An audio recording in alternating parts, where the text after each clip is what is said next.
is, visible to me in some way, and that because of that, it can't possibly be a globe. That just seems to me like, I found one hole in this, and it's, that's it. It's no way.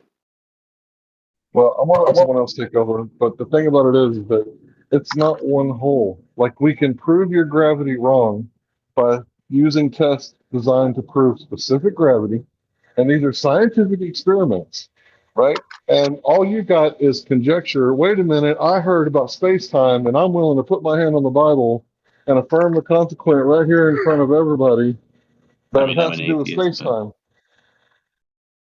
Yeah, I know your type. Yeah, you didn't have to tell me. I recognize an NPC when I hear one. Cool. Is there more like me? Do you know where I can go? Well, I would say to hell, but that would be mean. Where? Hell? Yeah, that's joking, mean. bro. I thought you were allowed to insult joking. people. That's uncool. No, it wasn't an insult. You said, where can I find other people like me? Don't atheists always talk about they want to go to hell? They don't like heaven? I heard them say that. No, hell is a negative connotation in religion or atheism, and that was uncool to say. Really? And I didn't insult anyone this entire time, so I mean, at least like directly. At least I apologize if you took offense, it's because you took it. It wasn't given. He wasn't sending you. He was telling he didn't you. Send me. He told me where I could go. He literally directed me. You are going there because of what you say. Oh, really? Like an incorrect belief in he's not going the to hell. basis of reality would be enough reason to end up in a negative place in afterlife? He wasn't sending you, Yeah. I was joking. He's telling you that. Well, let's get the conversation back on topic. I wouldn't presume to say something like that. Can I ask some actual questions? Look, the globe's going to hell for sure. If you're the best thing it's got defending it. Sorry. Okay. I mean, sure, that may be the case. So I've been looking. I'm not defending, dude. I'm here listening to maybe you guys have something I don't know yet. So I've been looking at. There's a piece of evidence that's good. It's good evidence for heliocentrism, and I've looked for flat Earth explanations for this, and I didn't really find any. So maybe you guys could explain this. Basically, if you look at the moon. Okay, whatever it is, if it's not measurements of curvature, it's not good evidence for the globe. Yeah, apparently only curvature is what flies around here. For heliocentrism. Is it evidence of curvature? No. Okay, so it's not evidence for the globe. Sorry. Well, it's evidence of. Hey, can you come back after you've measured some curvature? I'm just asking you guys a simple question. Yeah, you're trying to divert. You're trying to point in the opposite direction of the thing in question. Some curvature, and then you can have a globe. Okay. Okay, he wants to ask something else, and maybe present I'm familiar with else. how the flat Earth debate goes. If I live stream to you specifically, would you believe it, or would you say that I fabricated the whole thing? I wouldn't care. Okay, can I make my point? So it wouldn't change your opinion if I went into a rocket and then brought the phone with me and somehow was able to stream it? Iron Dan, this conversation started with me showing you a rocket ride in Blue Origin, the Jeff Bezos rocket to the edge of space. Still no visible curvature, so who cares? Let's let this guy ask his question. Okay. All right. Thank you. Thank you. So pretty much what this is it's evidence that the sun's rays are parallel. And I'm not saying this for sure. I'm just wanting to know your explanation for this. All right. So if you look at the moon, if you look at the lunar craters, the lunar craters cast a shadow that's basically, it makes it look like the sunlight is parallel coming from the sun. So assuming the sun is at the center and the light rays are parallel. Well, if that's you're true, making some assumptions here. I mean, do you have evidence for collimated light? Did you just say that? For what light? I'm sorry. Collimated light source. Collimated, what does that mean? Parallel rays of light. Yeah, on the moon. You claim that there are collimated light coming from one light source, yeah? Because the sun is one light source. It's not 2 or 3.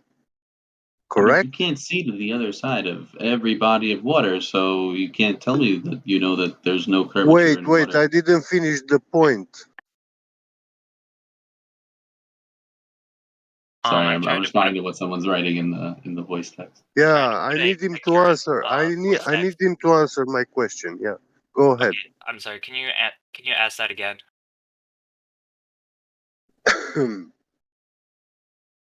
For collimated light rays, what do you need? For collimated light rays. Yeah. I'm gonna Google that.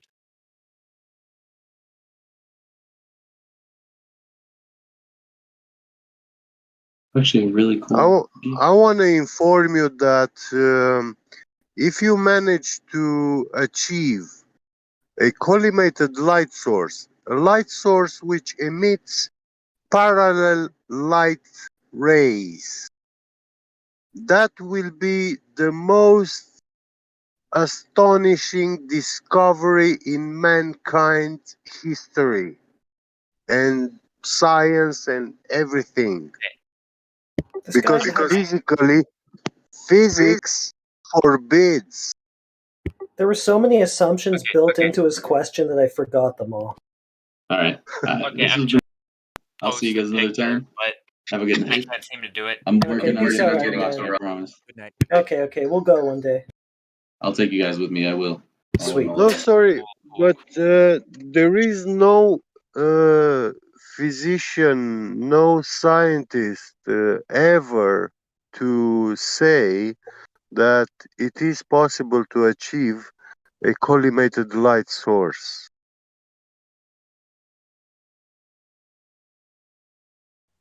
And he was To talking achieve, about being a spin. to achieve 2 parallel light rays, you need 2 light sources, and you can't really choose which ray is gonna be parallel with which other one. Okay. I just want to know what your counter argument to are you able to allow me to post pictures in the live stream voice text? Because No, I don't have those kind of powers in here. But you can DM me a picture and then I Reader. post it for you. Okay. Just do not post anything that, we wouldn't want here, Okay. Thank you. Yeah, I Yeah. will make sure to not do that. Okay. Yeah. You see, pretty Okay, much. it's a picture, first of all, right? A photograph. Yeah. Can you verify anything in that photograph by just looking at that photograph? Probably not. Okay, so what you're circling is something that we cannot verify, right? Okay. So we can't. So one thing about the Earth is we don't need to look at the sky to test it, right? Mhm. So why are we looking at the moon to test the Earth? I think I know why. I think it's because he can't measure any Earth curvature on the Earth. There we go. Yeah. So And the problem in that picture. Let's just go to your question about. I just wanted to make sure that was clear. Let's go to your question about the I picture. understand. I understand that, like we, like assuming just the ask flat us your model. question about this picture. I want to hear it now. Okay. Sorry, what was my question? Sorry, I'm brain farting. All right, bro. Take your time.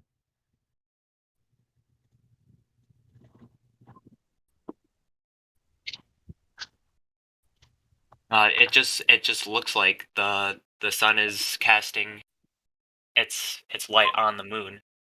Just like Like I agree with you but that not we can't Hey. but really not go out parallel and rays. for It sure. doesn't Like, it's it like a, doesn't cast look- parallel rays. They are divergent. The rays. What about this one that I just posted? Is Here. that the sunlight? Yep. And just letting you know, it's a photograph. So I mean, is that weird? Okay. Well, I guess I'd have to go out with my own telescope and take a photo of it. No, But no, every no, no, picture no. that We're I've telling seen, you Yeah. not to do any of that. We don't need you to Yeah. go and look at the moon for any testing. Why are you up in the sky? What is the reasoning for you to be in the sky at all? At all? Okay, let me be clear. So I'm not trying to argue. No. We're not arguing here. We globally. want to prove Yeah. the Earth. But why are you in the sky trying to prove something? I don't understand. It's like I I know want to take the it's measurement. assuming. You're not Listen. hearing me, What? right? Orchard, you're really not hearing me? So that's the whole thing that we are getting at right here. We do not need to look into the sky at all. We are on the Correct. ground. We're trying to test the surface. Why are we in the sky at all? The sky is literally Yeah. like a place where it's all imagination. It literally is imagination up there. You're Yeah. Think about it imagining. like this. Archer, real quick. when you want to know the dimensions of your kitchen table, are you going to measure the ceiling? No. No, exactly. You're going to measure the table. So why are you I really want to looking get out of the at sky. the ceiling? I really Because want this to is get what out. you're doing here. Yeah. The globe has done to everyone. It's what the globe Yeah. needs for you to do with your imagination and your life is to Yeah. look in the sky and never test what's on the ground. Never. And I want to address another point for you to understand. When you started telling about this evidence, you called it like this, you invoked collimated light, parallel light rays coming. You assume that the sun is a collimated light source. And then you are showing a picture of the moon, maybe photograph, yeah, showing something which looks like craters and shadows. But you are assuming that the light is falling parallel on the surface of the moon, and you know the dimensions, the height of those craters, all the dimensions, which nobody has been there to measure anything. So you cannot make any kind of claim about them. And those who told you this story, you have to verify scientifically. You found this information over the internet. I don't think you made it yourself. But you should check those people. What do they know about light? Because whoever invokes collimated light is a fool. Okay. Okay, that's a good enough explanation. I just wanted to know Yeah. what your guys' explanation for this is. Yeah, we can give you all the Yeah. So- explanations or speculations or assumptions, but we don't want what we really don't want to go there. Yeah, I can show you also picture, made at home with sticks and shadows, yeah, on a flat surface and also on a curved surface, and you will see that the shadows are the same length and dimensions. Yeah, using the I'm aware same that. light source. Using the same light source. So it doesn't make any strong point or evidence, you know. Well, the whole I watched a lot of flat Earth debates on YouTube, Mhm.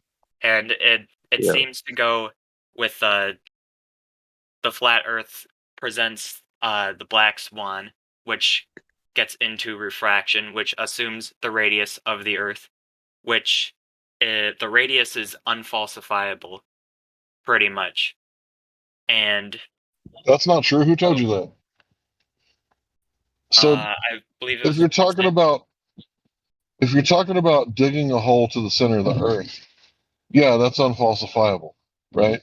But if you're making measurements over long distances and the horizon isn't where it's supposed to be, in fact, the horizon moves around during Yes. different hours, different parts of the day due Well, to yeah, atmospheric conditions, then you're not measuring the radius of to the. celebrate my community service Oh, ending. wait, you got a hot mic going Someone there. is hot micing. Yeah, Dustpan, is that you, bro? Hey, Dustpan, I'm gonna Maybe mute you, bro. Iron then. No, I think it's Dustpan.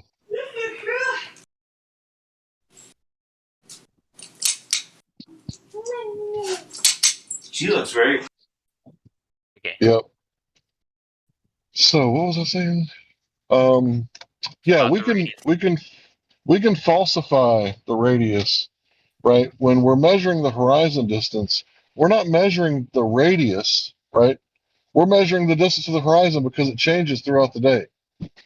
And that shouldn't happen if the radius is in a fixed position due to Earth curve. So think about it. You got a pregnant woman, she's laying on the table on her back. Can she see her toenails if she's 9 months pregnant? No. Right. And if she can see her toenails, then she's not 9 months pregnant. She obviously has a flat stomach or a giraffe neck, right? Mm-hmm. Okay. So you can disprove the radius. In fact, we've been doing it for years now, all over the world. And they say, well, even though we can see past the geometric horizon and there is no actual Earth edge because of the curvature, right? We'll just say that, well, you can see that far because of refraction. It's like, okay, cool story, bro. How do you verify that? Because we verified that you can see too far. We can demonstrate it. It's falsifiable. It's verifiable. But some people says, well, what about refraction? It's like, okay, how do you demonstrate that it can go 10 miles and bend around the curve 8 inches squared when you haven't proven the curve yet? That's the tricky part, right? That's where it Yeah. gets all circular. Well, we're breathing on Earth. That's how we know that, there has to be containment, right? That makes sense. But to say that we're breathing on Earth, that's how we know that gravity is holding it in, that's circular. Mm-hmm. Which one makes more sense? The Bible's true because the Bible says that it's true, or I went and verified and there's over 50 different archaeological digs that, provide evidence toward the Bible being true. You want the evidence, right? You'd want the 50 plus archaeological digs. That's what we're asking for. We're asking for evidence. And you know what we get instead? Affirmation of their indoctrination, completely replacing all scientific experimentation. That's what we get. Okay. I guess my point is I agree with you that pretty much all of the globe Earth math relies on each other in order to stay afloat. Like the math for refraction assumes a radius, gravity assumes a radius, and just about all math that assumes that the Earth is a sphere assumes a radius. But what I'm saying is that if we assume the heliocentric model for the sake of argument, the light that's cast on the shadows, or the light that's cast on the lunar craters, the shadows that's cast on the lunar craters, is good evidence that the sun is casting a shadow on the moon. Well, first of all, where's the sun? And second of all, what's the point when the very first part of the model has been completely falsified? Well, it hasn't been falsified because, well, all the math just pretty much relies on itself. I should probably be more clear when I say the very first part of the model. I'm talking about the Earth radius and the curvature. That's the core of the whole model, and that's definitely been falsified. So, what's the point of the rest of this reification argument? Well, it hasn't been falsified if you assume that their math is true. Okay, so if we assume that the story they're telling us is real, then it's real. Yeah. Okay, so we're just talking about cool that's stories. really bad logic because I could assume all sorts of things about your mom, I right? agree. And that's not going to make it real, right? Yeah, I agree that all the math relies on each other in order to pretty much propagate itself. But I guess I'm just saying that the light being cast in the craters, the lunar craters, it seems like it's good evidence. That's like step 500, though. You're like 500 steps deep into the model when you didn't do step 1. I mean, was this Eratosthenes' method for determining the radius of the globe? He looked at the moon and saw some craters and made some assumptions about shadows and stuff like. Well, it actually is kind of close to what he actually did, but I mean, the first thing you need is to measure the radius.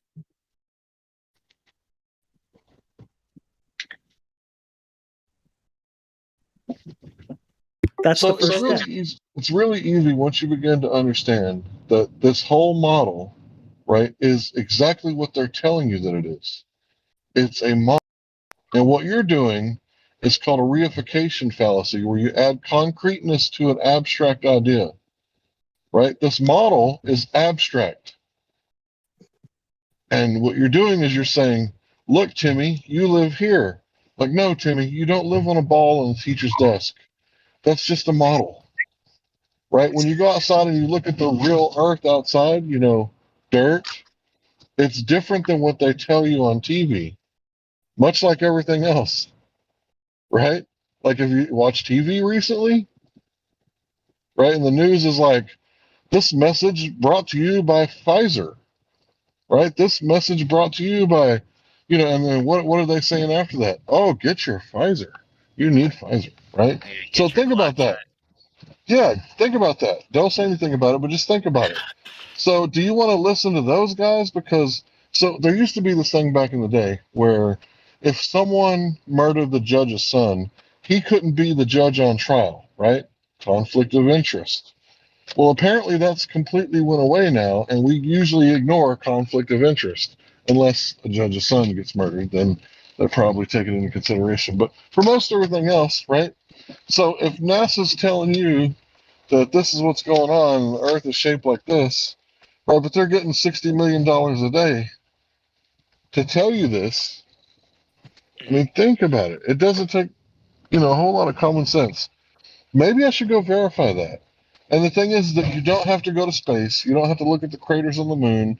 I don't know what you think you found with the craters on the moon, but it doesn't prove anything except for it appears that the moon has craters, and when the sunlight hits it, that it actually makes it look spherical. But the thing about a sphere is if I toss you a sphere, you'll be able to tell because it's an object that you can see with both sides of your hands. Can you see the other side of the moon? No. How do you know it has another side? What if it's just a light phenomenon? Like when you see lightning, right? It could be, that's right. When you see lightning, right, or fire, you know that's plasma, right? Excited gas particles. Okay. So how do you know that all the other lights in the sky aren't plasma? Like you don't. The thing is, you don't know anything about the sky because we can't science space. We can't manipulate the cause and see the effect, right? Like if your car breaks down, I can start manipulating the causes one by one until I find the actual cause, right? And then when I test that hypothesis, it's kind of like me changing your starter. I put a new starter, now your car runs again. Well, what did I do? I eliminated all the other variables and manipulated the variables one at a time until I found the cause. So, what is the cause of the tides? Did you manipulate the moon's gravity? Did you Nope. turn it on and off? No. Mm. So, what causes the tides in reality? It's just water moving around. The water Well, has the, momentum. the answer would be we don't know what causes the tides. You don't know until you use the scientific method. And that's why we say the word science, because after you manipulate the cause and you see the effect, that at that point it becomes knowledge. So anything you've ever heard about space has been pure conjecture. None of it has been knowledge. Everything you've ever heard. So I would say that if you're talking about natural science, there's not one valid hypothesis in astronomy, cosmology, or theoretical astrophysics. Not one. Would you agree or disagree? I agree. I've seen the pictures from space; they don't look real at all. There you go. All right. Well, that's fair enough. Thank you, I guess. Yeah, if you want to know what the shape of the ground is, look at the ground. Look at the water. Because it's not outrageous to say, well, if 70% of the Earth's surface is covered in water, what if I were to measure the water, try to find the curvature there? Because if it doesn't exist there, well, then the Earth is 70% flat and level with, minor topography waves and swells and stuff like that, tides. But for the most part, it would have to be curved if the Earth is curved. So where's the curvature at? The moon? The stars? The sky? Eratosthenes' shadow? Anywhere, but don't look at the Earth. Whatever you do, don't look at the Earth. You might actually find that there's no curvature if you try to measure large bodies of water.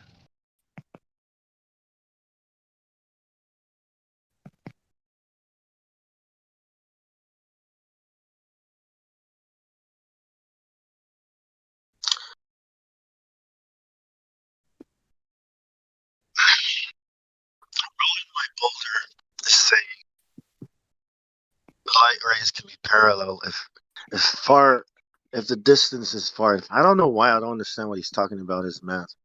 But what like how can they like light rays are going out? How can they?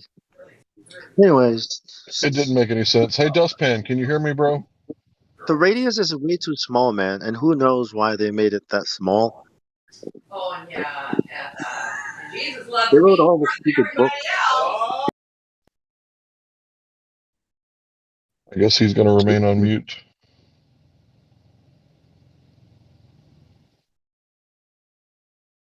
Roll in my boulder. You want to jump on the mic or you can't talk? Yeah, get in here, Boulder.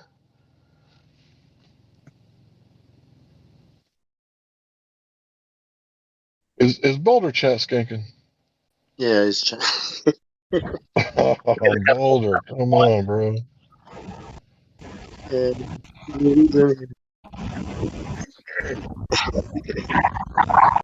It doesn't make any sense, man. Like I don't understand how light rays can be parallel. Like when you're under a tree and the light comes through the leaves, right? You see how, I mean they're still doing that thing, like angles. No matter what, no matter what it goes through, when your eye sees it, there's going to be angles. And then there's the clouds, with the crepuscular rays, the clouds, the sun. Stars. You know how when you were little, when I draw stars, you just drew these lines that go outwards, right? And the more lines you draw out, the more star it looks, like the asterisk, the sign. You mean the pentagram? The the asterisk on your keyboard, on your yeah, that thing, Yeah. right? See how the angles? Yeah. So how can you write some math and then say, oh, they'll eventually be parallel? They're going the different directions. One's gonna be over there, and the other one's gonna be all the way over there.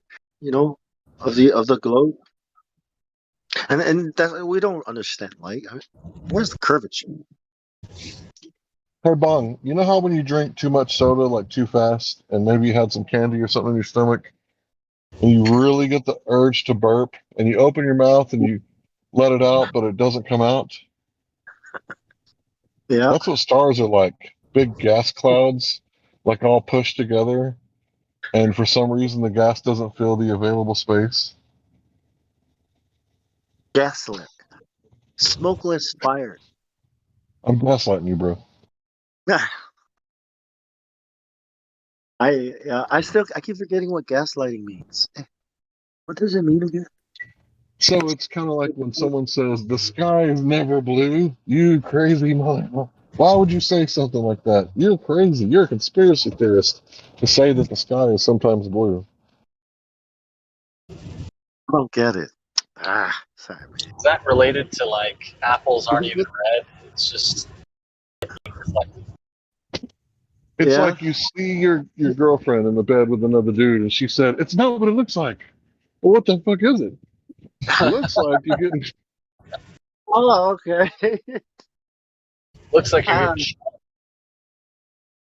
I do. Man, that idea of gaslighting, I'm still trying. It's been years. It's like that word, planned adolescence. See, I'm just remembering the words. You know, it's one of those brain farts. adolescence. Planned Parenthood? What are you talking about? You know how Obsolete. you have to buy a new phone every time because it breaks. You know, like the light bulb instead of light bulbs that last, light bulbs that don't last. Oh, so that they keep selling. It's to keep the economy. It's to keep people needing things, buying things, working and make money, and you know. Well, everything except for ideas, those are controlled. And Calm down there, buddy. we're looking Calm into down. it. Talk. Hey, we're talking about money here. Sorry, I'm just kidding. That's how they No, would. no, That's how angry they'd get about it, right? Like, I'm trying to bring some ideas to help. Just like, hey. well, you bring it up all the time, Bong. The arrogance thing. They have all the answers of the universe, but we're the arrogant one. Incredible. Yes. Oh, okay. Yeah. How can you measure Earth curvature? The Earth is so big. Oh, okay. How'd you measure it then? Got him. Got him. Okay. I'm getting it. These You parts can't tape. trust your eyes, but we have observational science. But you can't trust your eyes. Line of sight is curved. I Or am looking. Yeah. What kind of eyes do you need to observe shadows, though? Those are good enough, though, right? Yeah, but there is no straight line of sight. Gotta be a That's curved a ones. huge problem. Gippy gets How do talked about we, this before. if Accuracy of certain machines. linear encoders? Yeah, I guess we couldn't trust our senses when we built those. So, I mean, I guess those machines are yeah, useless. yeah. Yeah, because I thought. Um, yeah, these linear encoders they use at Airbus factory. They used to print large carbon fiber structures for the aerospace industry, like airplane wings and internal structure, And these printers, they are 200-meter long.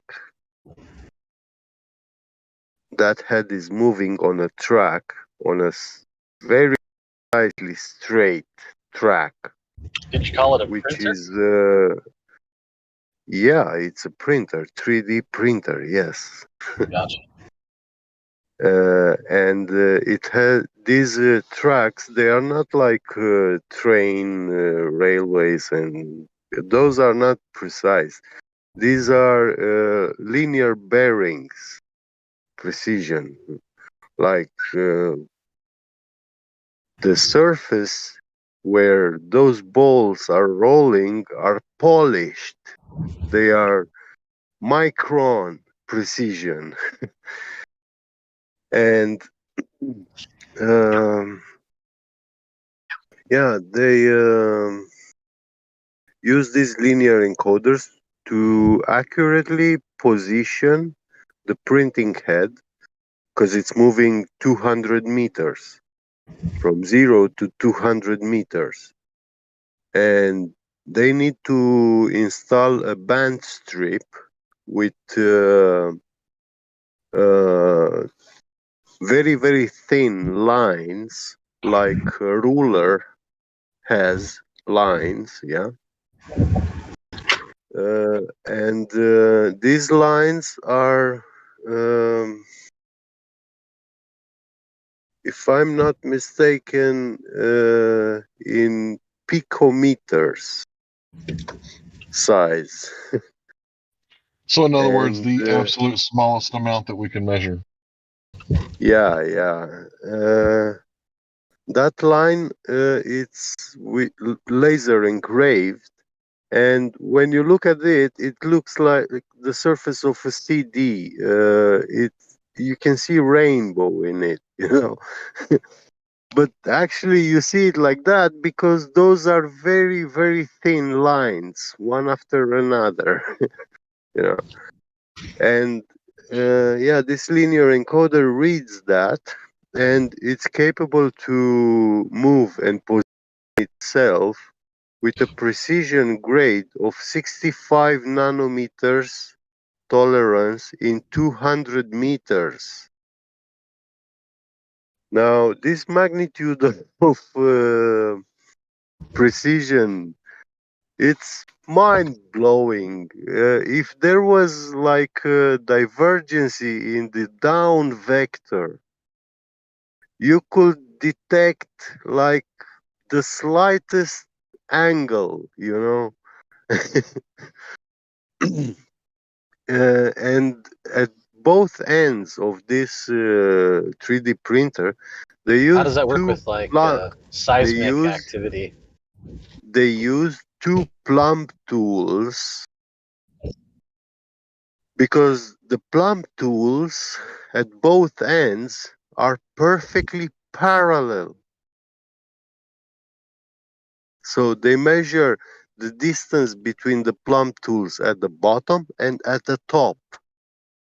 And that's how they know that this track, which this printer has been installed, has been perfectly straight positioned, you know, very straight.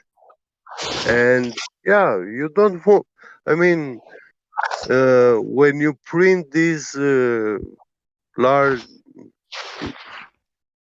big size carbon fiber structures, you are laying down micron size carbon fiber, uh, and you want them each one specifically aligned, and on top of that, then it comes a layer of resin, then another layer of carbon fiber, you know, and you weave it, you make it like a textile, What is you out know, there? you lay it in very precise patterns. So you achieve the best structural resistance, you know. There's no playing around here. These machines are ultra precise, and those two plumb tools in 200 meters, you know, according to the 8-inch per mile square curvature, yeah, that means in 100 meters you have almost 8 millimeters curvature, yeah, at the ball of the ball, and this means that your down vector has changed. So it means the head of this machine is actually tilted. You know, it will be against that down vector. It will pull it on a side. It will be like the Tower of Pisa. You know.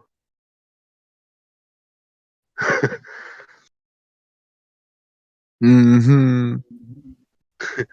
And they don't detect that. You know, they actually build inside that building a perfect rectangle. You know, with the floor and the ceiling. And yeah, the down vector Hey, is perfectly parallel. If there was like a 1 picosecond, you know, in the of a degree in the down vector, there will be huge problems. They will be building totally different this machine. They wouldn't be using plumb tools then. You know?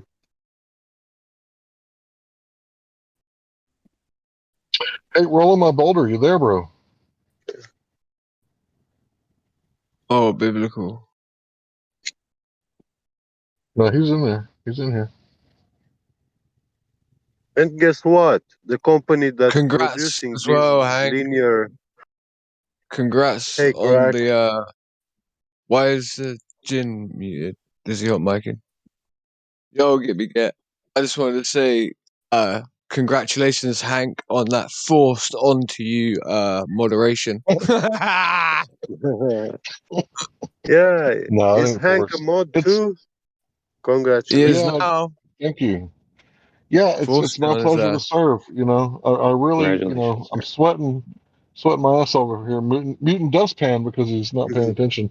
Hey, You Dustpan, made can you hear me, you bro? made a good move though. 1 second, sorry. You made a good move as well. You know what else you did? You forced the hand as well a little bit to make a decision that was gonna happen anyway. Happen extra quick. So well done there. I fucking love what you did there. That was good. Dustpan's been Can't muted. wait.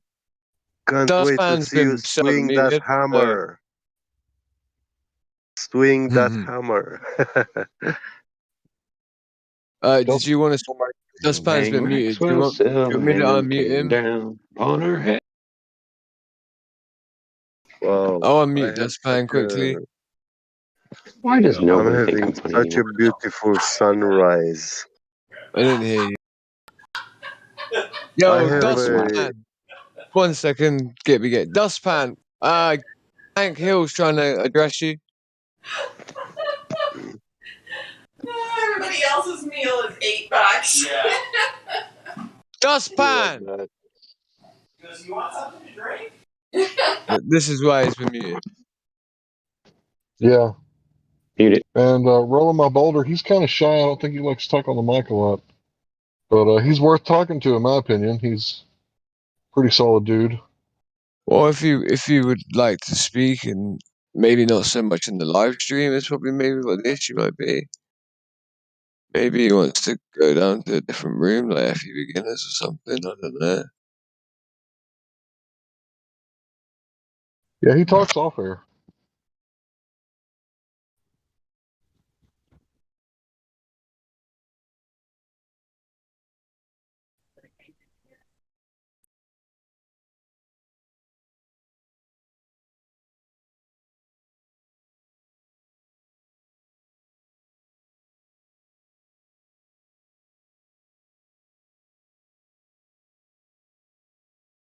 Well, there seems to not be much going on here, but what was I going to say to who is it?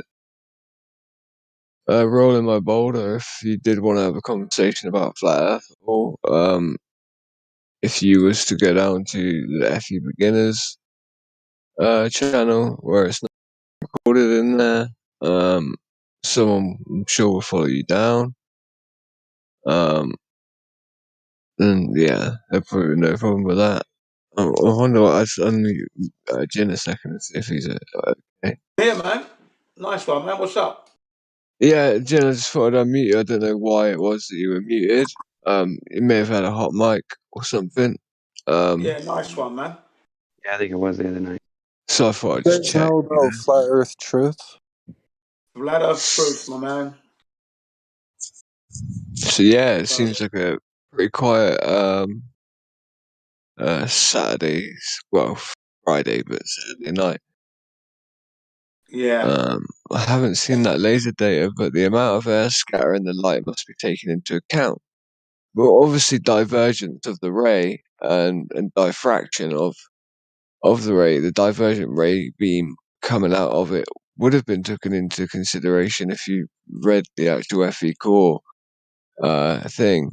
And obviously, yeah, air near the ground will scatter light faster than air up at the summit of Mount Everest. Okay.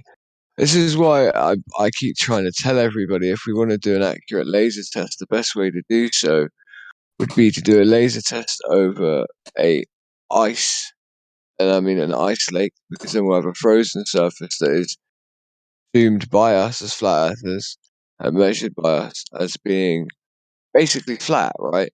And then when you use a chemical laser, where we would use something like, it's military grade stuff, really. That's the only issue, that's the problem. A chemical laser, an array of them. So you would have like 6 of them in a circle that would be in a circle around the center point of the main laser that you would want to do your test with. You would leave them on for as long as you could, right, basically, which would effectively almost like, I guess, the reason to do this would be to burn through the atmosphere, because chemical lasers offer catching planes on fire and stuff like that off the sides of ships. You can do this in a more scaled down version over a shorter space, or base over a shorter space. So it would remove the atmosphere in a sense, right? And you could do this over a much longer distance with chemical lasers because they're more powerful, because it's not a normal diode of light that's being used, it's a chemical that's being burnt. And then that burnt hot point, like magnesium, for instance, could be used, is then the thing that's concentrated through the crystal or the laser. So, and then obviously having an array of like maybe even just 3 of them, like a triangle, that create almost like a circle, to have those going for a long while just before. Obviously, we have the issue there of removing gases with entropy. But the thing is we do this at a lake where it's cold and all the air around it is cold. It's a lot harder to get higher to lower pressure movement, because this would be the higher pressure. The place where the 3 lasers in a triangle are would be where the gases in that line would be hotter than the gases around them. So it's more likely that we would end up with, again, a triangle space that actually has little to zero gas in it almost altogether. And then just as you turn off those 3 lasers, and you can film the whole process because those 3 lasers would be perfect for a laser test too. But then just at that point where you needed to, you could turn off those 3 lasers, fire off the main one. And then my point would be to film this from the perspective of where the laser is, all the way to the target, right? And then also to use drones to create an orthographical view of this from 2 different locations, so that you could see that the laser itself was traveling in a straight line from an orthographical view, from a few miles away, right?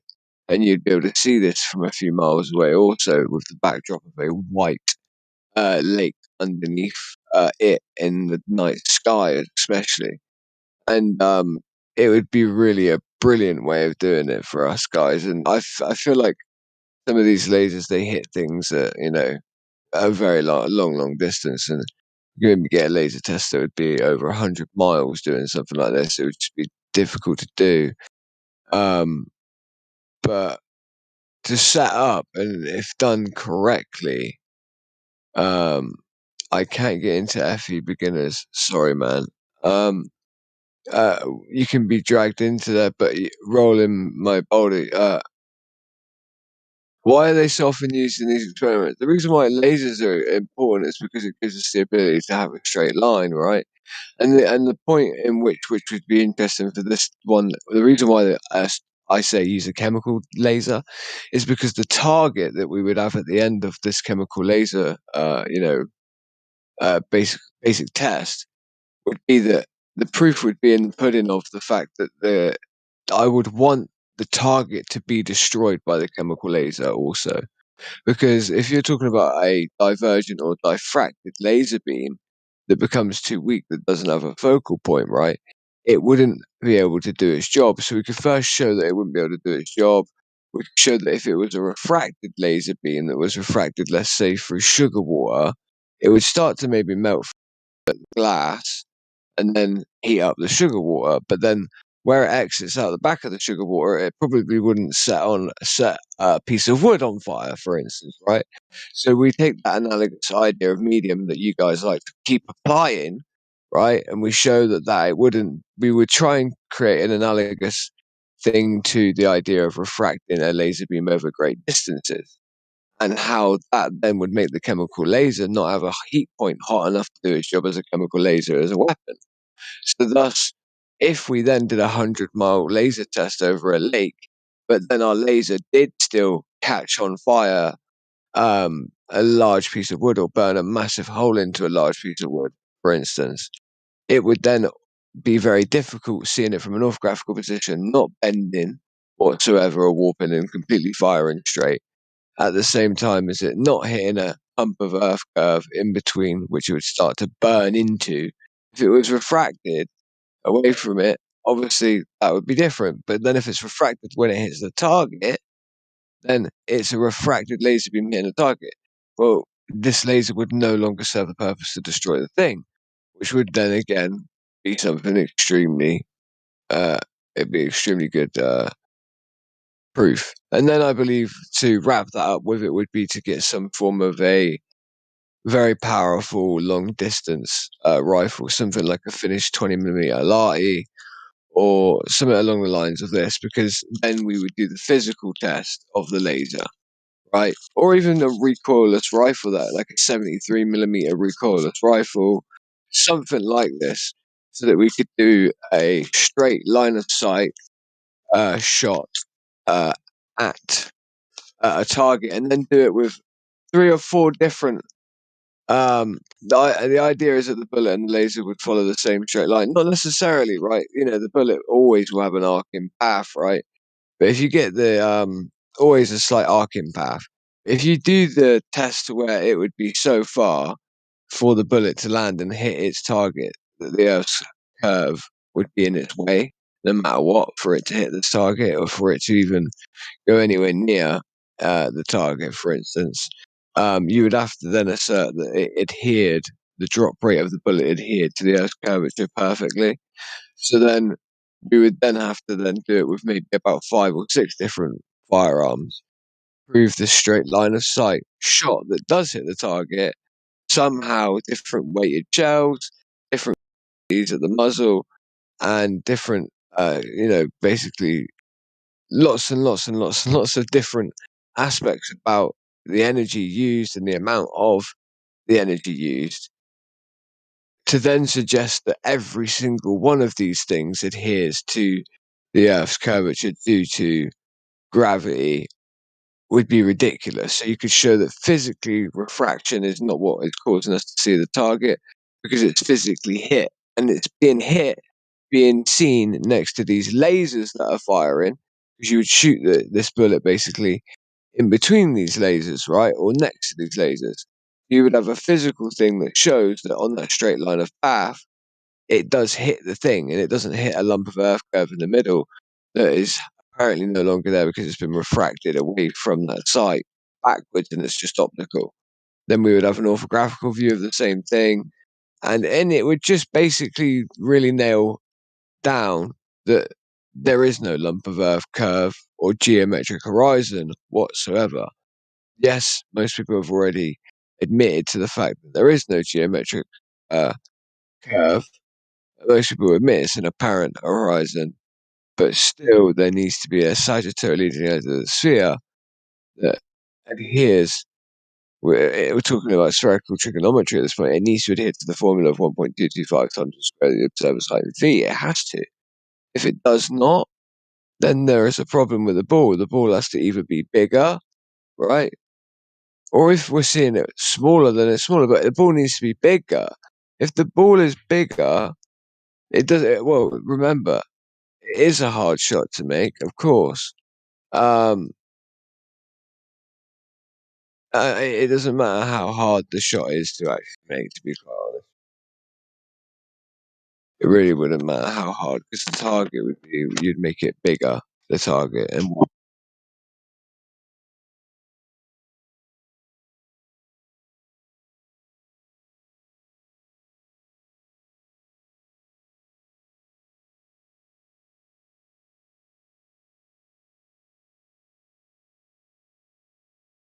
Well, we've just destroyed the globe again, haven't we? With that idea, that suggestion. Use that chemical laser kind of thing. Beautiful. I mean, what chance do they have now? Well, everything we've always done has been on the flat Earth.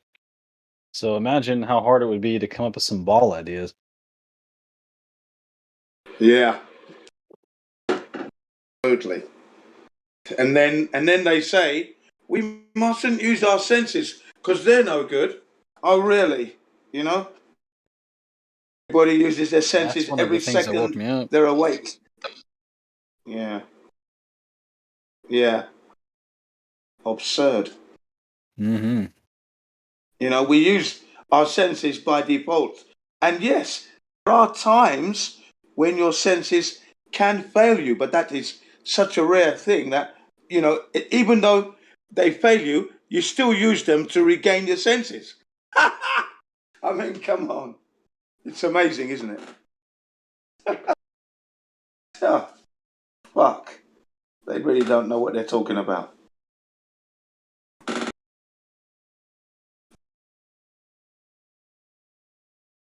Yeah, I think I was muted. Perhaps there was an echo going through, and they did that. Sometimes when I leave my mic open, it does echo.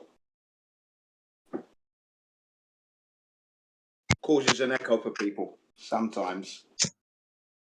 Don't know, More mate. often than not. Echo. You sure it was you? Not sure if it was me or not, but it might have been sometimes. Probably. It muted me sometimes. Yeah. Well, rolling my boulder. The point is that there are many firearms out there that people don't actually have a clue about. You can easily make like there are scopes now that take into consideration wind, drop, weight of round, barrel bend, all of these different things. And you basically can quite easily have the apparatus for this. Basically, can be used for lots of different sized rounds. Right? It could be placed on a few different types, and for a question so big as this of spherosity, it would be good to like look at the M1777 howitzer, for instance, right? If you've ever heard of this thing, right? Made of titanium, it's really lightweight, right? Because it's so lightweight, it can do indirect fire, but it can also do direct fire, right? So that means it can do that means it can do straight line of sight means basically it's like a tank that's straight line of sight, right? Because this thing's so light as a howitzer, but it fires 150mm rounds, but it also fires Excalibur rounds, yeah? And Excalibur rounds are basically accurate enough to be able to sort of put through somebody's window from miles and miles, right? Well, isn't the whole house refracted? How are you hitting that? This uses arcing, right? And this is the other problem, right? Is that forward observers, for instance, that are like 5 miles away, sometimes looking at things, called in artillery, looking at refracted images of houses, apparently, that they shouldn't be able to see. and artillery for some reason still hits. And the military is really to me, the thing that really makes it impossible. Because the moment that you start to make guns that fire at have faster velocities than that of big bore guns going back to just 1900, basically 1900, 1910 to 1920. The moment you go past 1920, you start to make guns effectively that would be less accurate because the muzzle velocities of these guns are so much faster. They effectively, under the heliocentric model, now start to go so fast that guess what happens? Coriolis effect, as they name it, and as they purport to be in their narrative, starts to affect these rounds much, much more. Why is this? Well, what about the roll gun? At Mark 7. Well, no, I'm just 1 second. I'll finish this little tyrant, and we'll go to railgun. So, point is that the faster the round goes, right, it defeats the atmospheric spin even more so, and becomes something under its own propulsion, right? It doesn't have its own propulsion. It's something that left propulsion, right? Came from a single source of propulsion and is now in flight. And in doing so, the faster something goes, right, the worse the Coriolis effect of Earth spinning underneath it is. Worse. So yes, it's got a faster muzzle velocity. It's much quicker to get to the target. But when you add speeds in of 1,000 miles per hour, for instance, if you were firing south to north or north to south, and then again, if you were firing northwest, for instance, you don't just have the Earth rotating underneath it nearly 1,000 miles per hour. Then you also have the Earth rotating underneath it, and it's not necessarily perfectly 1,000 miles an hour. It may be more like the higher the speed of the round, the more of the atmosphere is going to defeat, like the atmospheric spin. Basically is the point. It's because they say that everything stays in lockstep using the atmosphere, right? But everything still is slightly affected by the Coriolis effect. Ever so slightly, the Earth will spin underneath things, but the atmospheric spin helps keep them in lockstep at the same time as the gravitational force of the Earth. Well, things that obviously are flying through the sky that fast, that have clearly defeated gravity at that point, haven't they? Yeah. They've clearly defeated gravity. So what is the atmospheric spin of the Earth? Well, it can't be any faster than the actual spin of the actual Earth itself. So the moment this thing goes fast enough to where they purport that the atmospheric spin would no longer affect it, and the Coriolis effect is now in fact affecting these sniper rifle rounds or these big howitzers, we now have a massive conundrum. We need all of the data that would say because remember the muzzle velocity of each of these things, they have a muzzle velocity, then they have the round speed changing as it goes also. So you also need to know as it's going how much Coriolis is going to affect it, not just like where it lands, but when it starts, halfway through, and also at the end. And based on the directionality in which of the Earth is spinning and where you'll fire into, right? Because as it slows down the round, it then thus has less spin of the Earth underneath it. So, and eventually, if it goes so slow because it's such a long distance shot, eventually it might get locked back into lockstep of the Earth's rotation altogether. And basically, now the Earth's not rotating underneath it nearly at all. So, this really affects more the long range howitzers and stuff like this that go 70, 80, 90, 100 miles. 60 miles is like on the, even them 177 howitzer, it does like, 24, 24. So,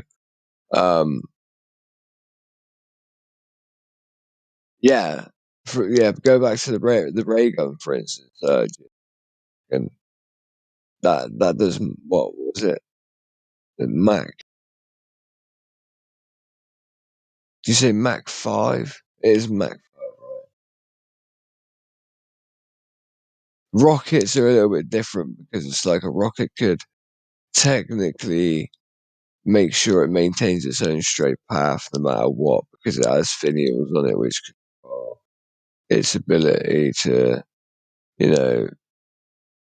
negate any form of movement right up the that. But then we would need to see the data that they plugged into the thing proves that it actually has flight systems that allow it to counteract for Coriolis.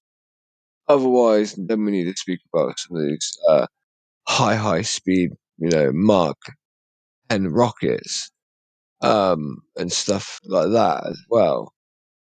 But yeah, like the railgun shooting over 100 miles, for instance, right? That's a long distance, and how fast the railgun's round goes, right? This thing would be less accurate because of the fact that it's shooting over 100 miles, unless you plug in all of the data for the Earth and the Coriolis effect. And assuming that the Earth's Coriolis effect data needs to be plugged into it, and we assume it will because of what it is, and that's what they would need to happen. They either do it or they don't. If they don't do it, then I would love to see what happened if we did a false computation of a Coriolis effect, pretending the Earth is doing 1,039 miles per hour at the equator, and then compute for how fast the Earth would be spinning on the tangential ring as we travel 100 miles, going all the way to the target, going northwest, for instance, right? Shooting northwest.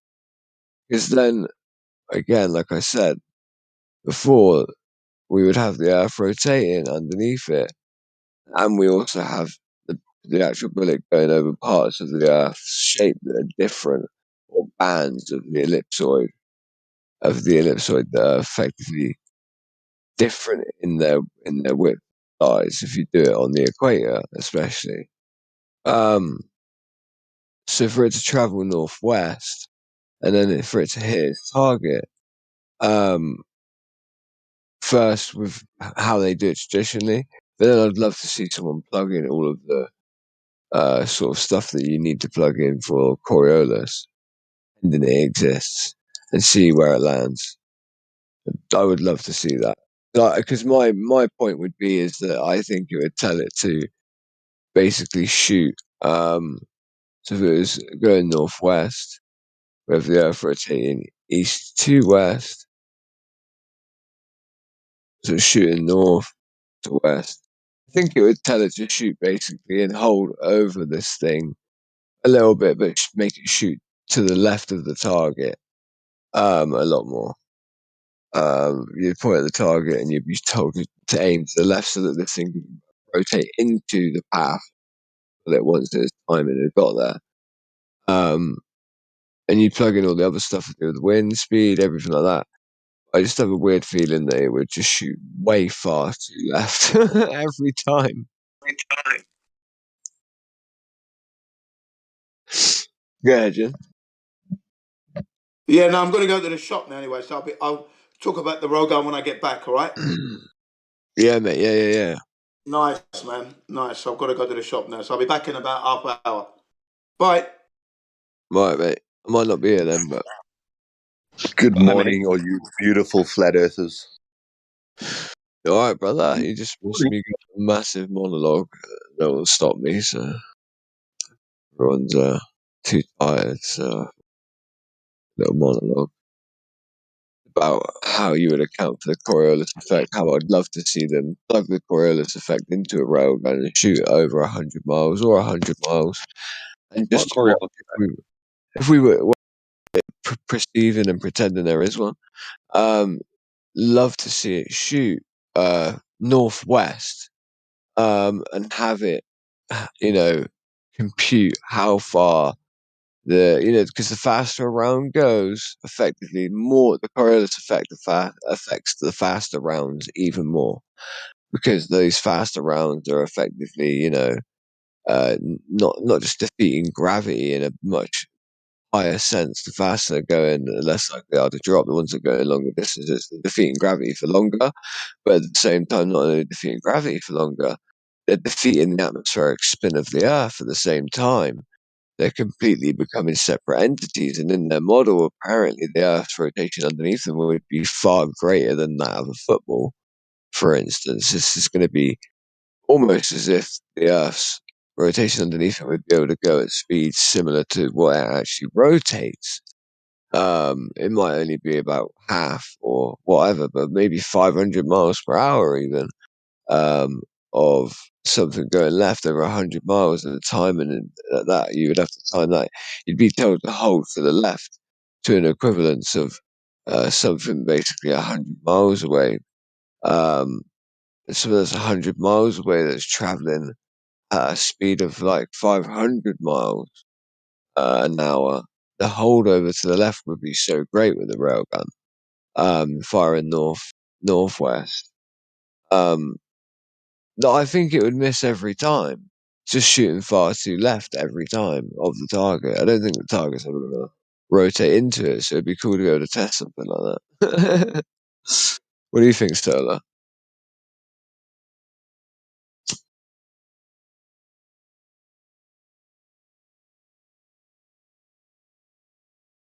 Stola's got nothing to say, I guess.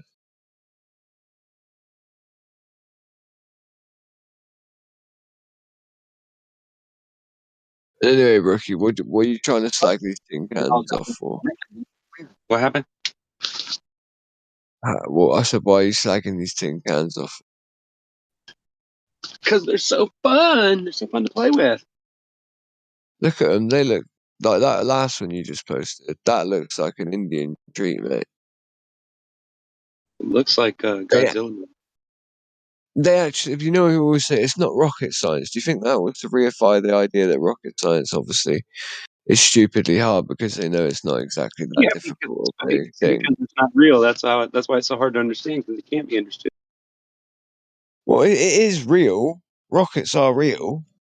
Yes, certain types are, but sending a rocket that weighs that many millions of pounds and expecting it to go anywhere is pretty crazy. Well, the first ideas and conceptions of rockets, brilliant. Besides So that, to why get the thing going, send something like that to space? Why? Why would you want to? right? So listen to this: the bigger rockets at first, right? Get them going. They never used to use just propulsion or fuel from fuel cells to launch. They needed to get this thing to go fast enough, right?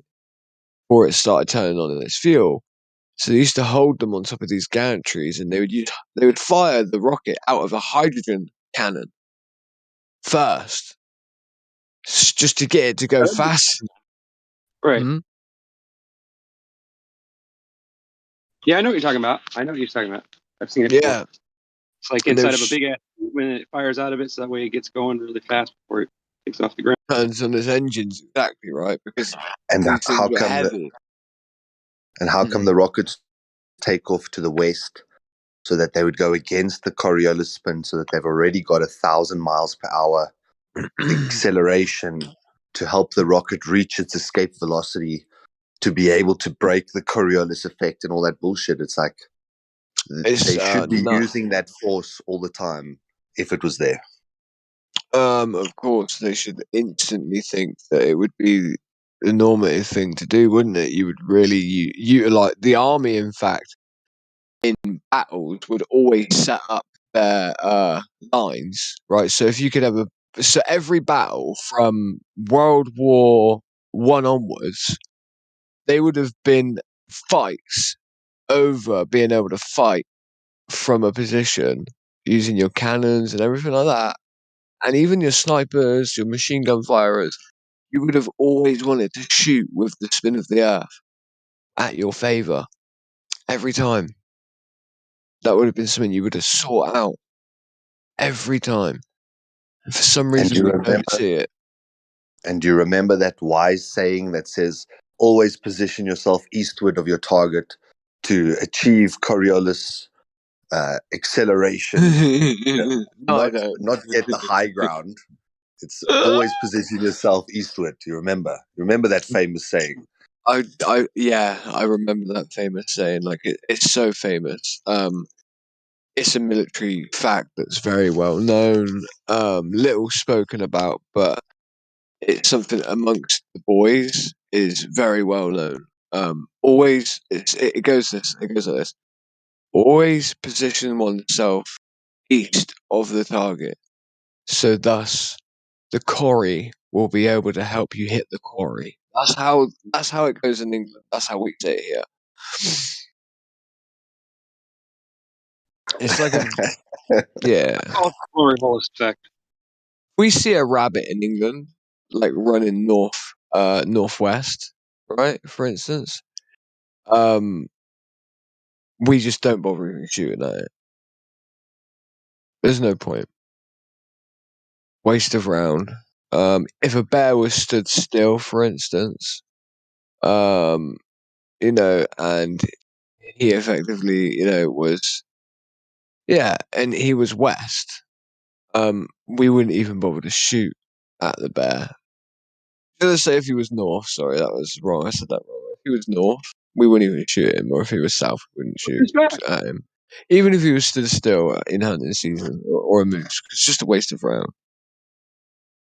Going back to before we, so. It's chin strap. I mean, whatever the hell that means.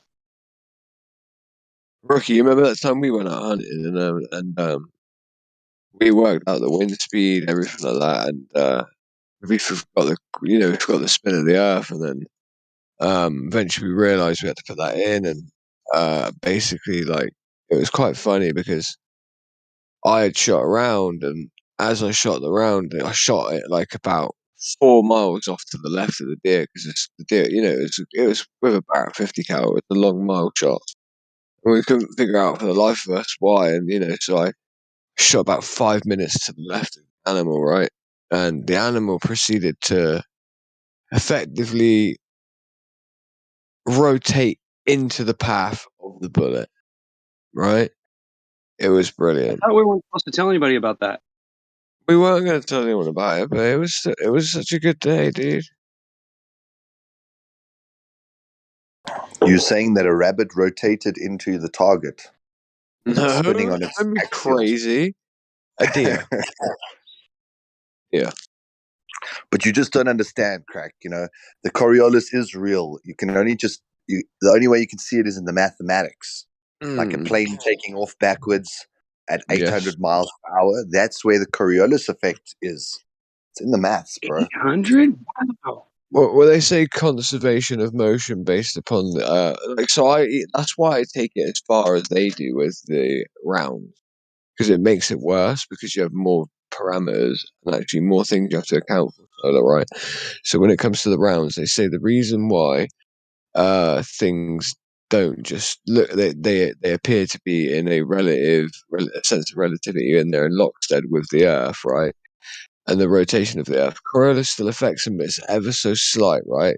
But because they say also there's a conservation of motion of it being launched off from the Earth, that helps throw it at the right speed, right? Then they also say, right, which puts it into a relative motion, that then once it's up in the air, now the atmospheric spin of the Earth, right, that also is something it would need to fight against, right? Because the atmosphere is spinning with the Earth. So it almost relativizes and it doesn't feel like it's fighting against it. But what if something goes fast enough to fight against that? Well, that's what they say happens to bullets. Okay, cool, great. So how do you aim bullets now knowing this? Because at one point when they come out of the muzzle with a high velocity, guess what? They're going, fast enough at that moment to defeat the atmosphere. Then they start to actually speed up after the muzzle velocity slightly a little bit. So now they're going even faster, which means it changes it changes how fast the Earth rotates underneath the bullet again. Then the bullet now from this point slowly but surely comes down in its curvature path. And the more the bullet goes forward, losing velocity, right? The less the Earth spins underneath it, and the more the gravity grabs onto it and effectively causing it to drop more rapidly. So the point really comes to the point where it's like there are so many more variables now. When you plug into that as well, shooting in the right direction, the Coriolis effect, and then you add into this also the Magnus effect, meaning you want to basically be able to compute the spin of the bullet itself, the corkscrewing effect over distance by rifling inside of the actual rifle. The rifling might be spinning to the right, spinning the bullet to the right or to the left, anti-clockwise or clockwise, and that will create a corkscrewing effect over long distances. You've got so many different things you have to account for now. It's unreal. I'm asking in chat. I'm not the best talker. Okay, where are they?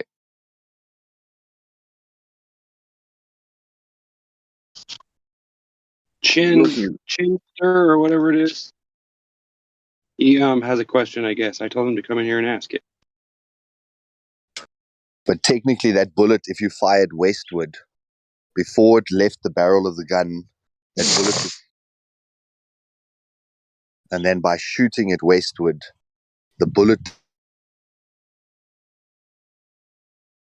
You broken it out. Don't be afraid to talk. We were scared too. It's just in the mathematics, crack. Ask your question, bro.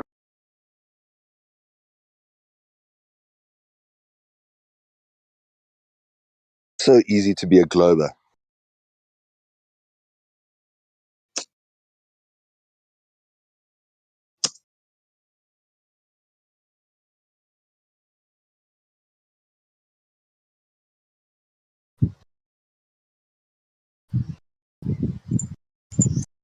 Are you guys saying you don't believe in the Coriolis? Oh, here we go.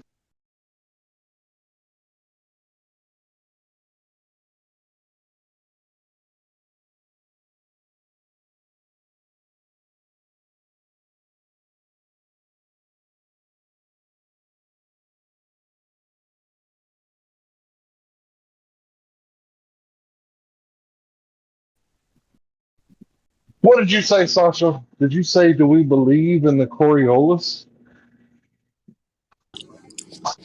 Yeah, like, do you guys believe in the Coriolis? Okay, so here's the answer. Yes, we believe in the Coriolis effect. You can demonstrate it by putting children on a merry-go-round or a roundabout and throwing a ball back and forth. But the real question I think you meant to ask is, do we believe in Earth-based Coriolis effects? Mm-hmm. And the answer would be no, because you can't demonstrate it. So if Coriolis effect is demonstratable, right, then you don't have to ask us if we believe in it, right? Because it's demonstrable. We can see it happening. But Earth-based Coriolis effect is a myth because nobody can demonstrate it. Although there are people who do believe in it, like Neil deGrasse Tyson, who claims Oh, that wow. a field goal was missed by an inch because of the Coriolis. Yep. So he believes in it. It's kind of ridiculous because that's the opposite of what I've heard all of them say, which is that things that are that slow, such as a football, wouldn't be able to be affected by the Coriolis effect at all because of the Earth's basically the Earth's atmospheric spin keeps things such as that in lockstep with them. And then as they're thrown off of the Earth, also there's conservation of motion that the Earth at the exact speed as well, which the Earth is spinning, so that keeps it almost going at the speed needed. This is why longer pathed, faster weapons becomes a problem, because faster the weapon, the more the Earth rotates underneath it. So higher muzzle velocity weapons are a terrible problem for the globe. And then not only that, as well, obviously, it's not just the faster the thing goes, the more it rotates underneath it. It's also the longer it goes, there's more of a time differential for more of the Earth's spin underneath it to go underneath it faster as well. Kristen, what is your question? Please reiterate it. And we to be honest, we do sort of keep the chat here for the relevance of what's spoken in live. like supportive citations, and images, for instance, and stuff like that. This isn't like a place where you come and sort of debate the people in the live stream and ask questions to people in the live stream, really, in chat, so that they reply to it, because it doesn't really work for the back live stream. Do you see what I mean? It doesn't really sound like there's a conversation going on. It just sounds like people are just saying random things.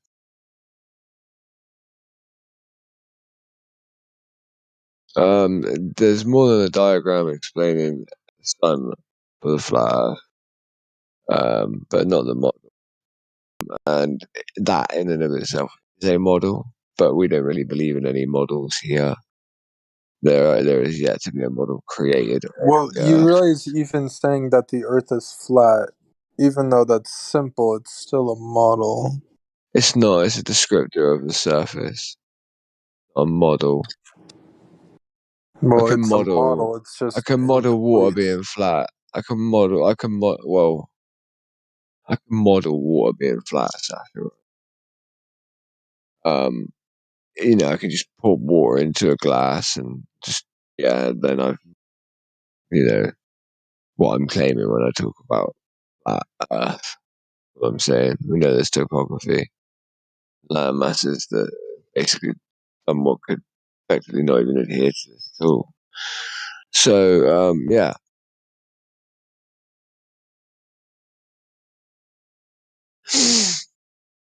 Hello? Hello?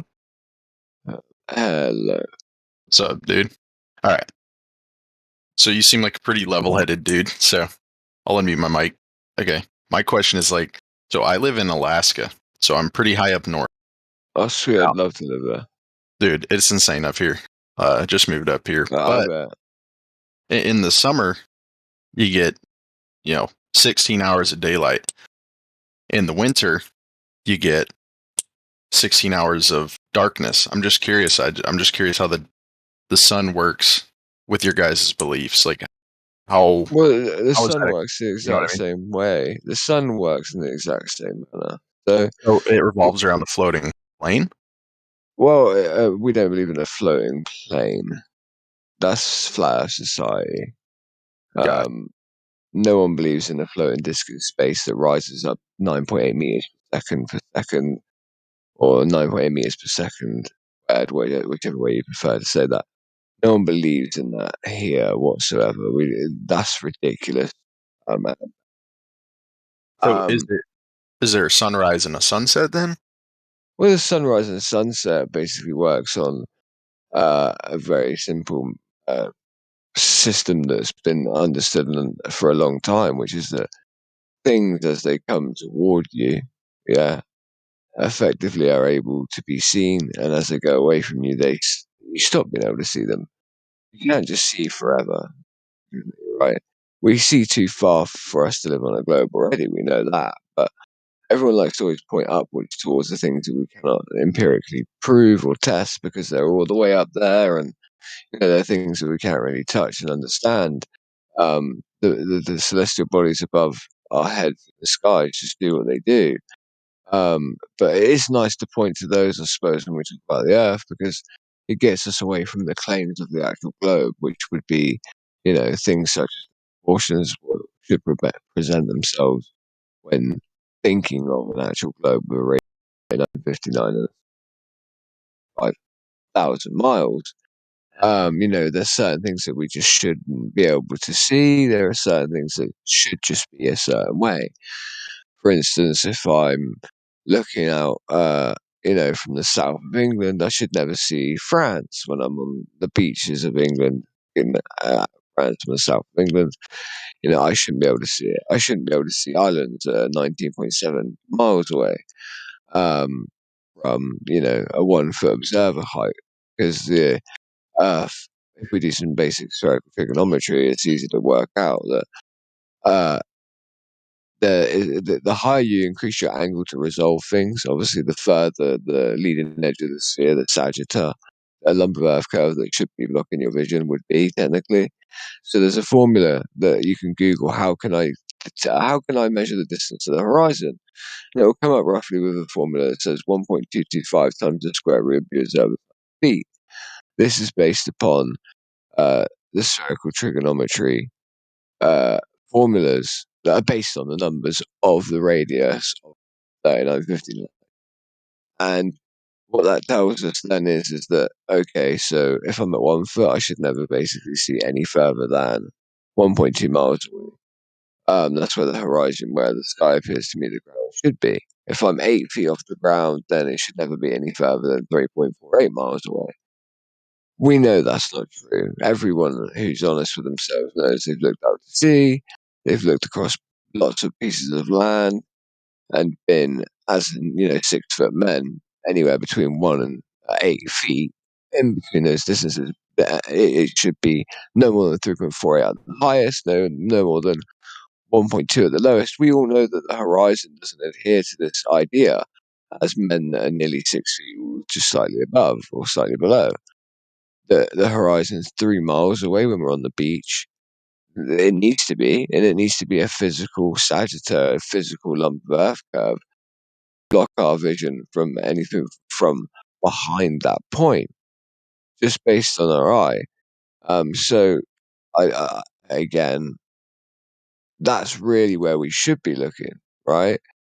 But again, why you would experience the sun for longer periods of time would be to do with the path of the sun and how far the rotation of the sun's path is that day. We still have basically a sun that orbits around our plane of existence. Orbit just means a circular path. That's all it means. So, say in the same way that west to east is still west to east on a flat Earth. It's just that west to east at the same time, effectively, this comes towards, in a sense of a circumnavigation of an orbital star, such as the sun, going west to east, rising in the west, setting in the east. I might be wrong. I'm really tired at 7:50 in the morning. Yeah, but the point is that its path, it slowly, as it goes throughout the year, because we can practice and we can know this for sure, it basically does, like if you think of a spirograph or a spiralizer that draws a circle around a point, you draw one circle, then you draw another circle, and the pin that you're holding at the middle point also rotates, which I guess slowly changes the circles to be like a spirograph, right, that makes other circles. And depending on where you are on the and depending on what the sun is doing on that day, this is the only reason that we can sort of explain it at the same time. And like some images were also posted here, which obviously we know the antecedent relationship to gas pressure is containment. It's not that we have a container to protect us from the vacuum of space, right? It's just that we have gas pressure, so therefore, in antecedent relationship, gas pressure is containment. So, ipso facto, we can safely say we have a container. And like someone posted a meme there, saying you live under, a firmament, right? The firmament itself, how high it is, and where, in conjunction to the sun, firmament is in any one given place on any one given day, that too could affect ambient light effect. Because what I've noticed is that the days that are longer in Alaska is that it's more ambient light in which light seems to be around. And I also understand that if the sun is, let's say, lower and it charges up the gas particles with with the medium range of the light spectrum throughout the day, and they get more charged, for instance, and they're in a different atmospheric zone that allows for a different ability to charge of these gas particles, hold on to some of the solar light or some of the spectrum of the light. Like argon gases, for instance, hold a purple glow. Neon, for instance, will hold different colors also. It's true that we have an ambient light even after the sun itself disappears past the point of the horizon. So it's kind of like, all of the variables that would be involved in you, for instance, having a longer day than somebody else could just be the fact that the sun was in your sky for slightly longer based on its path on that day, and that also where you live is in a place where, this adherence of excitement to the gas particles, an adherent of any form of color that would create ambient light past the point of the sun's disappearance, could be more permeable in those specific places based on the atmospheric conditions. So there's lots of different variables that could be. This is a speculation at the same time, but I would prefer to give you a slight answer and at least try and answer it a little bit. But it's just speculatory. There are things that haven't completely been looked into as to why this is. But again, it's pretty hard to explain why a lot of the stuff. Go ahead. No, I appreciate it. Every time I go online and try to find answers, it's always like people that are trying to troll and stuff like that. So it's interesting to hear an actual perspective. Now, I was seeing this one thing online, and it was taking flight times. It was saying that if the Earth was flat, a flight time from, I don't know. Let me find that chart. Hold on. Would it be from like Chile to? Yeah, something that if it was a sphere, that would be the only explanation for why the flight time would be longer. You know what I mean? It lists the example. Obviously, I didn't come prepared here. It's fine. The only issue with flight times, what I find is that, for instance, it would be easier to fly with the Earth's rotation than against it. Most flights would always take place going with the Earth's rotation instead of against it. Obviously, we know that the atmospheric spin of the Earth apparently keeps these things in lockstep with the Earth, but they still want to say that the Earth rotates underneath these things at the same time, so they need to make up their mind there. But what I would also state is that planes are always flying, if on a globe, in a curved line, obviously, because it's on a globe, right? But we don't really see this. It's like the pendulous veins that were added to, the gyroscope, for instance, would have stopped possession of the rings clunking as the angle was changed. And plane as it flies, its angle continually changes. But we never ever actually see a change of gyroscopes being needed to be changed until effectively what we get is planes that do more aerial, crazy aerial sort of maneuvers where the angle would change very rapidly, and thus in doing so, that rapid change of angle would effectively make the precession and mess up the precession of the gyroscope, and it would clunk. So then they come in with these vacuum-esque pendulous veins that create an antidote to the precessional issue of the gyroscope with a quick change of angle. But the problem is that the plane's angle is always changing already, and that in and of itself means that, that already means that effectively the precession, the angle change, and we've looked into how many degrees of angle would need to change before the precession would be knocked out and messed up. And it's not very many. The faster planes go, the worse this is, because the faster they go, the more ground they travel, the more angle that they change as well. And they say that these veins react to, again, gravity. So the center of gravity, the faster you go, changes quicker on a plane that goes faster, because the vector of gravity is going to change the higher you go up. So these pendulous vein things effectively were invented almost for no reason, it seems. And when they were invented, it would almost seem that, I guess, they basically, it makes no sense as to why they were created, is my point.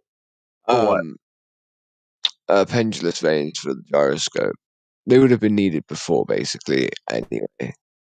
People use gyroscopes beforehand and they worked perfectly fine. Now, actually, the pendulous veins, the people say gyroscopes are affected by the Earth's gravitation, but that would then thus render the pendulous veins basically pointless, because they would constantly be having to fight against the vector of the gravity of the Earth. The pendulous veins were there created in order to stop the clunking effect of the precession of the gyroscope from angular change. It's just a little point I was trying to make. The point anyway as well is that with planes, there are so many different variables when it comes to flight times. Like the idea is that you can't prove, and they effectively treat the Earth as if it's a non-rotating geocentric plane. They always treat the Earth that way when they're flying. You can go and look this up in any flight manual, okay? And then not only do they treat it as if they're on a flat plane in terms of the way that they fly in these planes, there's also the fact that flight times, planes can effectively change their speed at any given time also. Most of them are on paths towards where they're going that are on automated systems now, especially with passenger flights, and they have to change their speed they're going for lots of different reasons all the time. For instance, side winds and all these different types of things, hot air thermals, whatever it is. So the flight time itself can be affected ever so much by all these different variables. So you can sort of have flight times that are ambiguous at best anyway, based upon a preponderance of different reasons that actually would be fully accepted straight away as to why the flight times don't even make sense or would make sense for it. Does that mean that? So, are you saying that pilots know, and Some they're pilots, just not telling? You know what I mean? Some pilots do know. But remember, it wouldn't necessarily be that. It would be the way the apparatus in terms of the way the plane was built. It would be like, right, you're going on a flight that goes to a place where it should be, let's say, it's an hour quicker that you should get there than going somewhere else of the same distance, but you should get there an hour quicker. For instance, because you're on a globe, right? But and well, two different distances. It's quite easy to make it to where the pilot's not even questioning why the flight times are different, right? Because he could get his instruments on his computer could quite easily turn around and say, well, okay, based on the GPS locations is where they are, and the locations of where they're going to, and to reify the idea of the globe. Remember, Columbus was navigating the Earth using a globe on the top of a table before the Americans were even on it. It's a very good way of locking off land that is yet to be discovered. And it's a brilliant way of looking at maps as well, globes are, right? Because 12 men can stand around a table and look at a map that won't fall over when it's on attached to a stick there. But again, my point is it's very easy to tell through his instruments, the pilot, the instruments are being programmed. They're programmed potentially to say, oh, okay, slow down, this amount for this amount of time based upon this side wind. Do this, this, or this, or this, or this, or this. There are lots of different things. And then thus the flight times all make sense. Or sometimes they make no sense at all. Well, that's assuming Do you that get what I'm trying to everything. say? This is Yeah, actually what we see as well. That sometimes flight times make sense, sometimes they don't make sense at all. That's actually what we experience and see. It's not like we see these flights that apparently would be quicker are always quicker, right? well, that's just assuming everything's computerized and programmed to throw everything off on purpose. Like back in. I'm not even saying it's done to be on purpose. I'm saying that there are real reasons as to why flight times actually don't necessarily always match up to what we would expect. There are genuine reasons why someone would have to slow down. Do you get what I'm trying to say? It Well, doesn't necessarily. I'm talking like flight time differences of 10 hours. You know what I mean? Like if you fly from, again, I'll have to pull up the chart, but it's like if you fly from Australia to the US, it takes 24 hours. But if you're on a flat plane, it would take 12 hours. You know what I mean? So it's not like this a little change in time. It's a pretty big difference. You know what I mean? Yeah, I understand what you're saying, but if you were trying to reify the idea that you're on a globe and trying to hide pieces of land, you're not going to allow for straight lines of flight to these places either, would you? And the pilots don't necessarily have to be in on this. It's just that their instruments tell them which way to fly, and it's that simple. A pilot could feel like he's flying in a straight line to somewhere, which he might not be doing, because there are so many reasons as to why you have to correct your nose and your yaw and your pitch every now and again anyway, right? Due to winds and all these different things. So you feel like you're going straight. And anyway, if the north, let's say, is the middle and that's the magnet in which you are following yourself on to carry on, let's say, going west, you're only doing it in relation to north, which is the only cardinal direction of truth. It's the only one that we truly know. But so if we change what the actual idea of what north is altogether, it being the center of an earth that we circumnavigate around on a flat plane instead, and then again, these people are taught to fly based upon the units of maps that they have already, then yeah, these flight times that make no sense and would be quicker. Maybe they would be quicker, but why would they allow people to go and do that? Well, because things haven't been mapped out in that way, have they yet? To where we are going to do that. So it makes no sense that these things would even be a problem in someone's mind or a pilot's mind as to why isn't it I just go there this much time and this much faster? Well, that's just not going to be something that comes up, because he's being taught to navigate and to fly on a globe that he treats as if is a flat plane. So his flight route is charted out for him. And open air looks like open air, and open sea looks like open sea. If they were pieces of land the whole way on these journeys, I'm pretty sure at one point a pilot would go, "Whoa, this looks weird." But this has happened. I know of a couple of pilots. I know one personally that has said this. It says it's fucking ridiculous, and has took flights himself. He's a commercial pilot, and it's actually proven that he can cut a couple of hours off of flight times and stuff like this. And it's shown that the Earth is flat at 40,000 feet all day, every day. That none of it makes any sense. And there are a few whistleblowers in this light. In fact, we know people that work for NASA. In fact, are whistleblowers on this also. The globe itself hasn't actually stood the test of time at all. It wasn't 80 years ago that they were still teaching in my town that the Earth was flat in schools. 80 years ago. And the globe, as a majorative thing that people believe, was only 100 to 150 years ago, and it was only 200 years ago that it really hit the mainstream.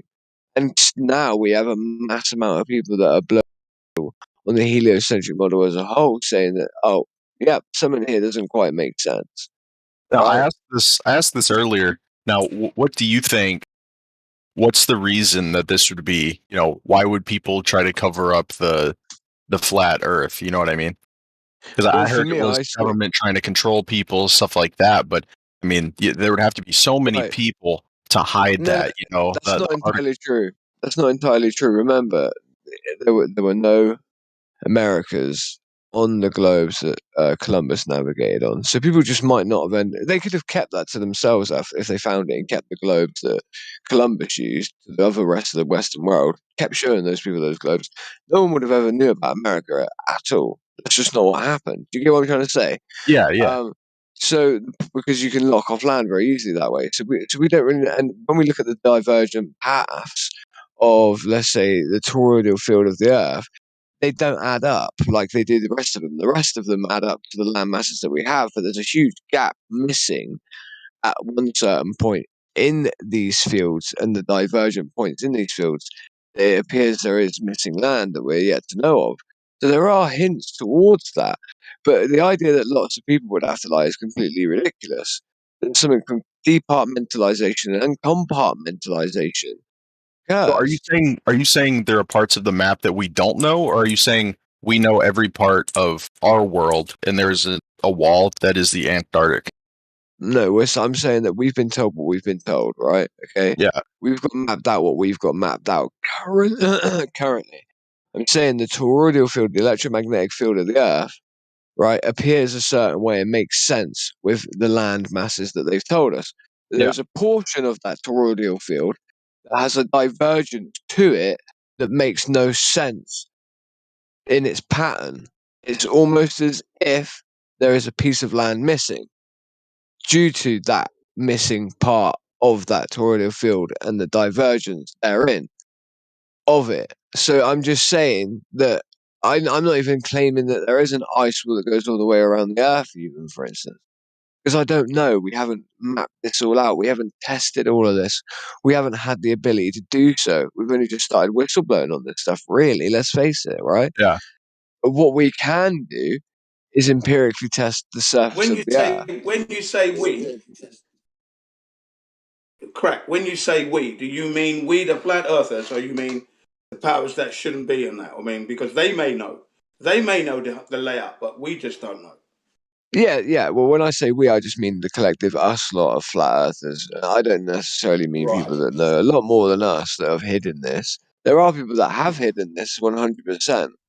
I feel like people believing they live on a spinning water ball, flying, hurtling through space with absolutely, no real, I guess, reason for them being there. A mere chance, merely born out of a thing of chance and just random happenstance, and basically via the laws of chance.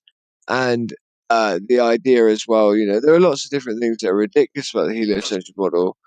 Everything relies upon another God, right? This little g, this omnipotent, omnipresent thing that holds everything to this ball that has no way of defining or being defined, and we cannot show where it comes from, but yet it holds us to the ball, and it's the savior of all. And it's got your gravity, it's your God, and without it, you would all die. And effectively be sucked off into the void, the privation of the thing that you need to live and to have life, which would be gas. And that would be the same effect as going to hell. And when we realize that the actual, chronological story of the Earth's development and the idea of where we got our molten iron core from and why it hasn't burnt out yet was because it was replenished by Athea, the Wayward Planet, which is the same planet that crashed into us that, deposited its molten iron core in the proper, perfect time in order for us to still have an atmosphere and us to have a gravitationally held in atmosphere, which is an open and closed system, a second law of thermodynamics violation. Gas pressure adjacent to a 10 to the 17 negative torque vacuum, where the higher pressure of gas in here would seek to fill the lower pressure volume of a privation outside there in that vacuum. But yet again, we're supposed to believe this. And the Theia, the Wayward Planet that also crashed into us, that replenished our molten iron core 4.5 billion years ago, in which, remember, we have no evidence for this event. We rely upon this event completely to exist and live now in the way that we do, with an atmosphere that we can breathe in. And again, the moon's creation happened from that same course collision with Athea, the Wayward Planet, because the actual, remnants and the debris left from the crashing of that planet into ours is the debris that apparently, using mass attracting mass, which has been superseded anyway by Newton, from Newton to Einsteinian warping embedded space time. The mass attracting mass of the debris coalesced it into a ball slowly on the side of the Earth, that eventually the Earth threw it out away from the Earth, defeating the Earth's actual gravitational force somehow. Once it was on here, which we've never heard of things floating away from Earth, but somehow this ball formed and did so. The same ball that came from the debris from the original ball that hit this ball that replaced the molten iron ore ball in the middle that was about to burn out. It gives us life. And then eventually that ball that was cast away. I'm nearly finished. Hang on. I just want to add this bit in there. No, I'm nearly finished. Blimey. Okay, go right. on. So, and then that ball that was thrown away, which was the moon, became the moon, which is exactly 400 times the size distance ratio needed for us to experience eclipses. And I know I've just monologued a bit, and I'm sorry to say no, just I had to finish the story. But you see how ridiculous this really sounds. Yeah, okay, hang on. Have you finished? Not yet? Yeah, I finished 100%. Okay, sorry, bro. let's get in there now. I was just going to say, and all that is happening while the universe is supposed to be expanding whilst that's all going on. So how, I don't get it. I don't get how it's all expanding, and yet you can still have mass attracting mass whilst it's all expanding away from each other. Would that be able to happen? And Jenny, what the question he asked as well was, why would they lie? Have you got an answer for that? Oh yeah, why would they lie? I feel that it's clearly obvious. One is ego, and the other is like they're controlling the human race, of course, under their fucking slavery net. So we have Amelia Earhart proving flat Earth anyway. That's why she was taken out. Poor woman. Amelia Earhart, back in the 1930s, she was breaking I all love that kinds of woman. aviation records. Remember her? Yeah. Her story. I love her. Do you remember her story? Jin, First woman to fly across the yeah. Atlantic solo. Yeah? Yeah, go through it, Jin. Please do, Me? buddy. Sorry, yeah, her story is plagued with sabotage upon sabotage upon sabotage, you know. And she was saying that the land masses did, and the routes she was taking, they didn't match her maps. So she was advised to make her maps flat maps. Sorry. And on her way to breaking that record, her manifold broke. A weld cracked on the manifold, right? So the engine performance was hampered. So she was struggling to get there. But she said in an interview she could see Ireland halfway across the Atlantic. Now the distance she flew was about 2,026 miles, and so around about 1,000 miles she could see Ireland. 2 miles of curvature should be there. That was missing. Amazing, isn't it? Well, yeah, it's like me on the southwest Without coast of England. I realising. can see Wales, Ireland, and France all at the same time in 3 different locations. What's the refractive model that would explain as to why I could see 3 different bodies of lands of masses all at the same time in perfect vision, as if I was on a flat plane, when one thing was 50 miles away, one was 25, and the other was another 40 miles away, all at the same time. I've seen this on multiple different occasions, on multiple different types of light as well. In terms of, when I say light, I mean light. The lighting of the type of Sunlight. time of year as well. Exactly. Yeah. Yeah, bro. It becomes almost laughable at some point to conceive that they want to keep pointing toward the stars and the sky and saying, well, how do you explain this? How do you explain that? Knowing that those are furthest away from us on the earth, like, obviously going to be the hardest thing for us to explain. And it's like, again, it's like, if we don't have an explanation for something, are we stupid? No, because the Aztecians knew all about most of the movements of the celestial bodies to a higher degree than what they know of now. And they did so just via observation, right? And they did so quite accurately, quite brilliantly, and I would say to a more accurate extent than what we know now, because this isn't prediction based on a globe model. This is post-diction based on a cyclic thing that continues to occur millennia after millennia. Yeah.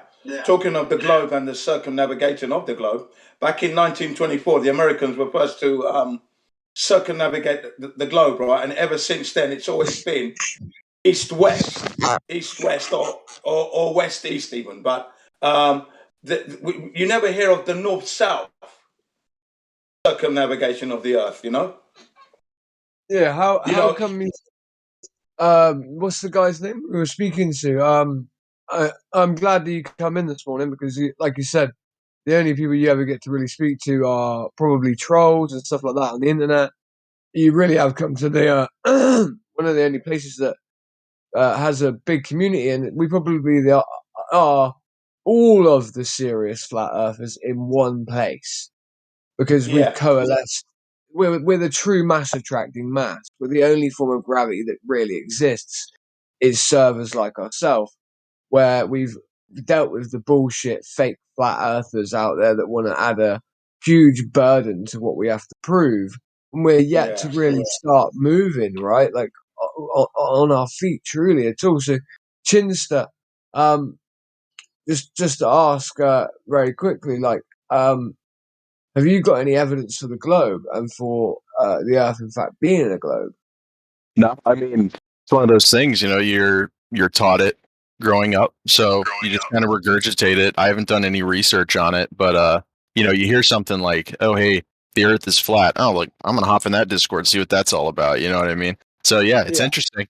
And if the Earth is flat, it's one of those things. It's gonna be hard to change my mindset just because it's ingrained in you, but Oh, not So, really. It shouldn't be. Hang on, let me get in there. No, it shouldn't be. Hang on, let me get in there. It shouldn't be difficult for you to change your mind because at this point, you're carrying a belief of the globe, which you haven't proved or established to exist. You're going on what you learned from your school days, what's been reinforced through movies, films, popular culture, music, yeah, the news, and the occasional Earth-like planet discovered at so-so in the universe, you know. But you yourself haven't verified anything they've said. You're taking it as a given, a belief. But when you see the facts, when you go out and you take the dimensions they've given you of the Earth, 24,901 miles in circumference, radius 3,959, and then you do your observations, preferably over the ocean, because it's uninterrupted and it's an expanse, and you're seeing distances of like 60 miles, 100 miles, 120 miles, 200 miles. Then we have technology, radars, that can see 1,000 miles, okay, where if there was curvature, that wouldn't happen. You begin to see that what NASA, the astrophysicists, theoretical physicists, scientists, and professors tell you are completely wrong. Anomalies abound. Not to mention the fact that they didn't go to the moon. How do we know this? I won't go technical. I'll just tell you, Stanley Kubrick, the best film director that ever lived, told us. You see? He told us that they never went. Not to mention Mother Nature not allowing it. Second law of thermodynamics violation, as my man Craig Billen just told you. So when you look at the evidence and you see the evidence fits the life you live through measurements, bringing the highest technology to bear, it's not subject to you changing your mind. It becomes you're denying the truth. That's what it becomes. You know? Yeah. No, I hear you. Yeah. No, and I appreciate the insight from you guys. All right. You know, so, if you want to live real, it's a lot more British. It's a lot more British or English, European, I should say, right now than it was when I was on earlier today. So. Oh yeah, yeah. Well, that's how it is. You know, sometimes we British come in and you know, expel the truth, if you will, or decimate the truth. But usually it's the Americans. We also have Australian contingents and some Europeans as well. So it's nice. It's a nice mix. I'm looking forward to hearing some South African, Brazilians, Argentinians. I really want to hear them because we've got a South African now. My last point. And South African. You're correct. We got South African. Thank you very much. Yes, we do have a very strong South African contingent, very intelligent bunch of people there. Now, last month in Brazil, 2 channels started up thanks to friends of Flat Earth Banjo, who is the expert on the flight paths on a globe, don't work, but work on a AE map. Now, his friends started up 2 channels, and they've instantly got like 900,000 new flat earthers. 900,000 last month. And then here in Japan. Because it's Brazil. Yeah, that's in Brazil. They're all flat earthers. In Brazil, it's basically been taught, the flat earth's been taught as the truth going back since before the globe. The globe hasn't really stood the test of time. That's what I was trying to explain to him earlier. It's only been 200 years that it was like entered into the mainstream, 150 that it was nearly accepted in the mainstream, and it was 80 years ago in my small town where they were still teaching the Earth was flat in schools. There you go. It really hasn't been around that long, and it hasn't really stood the test of time that long.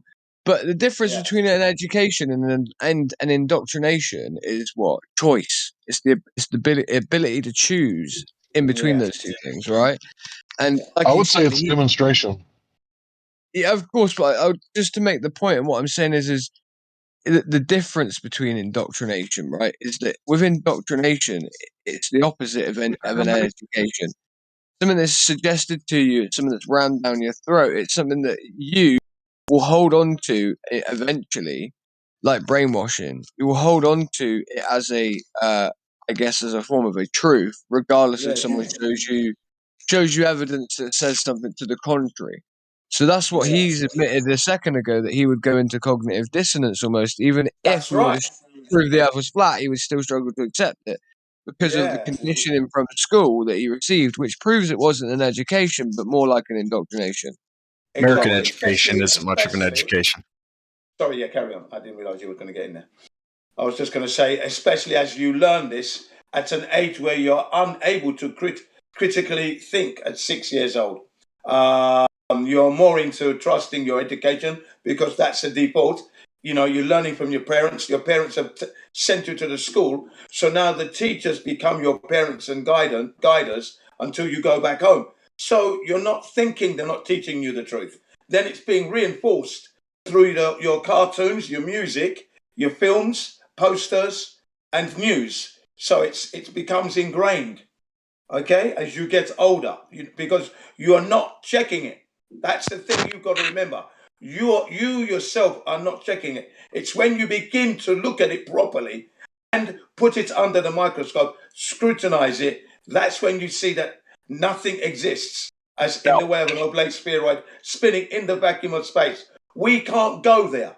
Satellites don't exist the way you think they are. Machines with solar panels being deployed, geostationary, geo-orbiting, these things don't happen at all. Not in the sense you think. They might be on Saturloons, but not. You kind and of me, simple test? we ain't nothing but mammals, but we can do it how we do on the Discovery Channel. So, I mean, There it's you go. everywhere, bro. Yeah.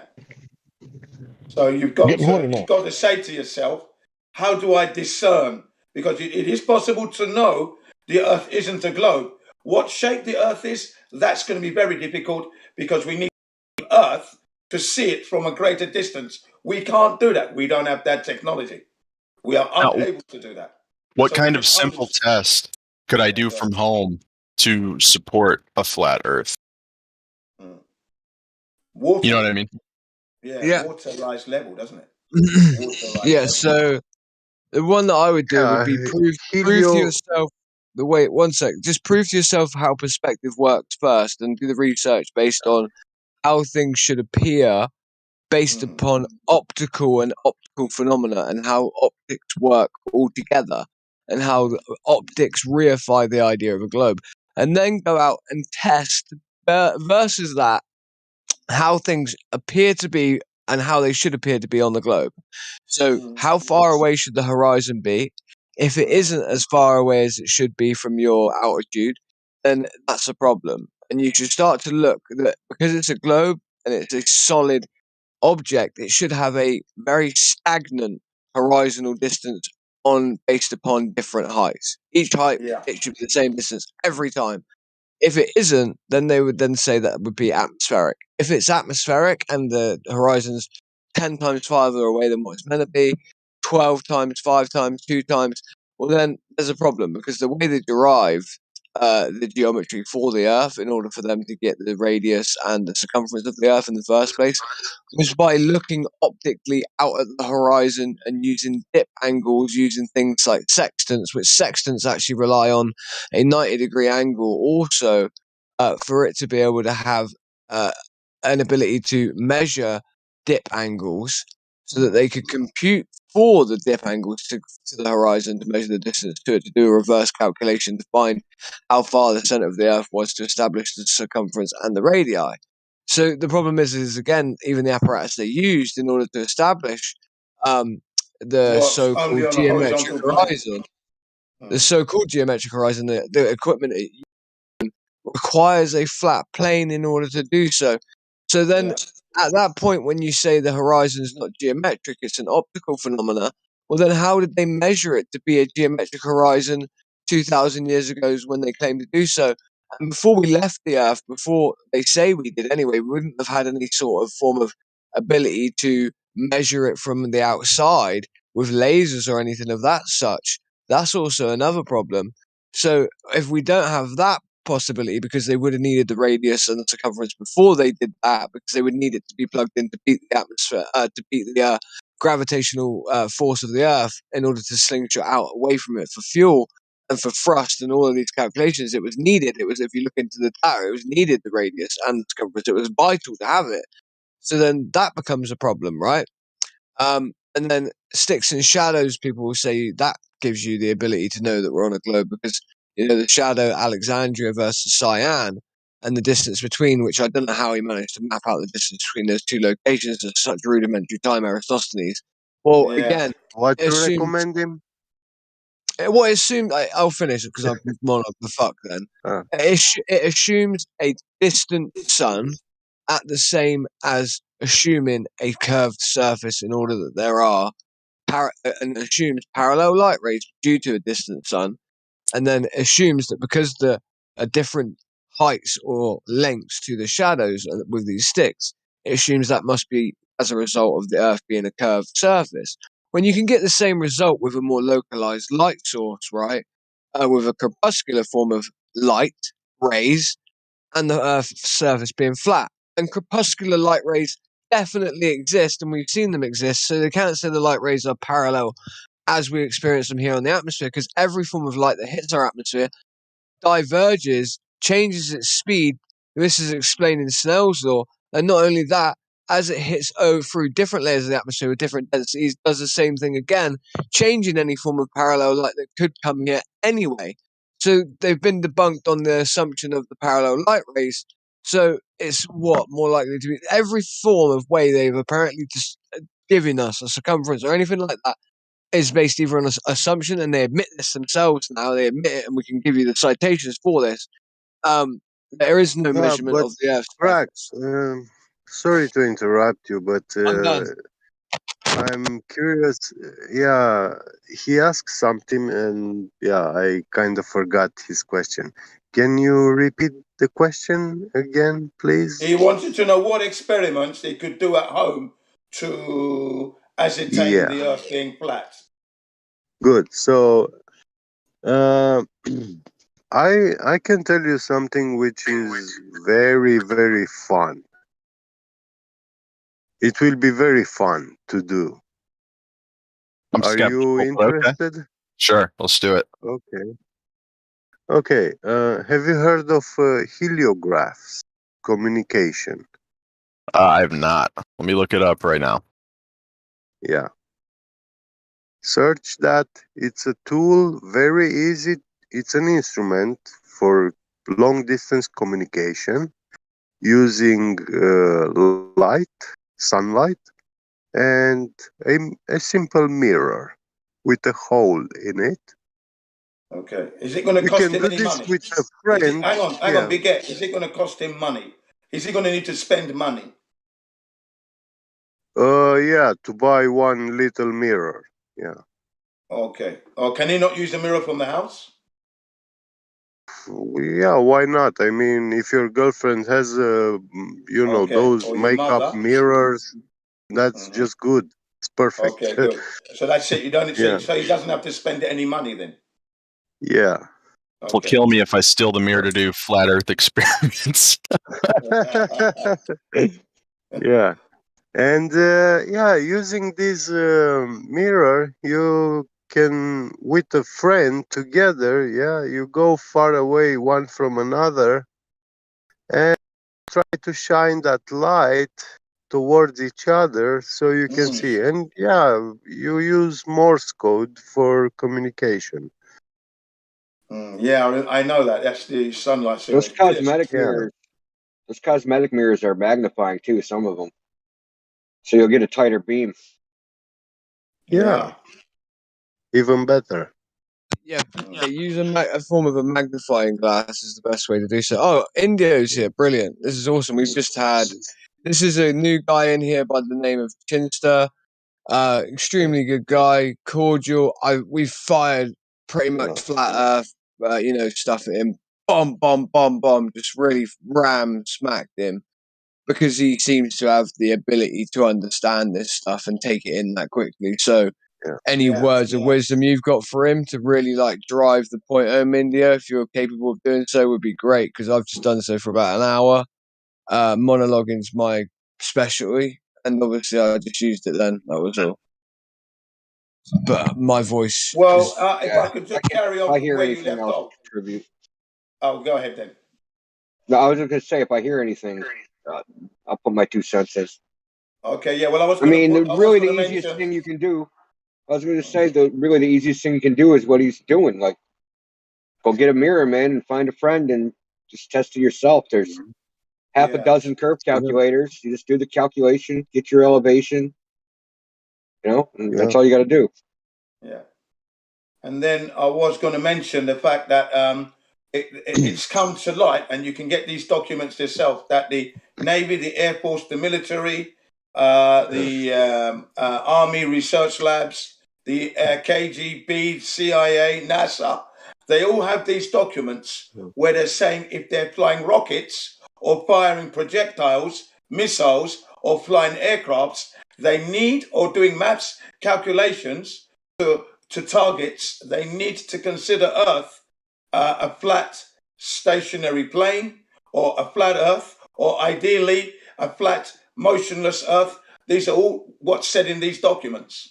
Okay? And then the question would be, why would I need to think Earth stationary and flat if I'm living on an oblate spheroid spinning? Spheroid spinning. Why would I need to consider that? I would need to consider the spin and the curvature, would I not? But no, I don't have to. I can just imagine or consider the Earth to be flat and motionless. Doesn't that sound strange in official documents from said aforementioned organizations? You see, speaks volumes, doesn't it? No, yeah, that makes sense. Right. Also, another advice for that mirror thing, you can go in a store and search for bathroom magnifying glass, like those little mirrors for bathroom magnifying glass is very easy, and they are very good. They are concave. Yeah, it's like a That's concave one, right? Yeah. yeah. Mhm. You can buy the nail magnifying glasses for, I believe, about £10 to £20 as well, and it's a magnifying glass that's got like an arm on it where you can attach it to the side of a table, right? And it is it basically is like the size of both of your hands held together, and they work pretty well. You know, you can see quite far with those. Another one is and I think this is a really cool one, is for you and your friend to both have a camera with a timer on it, right? And go, let's say, if you can do it on the water, it's the best. Like on a kayak, the kayak is one of the best ones, and you place it on the side of the kayak or the front of the kayak, right? And you both have your cameras on there, right? Aiming forward, looking at one another, and you basically, go out to a distance to where you should no longer be able to see any of the kayak or any of your own, and then you film each other from both perspectives at the same time. And the reason why that's important is because someone could try and assert that refraction is as to why you see your friend, but they can't assert as to why your friend sees you as refraction, though, then, can they? Because you've got a refractive model that allows for you to see your friend from your perspective, but that would mean the bending of light from the position looming you up over the horizon to him and moving the horizon back behind you at the same time. But then for that to happen in the same exact line of sight and field of view, the other way around for your friend would be impossible. So that's another way to do so also. Yeah. We'll check it As out. you can see, proving the globe is going to be very difficult indeed. This is a serious undertaking that hasn't been proven. Everything's you're just carrying a belief at this point because you haven't really checked. You've taken it as a given, and now we're saying to you, go and check it. Bring forth the globe if you can. If I could see, like, with my own eyes, some tangible evidence of a flat Earth, I think I would be more open minded to it. You know what I mean? Because you guys are saying a lot of scientific words, and it's, I'm American. It bounces right off my head. So yeah, if I could do an experiment, see for myself, I'd be more inclined to believe it. Yeah, these are observations you're going to be making, not really experiments, but more tests, looking for curvature. And if you can see over a given distance, which the curvature would not allow you to see, then you know that there's no curvature there. What is there? And remember, water, wherever you see it, is always lies level. In your bathroom, in a cup, on a lake, in a pond, the ocean. Yeah, you've never seen a water conform to the exterior of a ball anywhere, have you? Usually it just rolls off because the surface of the ball is not level. It's curving, so the water just rolls off and accumulates at the bottom of the ball. Yeah? But on a table, it will sit. You pour some water on a table, it will level out. won't it? And sit You comfortably. know, yeah. You know, all these methods like heliographs, laser tests over large bodies of water, they all use light, visible stuff. Globers like to invoke refraction despite the fact that they have no clue what refraction is. Mm. And on top of this, we have to ignore the technological achievements of mankind today, modern mankind. We have to be completely blind to all the technological achievements that we have today. Um, I'm curious if you are into mechatronics, robotics, stuff like this. Some degree. Okay, then do you know what a linear encoder is? Okay. Dude, you guys are making me look fucking stupid. Yeah, no, I don't. Oh, not really. No, no. Yeah. It's an occupation knowledge. So if you don't really work in the industry, you're not going to know. Don't worry about it. Yeah, do And not that's not the feel point. stupid. We're, I we're don't not here know. to make you Listen, look silly. We're here to help Yeah. you come to an understanding. Not because you're Yeah. not an expert. That's not the idea. We do don't you want do me to that help here. you out a bit? Yeah. Like some of the words I say are quite big and all that sort of stuff, but I don't have a bloody clue what it is that he just said either. So don't Yeah, come worry. on, Biget. Let's have it. Let's have Yeah. Biget tell us.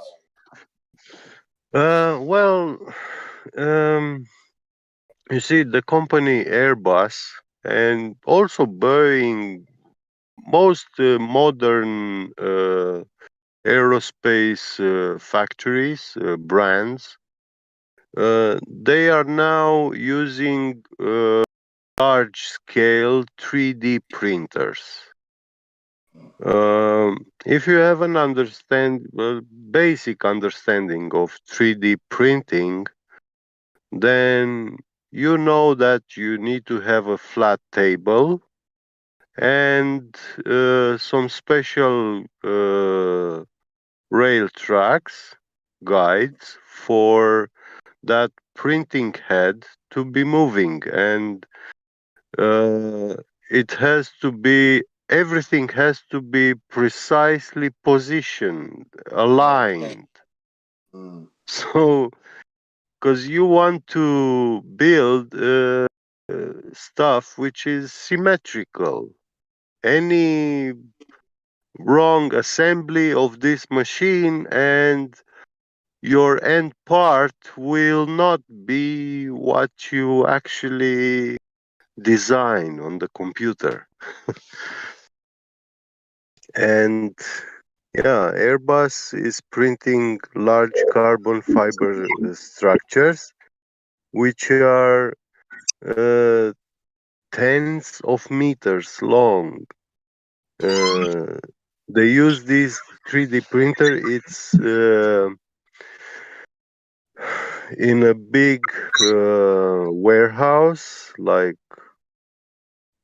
big building, Like an and aircraft it, hangar. Like an aircraft hangar. yeah, Yeah. yeah, exactly, and it's 200 meters long, and that printing head is moving inside that building. Yeah, it's a closed system environment, control environment, everything precise, constant temperature. Yeah, and yeah, in 100 meters, according to the globe curvature and the downward gravity vector, yeah, it in the globe model, the downward vector is convergent to the center of the ball. So This they say. means this means you do not have two down vectors which are parallel. So every time you move position, your position on the Earth, yeah, Yeah. your down vector is at an angle All the time. in comparison to the previous position. Yeah. That would depend more on the foundation of the building, wouldn't it? Yeah, but that you would still No. need to take Earth's curvature into consideration, wouldn't you? Even to build that building to be that Yeah. size, wouldn't you? You would have We to. build the building, the floor, the foundation flat, yeah, level. Yeah, we build it this. Okay. It's not natural. It's man-made, perfect, flat. That's right. But now, this downwards vector, you cannot change it. So in one position, you have a down vector. And now when you move on X or Y axis, yeah, To reconfigure your it. down vector will be at an angle, converging to the center of the ball. These down vectors will not be parallel. You have to keep Yeah. accounting and allowing for it all the time. Yeah. But when you set up, So you don't. Yeah, you don't when you're yeah. setting up. So in 100 meters distance, according to the globe Earth numbers which they give us, the 3,959 miles radius, yeah, we have an arc curvature, overall arc curvature of 8 inches per mile squared. That means about 8 millimeters in 100 meters. But we don't have this curvature inside this building because we built the floor perfect flat. But the down vector, it changes. It's not the same. You cannot manipulate that. So in first location, I have a plumb tool pointing me the down vector.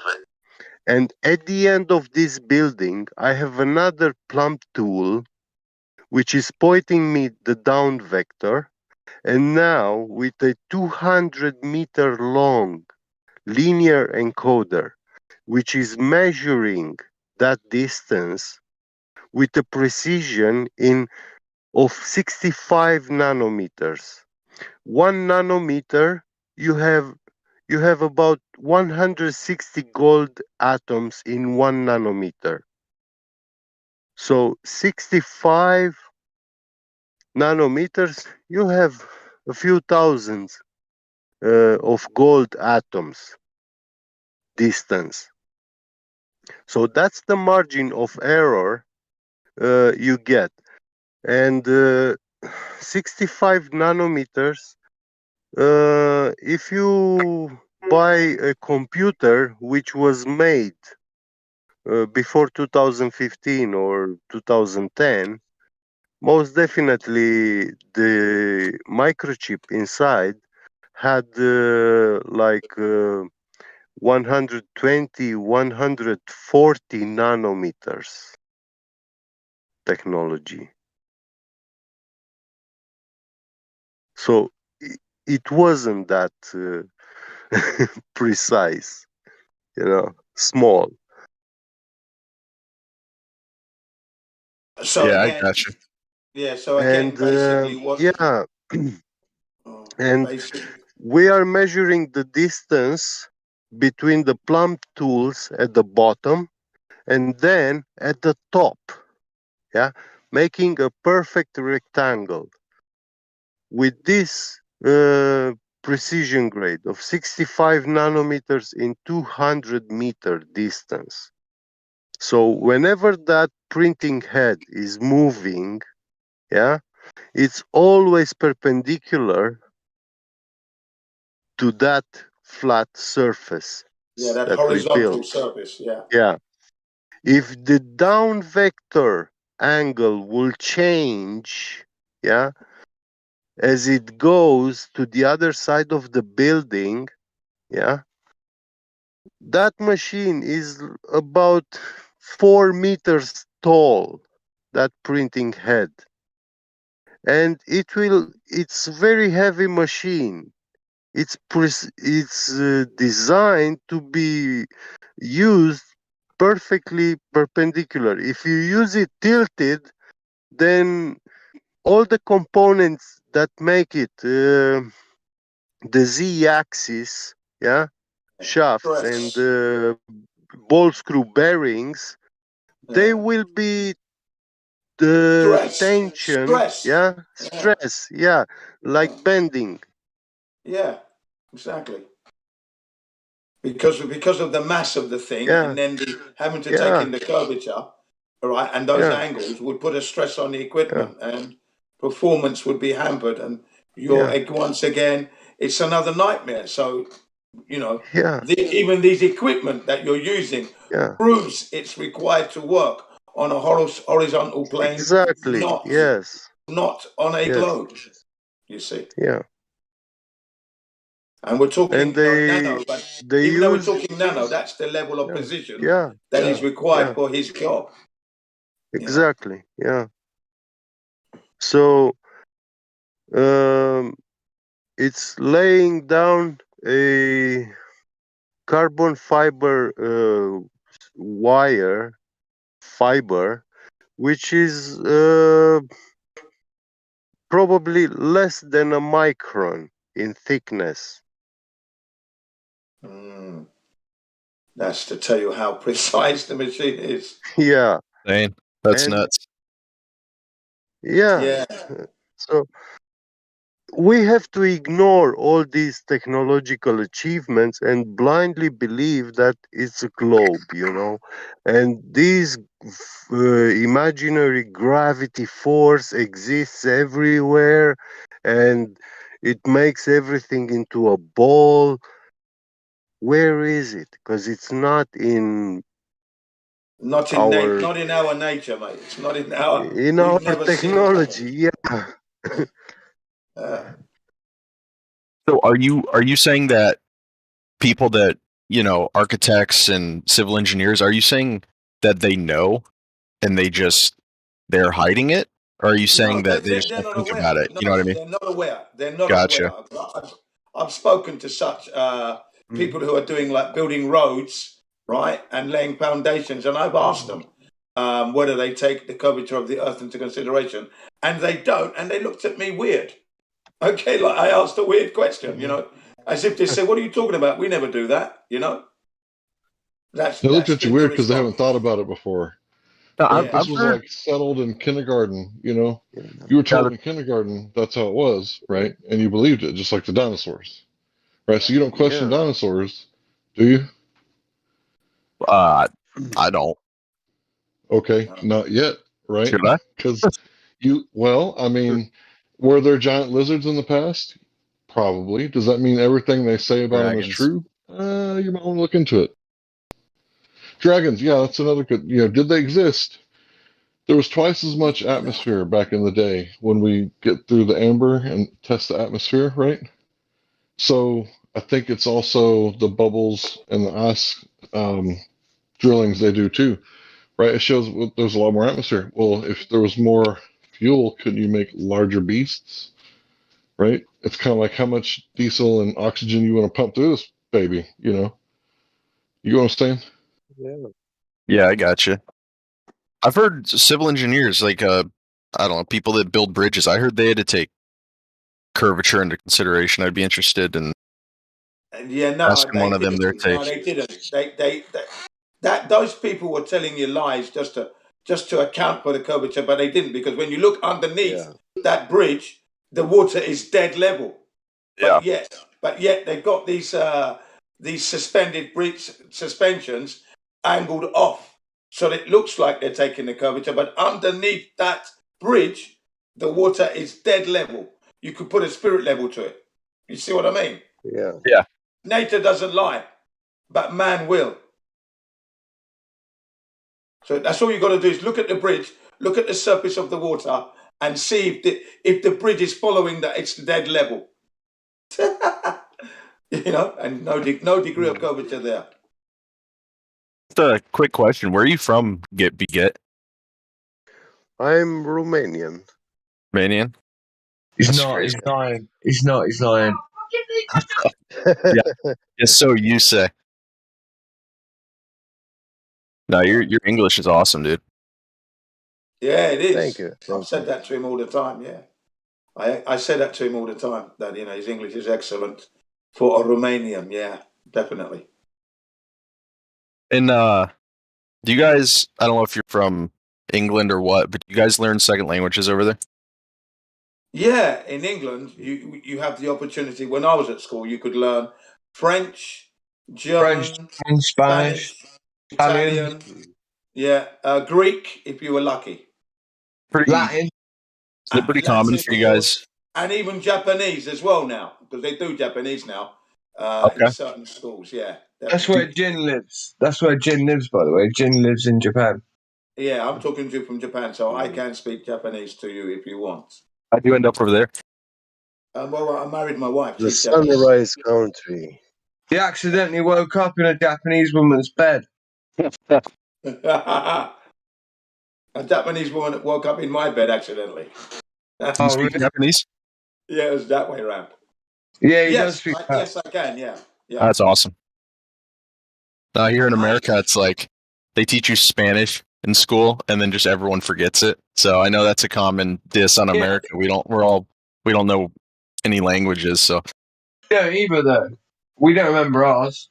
I don't remember. I did German 5 years. All I can tell you is I've got a big penis in my trousers. That's it. Damn, I wish I had that. So yes, I watched this.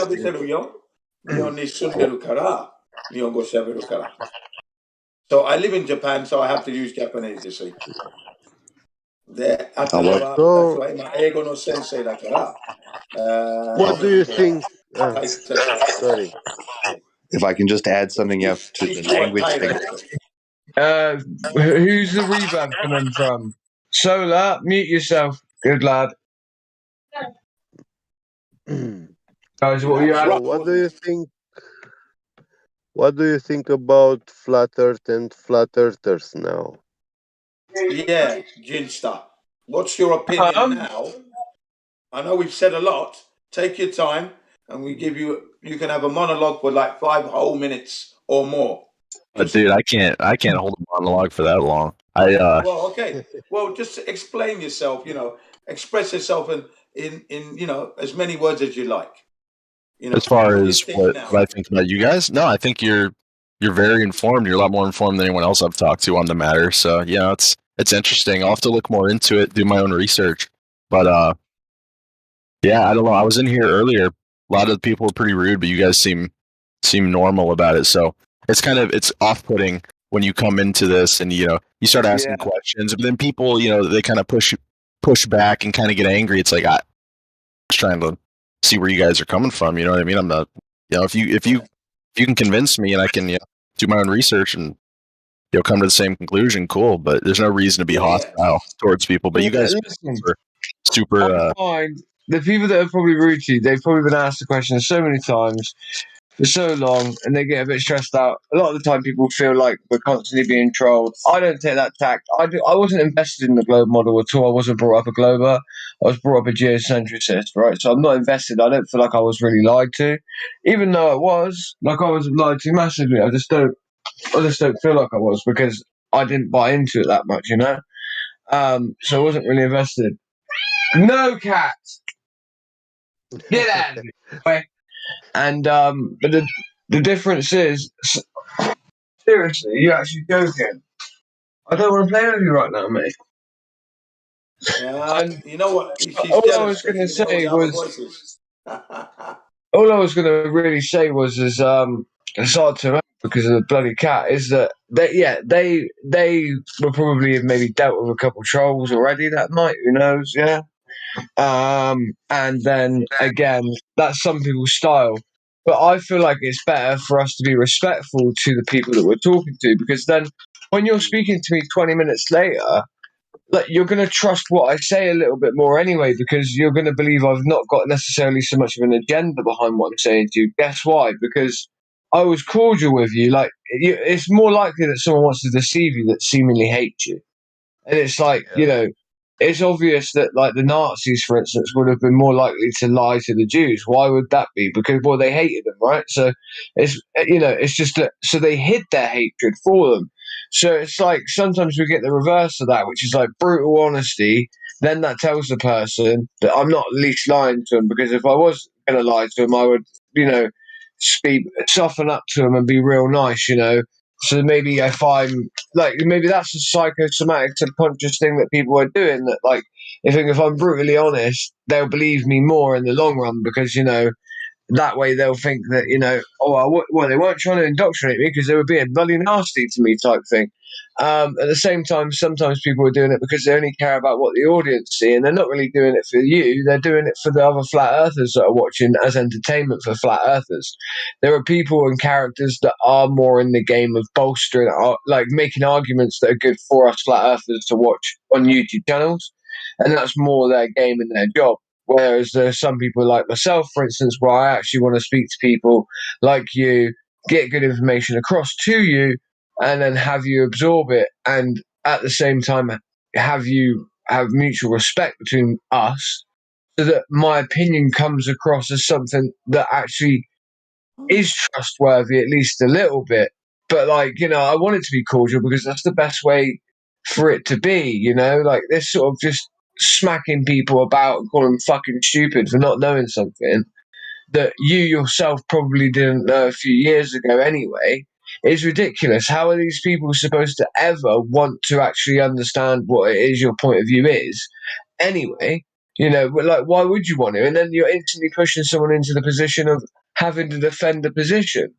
Like, why should I make you defend the position that you might not even know that well? And by doing so, putting you up as my enemy straight away makes it to where you have to front off and face off against me. You're never going to accept my side because I've made you the opposite of what I am already being as my enemy. You know? It's exactly. ridiculous. So I'd like to take the opportunity to apologise on behalf of the server. If you had a rough ride earlier, please accept the apology, and thank you for your perseverance and persistence in still coming back. That shows fortitude.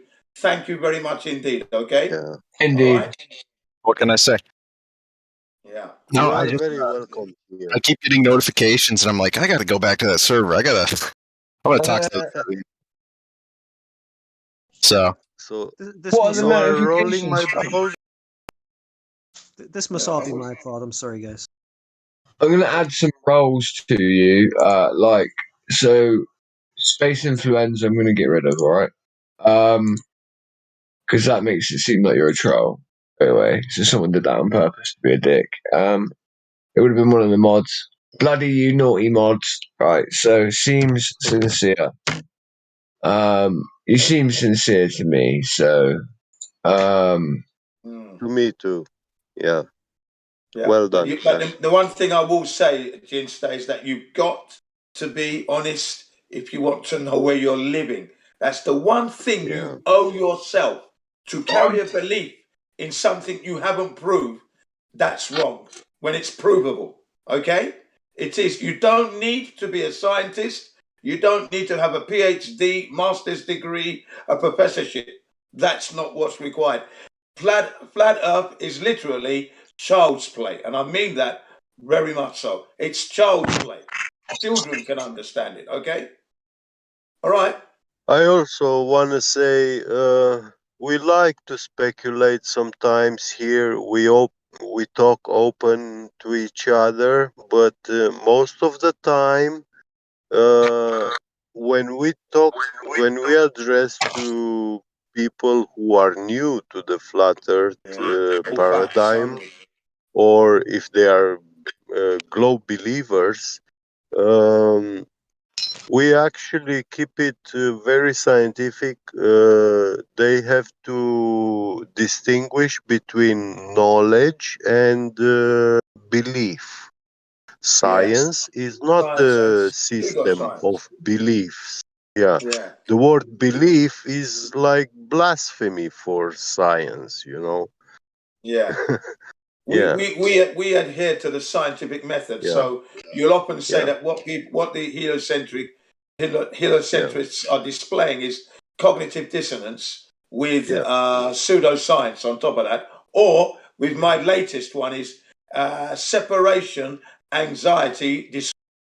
SAD, Isn't it's it? called. It's a psychological. It's actually a psychological disorder where they can't separate from the globe. Okay, Yeah. separation anxiety disorder.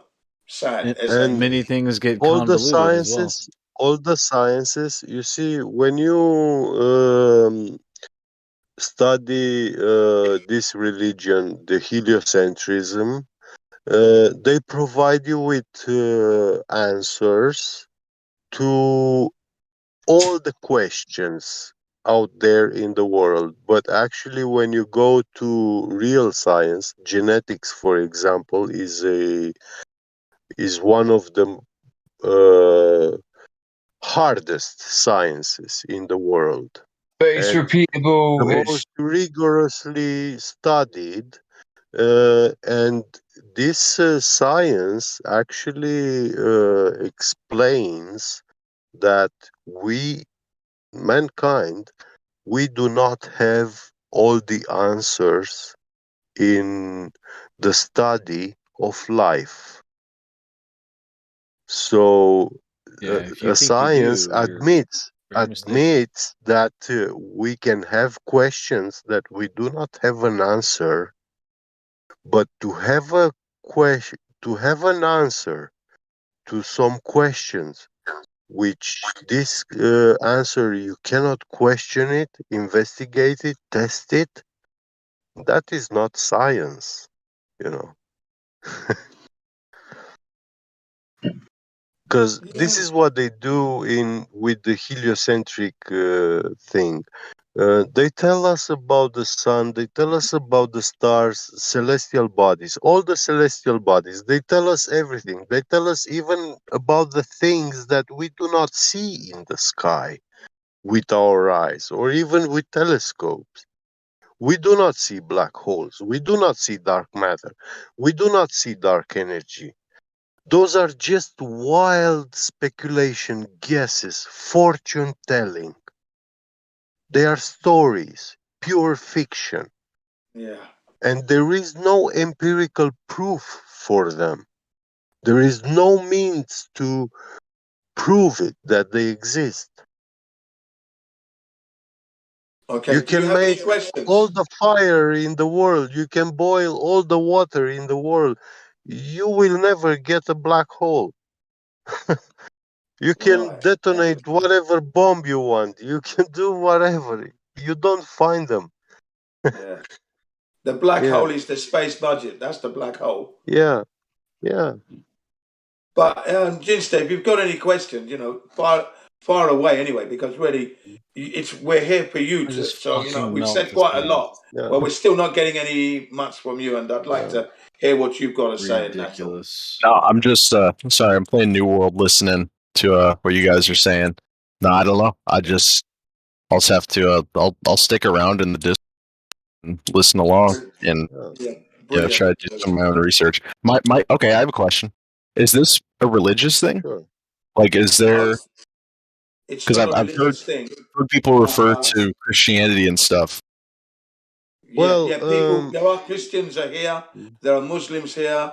Jews are here. All sorts are here. But none of us are claiming flat Earth as a religious thing. But some of us may refer to the Bible for some of the evidence, but biblical evidence. But we mainly follow the scientific method and the evidence that we can prove repeatable, testable. That thing. Okay. yeah. But Yeah. it's not a Yeah. religious movement. It's the reality. That's it. It's what it is. It's not heliocentrist. Is pseudoscience gone wild. Okay, flat Earth is the truth. You might hear me I for a tell you joke what. say. Yeah. Sorry, let me just finish Sorry. up. You might hear me say Go this finish. when I'm in other servers. When I'm in servers where they have a lot of globers, you might hear me say this: flat Earth is the way. Flat Earth is the truth. Flat Earth is uplifting. Flat Earth truth. but I'm saying that to wind them up. Do you know what I mean? Yeah. It might come across religious, but I'm doing that deliberately. That's a deliberate chant to wind them up. But flat Earth is the reality. It's what we experience. It's what we live, and that's what the Creator created. He didn't create an oblate spheroid. Beget. Sorry. Yeah, we do have religious channels in the server, but this server is not for religion. Is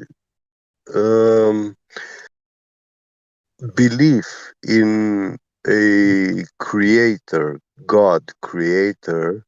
This is the only accepted belief in the server. We accept it.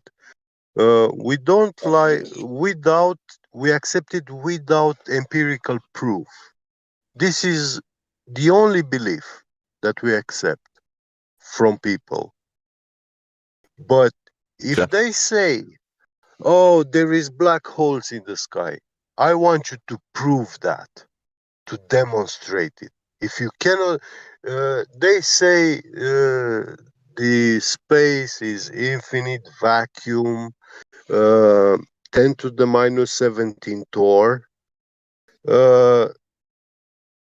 This number is so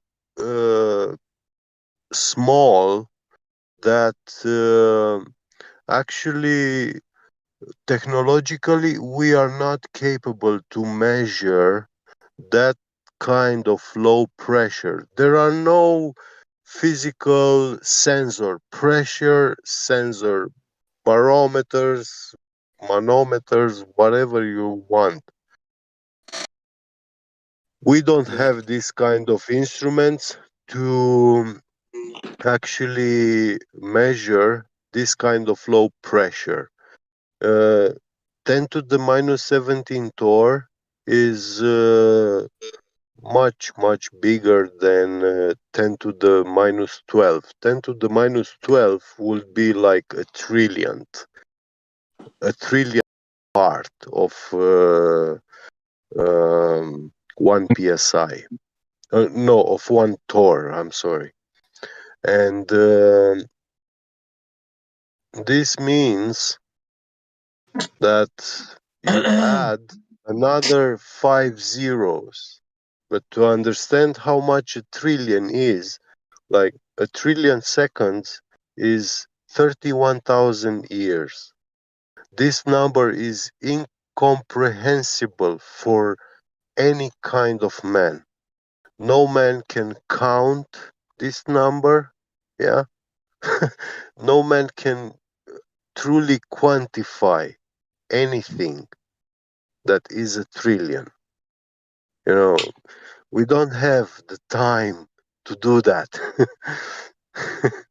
Yeah, we're currently moving at Yeah, 622 miles per second through the universe yeah, as we speak, yeah. covering 622 So, miles in yeah, 1 second, and we don't notice it. and in, for example, in vacuum chambers, yeah, we have industrial vacuum chambers for sale and stuff, you know, and the lowest, I mean, the most performant vacuum chamber, NASA claims they have one, and scientific laboratories and stuff, they reach 10 to the minus 6 Tor.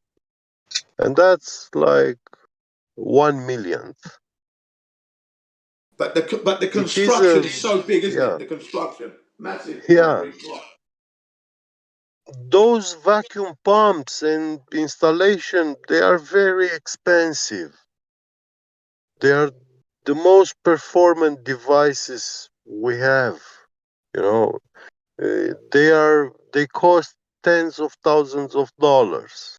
More, well, So yeah, yeah, millions, millions and millions.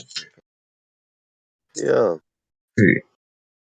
But NASA, by claiming that the vacuum of space is 10 to the minus 17 Tor, they need to show us the instrument that they used to measure that pressure. Because what they did, they just went on wild calculations, irrational calculations. This is how mathematic calculus is, yeah. You can stick to reality, like count the apples in a tree, yeah.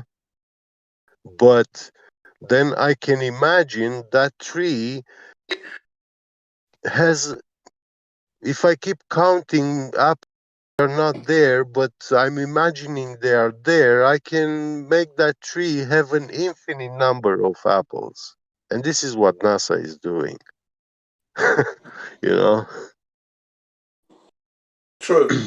So, yeah. Yeah, I hear you. Sorry, I don't have much to add. I'm just No, listening. that's fine. It makes logical sense what you're doing because at the end of Yeah. the day, you're gathering intel, gathering information. You go back, Mhm. revise all that, have a look at it, and then try to apply it to your Yeah. real world. It will take a while. Some people, a matter of days. Others, months, depending on their lifestyle and how much time they wanted to dedicate to do that. But the one thing is, you owe it to yourself to know what this earth is because it's possible to know what it isn't. That's the first thing. That's definitely provable there. And Yeah. once you understand that, you're going to look at life a lot more differently. You're going to start to look at your Yeah. world, what you live in, and where you live. Sorry, your government, education, everything's going to take a. You're going to look at it and scrutinize it more. Is what I'm trying to say, and then you'll come to a better understanding as to what you want to be in life, what you're going to do in life, and etc. etc. Okay. Yeah. Also, this is a very The gift important of life. point. Yeah, Yeah. it is a gift of Like life. some people ask, what does it matter if it's a globe or flat? How does this knowledge affect my own life? Right. Good question. It is a And good it's a question. silly question, actually, Well, it's It is hang on a silly. because, second. It's Hang on a good, but second. silly. Forget. It might be silly to yeah, you, but to other people, it's not. It's a serious question that they ask because they don't understand. You see. So indeed, it's a good yeah, question, really, because now yeah. you can really get to them. Go Mm. for it. Yeah, what I mean, it is a More than why question would of they lie, right? huge importance.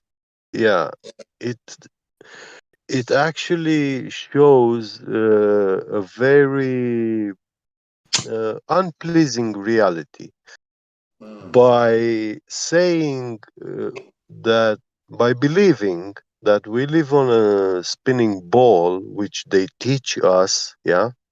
So let's take it this way. They teach. We know now that the heliocentric model is a lie, but children, they don't know. So these people teach the children that they live on a spinning wet ball. Yeah, they become adults and they believe they live on a spinning wet ball. Now the government knows that they are lying to these children, and now the government knows that these children have no clue where they live. So if they don't know the place where they live, it means that that place it's not yours. It's not theirs. Yeah, You it's know. just controlled by them. So the government takes ownership of this world, yeah, this realm, which it was created for us. You know, all the animal kingdom is under our dominion. We dominate everything, and everything in nature fears of man. All the animals. Now, yeah, uh, when we switch from this knowledge, we lose our state, which has been given to us, you know, and by dropping Nailed it it, on the yeah, head. they over us, they enslave So, us. yeah, Yeah, exactly. That's why it's important. Let me just finish this off. yeah, That's why it's so important, because it's unfair. I feel it's unfair that children yet to be born are being born into the yeah, debt of the lie that we are yeah, allowing to continue.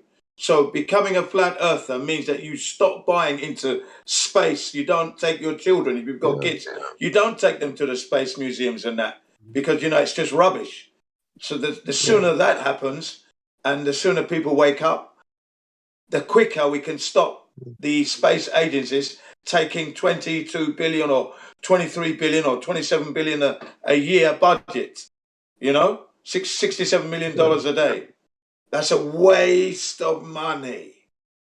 We don't yeah, go anywhere. We're not going to these places. Like Biget said, these black holes are just lies. But look at the money they expenditure on that lie alone. And children not yet born are going to be paying that debt, It's plus not the even military debt lawful and everything money else. either. It's not Sorry? even lawful money. It's like Yeah. a fictitious money we're just fucking passing around too. It Well, gets there you worse. go. There's the other angle. Exactly. So What it's just what they unfair. created, yeah, Yeah. what they created is homelessness. By Yep. being born in this world, it means that this world is big enough to welcome you, yeah, to receive you, Yeah. and you have a right to have a home, to build your Absolutely. own home. But the government does not allow you to go choose a place and build your home as you like. You have to go and bow down to the government and work for the government, and then And die maybe, for the yeah, you will governments, make it die for the to royal own a families. home. Yeah. Correct. But you will own it only for 100 years maximum, you know. Yeah. So yeah. Yeah. If you're lucky. Yeah, that But means that your whole family is doomed. You know, your children's, they will be homeless. terrible. Yeah, Usury.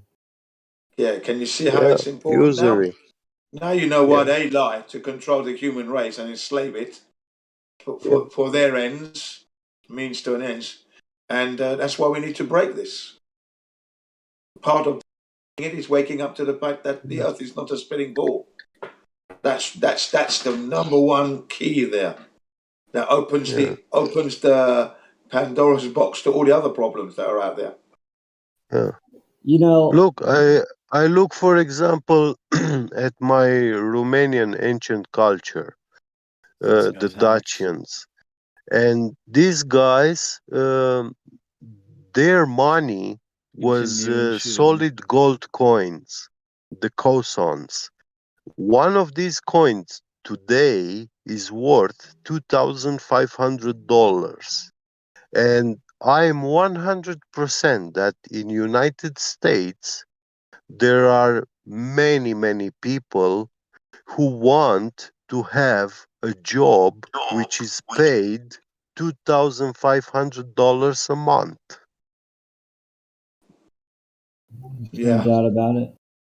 And the funny thing is that these ancient people, when they worked, yeah, and they were getting paid, they were given a little bag with a couple of those coins inside. So today you barely get the money for one coin for working 1 month. But 5,000 years ago, yeah, this is how people were paying each other. A couple of those gold coins, and who knows, maybe for 1 week of work. Well, it's indebted servitude. It's impossible to pay off. It's crazy too because they made like this Yeah, dollar that's debt based. So like you're passing around a bunch of debt Yeah. that you can't legitimately pay off. There's these ways they talk about, but you pretty much gave over your labor, all of your labor for your lifetime to this government. Yeah. And like they have these treasury accounts set up that they discharge all this debt off to. And you're just kind of, it's like all prepaid, but like you're in this illusion, this corporate illusion. And you go through this like liaison, which is your name. Yeah. It's fucked up. Yeah. I mean, it's looking like Russia might be starting a Oh. war, maybe. The language is Yeah. looking like it's moving towards that. And now that would be totally unacceptable that the powers that be are creating more mayhem, because it's not the people. Yeah. The people are not doing anything, are they? Look at the citizens on both sides of those countries. They're not armed to the teeth, are they? Armed to the teeth on the border. It's the military and it's the government that's doing this. Like chess. Can you see how stupid this is? Yeah? You know. And like I wasn't even old enough to go into a binding contract with the government at like when I was born. What a bunch of bullshit. Yeah, you know? exactly. I mean, give me a break. Like you're born into a fucking fictitious entity. Like give me a break. This is why you should be always assertive when you meet authority.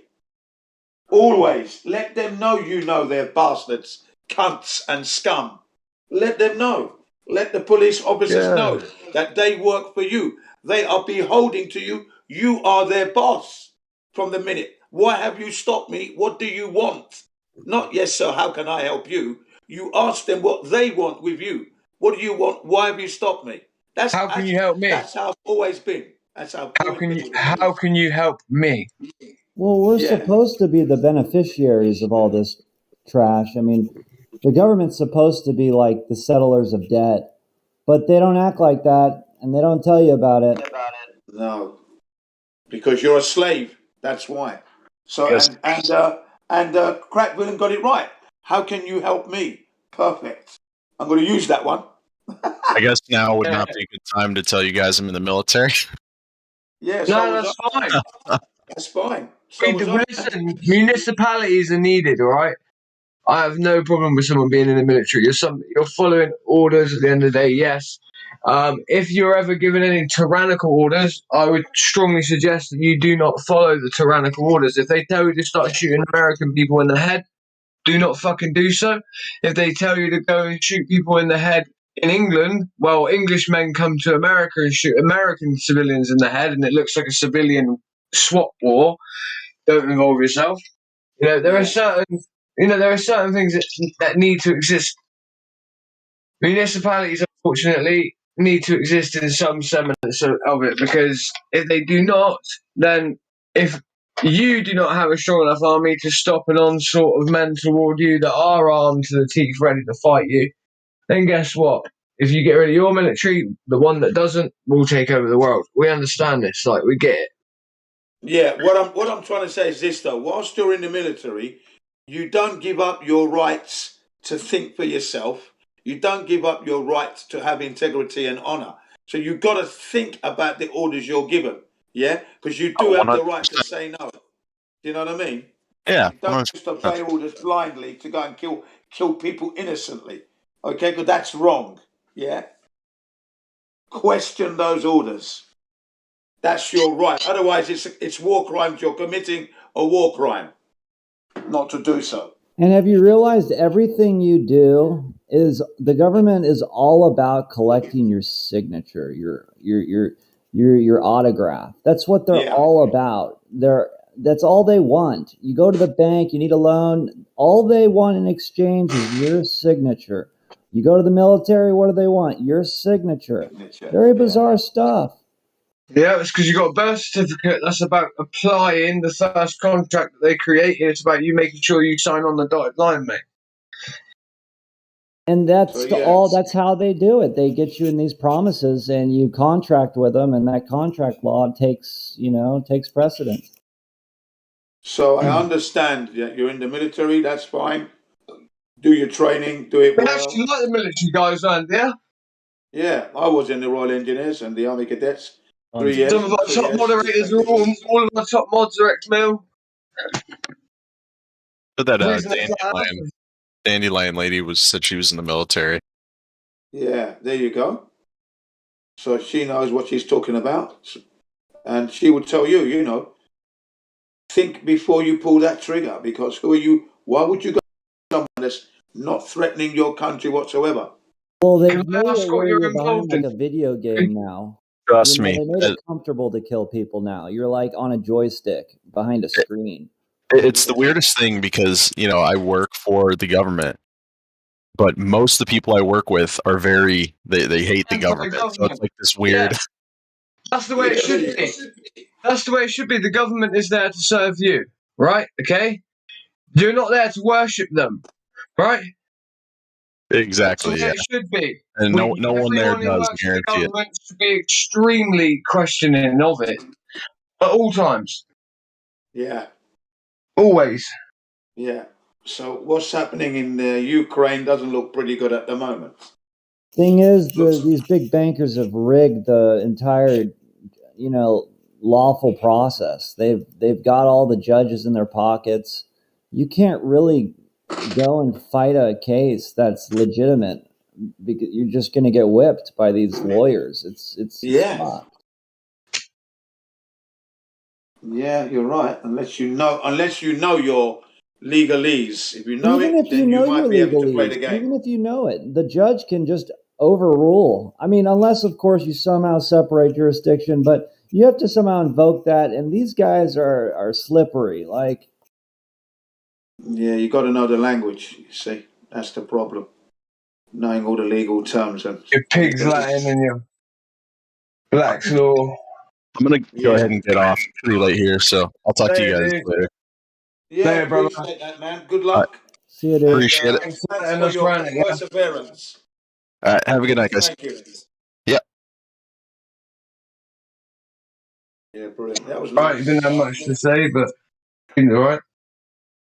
Yeah, nice. Just a good little flat. Like, we just flat smacked the life out of him. That's all. Well, I felt we uplifted him. I felt. Yeah, no, in a good way. Flat smacking isn't a bad thing. Yeah. He seemed we interested flat at the smacked very him. We least. You definitely know, flat smacked him. interest. But Say we that gave him- again. Yeah. Sorry, He said he seemed interested. One sec, Jim. Someone else is I think someone else is. Is that someone new Yeah. or? Yeah, there is someone there. My apologies. Carry on. I just couldn't hear if it. I hadn't Yeah, heard there that was voice. someone else trying to get in. There was. Please come in and speak. Sorry. I thought it was why am I talking then, but I could be wrong. Oh, was that me? I just said he seemed interested. He seemed like he was interested in Yeah, that's what I hear. hearing perspective. Yeah. Because he was taking an onslaught earlier on, a few hours back. He was being hammered, but and I mean hammered, right? But he still came back. So That's a good sign when they come back. Yeah. Who was it that hammered him? Was it QE? No, it wasn't Q. It was just the others. You know, the other bunch that were there, a right mix. But then again, he was acting a little bit like a troll, a little bit blasé, to say the least. And then if you're going to be blasé, then they're going to, you know, the other bunch, they're going to feed off of that and think, well, you know, what's going on here? You know, you're not taking it seriously, you know. And then one thing leads to another. You know how it gets. Yeah, And now he's in on the the Todd defense. Diss. I mean, he's in having it. to defend He's in himself. the You grip. see. Yeah. Whereas Crack Villain kind of like spoke to him amicably, laid it down, you know, and he kind of, like you said, understood. And then he was asking questions, so he was receptive, and that was good. I added my piece. Biget added his piece. My man who just spoke added his piece, and it was good. Even Indio added a little bit. So he was quite happy with the way it was going. So. Yeah, you get a better flat smack, do, but not when it's like that, because he actually listens. Yeah. Yeah. We'll see what happens when he comes back. He'll leave. He'll get reprogrammed by the outside world. We'll see how he acts when he comes back. You know how that works. Yeah. Yeah, man. Yeah, but I did say to him though, he's got to be honest to himself. It's just the gift of life. You got to check it to be real. Otherwise, what's the point? What do you mean? What are you doing? You know, carrying beliefs when it's provable. Come on, how real do you want to be? Honestly, like, what are you even doing?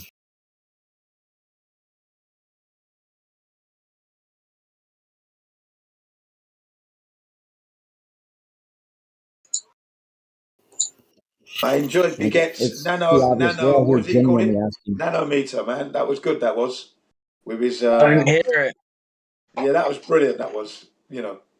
I didn't hear it. I had something that distracted me, and I had to like run into the other room and that. Yeah, he did a nice little number on his job and how the importance of his laser printer and how they work to precisions of a nanometer, and the building is like as big as an aircraft hangar, and none of the actual construction takes in curvature of the Earth or gravity or anything.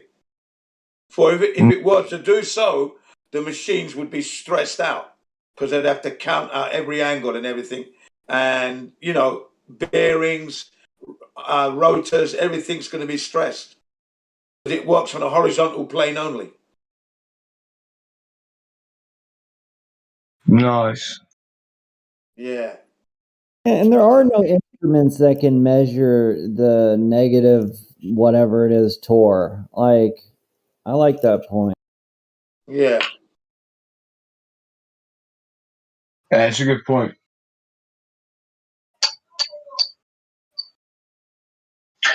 Because even if the world was on, I don't know what to do. I want to watch like a video. You guys You ever want to look watch at a video? What? What Go kind? Of anything really, I might go down to a different channel and stream it. Hey, Crack, have you ever seen or heard about the idea of a nanobot? What do you think about that? Yeah, I think that it's fucking crazy, and I think it's 100% real. Yeah. Yeah. Dude. I think it's how they make circuit sets for the M1777 howitzer Excalibur round, because the GPS unit would break. I feel like it either uses genetic circuitry or biogenetic circuitry, meaning that it uses a frequency that can be played like you make a very, very, very strong speaker quite easily, right? But a GPS unit will break, and you can have it so that it's like cymatics, right? Creates like a pattern, and that pattern connects all the different bits together, you know. Of the nanobots, like how iron filing is mixed in with the nanobots, and it's like a liquid. So it's like it takes off, it gets this. Once it's flying in normal flight, ground's able to turn on its cymatic frequency, the bit that doesn't get broken, and that frequency allows for the circuit to be reconnected. Instead of having wires in there that would all get pulled apart and destroyed on takeoff because it's coming out of a howitzer, you know? Even on that level? On a level of, I mean, microscopic level? What? Nanobots. A nanobot. It's on a microscopic level, correct? Yeah, of course. They're on a microscopic level, yeah. How do you even interact and manipulate something like that? Yeah. With a field, with an electromagnetic field. 5G. I get that it can maybe interact with, like you said, a field, and maybe it can react to something, but in terms of engineering it, like, what? Yeah, it's pretty hard to fathom. Definitely. Well, they're years ahead in technology. Years ahead. Always have been, right? That inner space stuff is almost as hard to believe as the outer space stuff. If you Yo, bro. Morning. You good, brother? To you, sir. All good, Crack. How are you? Yeah, I'm good, my G. I actually really like Flatty. I think Flatty's a fucking right gangster. Flatty, mate. You're getting fucking rolled up today, mate. I'm rolling you up, you cunt. Nice one, you fuck. We can get rid of that seem sincere roll. Just give him the value roll instead. Nice one. Yeah. Well done, man. There you go. Thanks, Jen. Nice one. You Wally, you're getting yourself up now. You're coming up.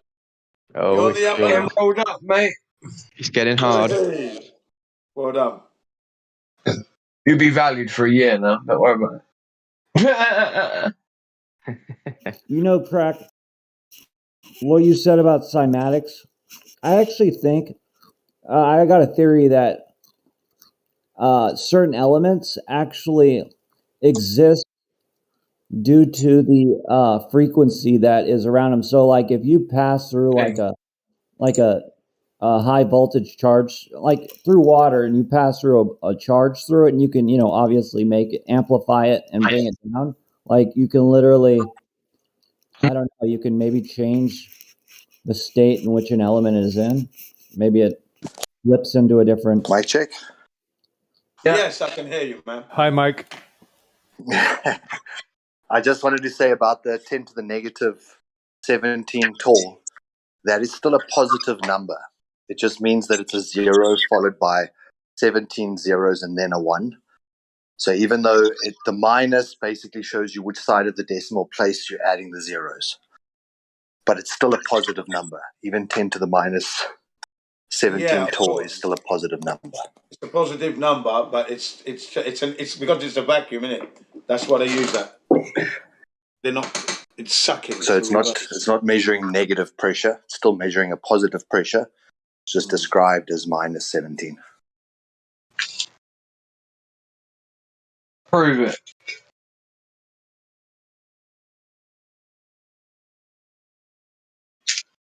Exactly. Coming in here with your baseless claims. No, yeah, he's completely right, guys. Of course he is. Of course Wait, he is. but how did they arrive at this number? How did they zero. arrive at negative 000 torr? Oh, they pulled it out of their ass, didn't they? No, sorry, literally.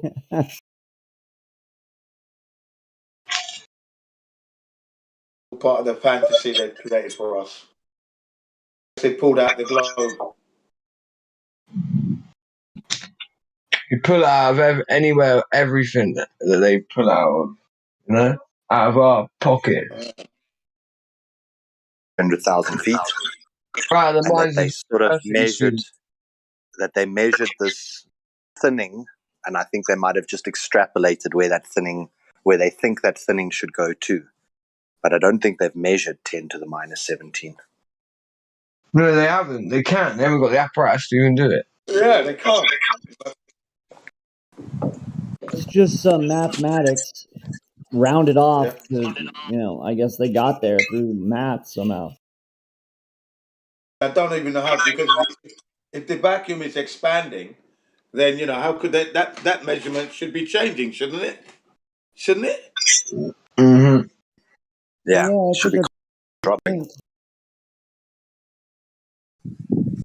Because as volume increases, pressure goes down. So if it's expanding, volume is increasing, pressure must go down. That's just from Freddie Mercury said. Pressure pushing down on me, pushing down on me of my soul. Oh, it's pressure. It's a damn good song. Has anyone ever gotten an actual citation showing that gravity is the container? Because these globers always assert, no, gravity is the container. And I've asked about 5 of them to provide just one citation indicating that gravity can be a container. Makes no sense anyway, because gas molecules seemingly have no effect with gravity closer to the vector of gravity. The gases are seemingly unaffected by gravity whatsoever. They move rapidly upwardly in almost like a crepuscular fashion. That's why we've got a gas pressure gradient. These globe heads, man. That's why we've got a gas pressure gradient as well, because you shoot a shotgun in the air, right, with birdshot, the pellets that leave the barrel at first are going to be almost in a fist-like shape, right? And they're going to expand, and the proximity in which between each pellet, the higher it goes in altitude, will become far greater. So this is sort of how I like to look at the idea of our gradient almost as well, right? The gases are produced locally down here.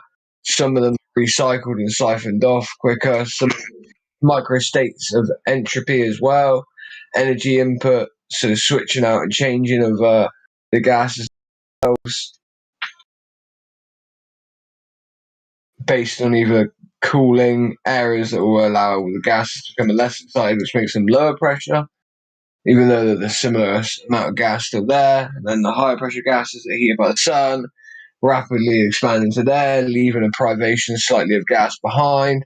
And we have the same go on and on. That's when they say how do tornadoes happen? And I go, well, basically, the sun does cycle in a circular path, right?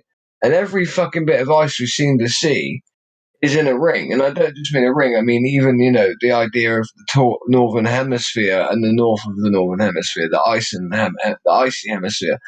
And all those, cold islands, the north of Russia, Alaska, Canada, all of these places are seemingly cold in like a ring. And then we have the sun being the warmer part here. So it's almost like we have a ring that's next to a cooling place, and that would create vortexes of microstates of entropy on the path of the moon, on the path of the sun as it goes around, next to this cooler place, heating them up, getting more excited, and they seek to go across to where the cooler place is.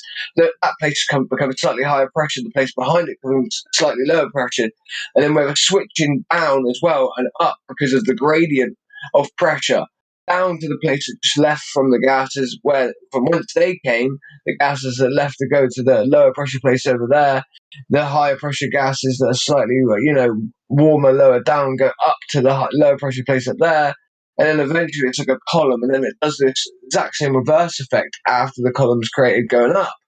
It's pretty simple if you ask me when you end up, if you think about it enough, it's simple how some of these things can occur. Like mega storms. Have you ever heard the idea that the moon is a reflection of the Earth? Yeah, like a Chinese mirror. Yeah. What do you think about that? I like that idea, and what I've looked into that is that some people think you can see like the reflection of Earth in like a small part of the moon. So, given the idea that there's more land than we know of. Yeah, it's some type of reflection. I don't I don't know what to think about that one, mate. I'll be honest. That's my opinion. It's a bit out there. I'm not saying I believe it. It's just something I've come across in my journey of knowledge. All me knowledge. Yeah, I don't know if I believe it, but yeah. No, I'd have to look into it more. Yeah, it's some kind of idea that we're like a reflection. I don't really know, but that's what these guys are positing.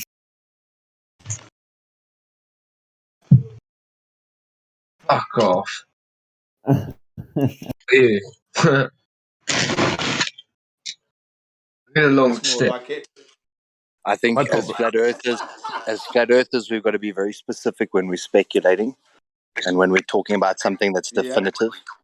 Looking at a moon reflection, I've seen that video by, what's his name, Iwa or whatever, and he sort of made a lot of leaps of logic, saying, okay, well, look, this kind of looks like this, and we do know that we get X-rays from the moonlight, and we do know, and then connected 5 or 6 dots. So if we assume that all those 5, 6 dots are correct, then we can go on to assume that maybe that is a reflection and there could be more continents.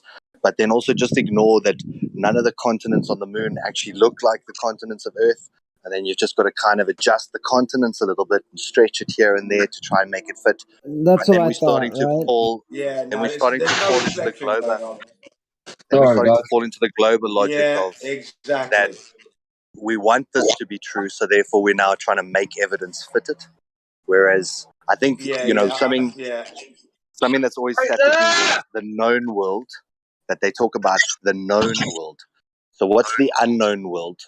And therefore there must be more continents, or there must be more land that's classified as the unknown world. And therefore then it does start to hold merit. But basically we've got a single data point now. There are those shapes on the moon. Now we need to gather more data points. And if more data points all start pointing towards that, then I would say, okay, now we're onto something. Did you see the part where they he puts it to where it fits into basically we're just like this piece of a clock, and it's fucking pretty cool. I thought that was really cool. He somehow compares it to the Zodiac, and it's interesting. It's a leap, but it's interesting.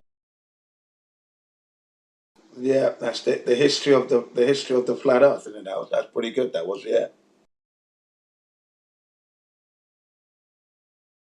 And it's fun to go down some of these these thought tunnels. They're kind of interesting. Yeah, definitely. Yeah. And like that clock thing, that was definitely very interesting. Why would the clock have a smaller circle in the center? Well, again, that's like, okay, so we have two small circles inside a large circle. So we've drawn one on the moon and we have one on a clock. Doesn't necessarily mean that they're related, but it does create that curious, like you say, it's provoking. thought experiment. Yeah, it does. And it's sometimes fun to get provoked a little bit because,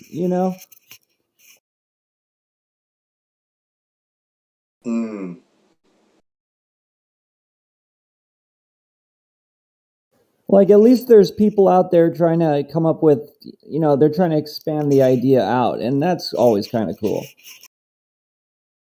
Yeah. Has anyone ever? And they're not using millions and millions of dollars, billions of dollars to do it either. That's the other thing, Has anyone ever entertained the idea that we could be in some kind of clock machine, some kind of time mechanism thing? No, you ever entertained that idea? I've thought about it. I have. Wanting to go back and have a look. I mean, we essentially are like some kind of a bizarre phenomena, bizarre electronic. We are electric, so it really does get wild. I mean, it does get pretty wild. The passage of time, wave, rage, entropy. Our brain is electric. We all live in a yellow submarine. Yeah, maybe we do. Yellow above, water's above. Submarine. We're in a submarine, breathing air, breathing gas, passing time. Yeah. Seems like it's a possibility.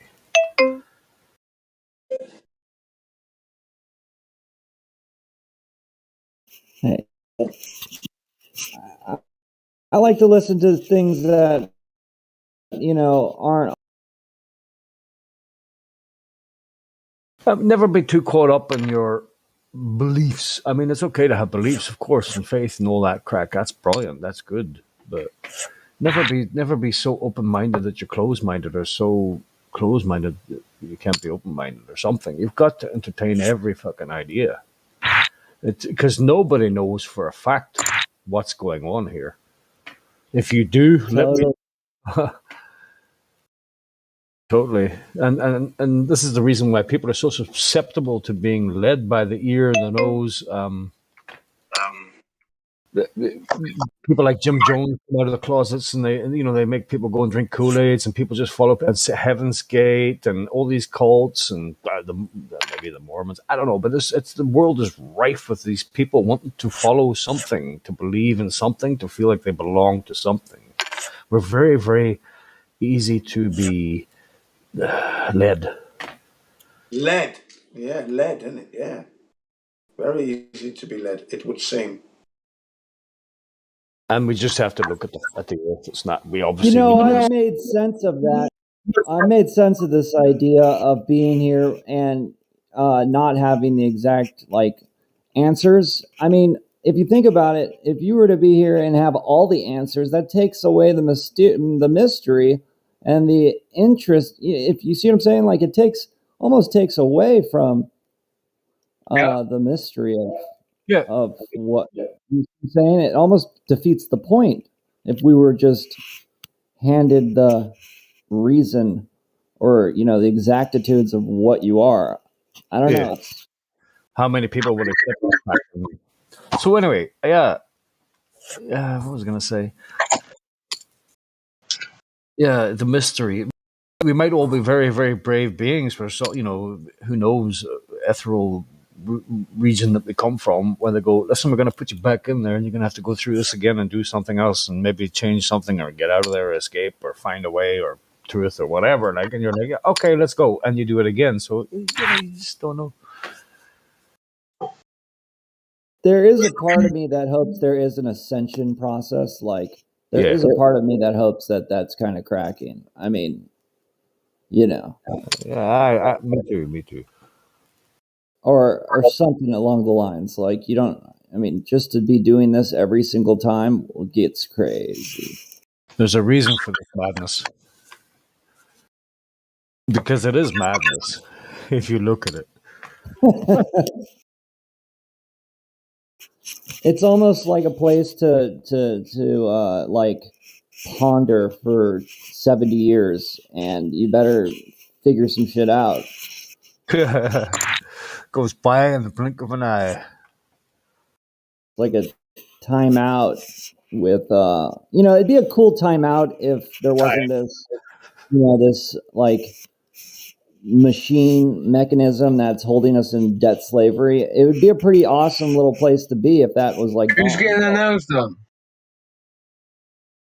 What was that? Someone sounds like getting their nails did. What you talking about, Willis? What you talking about, Willis? It sounds like someone's getting their nails done. Like filing? I don't know. Oh, sorry, is that maybe my poker fucking thing going on? No, it's fine. It's not actually annoying. I'm just saying someone sounds like they're getting their nails done. Sorry, I stifled that conversation then. I said that. You derailed that just a little bit, bro. Thanks, sir. Sorry. Fuck off. We're used to you. It's hard to listen with the filing, that was all. Somebody else was screaming in your ear there. You were screaming at somebody. A dog or something. Shut up! Cat. Yeah, because the cat was moving near my door and I couldn't think straight. So you couldn't think straight? What the hell, man? What kind of cat do you have, Crack? The type that's a little wanker. He's a right prick. He's a chocolate tabby, which means he's black all over with some brown lines on him. But all cats are technically tabbies. If they're not, if they haven't got the stripes, that's just because the genes recessed in there. What did I hear the other day? All ginger cats are males? Is that, one or the other? You never get a female ginger cat? That's fucking load of lies. That is bollocks. Well, Calico cat's a female. Calicos are females, I think. I've personally known ginger cats, so that's bollocks. I fucking go. Well, it's one or the other. You never an albino and a tortoiseshells are always females or something. They also say wolves can't play fetch. Bollocks as well. This guy debunks it. He has a little wolf and he plays fetch, and the scientists are like, "What a discovery!" We used to play with Hera all the time when I was young. She was a timber. Play what? Sorry. Fetch with Hera all the time when I was a kid. She was a Timberwolf. Oh, Timberwolf. Okay, I didn't know what you were talking about when you said Hera. I said, "Who the fuck's Hera?" Right. You had a Timberwolf as a pet? My friend had a Timberwolf. Yeah. A Timberwolf? How big are those? Massive. Very. Aren't they from where are they from? A Timberwolf? I posted the pictures of it in here before I'm sat on my couch. Northern Canada, isn't it? Look up my post, my photo. I haven't done that many posts. A wolf? Up in Yellowstone or something?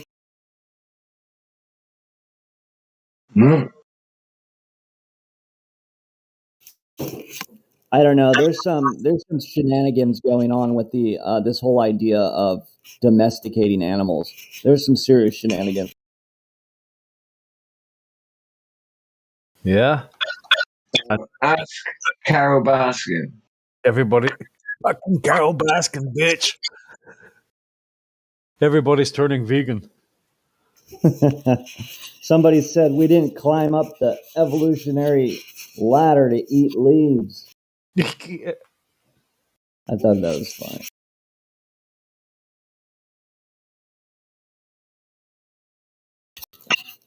Obviously, there's no evolutionary ladder, but whatever.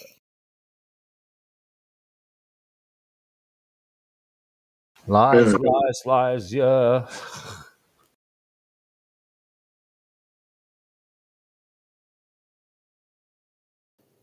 Fuck evolution. Fuck your face.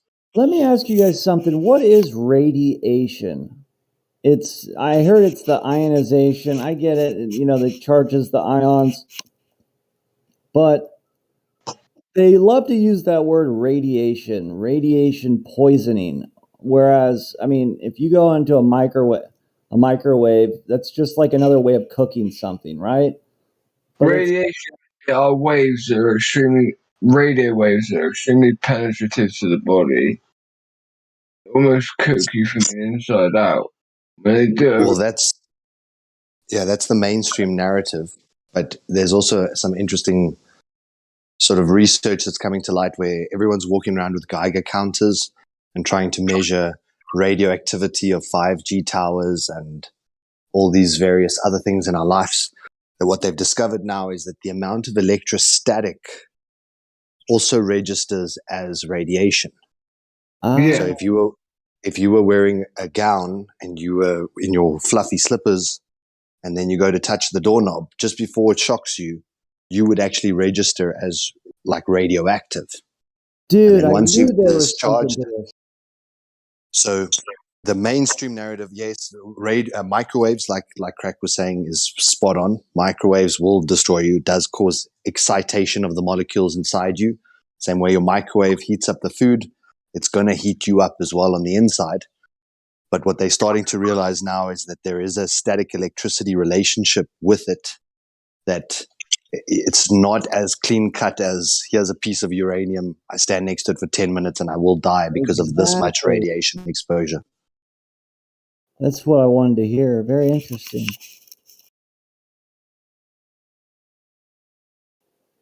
You know, have you heard of this thing called tower? It's called tower destroying or tower breaking. Listen to this. Apparently, this guy went out, and I don't know how he's doing tower busting. And the idea is, and the idea is you go up and somehow interfere with this tower. And he was saying it like fixed the weather, and the skies were 100% more blue. Like, what a trip. So, like, what do you think's going on there? I mean, it's kind of an interesting idea. Have you ever heard of Wilhelm Reich and the Orgone machine? Orgone energy. Oh, I've heard it. I forget what it was about, the Orgone, and there's some type of, go ahead. Yeah, so he showed multiple demonstrations throughout the early 1900s that using copper and using organic mixed with inorganic compounds can create disruptions in whatever field we're in. So he created these things called cloud busters, where you take 5 to 7 copper rods, you embed them into a mixture of epoxy resin and metal filings. And literally where you put this cloud buster, it busts a hole in a cloud. So you place this object and within like the next hour, the cloud will actually start to open up to make a hole above you. And conversely, he was able to do ones that brought rain. So he could make clouds form or make clouds disappear based on simply directing maybe ambient energy towards a point in the sky. With the So his No, I heard experiments you. were all confiscated because he started curing cancer, where people would sit inside this little box. He'd direct this energy at the person, and then when they went back to the doctor, they were miraculously healed. And then the government said that would be A waste of false money they'd funded as well. and false expectations that how dare you tell them that you can cure them if you can't scientifically prove that you have cured them. Because maybe it's just coincidence that 100 people all got cured by this one man. But the government basically shut him down, saying he cannot do his pseudoscience. I think I'll heal you by pointing this piece of copper at you. But with the rain experiments and he was actually someone, I can't remember the exact details, but they offered him money to produce rain in an area that hadn't had rain for 10 years. And then he went, and later that afternoon, he got it to rain. Like cloud seeding. Well, not even that. No, it like would take maybe. Listen, like cloud seeding, but from the ground. But it's different because you eliminate so many clouds and so you create pattern. I know exactly what you're talking about. I know the exact thing and the exact guy you're on about. I know what you're talking about. It's awesome stuff. Seeding it with ions rather than seeding it with a physical molecule dropped from the sky. So one of my friends who's also a flat earther, he went deep into this and he went and bought all of these Orgon devices, cloud busters, ones that you connect to your electrical incoming supply, and you put them all over your house. And the moment he did that, he said that his telephone signals dropped by 1 bar. So you could normally get full reception inside the house. And the moment he placed these copper rods and stuff all around the extremities of the property, then effectively that he lost 1 bar instantly. And that, to me, was peculiar enough to actually look into it and start buying some Orgon stones myself, placing them on any electrical devices or your incoming electricity supply. But the fact that they could generate rain or prevent rain in the early 1900s, and then people still think that that's impossible. Like, how could your government cause floods?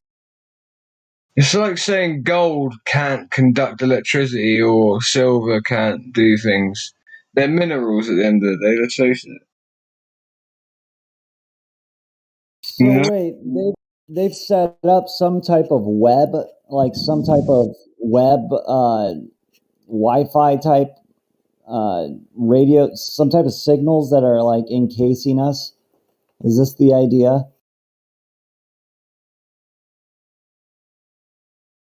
Like a mesh system. So I think it's more along the idea that we're in a field, kind of like an etheric field, and that by doing certain things, you can manipulate the field to cause different outcomes. But they don't want to acknowledge the field. So therefore, thinking on a particle level, how could that copper rod actually affect anything? It's not shooting off particles. So therefore, it cannot be effective because it's not particle based. Sure. But when you think about the same way that there's this voltage that's inherent to the earth, that every meter you go up, it's another 100 volts, up until I think it's over 50 kilometers that you're up in the millions of volts. But the fact that you're standing means that you've bridged the earth. So your voltage potential from your toes to your head is equal. So the field actually just bends around you, like drawing a little mountain. The field just kind of lifts to encapsulate you entirely in that band. And it's the same thing that when we bring in magnets are affecting the field. A magnet is not in its own right something magic that's causing attraction. Exactly. Effectively, it's like if you think about a wind tunnel, how you tilt the wing of the aeroplane and it starts to create these distorted patterns behind the wing. That's like when you place a magnet inside of a field, it starts to distort the inherent pattern of the field. And then you get this attraction occurring. And you can demonstrate this by cutting a magnet up into 1,000 pieces. You don't get 500 pieces that are north and 500 pieces that are south magnets. you get 1,000 brand new magnets that are both north and south aligned. No matter how you try and cut up a magnet, you will always end up with a north and south end to it. And that's got to do with the field that it's in and how that magnetite is basically impacting the field and then causing the effect that we see as magnetism. Right. So it's the same with the orgone. If they are affecting the field and causing the field to do something else, you can see why science wouldn't want to acknowledge it. Like when you create a bit of steel and turn it into a magnet by rubbing it with a magnet, people think you're changing it on a granular level, the steel's actual structure. You're not. You can't. That's impossible. All it is that you're aligning it to have a flow rate of the field around it, the medium it's in, for that to be permeable now to it and for it to be able to flow through it for a positive and minus effect, the way the magnet did. You just made the react. Yeah, it's hard to explain. I look at that. I look at that as aligning the particles. So in that piece of steel before, you might have had vectors going in all directions, but by running the magnet, which has a very strong north-south alignment already present in itself, over another piece of metal, it sort of starts to align the charges in the existing metal to be more north-south. The moment that those charges are aligned north-south, it'll start being influenced by the field the same way that a magnet is influenced by the field. Exactly. Very cool. So, you know, I was melting aluminum tin, and tin is magnetic, and just by, you know, bringing the temperature up to a very hot point, I can actually take the magnetism out of tin, which is a trip. Obviously, yeah. What do we call that? Do you know the name for it? It's called aluminium, not aluminum. No. The effect of heating up a metal so much that it loses its. Is it diamagnetism or dia something? No. Well, go ahead. Yeah. I don't know. Anyone want to give it a shot? Well, the point at which it loses its magnetism is the Curie point. But Yeah. I don't know what you're saying in terms of what the That's actual all. name of deconstructing a magnet. No, I'm on about the Curie point of when you heat up a magnet so much it demagnetizes. 100 points to that, man. I was doing it as like it's something that actually we blacksmiths use as a way of, we know it's like when the magnet doesn't stick, when the Curie point is met, that's when you can hammer. Can you make me a samurai sword? Yeah, I could actually. Oh, wait, so it's paramagnetic, right? That's when. Well, at least. I don't know. Blackstone is a blacksmith. I do small bits of it, yeah. What is the word you were going to tell us, Crack? The Curie point, that's all it is. It's a Curie point. Our South African friend got it there. I thought that's interesting. How you could take away you're actually transforming the metal, as far as I'm concerned. As far as I'm concerned, you're transforming the metal to some extent by taking the magnetism out of it. Yeah, of course you are. Right?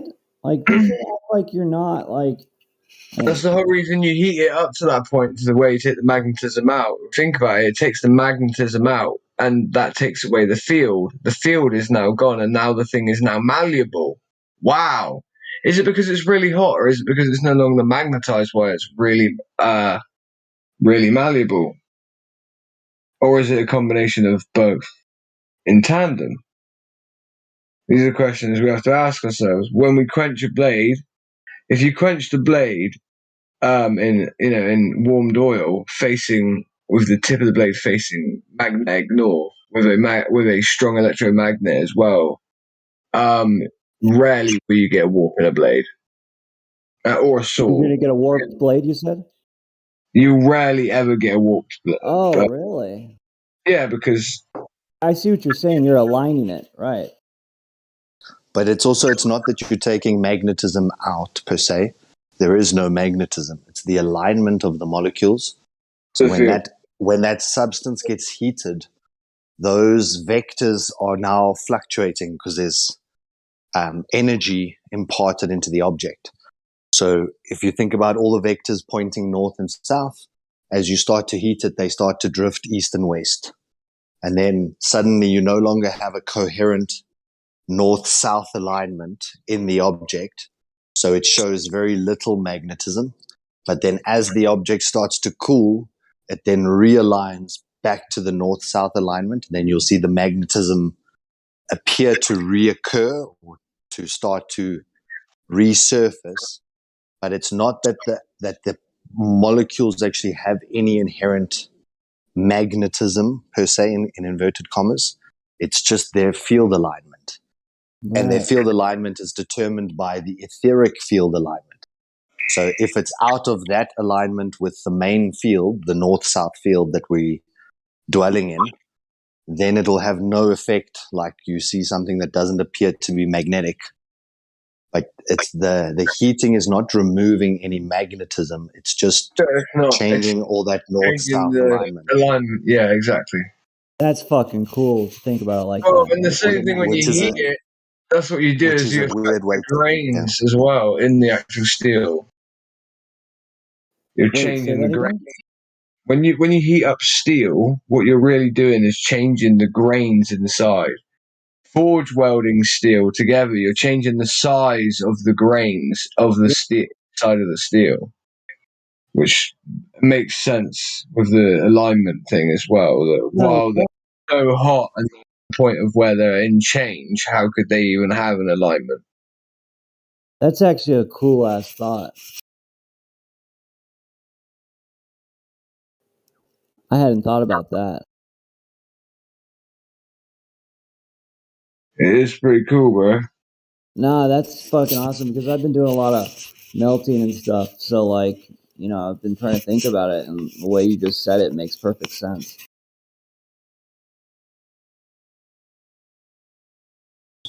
The thing that really blows my mind is electromagnetism.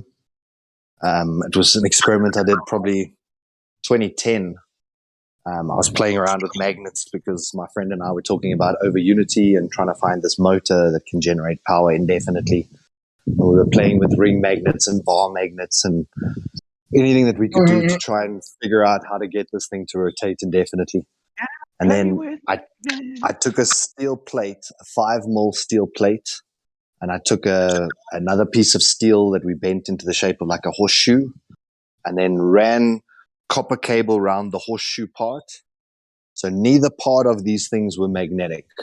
I just wrapped coils around the handle part, the horseshoe shape, ran an electric current through it and attached it to this piece of steel. When I stopped the electric flow, that handle and the steel stayed stuck together. And I left that on one of my tool sheds for probably 4 years. And every time I picked it up, that handle was still stuck to the metal as though it was almost bonded to the metal magnetically. Then eventually I wanted to see how much strength in the charge was still remaining. Tugged on this thing until eventually it broke the connection or the contact point. And after that, it wouldn't go back. It wasn't magnetic. So neither parts were magnetic, but by simply passing a current through one piece of metal that made it magnetic enough to attract another piece of metal, those two pieces of metal stayed stuck together for over 4 years. Really? That's fucking cool, man. And still to this day, nothing satisfies, even understanding the alignments and all that kind of thing. How the fuck can something stick to something else for 4 years if neither one was magnetic? You know, I created like this little levitation thing. I watched that video. What was it called? It was called like the River of Magnetism or something. It's like one of those 1970s lectures. Anyways, I kind of just copied the same idea this guy was up to, but it was by placing the magnets in a certain geometric position, and like the shit just hovers right over it. I had to have a buffer, but ultimately it was hovering there. It was fucking awesome. It's like levitating.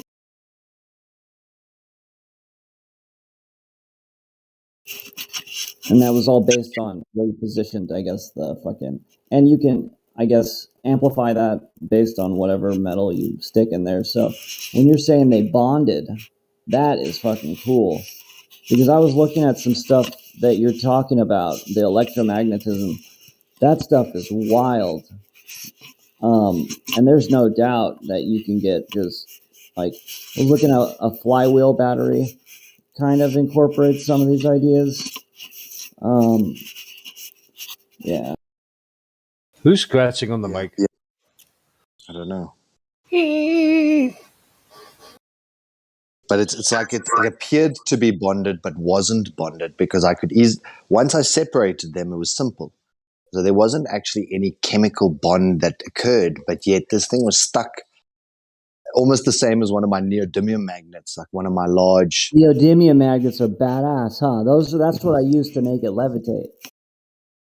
Yeah. And you can also do levitation with a battery and a magnet and a copper coil. And you place the battery on top of the magnet, and then you coil the copper coil so that it's suspended just above the magnet portion, but that it's touching the top positive terminal of the battery. And that little copper coil will spin until it becomes off center. Right. I've seen this. It just spins and spins and spins. Yeah, and it's fucking gnarly. that to me was also it's going according to the right-hand rule. And that's also something that's very peculiar. We get taught about the right-hand rule in school, but more like it's just a convention and quite a nice thing to know. But the right-hand rule is basically the way that the etheric field rotates. It's why we have east to west rotation of the sky. Everything is this right-hand rule. That vortex thing. Yeah. Interesting. I love this topic because it's just not explored, really. It's like these fucks have like taken this topic out of curriculum of anywhere. It's like magnetism is like pseudoscience to these quacks. Fuck them. Fucking love this idea. I was reading the Soviet Union study. Okay, I don't know how legitimate it was, but the idea was if you know about plating, like plating metals to each other. Have you ever heard of that? This idea of plating. So like I can plate. You create a charge on one and a charge on the other, and then they bond chemically, or not chemically. It's one of the forces. What's it? It's not the nuclear force. It's I don't know. It's one of the other four forces. Something's happening, and yeah, that idea is pretty gnarly, right? That just plating is pretty gnarly idea. How it attracts. It kind of is like the idea you're talking about, but you did it without any kind of solution, right? That's kind of what you're saying. You I guess bonded these two metals without a solution. You just passed a charge, but well, you could kind of say in the atmosphere it isn't some type of solution, because the atmosphere is a vapory liquid. I mean, it's a watery. You can pass charges through it, so it's kind of the same thing in a way, right?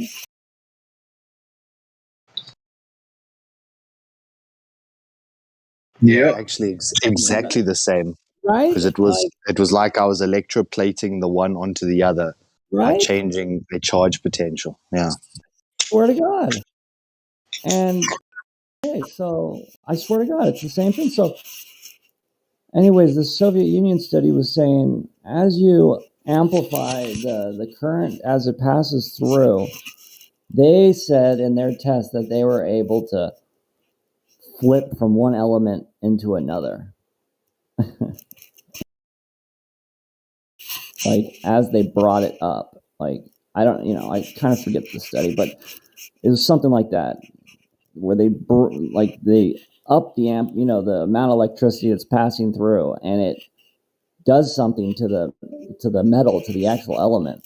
Sounds wild. I never done it, but it sounds feasible. Honestly, like you guys were saying, it aligns. Something's going on. I could see it actually transforming and flipping into another element that they define, on the table. I could see that.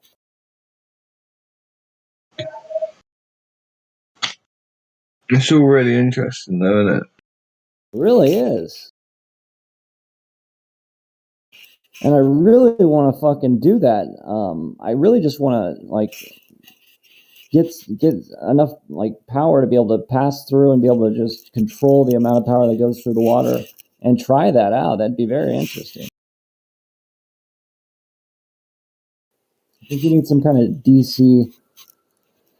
Oh, I don't know. It's interesting. I don't know all the details.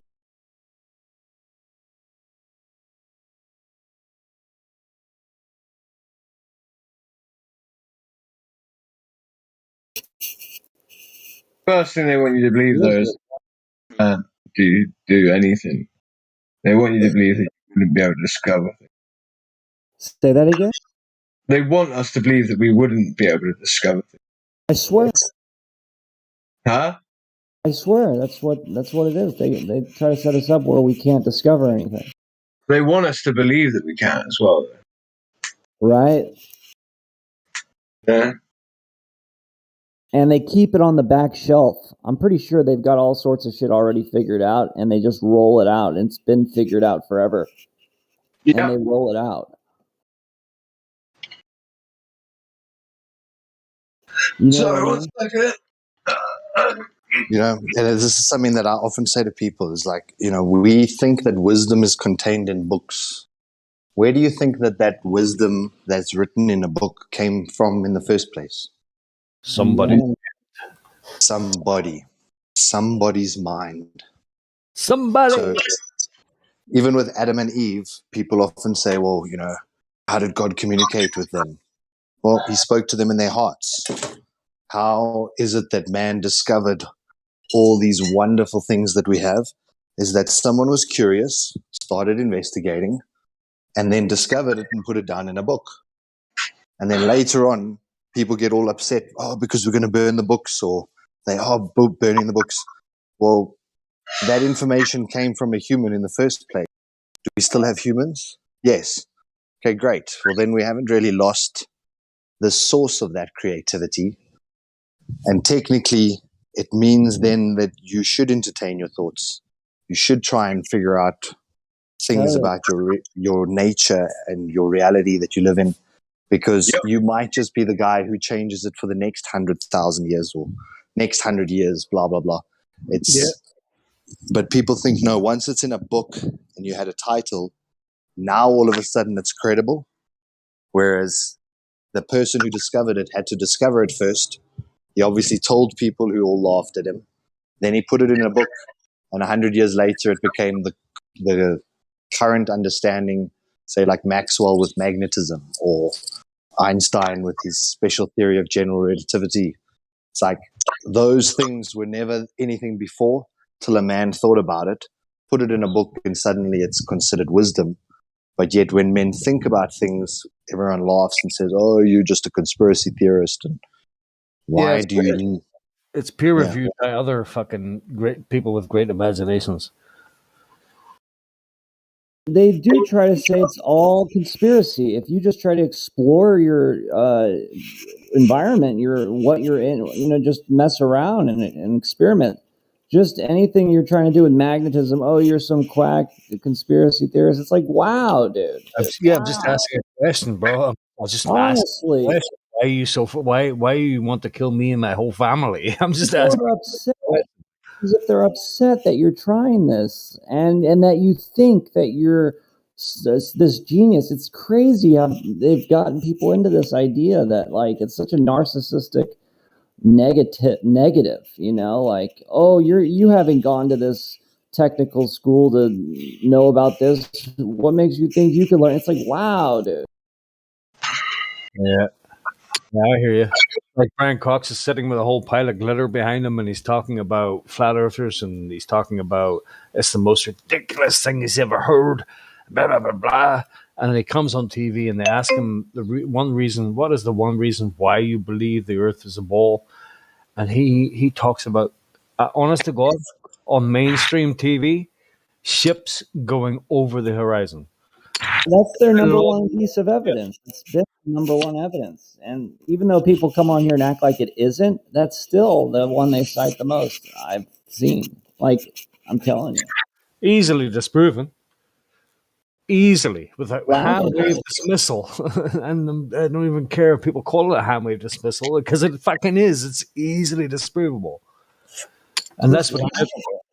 They use that argument for a reason, because the masses are so in such a stupefied level of thinking about that topic that it's easy to understand for, say, just, you're out of fucking fourth grade, you've never thought about this idea. Oh, that makes sense. You know what I mean?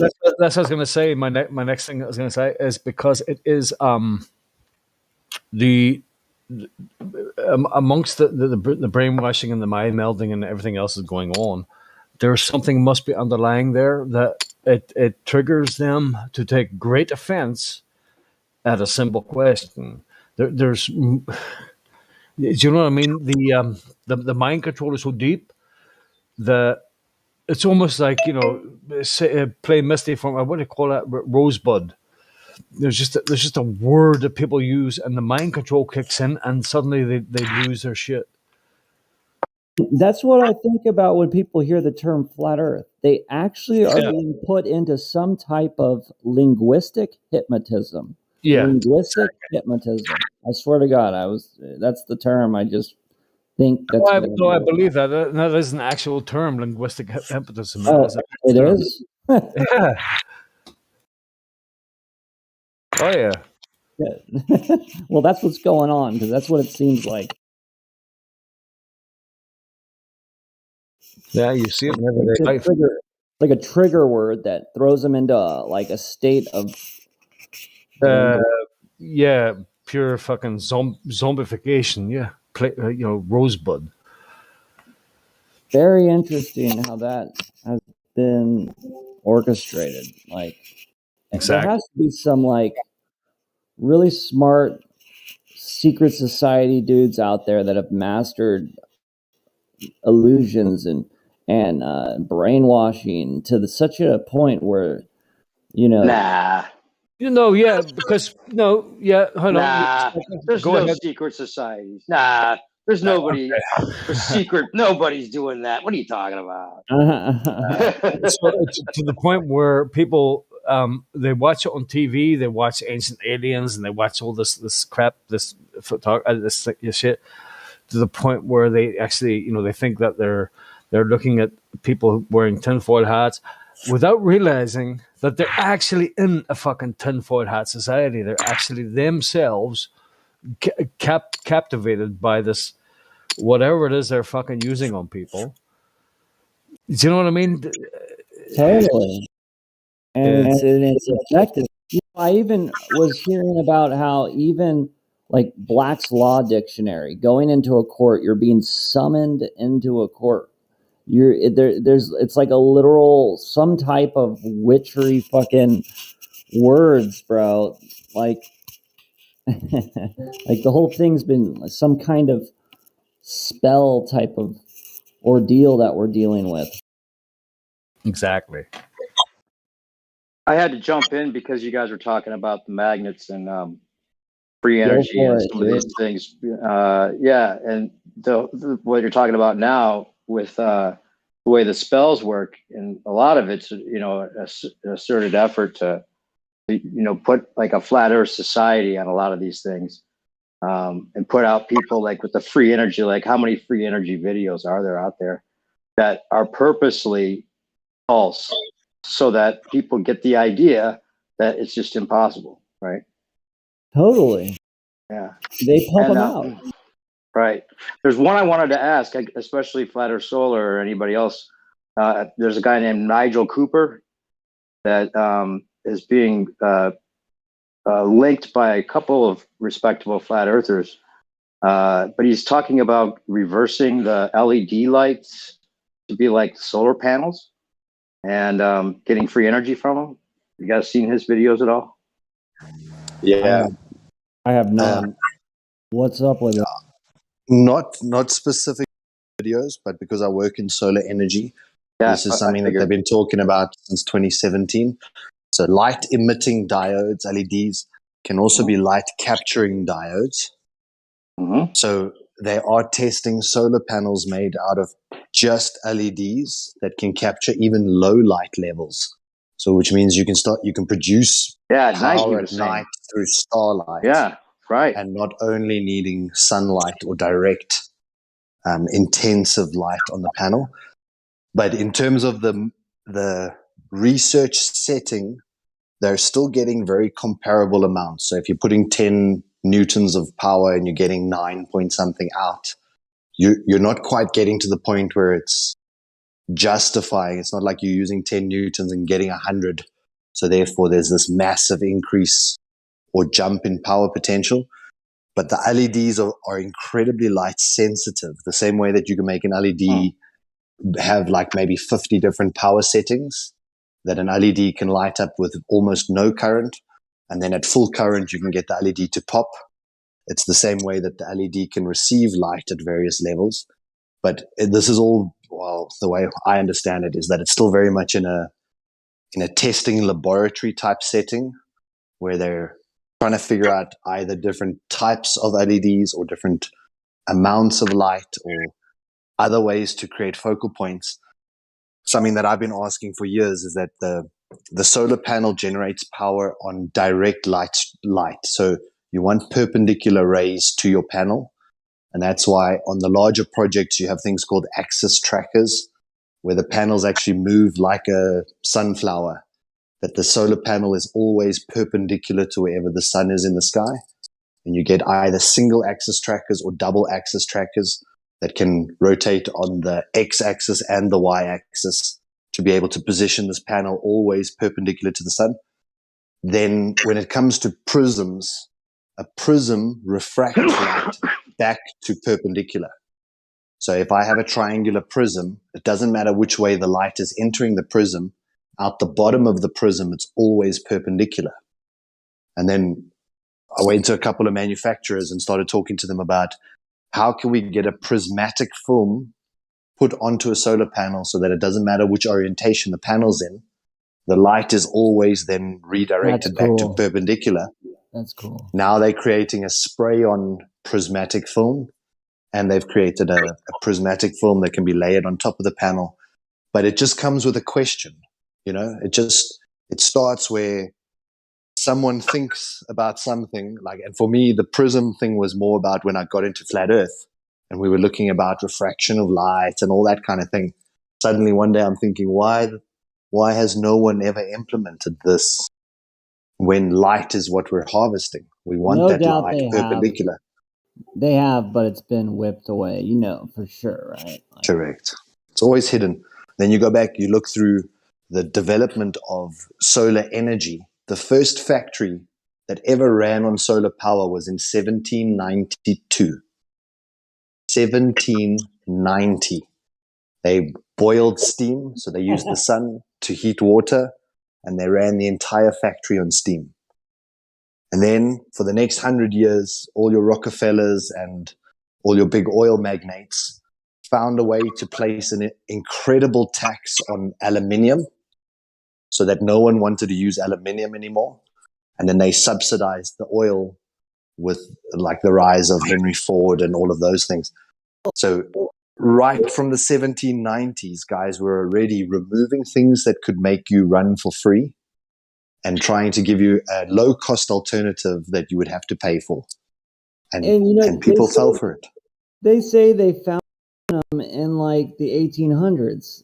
I'm pretty sure. So it's just funny. They always fuck up with their, you know, with their narrative. Anyway, yeah. There was So you a haven't tax seen on that from the late 1700s. So funny. Very cool. And where was that at? I think it was in Europe. I think it was in France, 1790. If you I want to hate say it, 1792. yeah. What were they taxing? What were they? Taxing? Sorry, was there a tax? They were taxing on aluminium and aluminium byproducts. Ah. So the exportation of aluminium basically got squashed because aluminium was one of the things that they were using to harness the power of the sun. It's just the same way that they hid away water, that you can actually run an engine on water, on hydrogen. Yeah. They've hidden that for over 100 years already. So And there was they a guy. patented and shelved. This is why I think the period table is like a fucking legitimate. It's a ruse. It's designed to basically lead you astray to some extent. Sorry, I'm just interested. What was the guy bringing up the videos? The guy who brought up this whole. It's New Perspective. What's up, Solar? How are you? Yeah, liking you, bud. What's up, bud? I've been gone for a while. I was without internet for a couple months, so hello to everybody. Whammer, good to see you back. What's up, everybody? Yo, bro. Welcome back. How did you survive? I know. Real withdrawals from the live streams are the worst part about having no reception out in the woods. I was in the backwoods in Northern California, next to a river where I was looking for a lot of different rocks. I ended up finding some jade. So if anybody knows about jade, let me know. Jade boulders. We need to change your name from New Perspective to New Prospector. Is it white jade or green jade? You do know about it. Okay, we'll have to DM about it. I'll send you some pictures. Jade makes lots of money, yeah. There's lots of different types. Finding a cellar is where I'm at right now. I found so much of that and other rocks that I ended up renting. I took a train up there, and then I ended up renting a U-Haul to bring it all back down. Did you have to get permissions to go onto that land? No, I was staying with a friend who was on the property he was allowed to be on, and it was all good. It was a remote river where hardly anyone had ever tread. Is jade like a type of diamond? Jeez, it could be diamonds or gold in them balls, bro. Jade's worth about what gold is. It depends on the type and the quality. It could be worth more. Really, dude? Yeah, they do that on Discovery Channel. Jade. I whipped up some synthetic rubies. But jade is typically it's a very shattered rock. The Chinese it's hard to find pure jade, like a big block of green jade without any inclusions or any kind of breaks in the stone. It's very difficult to find, but you often find really large jades, whereby the mass actually makes up for most of the sale of the rock if it's kept in its raw form. But this is where I think. But Flat, this is there's where an American called Dan Hurd. Yeah, Dan Hurd. Okay. Dan Hurd, Hurd. He's from a thing called Dan Hurd Prospecting, and he goes all up and down various rivers throughout America, showing you where to find dolomite, where to find jades, where to find quartz, how to find crystals, gold, and he sort of shows you the different bedrock layers and how to become a prospector. And I found him very interesting. Cool. I'll look him up. Is he on YouTube? Yeah. You guys awesome. Looked into lapidary? You might be the person to ask. You guys know anything about lapidary, like actually cutting the stones? Yeah, I've been looking at lapidaries to try to see if someone could give me some advice on how to get rid of or where to go to sell some of this. There's only one type of real jade supposedly that comes. It comes from Burma or Burmese mountains in China, I guess. Or there's a certain type of jade. There's jadeite and there's nephrite jade. I've been looking into all of this, and there's different types of colors and different qualities of jade. I'll post a picture of what I found. A little bit of what I found. Yes, please. They cut them, like literally. They've got some kind of control over the market on how they're cutting these. Yeah, stones. They do. Yeah, dude, it is so criminal. It's not even funny. And they're shaving off big pieces of the stones to keep. Totally, dude. And it's like they have secret ways in which they cut them to make it. I mean, dude, it's just like lapidary is not an easy process either. Like, Yeah, and there's no guarantee. If they split your stone or shatter your stone, No it's guarantee like at all. Yep. and they set the value on it also. They've already agreed that most of the diamonds out there are synthetic. However, they don't care. It's already been fucking validated that synthetics are the same thing as an organic diamond. The only difference is whatever how they cut them and what they say. Certain little inclusions. Yeah. yeah, those little things. I mean, they just add this bullshit nonsense. You wouldn't 99%. Most people, there's no way to know these things. It's just they have the big markets, they have the big boxes, and where to sell them from, the big stores, and they could put a value on them. Whereas your nice piece of ruby or whatever, good luck. You What was guys, the name of that prospector again? Wait, what was that? The Sorry? YouTube guy, Kurt, or whatever. Dan, Birch, yeah. Dan, DAN, HURD, Hurd. Dan Hurd Prospecting. Hey, you guys said you must have seen the opal hunters in Australia as well. The opal hunters. Yeah. Man, that's making a ton of Yeah. dude. And they find All this right, whole I posted. man. Well, I that's where my posted interest sort of started. I'll go look there now in your perspective. Here in South Africa, we're considered one of the largest gold belts and diamonds and various other gems and stuff, but it's deep. It's like sort of underground deposits. So very challenging to get to. But I was sort of looking around the country to see where are places that you can go and prospect, go find your own gold or go find your own diamonds and that sort of thing. And then going on to the opal hunters in Australia and the gold hunters or the gold, what do they call them? Gold diggers or gold rush. Gold diggers, I think gold. Yeah, something like that. Yeah. But the opals are making as much as the gold. You can pump out opal as well. I mean, probably more than the gold. Exactly. When they find a pure vein, that perfect color. Oh, mate, it's beautiful, isn't it, when you find it, when you see him find it. Yeah, you're so happy for them. You're like, yeah, man. Yeah. Anytime you're happy for someone that makes some money with you. Guys, No, I'm joking. Not the only time. But there's an element of like there's skill to it. You still have to find it. Yeah, and man. I think that's probably the biggest Easter egg hunt that adults can still do is, could it be behind this rock or in this seam? Or should I go just another 10 meters deeper? Or it's like, but then something that I've also wondered a lot about is the replenishing gold fields. The same thing that we're finding with oil. Yeah. When they tap oil and then they say it's finished and then suddenly it's refilled 5 years later and they're all scratching their head. That's called a rework. I'm in the oil business, and we would literally go and do reworks, and like oil would literally show back up in a tapped well. Yeah. We're moving in a different direction here. So now, I don't know if you guys have looked into the whole petrification side of things, where it shows how organic matter can petrify into rock and often gemstone. Yeah, and that's how interesting. Giants look at- possibly, right? Correct, yeah. And like the iron seams that we find could have been the iron in the blood.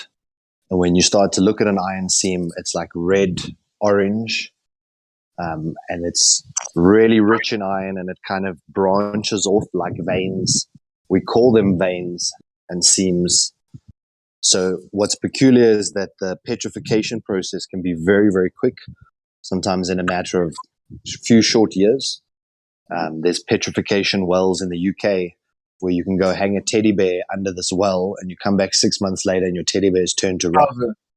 Wait, and it's completely... So there's a lot to this idea.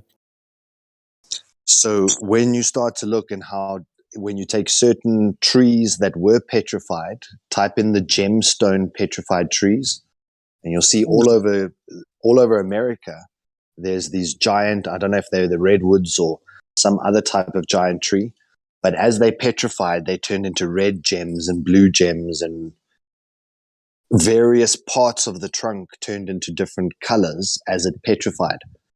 And then you look at how stalactites grow from the ceiling and how stalagmites grow from the ground. And then our current narrative is that that takes 10,000 years to grow 1 10 centimeter years, or whatever. I saw one make a column. So 10 years, And I then, saw one make a column. correct, there was a documentary where they went down a tunnel and then they went back, I think it was 2 or 3 years later, and the stalactites and stalagmites had grown all the way from floor to ceiling and ceiling to floor. And scientists again scratched their head in And how long bewilderment. was this? 2 It was a years. matter of 2 or 3 years. The Earth is So- a self-sustaining, reforming itself, making thingy. The oil is probably not fossil fuel. Also, they've admitted that, haven't they? Yeah, no, they're telling everybody to scare everybody. They're about limited resources on this little planet, and we're gonna fuck ourselves. Nah, this world is just constantly fucking regenerating whatever it needs, constantly. Anybody tells you it's a limited resource thing is talking bullshit. So these minerals and these metals and all this stuff are literally like plants growing in the ground. That's what I've come to. Well, this is what I thought about, right? And just listen to me now, really quickly. I'll be finished in about 5 seconds or 10 seconds. Plants actually rule the world because everything, all the drugs and everything we get from the world are plants. Have you seen the way plants behave? There's plants that they go up, they spawn, and they give out nicotine so that a certain insect will land on it and makes the insect kind of crazy and fucks up its feeding process until it gets to another plant and it regerminates. Plants, to me, I know it sounds crazy, but to me, it's almost as if they have a life of their own. People don't realize it. But if you look around today, everybody is dependent on plants because that's where all the medicines come from. And you They know, and they- these plants, like Miracle Grow is like full of metals. If you actually they- look at what's in Miracle Grow, it's like a bunch of metals. the British Geographical Society sent out people into the far east to the far west to look for plants because plants. Why? Why? Because they make a lot of money for people. They're medicines. They just do everything for everybody today. Even the coffee is a plant. I mean, who can live without coffee? I think plants are the actual real rulers of this world. We don't know it yet. You're right. I think you're right about that. I heard you saying this a while back, like a month or two ago. You're like plants right. rule, and I was like, he's right. Everything is plants. Everything's plants. It's all plant based, bro. Yeah. They also say like mushrooms are too. Like mushrooms have their own, create these massive veins underground that like span the entire countryside. You know, if you want the truth, and somebody says, listen, I want the truth. Eventually somebody reveals the truth to you and they lead you into a big throne room. There's probably a big plant sitting there going, hello, boys, I'm in charge. It's a plant. It's a thing with big fucking leaves. You had to take it there, hey P-Mac. I'm sorry. No, I think there's something biologists are starting to wake up now, in terms of their deeper understanding of the chemical. I can't think of the exact term, but it's like you have verbal communication and non-verbal communication, but you also have chemo communication or chemical-based communication. And what they've started to find is that as certain animals feed on plants, the plants send off communications in the form of chemical messages to other plants around them. And then the other plants around them can become more bitter or start to close their leaves. Exactly. So the plants are talking to one another in a way that humans have never really tried to understand because it's pheromonal or chemical or some other type of communication which we don't think really matters. Exactly. And like you were saying, that mycorrhiza, that fungus that exists in the soil, like this is also something that's mind blowing. A plant cannot take nutrients out the ground. It cannot uptake magnesium on its own. It cannot uptake sodium on its own. When they started to study it deeper, there's a fungal relationship that the fungus that's present in the soil breaks down the molecules and then feeds the plant the specific molecules that the plant needs. And often when you're repotting, it's advised to add a mycorrhiza, which is a fungus, to the soil to help the new roots, which are now going to be weaker because they're not established and not uptaking what they need properly. So when you look, it's the fungal relationship in the soil to the plant that allows the plant to actually grow. And that's why we grow different crops in different areas of the world based on the location, whether it's north facing, south facing, etc., but also very specifically based on the fungal content in the soil that allows that type of, whether it's a citrus or whether it's a fruit or whether it's a vegetable, how they're going to each need different funguses. And that fungus network under the soil is communicating at faster than our fiber communication. Well, so when you watch the movie Avatar and they kind of show how the plants are all talking under the ground and they send like those little light signals, look like fiber optics. But they do. It is that. They do. So it's just on a level, the largest organism on the planet, well, as the fact says, is a mushroom, like a fungus that grows across an entire continent. As soon as a certain insect lands on a certain part of the plant and it starts eating away at the plant, the cactus or the butterfly, the caterpillar starts eating, it sends a message out, and they've watched it and they've seen it fucking spread. There's some kind of a nervous system, and the rest of the plants know that they need to start producing nicotine or something to stop these bastards from eating them. Now, and we think that nicotine is something that we're addicted to. We're addicted to it. That's why we grow them. The plants are going, yeah, hey, you like nicotine? Grow me. No. It's amazing how plants work. No, it is. I even heard that large trees share water. Oh, yeah. Oh, it's almost like they have a life of their own that we're not aware of. They definitely do. I mean, there's some type of interaction going on. Yeah. That's what acid made me see. It made me see that these things are fucking alive and they mean business. Business? They fucking rule the world, bro. They mean business, dude. If you go walk a golf course, you're like on this living entity that's breathing. And you're just in it, dude. You better be cool with it. Just think about this. Just think about this. You go anywhere on this earth, look around, what do you see? If there's nothing, what do you see? There's always a plant. Well, what do you mean? We're running out of trees, Bill Gates says. Trees won't allow that. Global warming, man. Oh, that's shout fucking fallacy. Bullshit. Fucking nonsense.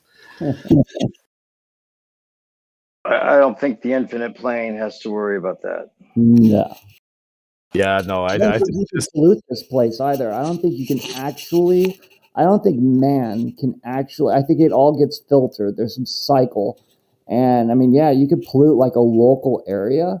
Sure, you can, make it a big ass pollution, but it somehow filters that shit, dude. I'm telling you, the plants are our overlords. People are looking for aliens. It's the fucking plants. I was just kidding. If pollution was like that legit, this place would be a shithole. But this realm, literally, like for instance, I was out there whipping up. I threw some aluminum into some hydrochloric acid, and some rough stuff comes up if you inhale it. But if you stand like 5 feet back, it's getting filtered out by the atmosphere. Literally, I mean, it's cool. Yeah, we couldn't survive without plants, right? No plants, no fucking us, right? No us, no plants, no plants, no us. The other form of What was that, Ben? I was gonna say, I just more to your point. I know that, or at least I believe that some of these trees and plants can communicate like pheromonally with other insects. Like that's how they form these like alliances or deals, I guess, with various ant colonies. Absolutely. Yeah, that's pretty incredible. It is. You see like an ant colony working in tandem, fucking running the floor of a jungle, and they mean business. When they come out of their hole, you better get out of the way. Some of these ants, those Yeah, and large bullet ants. I mean, But everything lives to serve the plants. Yeah, and they'll have these sort of like deals where if the ants sort of nibble any sprout around the base that grows near this tree to death, or if they protect the tree from say birds or other things Hornets, messing with its trunk, yeah, it'll like release fruits or little special food for the ants. That'll bring But another if the predator. ants like shirk That'll their kill. duty, Yeah, they'll release another little thing that'll bring another predator. That'll kill the fucking predator that's trying to eat the plant. right. like And if the ants these don't do their duty, then they controllers. don't release the food for them. It's incredible. They are the natural controllers. Like if you look at the dynamics of a jungle, like there's like a control mechanism going on, and it does come from the plants. Like here we go. I'm going to start a new religion. I mean, this is why they like have demonized the worship of nature, right? I mean, isn't that what is it? Gnosticism is, or I forget, but it's some kind of worship of nature that's been demonized. Yeah, and that's normally the fallacy is when you worship the creation and not the thing that created it. But this interrelationship between plants and animals is so well designed. Even Darwin, when he went to the islands, he would see a specific flower and then he would postulate that there would be some hummingbird or something that would have a beak similar to that flower. And then he would see that bird with its beak exactly the shape needed to get this deep inside the flower to get the nectar from that specific flower wanted it that way. Yeah. And there's a bird that flies through the Arizona desert, and there's a specific cactus that only flowers for one night a year, and it happens to be right at the time where those birds are basically migrating for the summer or the winter. And on the night that they all arrive at these large cacti, that cacti is flowering on that one night. And if they came one day late, they would not get the sustenance needed to make the rest of the trip across the desert, and the entire bird population would die. Yeah, and it's there's like, now, how the fuck can the bird know? I think it's called the night something, night jay, but there's this relationship that if they didn't arrive at exactly the right day, they would basically all die out over this journey across the They desert. have to, because that's the plant is their masters. Do you think they're on some kind of magnetic? They're somehow on some type of, I don't know, some energy that they follow instinctively, and it has to do with this realm is emitting this thing, and I guess birds like just fall in line.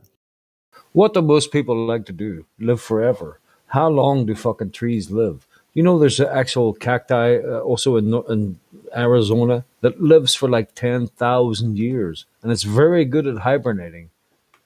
It uses minimal water, but it lives for, so they say, right? We don't know how they live, but it's thousands of years. Like,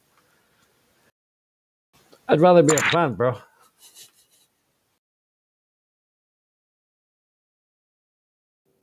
It is interesting, these ideas. It's scary interesting. The plant world is very, very interesting. It's like when you die, you're like nutrient. You're like you give your nutrients to the plants, right? Yeah, you just get absorbed back into Earth. That's You plants. become one again. What a trip. Plants are our overlords. We just don't know it yet.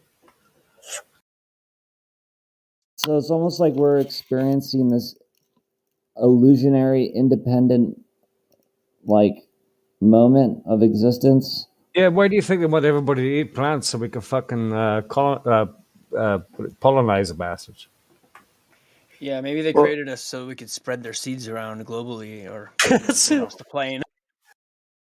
That's exactly what they're doing. And you can see it coming to fruition. We're the host, and they're the, you know, they're just riding along. I mean, Well, there's always there's always the idea that we're part plant as well, you know. Yeah, they made it so that we need them to live for the oxygen. It's symbiotic. We depend on each other. what is the atmosphere supposedly? Like, what is the actual elements they say is in the atmosphere? I know they say oxygen, Nitrogen. carbon dioxide, but like, what else is there? I think there's a whole bunch of shit. It's what we breathe is mostly nitrogen. Yeah, 75%. But why you ask that? What we breathe out is what the plants live on. What we breathe out. What we breathe out, they live on, right? They just like to say it's oxygen. Right. That's what Bill Gates wants to get rid of. Yeah. But could they survive? I wonder if just like other animals' oxygen, or is it just the mass quantity of humans that they need? Yeah, How probably much us. of this? That's it, bro. They need us, we need them. Maybe they don't need us though. Maybe they just need all the other animals. Yeah, but like cows give out a lot of methane, right? But there's definitely a hidden element or a hidden ether or a hidden energy that's part of this thing that like pisses me off that they're keeping secret basically. But like, you've brushed on it. We've brushed on it briefly here in our chat here. But like, I wish it could just be like identified better.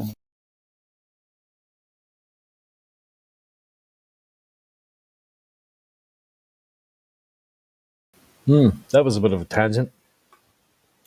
Total tangent, dude. So branching out there, bro. I'm on tangent mode, dude.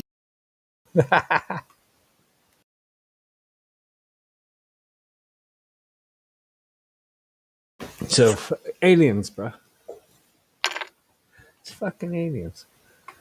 My buddy showed me a video tonight of a nanobot, dude. That, I mean, looks like it's under a microscope. Like under a microscope. Yeah, scope. And Scott, yeah, I heard of that. Yeah. And it's fucking like, I got to tell you, just looking under a microscope at germs and seeing those things that got claws and everything, like, it's a trip. It's a trip. Like, yeah, the microbiotic world. That's crazy, bro. Every bed you lie in is full of thousands of mites, right? Little things just eating your skin. It is like a living, it's like alive. Like everywhere you sit is like full of these microscopic entities.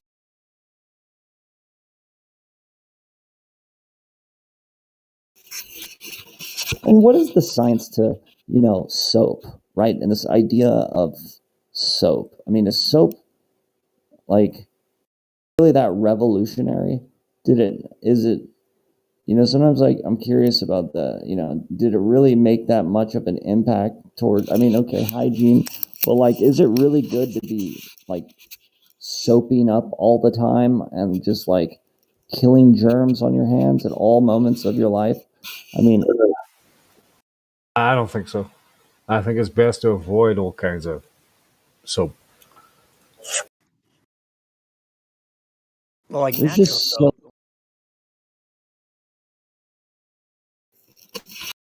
Just pouring fat in your body, bro. There's just so many psyops, like on every detail of life that they've fucking filled us with. Yeah, I wonder if natural soap is antibacterial, or is that just because of the shit that they add to it all? I don't fucking.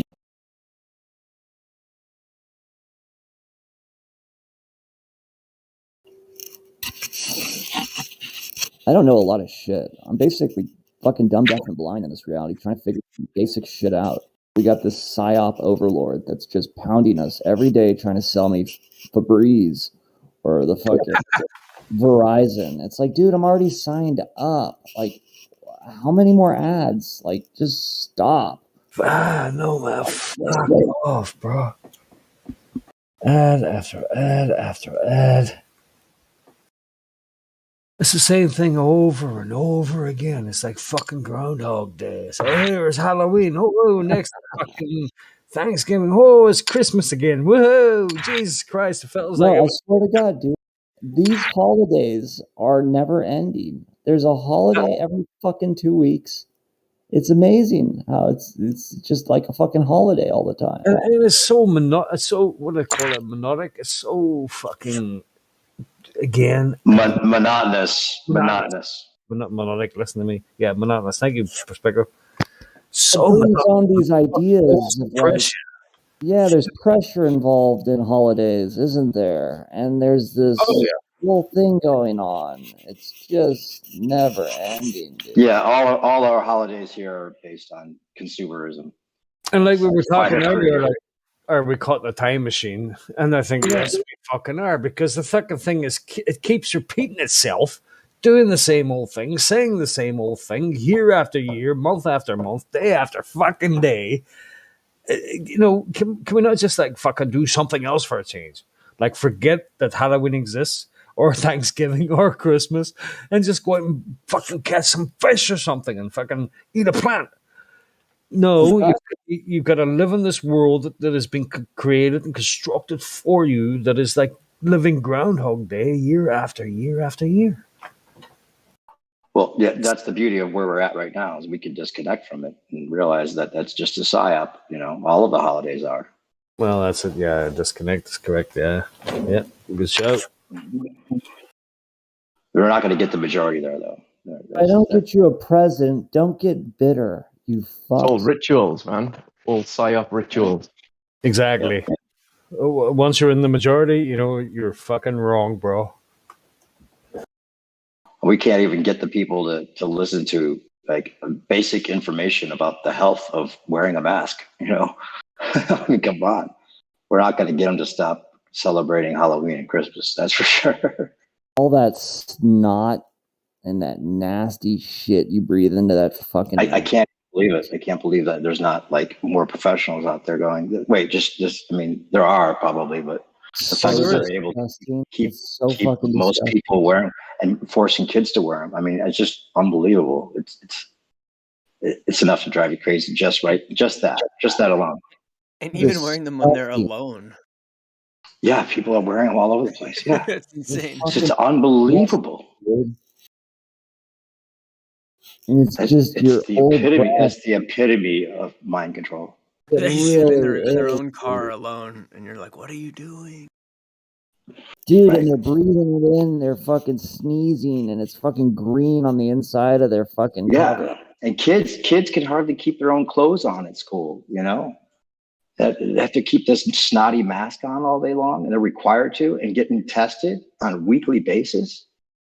I mean, it's insane. What the fuck is that if you're a kid right now? Jeez. Yeah, it's unbelievable. Try to make it appear like we're in a radiation zone, and you need to, you know, wash down your suit because you're in space and you just came in from the vacuum and you gotta desalinate or cleanse yourself. It's so stupid, dude. It's like you gotta. And they completely politicized it. It's amazing. Yeah. The fact that they're politicizing it should be a big clue to everybody. You know, the fact that they would even dare to politicize something when you're talking about your health, so making it a political issue, right there as a crime. Even if it was real, that would be a crime. It's schizophrenic, isn't it? It's a hypochondriac level of lunacy. It's like these guys have lost it when they're putting their masks on their gloves and they love to walk out and like look at themselves in a mask. I don't know what they're thinking. They think they're like doing the right thing. Well, it was beautiful the way that they did it. I mean, not beautiful, but brilliant the way that they did it with the Trump, everything being associated with Trump, and then making him the evil guy. And then any doubt about this psyop is totally. That means you're supporting Trump. It means you're a terrorist. It was brilliant. I can't help but be amazed by the audacity and the fact that it somehow works for a lot of people. It's just amazing. Oh, most people, yeah. It seems to be even some Trump supporters are wearing masks. That's the other thing. They've turned everything around. Everything they said that Trump was going to do, Biden is now doing. He's destroying America. It's amazing. But at the time Trump was in, he's like, "Oh, he's a racist. Oh, you're fucking gonna kill America. Oh, that's fucking crazy." Oh. And America got better.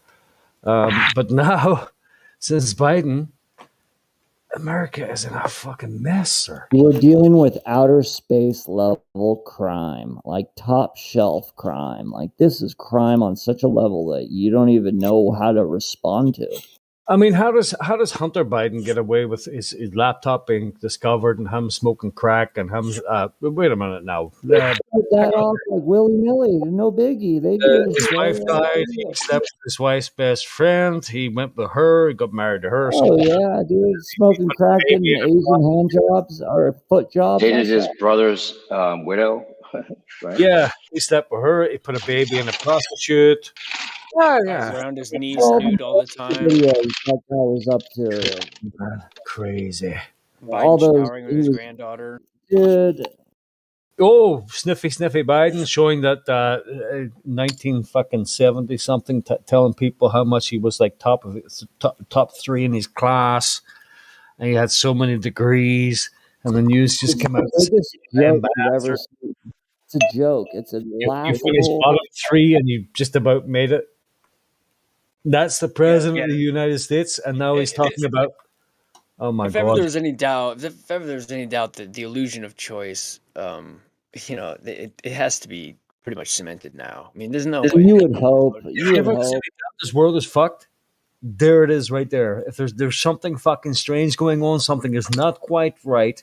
Listen, this world is too serious to not fucking laugh at it. You have to laugh at it because how the fuck did Biden come into presidency? Yeah. The man's not liar, a plagiarizer. Legal votes, and he got elected by the people, for the people, and of the people, man. I don't know if he did, bro. I don't know if he did now. I don't know. America, what a bunch of crap. Yeah, and now they're all concerned about fucking Ukraine's borders and the sovereignty of Ukraine, and you've got fucking all these South Americans traveling up through the southern border, trains of this and trains of that. What the fuck, bro? Oh, but we have to defend the Ukraine border. I mean, I know I sound a bit like Fox News right now. I know it's it's all a fucking fugazi, but they're all actors. It's not like the president really makes his own choices anyway. Yeah, that's exactly. They're all fucking connected, man. Dude, Ukraine. I mean, what in the fuck, dude? Well, we have to protect their borders now. We're not going to send Americans there. By the way, you sent 300 yesterday. Well, but we're not going to send them. Hey, there's 600 there now. What? They're trying. They're trying to push it. They're trying to push it. Do they want a culling again? Do they want another World War III without nuclear weapons? I feel like they got a level war right now, dude. They have to blame something on the economy collapsing. It has to be those they're trying to destabilize their government. This is why all the shit happened. They need a scapegoat, and they need to kill a bunch of people. This is what they like to do. Yep. There's too many of us pulling pensions now. They need to get rid of us. They send us all over to some fucking trench in fucking Ukraine to die. Jeez, dude. I was looking at all the vaccines I was given when I was born. There was like 15 of them, dude. Measles, mumps, chickenpox. Fuck it, list goes on and on. I got all fucked up. Polio. I got all these autoimmune issues, I think, from all that shit, dude. They pumped me like a damn. Yeah, put a little mercury in there. That's going to make me feel better. Put a little mercury in that fucking vaccine, bro. They put mercury in the vaccine, seriously. Mercury is dangerous at all. I play with mercury all the time. It's pretty chill. It's like anything. I wouldn't just eat super glue. I'm not going to just eat mercury.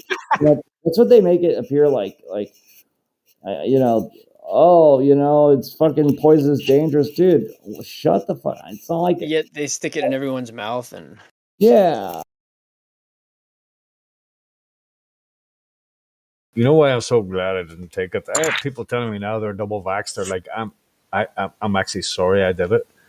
Yeah. I've been hearing a lot of that lately. Have you? Yeah, me too, bro. We got to just wait a couple of years. What it does is it goes in, it finds the blood mortality or whatever that fucking mortality thing is they're talking about, and it emphasizes it. There's people dying left, right, and center. They're talking about here in the National Health about people dying in droves more than people ever have, and these are all 67-year-olds that got the vaccines. I don't know, man. They just wanted. My buddy's dad just went paralyzed. Now he's like half paraplegic right now because of that shit. Yeah. My buddy, the guy I work with, his dad, he got the second jab, and then suddenly he had a stroke, and bang, he's dead. Unfortunately, my dad got the jab, and he lost his mind. He ended up in a mental hospital. He's out now. I'm looking after him, sorting out his meds, but. They're sending him messages. You have to get your second vaccine. I'm sorry, man. That sucks. No, that's okay. I can handle it. But it's just, it's just like it does something to people, and people just aren't realizing it yet. But in a couple of years, they will. I'm absolutely unvaxxed. I have not touched, and there's no way they're gonna put that shit in my body, bro. Because there's something in it. I don't know what it is. I know I've seen it. I know you don't know what YouTube is, but there was a nurse, there was a doctor. Graphene oxide. Yeah, that thing that almost had a life of its own. That doctor. Sorry, she got a vial of the jab, and she looked into it, and she microscoped it, and whatever. And she was like, "What? That's all." That's just crazy, man. You saw that graphene oxide fucking nanobot? Yeah, standing up, hind legs, looking at you, going, "What you looking at, bro?" Yeah, that magnet stuff was real.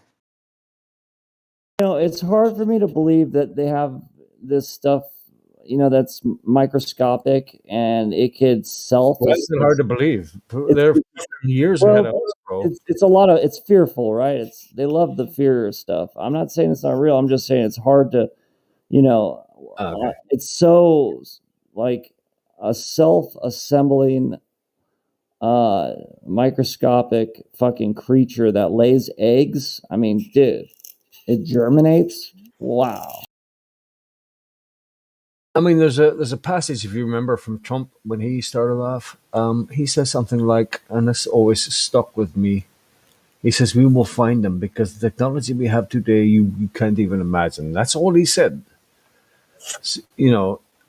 Obviously they're fucking 20, 30, 60, 100 years ahead of us, bro. What the human populace knows as technology, the government's way ahead. We know that. They got their black ops going there. I know, dude. And we're paying for it. We're funding it, dude.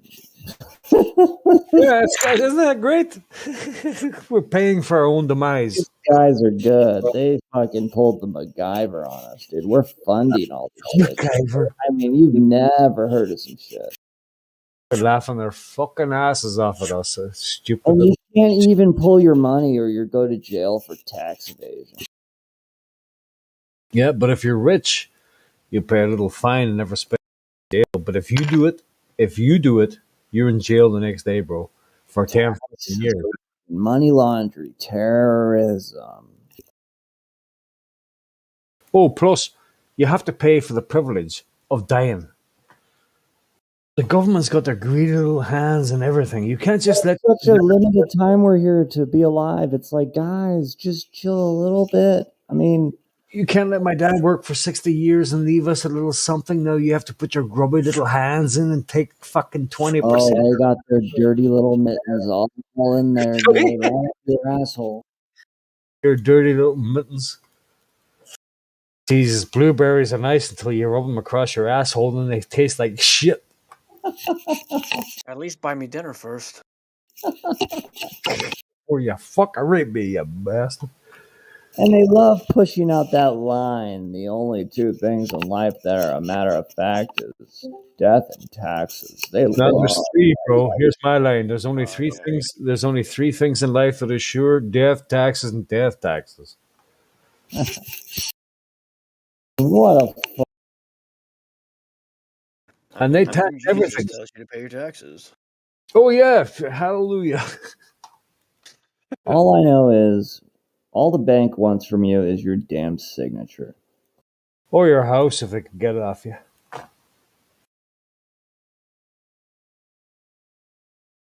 That's crazy. It's fucked up, bro.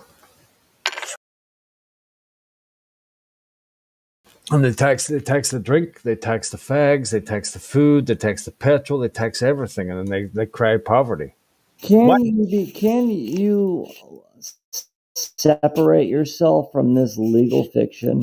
I hear about it. I just, it's like, fuck. How do you even go about it? I mean, is he like, what's the deal? Have you heard some shit? No, I have. I said to my manager the other night, I says, listen, bro, he's all into it. I said, listen, I can't talk politics with you because it just fucking depresses me. I'm an anarchist. I'm not a bad anarchist or whatever, but I just don't believe in governments at all. I think they're ripping their arse out of us. I think they're fucking, where's all that money going? I think you should give the power to the people, not this fucking centralized shit. And as soon as you mention that, it's like another trigger for flat Earth. As soon as I say flat Earth, as soon as you mention decentralized government, anarchists, some kind of anarchy, which means self-rule, people lose their shit.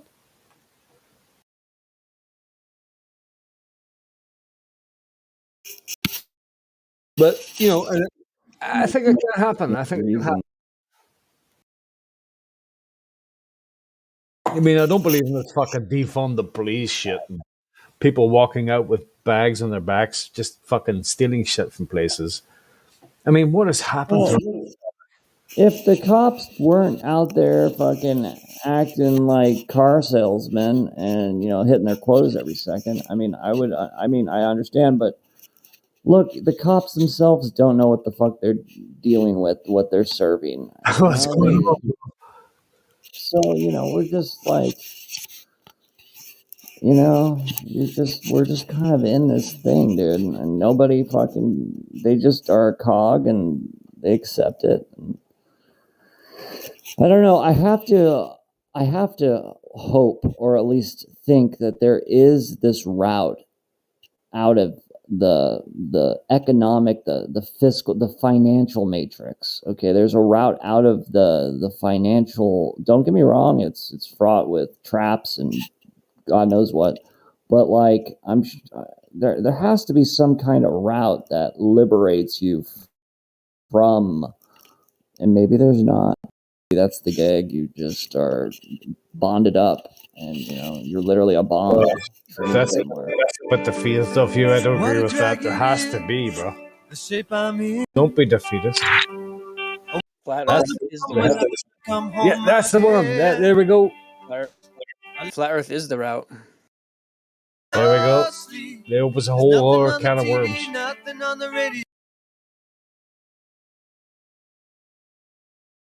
That's what it's done for me.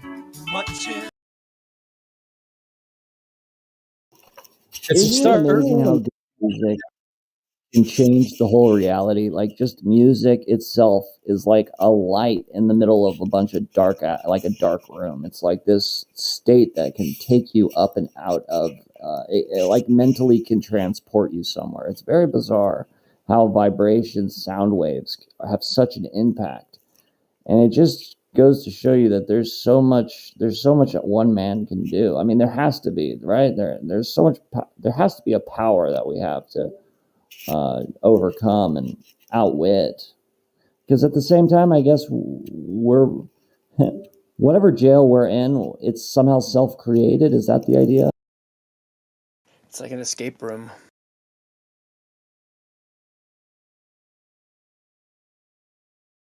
Are we worthy?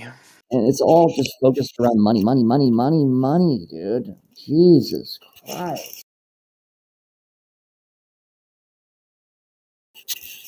I am so sick of thinking about money. I can't even tell you.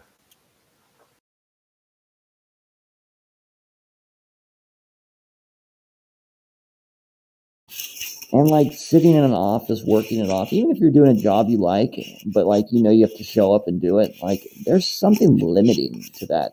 Like there's just something limiting to it. You know, there's something that tells you can't leave this or else, you know, it's like the ultimate blackmail. Yeah. Man, I'd hate to be tied down to the same thing, man.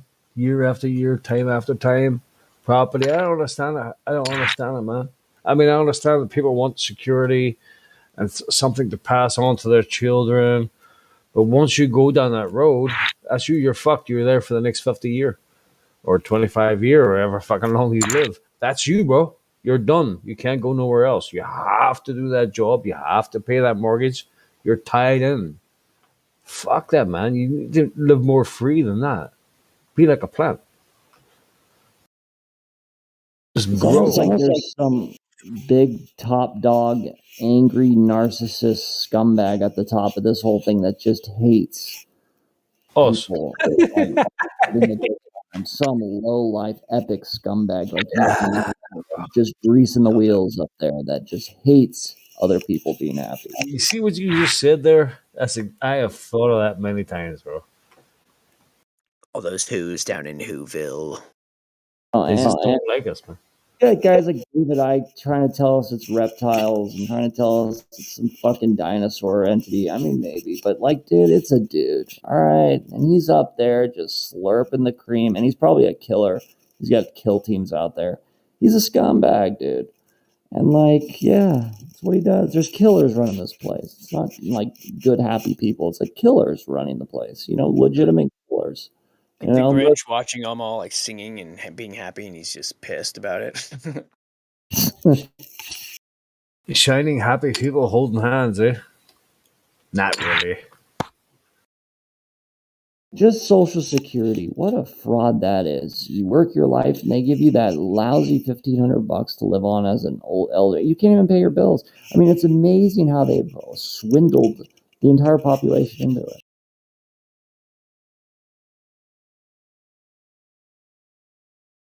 Yeah, I agree. Swindle.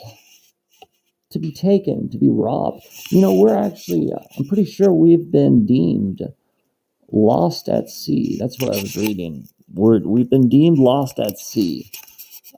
Too stupid to deal with our own affairs. So therefore, you know, the corporate. But we got the key, right? Or at least at least we got the map. Like that's what we're here for, I think, right?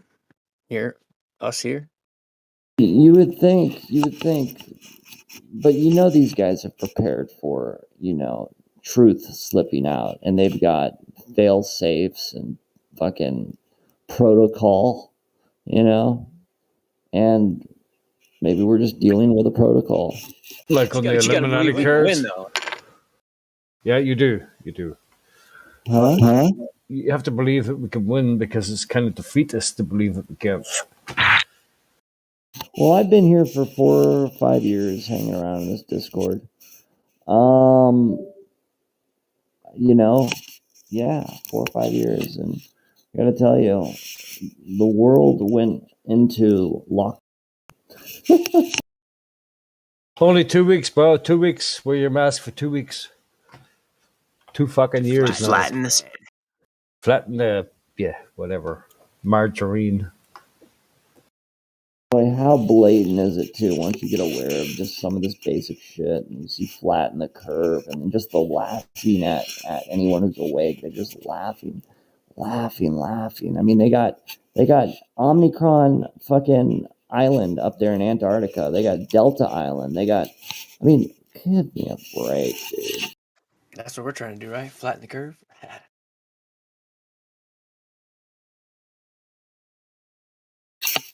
Flatten the curve, dude.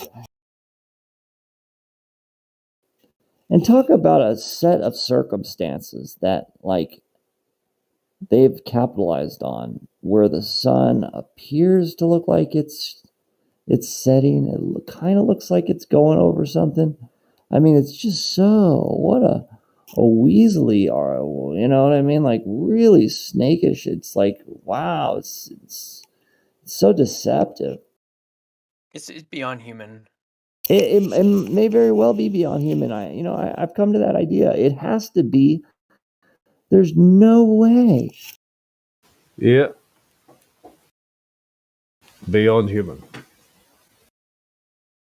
I have to go get a drink now, but hold on to that thought, because I'll be back with more right after this break. It has to be beyond human, right, dude? There's just no way, dude.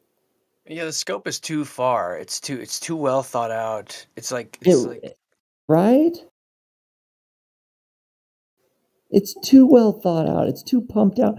Maybe they got some supercomputer that does it, but even then, getting all the people to fall into line with it and actually enact the protocols, maybe it's just if you're the one with the biggest pocket, everyone's forced to follow your lead or they're going to lose funding. So they go ahead and promote it. I mean, it makes sense, right? I mean, it does kind of. Just shows you money. I mean, or I don't even know if it's money at certain. Yeah, I don't know.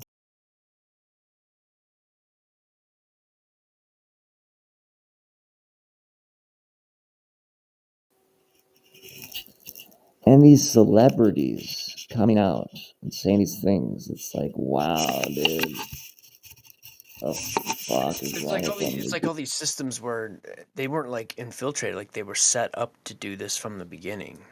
Sort of feels like a program, literal Matrix type shit. Like fucking, you got to deal with the real Oprah, and she's a fucking some type of android bot bitch that fucking barks at people and talks about you on the soap.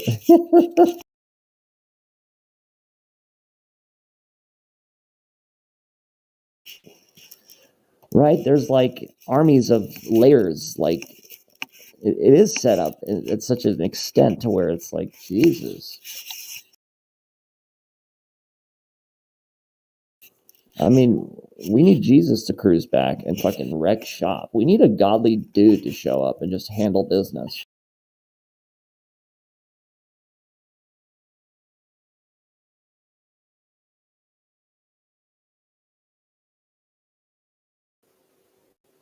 It's money, dude. That's why people are stuck, dude. It's those golden cuffs. If they didn't have their financial fucking things that they gotta take care of, they would be able to, afford to think about other shit and do other shit. They would be able to afford to do these things. The fact that that's what it comes down to. They can't afford to do something, therefore they promote the nonsense.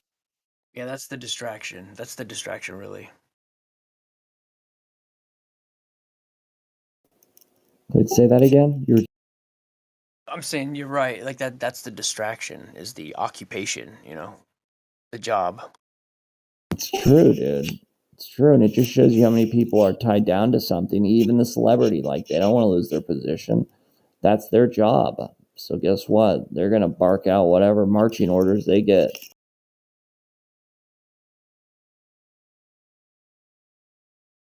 Yeah, once they put themselves out there and get that fame, then they're addicted to it. Totally. And it's real easy to sit back and act like, you wouldn't do this if you were in that situation. But when you're in that situation and it means your livelihood, right? And you've got to, and there's a lot of, things you get with fame and power and stuff. I mean, you do get access. You do get to eat you get to experience a lot of shit that people don't get to experience, right? Which, I mean, you can understand, like, they themselves are in a conundrum. Yeah, nobody likes a pay cut. Just to flat out, just getting fired, bringing in the new dick that will fucking handle the job.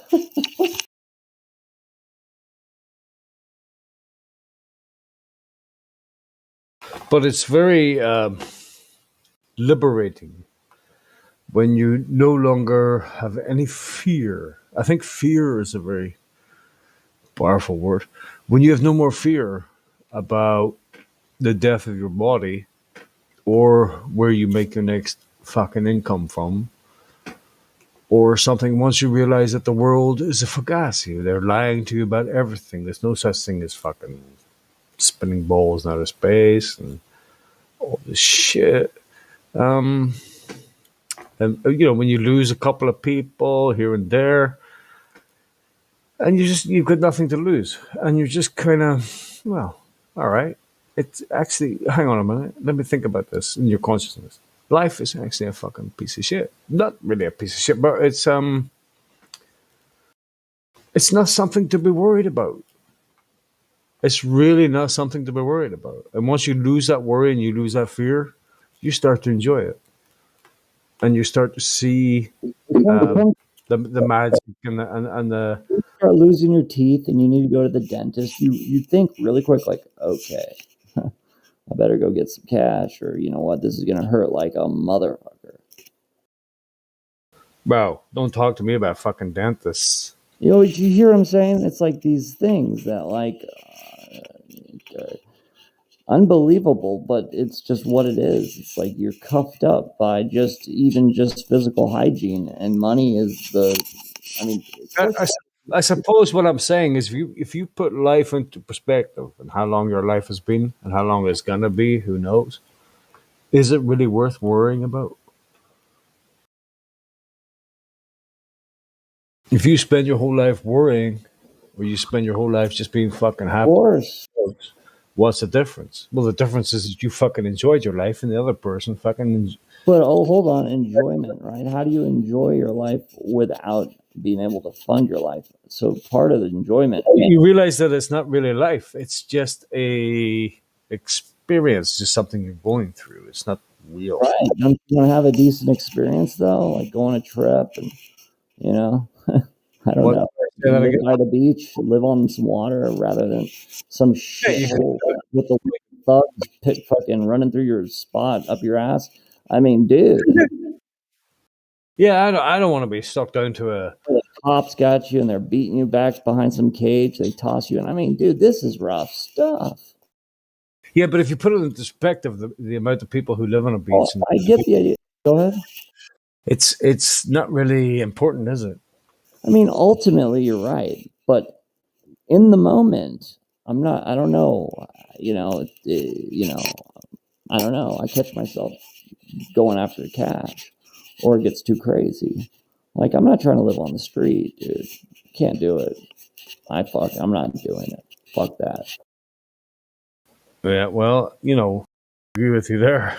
I would agree with you if finance wasn't an issue, but it's like finance is always kind of an issue. Oh yeah. You have two choices: finances or the street. Fuck the street, dude. The street is so brutal. I'm pretty sure they got these kill squads that cruise around and just throw you in a van, take you to some fucking chamber, and hog tie you. Wow. Okay, that's a surprise. Holy shit, bruh. I mean, am I wrong? I mean, can you imagine? I wouldn't be surprised. I wouldn't. I'm telling you. Where are all the homeless people? You know, some of these streets are pretty cleaned up. You know, a little too clean. What is... It's not funny. It's fucked up. I'm just laughing because you're laughing, okay? I mean, it is funny. Like, it's not. You know what I mean, bro? So you're laughing because he's laughing. Yes. Correct. Laughing at something that is just fucking dismal. No one wants to go through. It appears that there's something going on. That You know how this server is flatter server, right? Is there any 24/7 globe Earth? Well, say something. Since you're the beacon of flat Earth, go ahead, bring up an argument. Most other servers are 24/7. No, I said, is there a 24/7 Globe Earth server? Oh, he's got a point. Hang on, I search one of them. Okay, enough of that, dude. Nope. Honestly, if anyone who wants to talk flat Earth, go for it. I'm not holding you back. I'm just talking.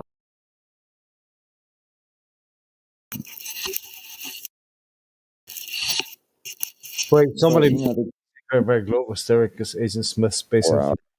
Okay, I can see why he was muted.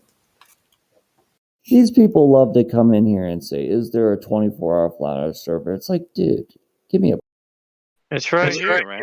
Let's talk about it. Go ahead, 1-1. Go ahead. Yes, it's called the NASA server. You know, the one where all them things go up into space and then they fucking kind of do a parabellum and then they land in the sea somewhere near the Bermuda Triangle. Somewhere around there, bro. Let's hear this fucking guy's question. Hold on. This question. I'm fucking intrigued now, bro. Hey, by the way, it's plants, bro. Hey, I was very rudely muted, but I have the What's question. the question, dude? Salam alaikum. Who's asking? Me. Okay, Female. so how do gravity work on a flat plane? With balls. Gravity doesn't exist. That means cannot work in any case. So how does gravity not exist? What is pulling you to fall on the ground? How something what is never proven can exist? How Isaac Newton discovered? Isaac Well, Newton was he discovered. Isaac Newton. Listen, this Isaac Newton wrote a letter and said, "I don't want to have anything with gravity." Where? Where? Where? So you're just Sir? saying this out your mouth, and you expect me to believe everything you say as truth. So you say he wrote on his letter. Can anybody in his VC confirm that that is true? Can anybody in his VC confirm what he said is true? Listen this. Yeah, it is true. It's true. What he said? What he said? What he said? Man, listen. Hey, hello? How something what is never proven can exist? 1-on-1. Yes. Yes. Is the theory proof?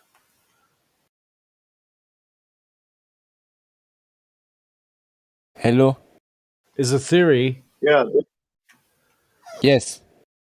It is? Oh. Please Yes. explain. Okay, so a theory. Do you know what a theory is? Yes.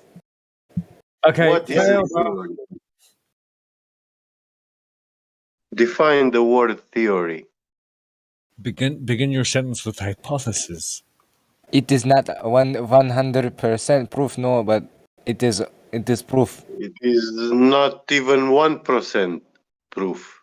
Then what? How do you know flat Earth theory is true then? Flat Earth is not a theory. Yes, Flat it is. Earth is Flat Earth.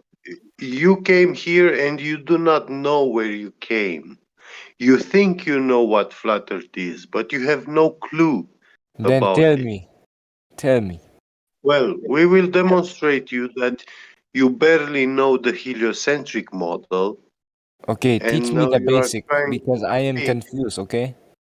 Yeah. The story about gravity, of Isaac Newton has been debunked and superseded more than 100 years ago. So you are very, very far outdated. Really? Yeah, Who debunked them? Einstein. Me. But Einstein said there is black hole. I'm not going there. Einstein replaced Newton's theory of gravity, with relative gravity, which is the bending and warping of space-time. He's Yeah. Oh. He's But Einstein also did not provide any experiment for his theory. So all his work remains a story, a nice story, which it looks like it's working mathematically, but it has no connection with reality. Are you falling asleep on me? Get against What? us like that sometimes. Yeah. No, he's really laid back, cool dude. Yes, yeah, that is actually, it makes sense to me. The relativity, because I heard him talk about that before. Where are you Well, from? if relative gravity theory makes sense to you, then No, it makes no sense. means, No. Yeah, oh, so you don't believe in Einstein's gravity? No. Neither do we. Because that's his theory is that mass attract mass, right? Yep. No, that is Newton. No. Yes. Yes. That is Yeah, Newton's gravity. Master Chief, I'm not talking to you, am I? Ooh, we got a No, rude you're one not here. talking to Master Chief now.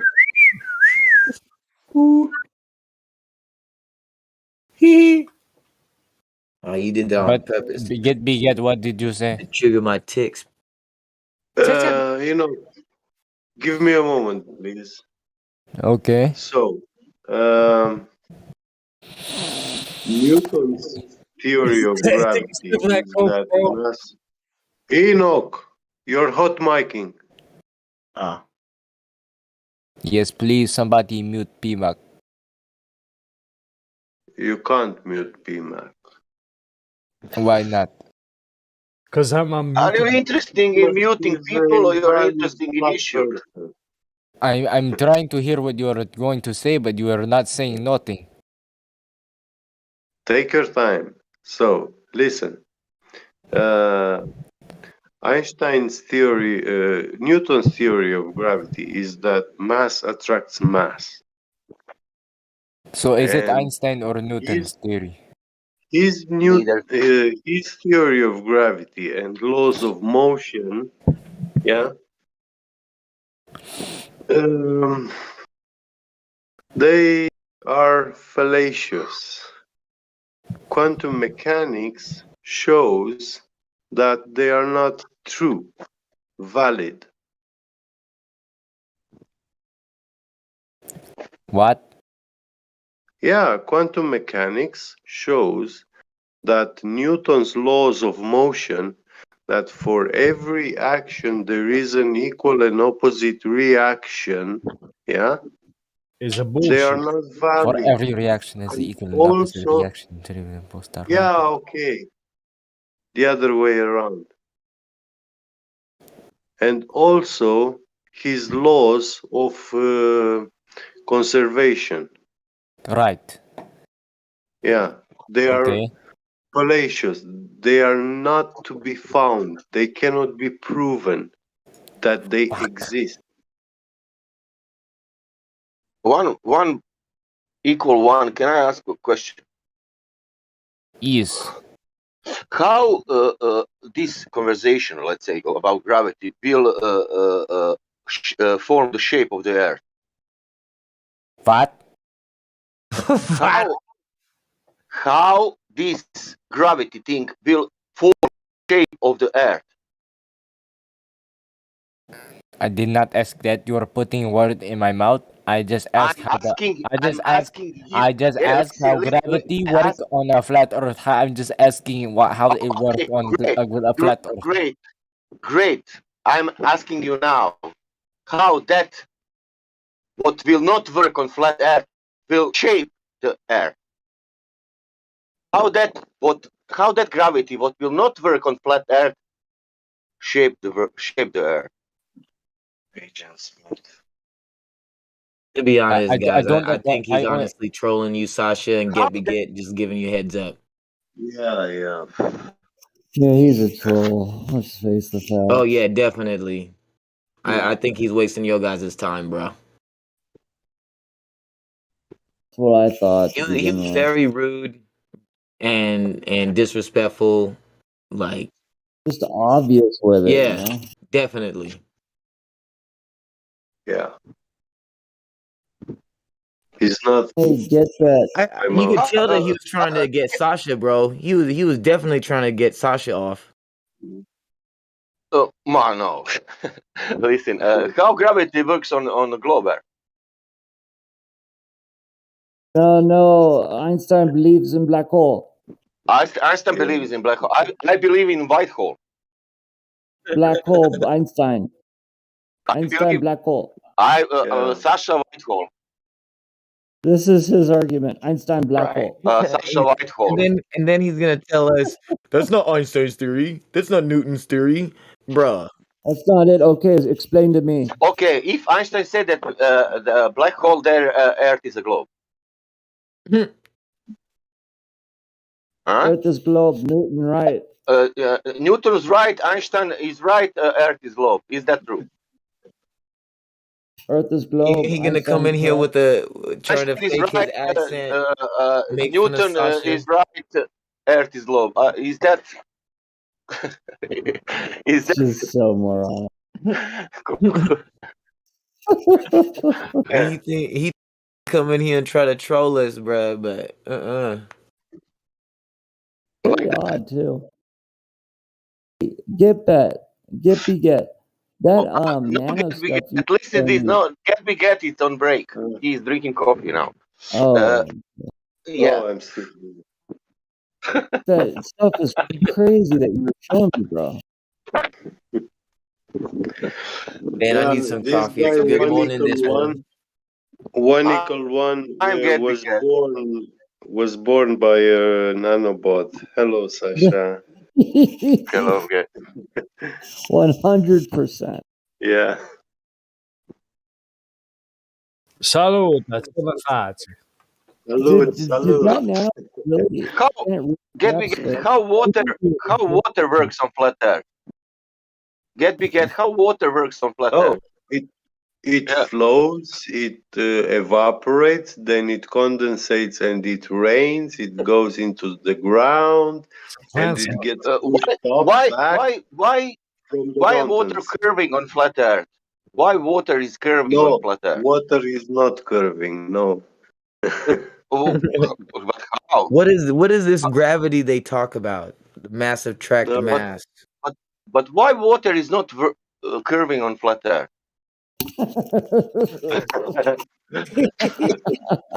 because the downward vectors are parallel to each other.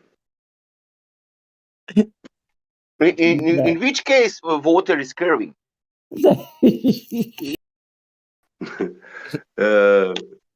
Surface tension, a droplet of water, yeah, it's curved. No, I'm speaking about oceans. Oh, oceans. Yeah. Well, you have a small kind of curvature, like waves. Why we call sea level? Why we don't call sea level? Where is sea level? Which sea is level?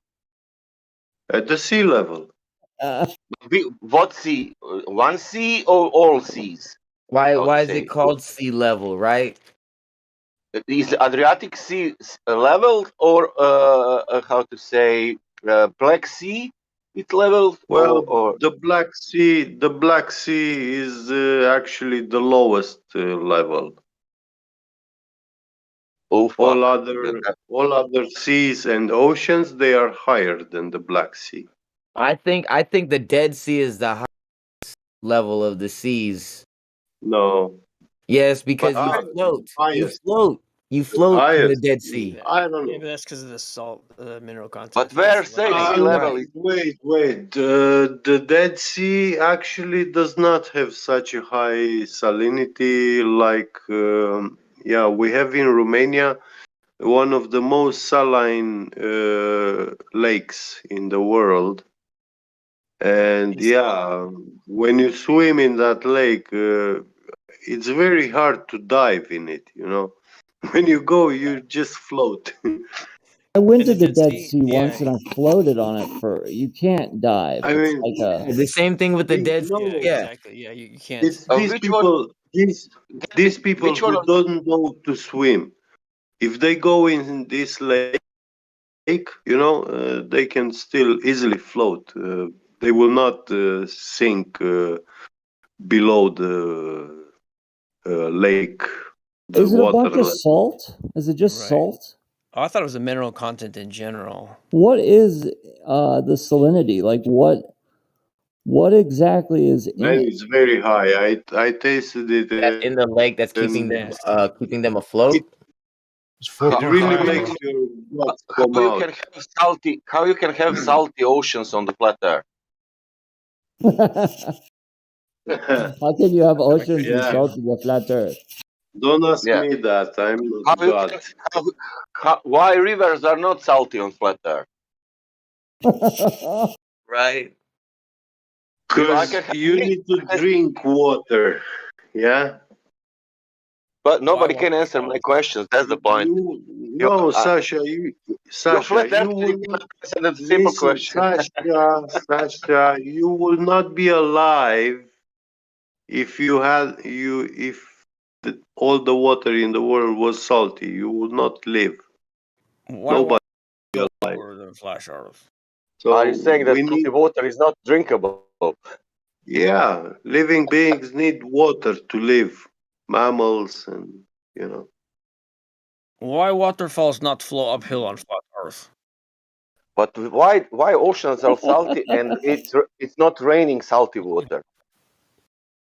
And it's 4.5 billion years raining, and still it's salty.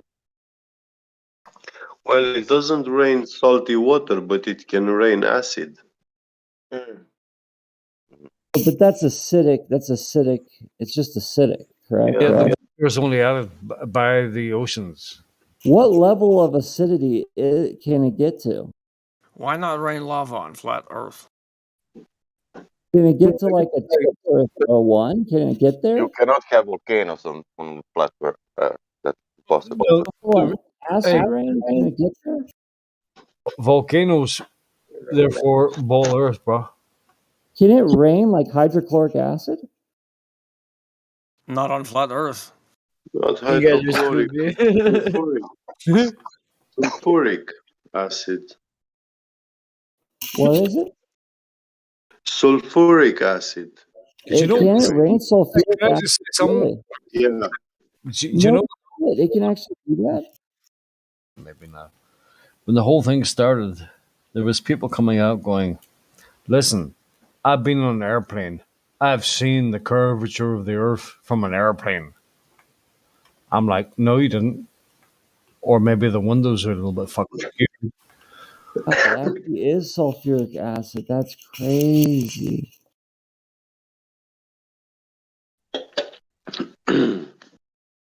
There are these um,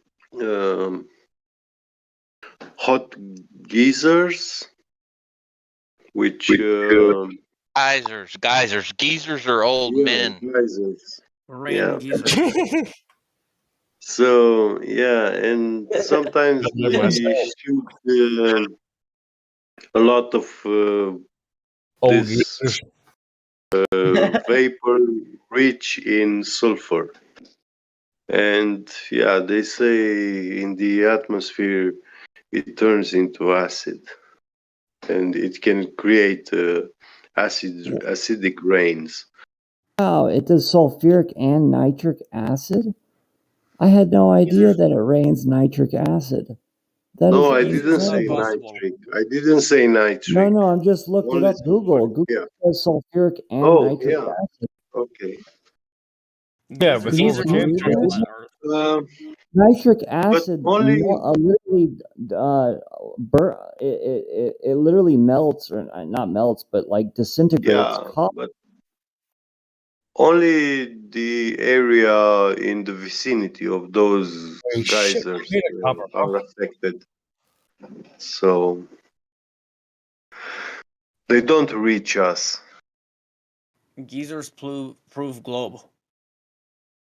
Volcanoes, yeah. volcanoes prove globe.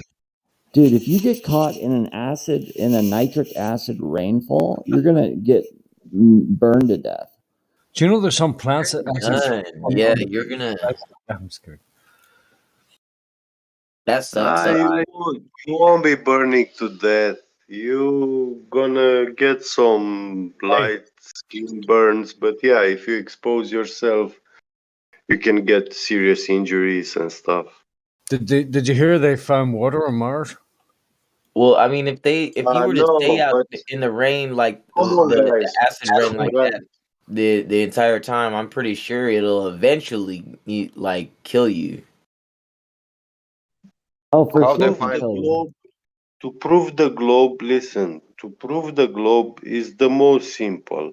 What if we're dead already? All you need is go to Saudi Arabia, where they still have camels, and buy one magic camel, and then you walk the distance between two cities on that camel, and then you will know exactly how many kilometers you walked, and then you can calculate. Yeah, you put a stick in the ground and you measure the shadow. Where I can Legas find name. this camel. Bernini? Bernini? Where I And can you find will this know camel. you walked on a curve. Erasto camels. Yeah, the magic camel. Aristo camel. No, somebody was clever, very clever, or Eratosthenes himself, or camels, or slaves, or whoever was, you know. Yeah. Because today in human history, nobody can go 10 kilometers in straight line, but he did like 800. That's great. Without, you know, any equipment today, maybe, but even with some laser, you can go straight, you know, 10 kilometers, and that's it. But 2,000 years ago, 800 kilometers with camels. How much time you need to put one for 800 kilometers? How much time you need? Month. Let's say with camel. Month. A month. Well, let's say 10 days. It's okay. 2 weeks, 10 months. 80 kilometers a day on a camel. It's much. It's very much. It cannot go. It can go 10 kilometers per hour. I think not faster. Yeah, I will say 50 kilometers, but yeah, you have to feed and give water you cannot. to the camel. You cannot run with camels through the desert like with the horse. You know? Yeah, you're going, let's say, 10 kilometers per hour. That means 800 hours. Divide 24. It's, my God. I told you easily. 1 month. 1 month. Calculating the math. With a month, I was even very generous. You know. Okay, great. That means we have conclusion. Eratosthenes put the stick A in the ground, and he goes somewhere for 1 month. And then he put the stick number 2, and he measured the shadow. Great. In the same time, I mean, when he measured the shadow in Alexandria, in that time he measured the shadow in Syene also. At the same time. Yeah. 800 kilometers far away. And listen this. No, people could say, but that was on straight line on the map. You know? But the problem is, only a couple hundred years ago, the American Indians invented the long distance communication with smoke signals, you know. Oh yeah. Didn't they have birds? Oh no! Look at this. Is getting put the sticks. You know, he went 1 month. Then he measured the shadow from that stick. You know, and then he come back. Yeah. And then he calculate. I don't know. Yeah, he didn't have walkie-talkie. He could not say, "Okay, tell me." He could not have communication, and in the same moment to know which which shadow is what is doing at that point. Great. That Explain to means me how birds everything fly is. on flat Earth. Sasha, Sasha, have you seen movies with cowboys and Indians? Of course. Yeah, and what time did those stories happen? Like 1700, 1800, something like that. Yeah, 1800s, And even in the 19th, yeah, beginning of. and you remember that the Indians were communicating with smoke signals. Yeah. They invented it. Yeah, but for that So also you have the that's new eyes between. technology. But that is not more than 50 miles, man. That smoke thing. Well, now, yeah, every 50 miles he had for Not 400 miles, man. no, in those 500 miles, he had like 10 stations every 50 miles away, and one was sending signal to the other all the way And to Sain. yeah, but how they send signal? How they understand what is the signal? What that mean? What cloud mean? What that smoke mean? Well, yeah, that's decoding, yeah, the Morse code. But listen, this if it was a refraction in the air, how they fucking realize what signal is? Come on, man, you are a heretic. You don't want to believe. No, man, hot and cold air, and they will send that smoke in the air, in the atmosphere, and that with the refraction that is changing, they I think that they missed all messages. It was Imagine if there was a cloud in the sky, they like was just writing, like that. they was writing. Sorry, It was help us, extra help information. us, cowboys attacking us, and other Indians was like, look at them, fucking, they kill all cowboys, Yeah, actually, probably they had some sort of algorithm, and they used that like quantum.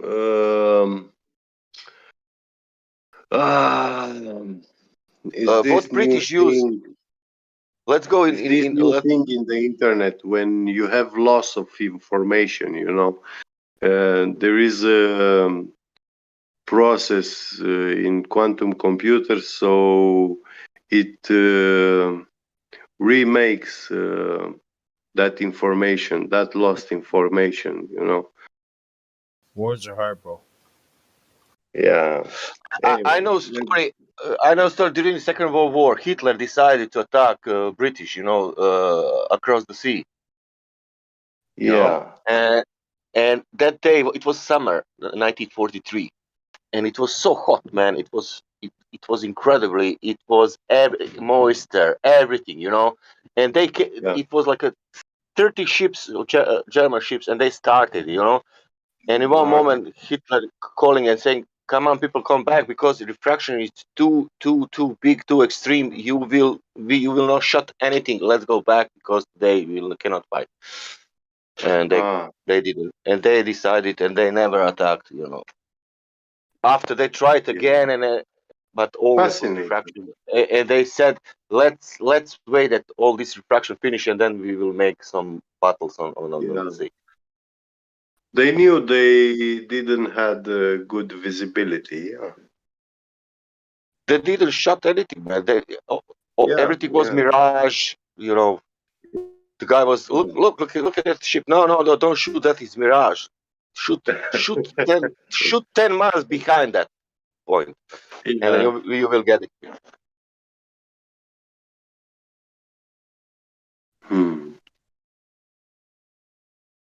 How battle on the sea works on the globe Earth?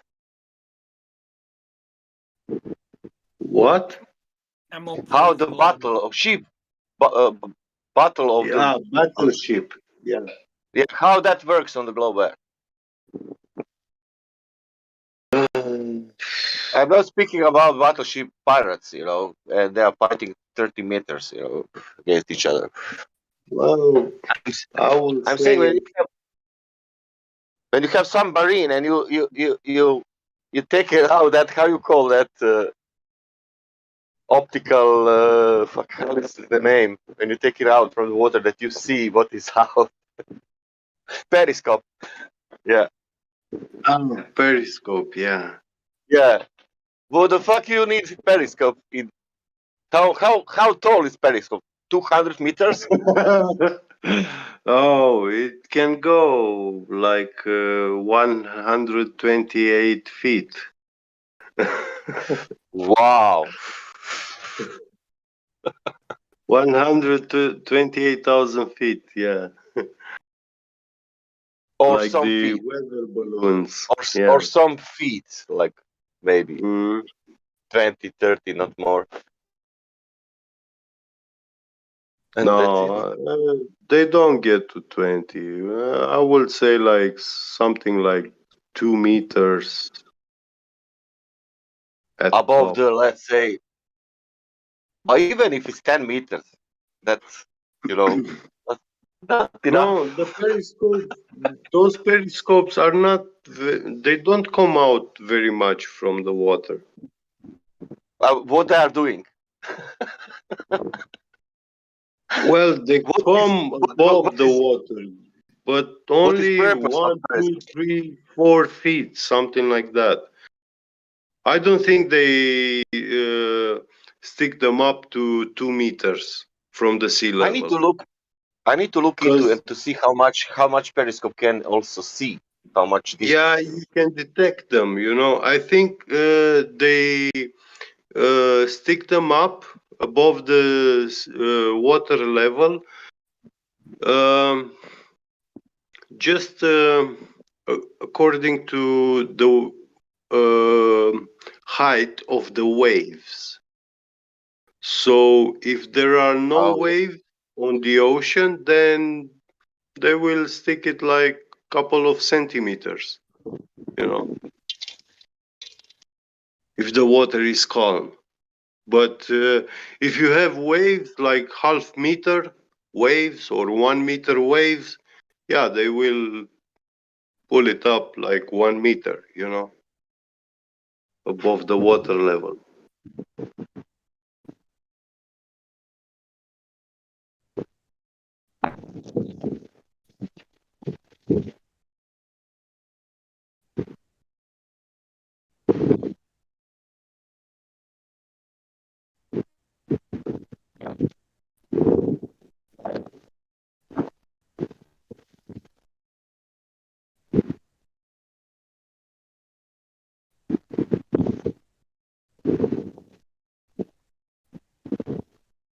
Today on Flat Earth Discord, old geezers that don't speak English try to argue in English.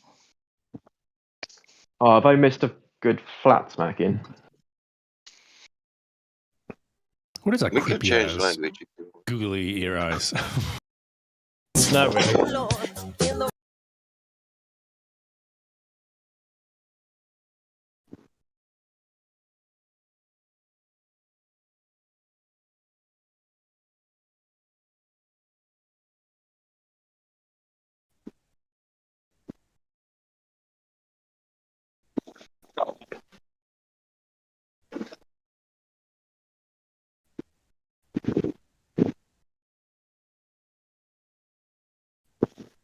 Yeah, in this time period, be careful, be aware, be careful on romance scams.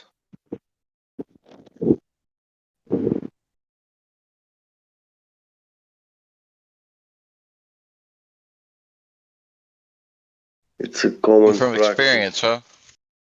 Roman? It's a common practice in Romance. this month. Yeah.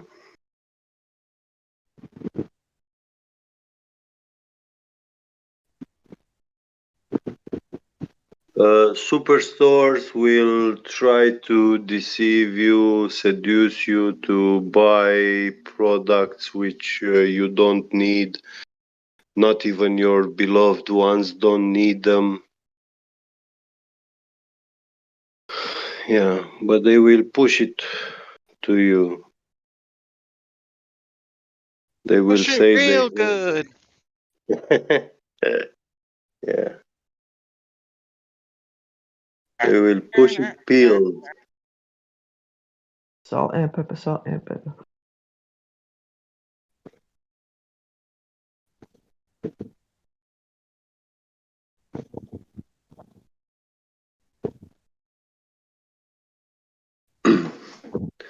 Yeah, first time when I was singing that song, I thought it was saying push it peeled good.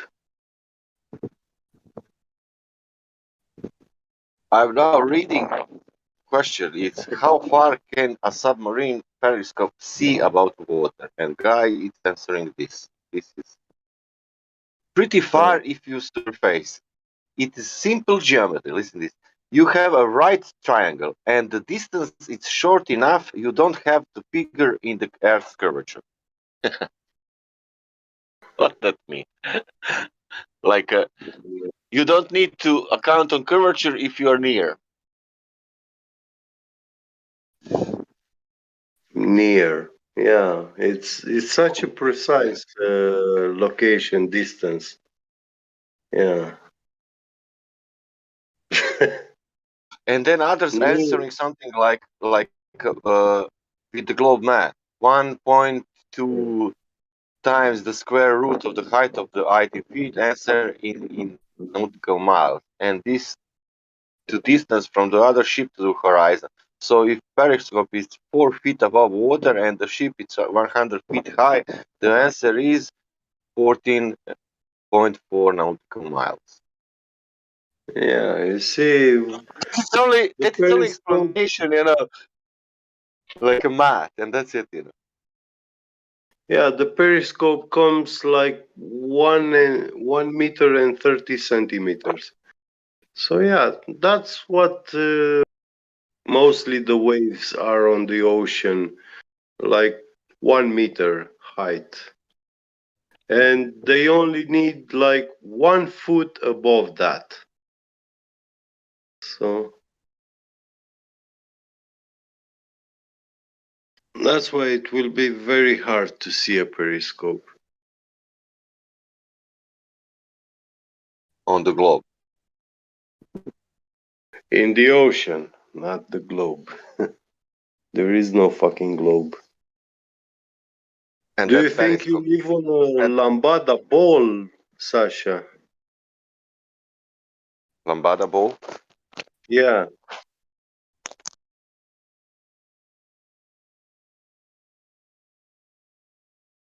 It's spinning on a tilted axis, so it's wobbling like the in lambada dance.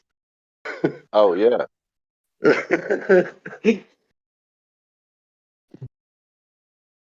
On and who measured that axis? Oh yeah. Who that I think this is the best question. How you can know that Earth is 20 Sasha, just tilted? have No, no, have a little patience. Only no, a that little patience. that was 2 weeks ago, Sasha, 2 weeks no. ago, I dropped the bomb in Gem Panda. The curved axis of spin. They will take on this soon. They will say, yeah, this is the new globe proof. Heard of adjacent. The fuck? You're going there. You're going there. I was there like for 1 hour, and I never ever went there anymore. Yeah, I know. I got You were spherical gym triangle. for it. Spherical triangles. I got and I went up. Spherical triangle. Yeah, that's a good one Oh, too. Yeah. oh, they asked me, do you know what is spherical triangle? And I said, okay, this is enough. This is enough. I know what they mean, you know. I know what they mean, but yeah. Yeah.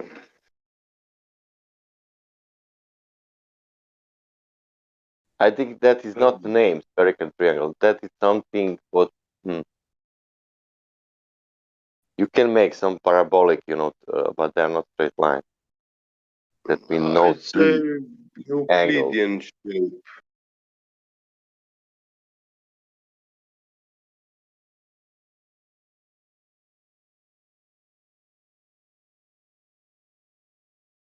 Three curved lines joined.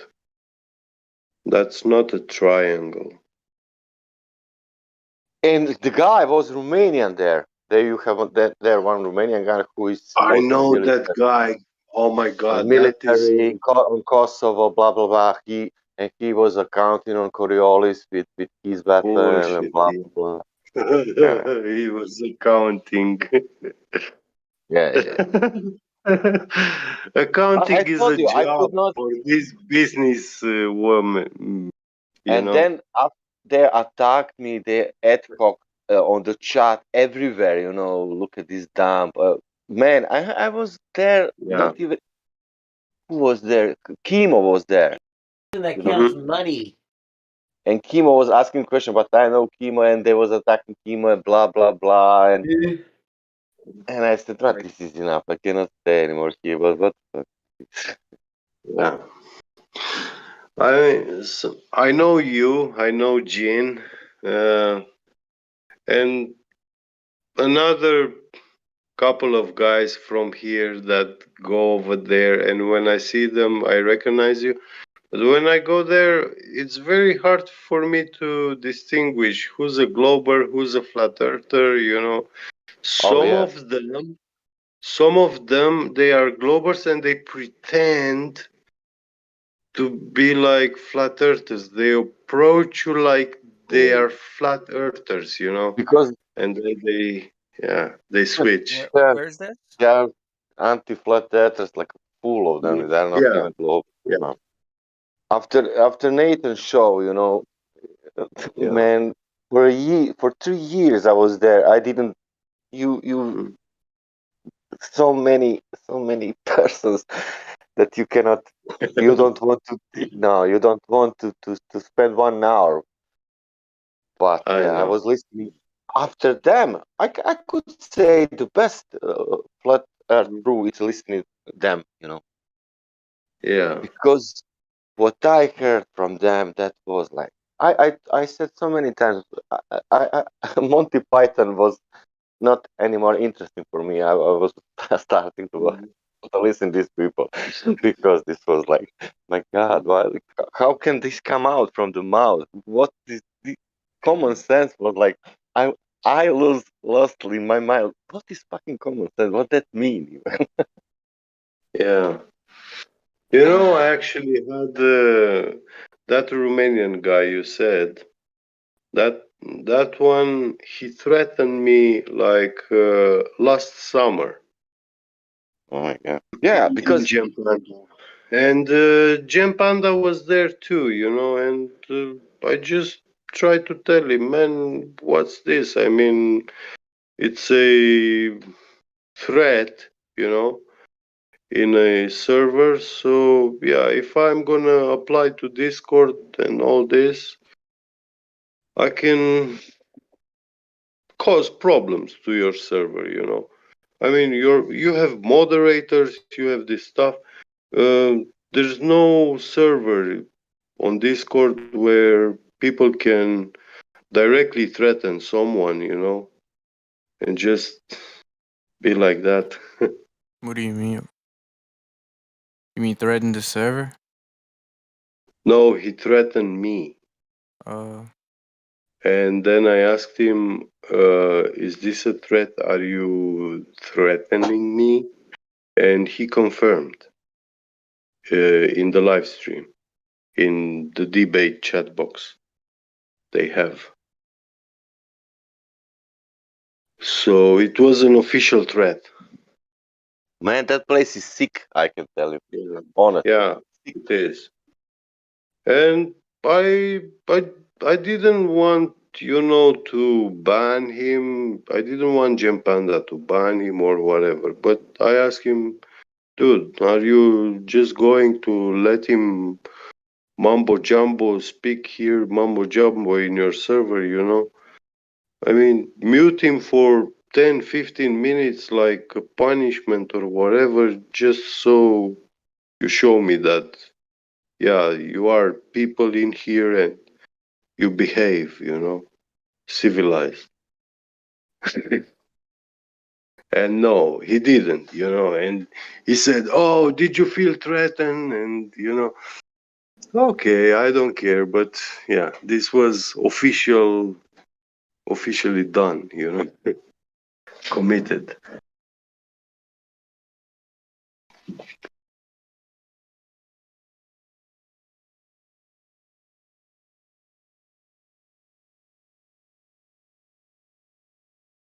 You know, Sasha, what I mean. If you are on the street, have an argument with someone, and there's a policeman between you and that guy, and you threaten that person, Yeah.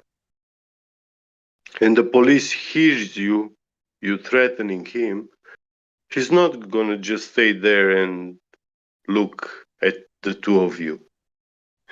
Oh, He it can will. he can It immediately will. arrest for If making a threat. policeman knows that guy, it will. Yeah. It will not do anything. If he knows him very well, maybe. He will say, oh, it's all right,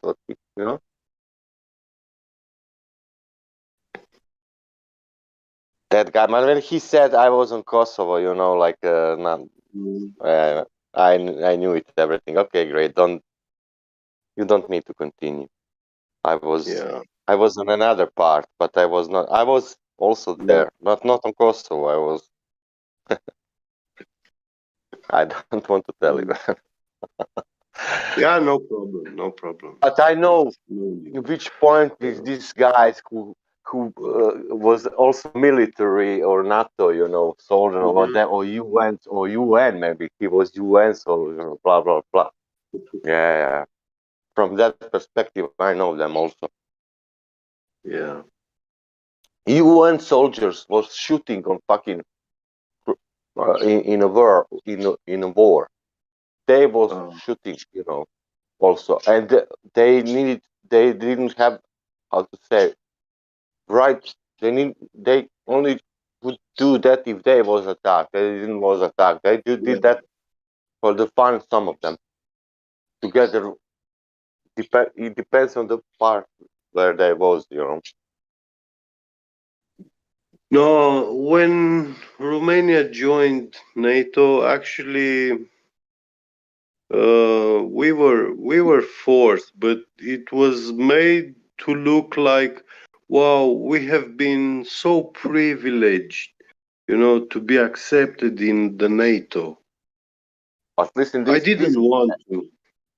I know in that year, in 2002, that I don't want Romania to join NATO. I don't want us to be part of it, because for me, it meant that they will give laws for against hacking. Until 2001, there were no laws for hacking in Romania.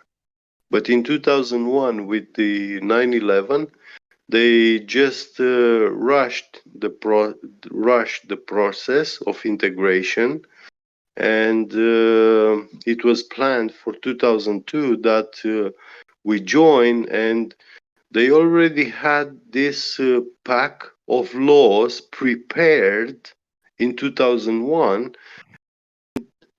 All the politicians, they voted for it, and they pass it, and from that day it became illegal to hack, you know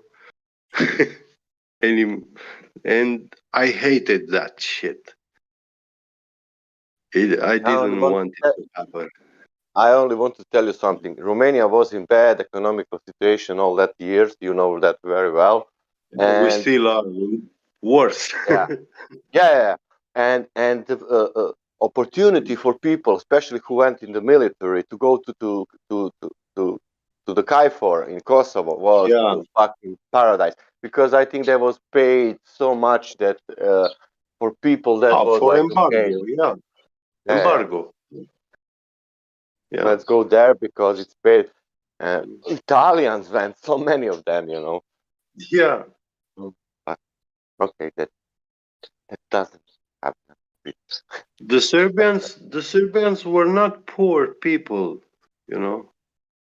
Well, in the 90s, yes, because of war and everything what happened, you know, and embargo and blah blah blah. The war changed everything, yeah. But I know in the 90s, I had friend in school. I was like elementary school, Yeah. 7th grade, and my friend, my colleague from school, was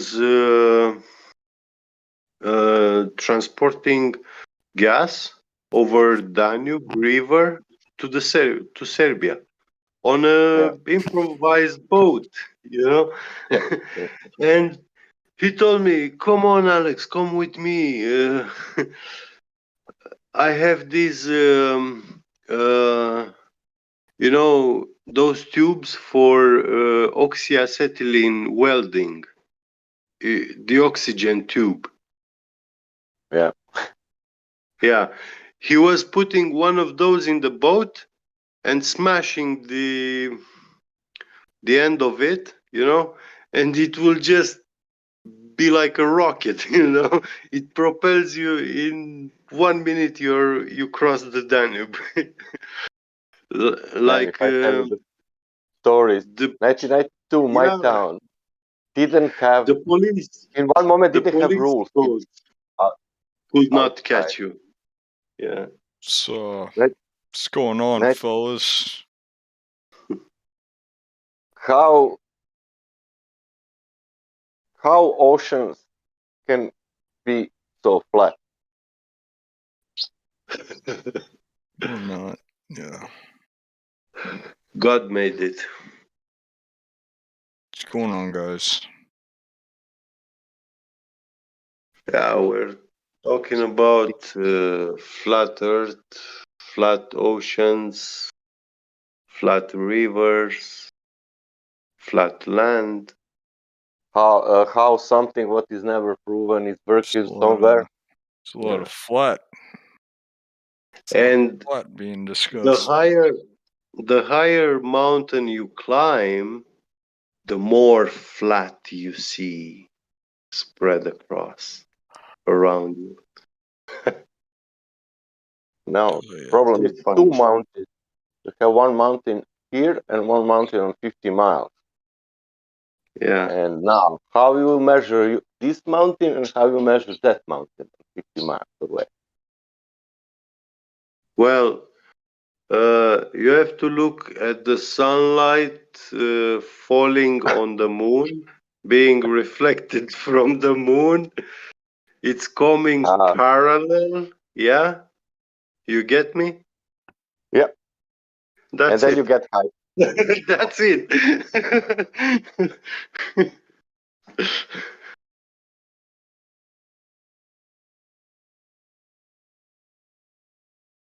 Yeah.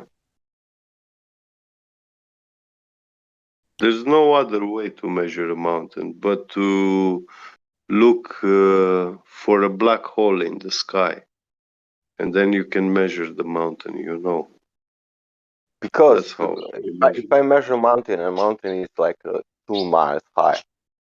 And now I go 50 miles away and there is 1 mile high mountain, you know. But the sea level was. I don't think I've actually been in the live stream chat for a while now. Welcome back. Yeah. I'm in here now. Is this more or less how it is. What's going on? Not much. Different. Saturday in the family with capital FE from Flat Earth. Tell ya, man. Yeah. Are you a glober? Do you believe you live on a spinning wet ball? Yeah, more or less. Yeah. Oh my God. I'm the globe What? earther in the flat Earth live stream. Yeah. Why? How come? What makes you Why? believe in the globe? Yeah. I think personally, I think flat Earth is it's good in the sense that it'll kind of bring people to this position of I don't trust the government, I don't trust academia, and I think that's a good thing. No, you see, academia is okay. But No, it's I'm not really, saying that. really not. Listen, no, I haven't finished. I'm not saying that these pseudo fanatic scientists, yeah, they have infiltrated in That's the what I academia, mean when I say and academia. they are working hard to superimpose their fanatic beliefs, yeah. But Okay, it's but still not working. It's still not There's a working. science, and then there's like okay, there's a man, science that Yeah, there is When you say science, and then there is Nito, Bill when you Gates, for let's be example, saying, sorry. "Go When you ahead, say go ahead." science, I have scientists at home. What you mean with that science?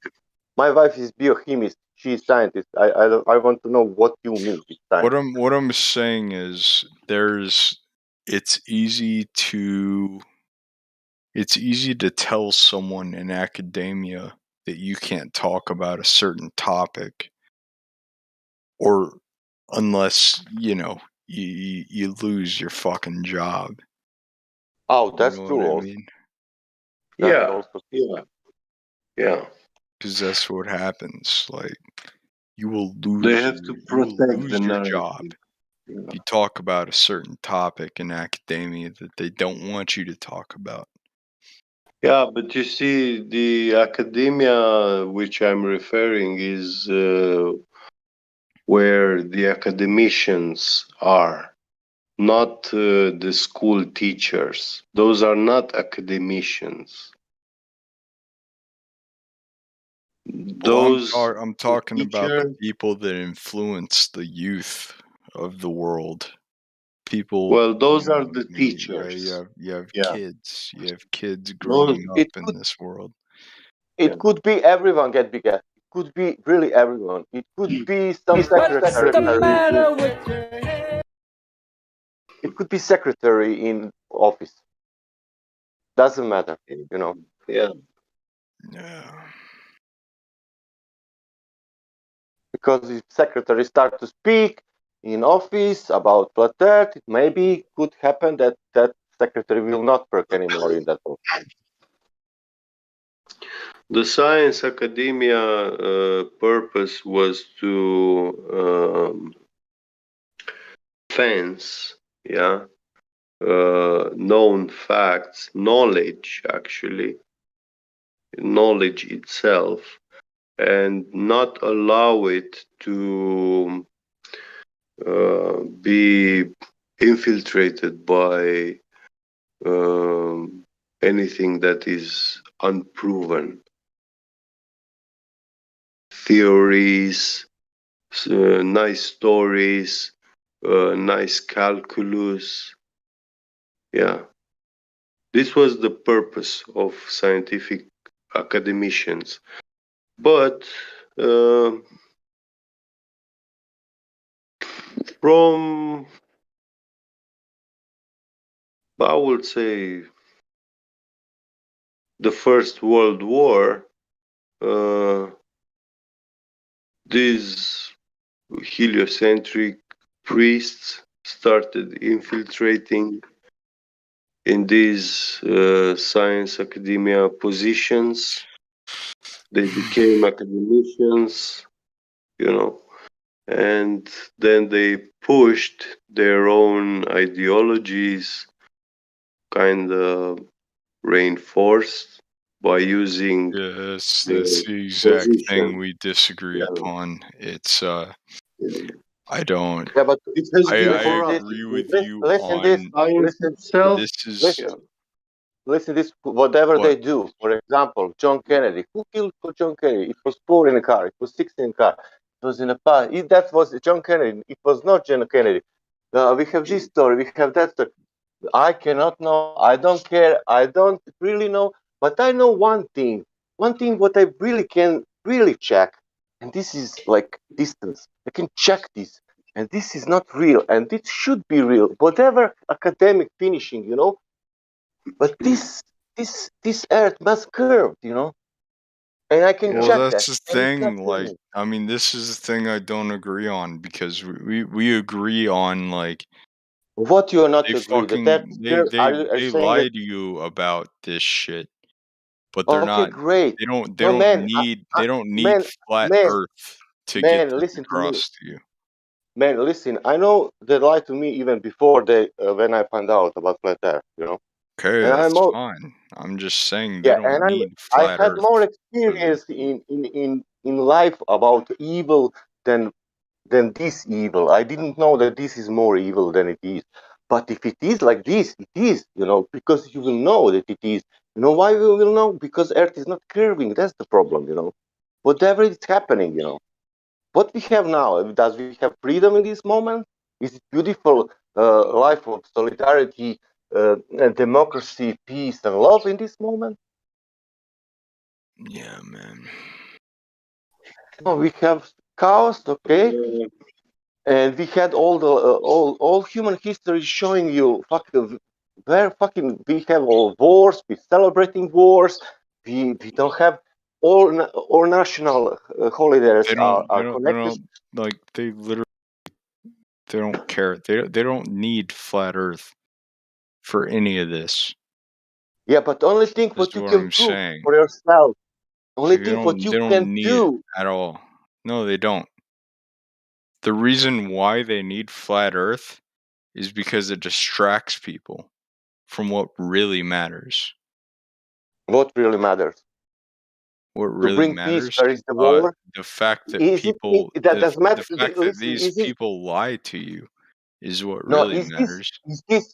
Is this matter that we bring the peace? Where is the war? What if I tell you that these people No, actually rape please. children Is this and they matter? Let's rape the bring. minds of the children? Is this important? Let's bring the peace. Where is the war? Can we do that?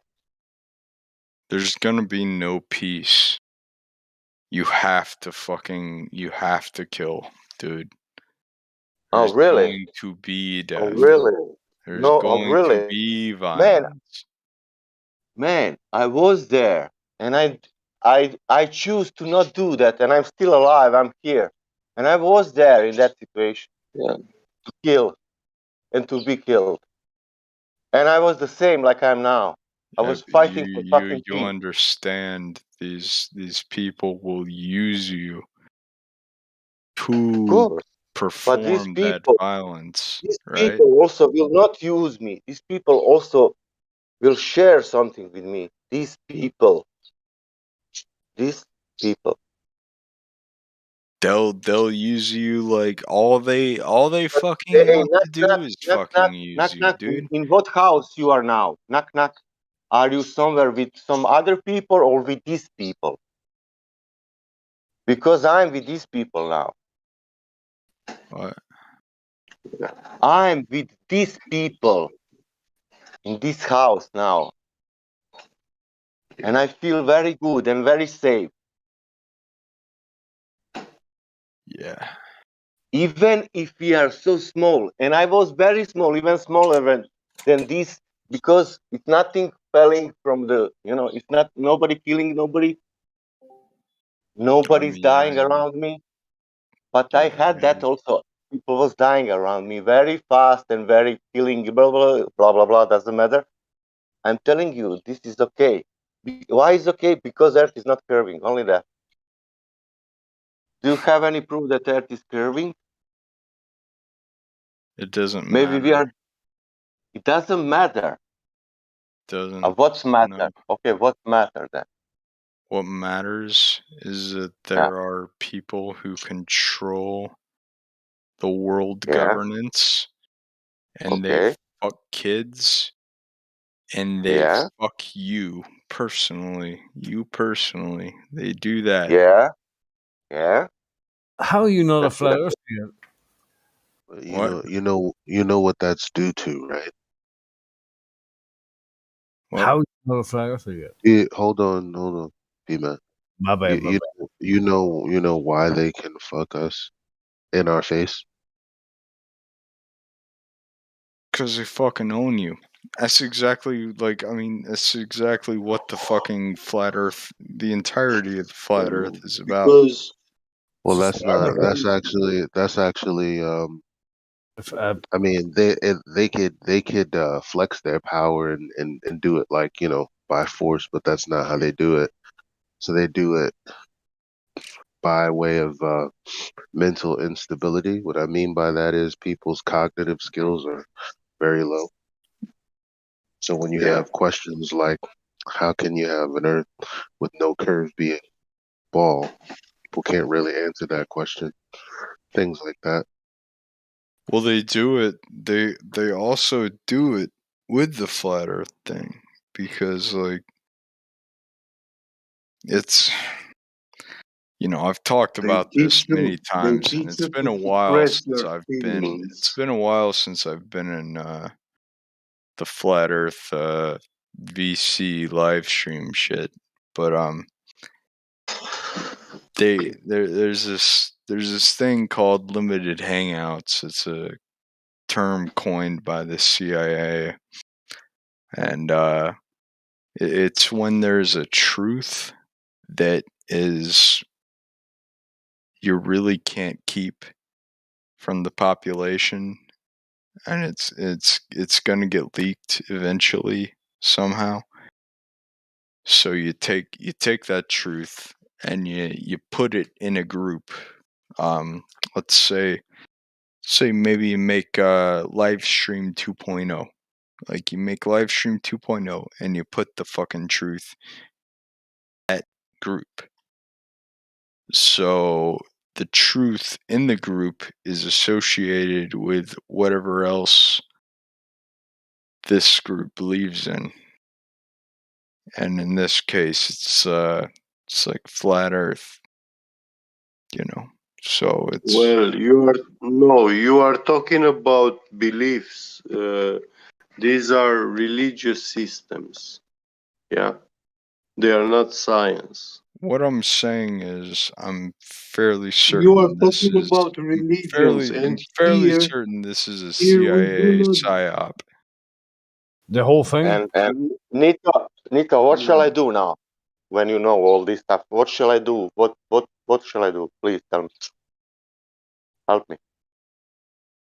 I don't fucking know, dude. Like, You know what's I'm funny? fairly certain you You're guys are telling getting. Shall I go me. to kill myself This or is shall I go definitely to a kill psyop others? by the CIA. Calm down. He's on to something. I just don't know in what context he means because since the term flat earth itself, which is not something I would have come up with because I would have come up with what we already experience and accept, like the earth is a level plane. And they have to say, well, it's level locally, but, which tacks on to them, and, which illustrates the claim that they have versus flat earth. All of these questions that we're stuck answering I think that part is the science.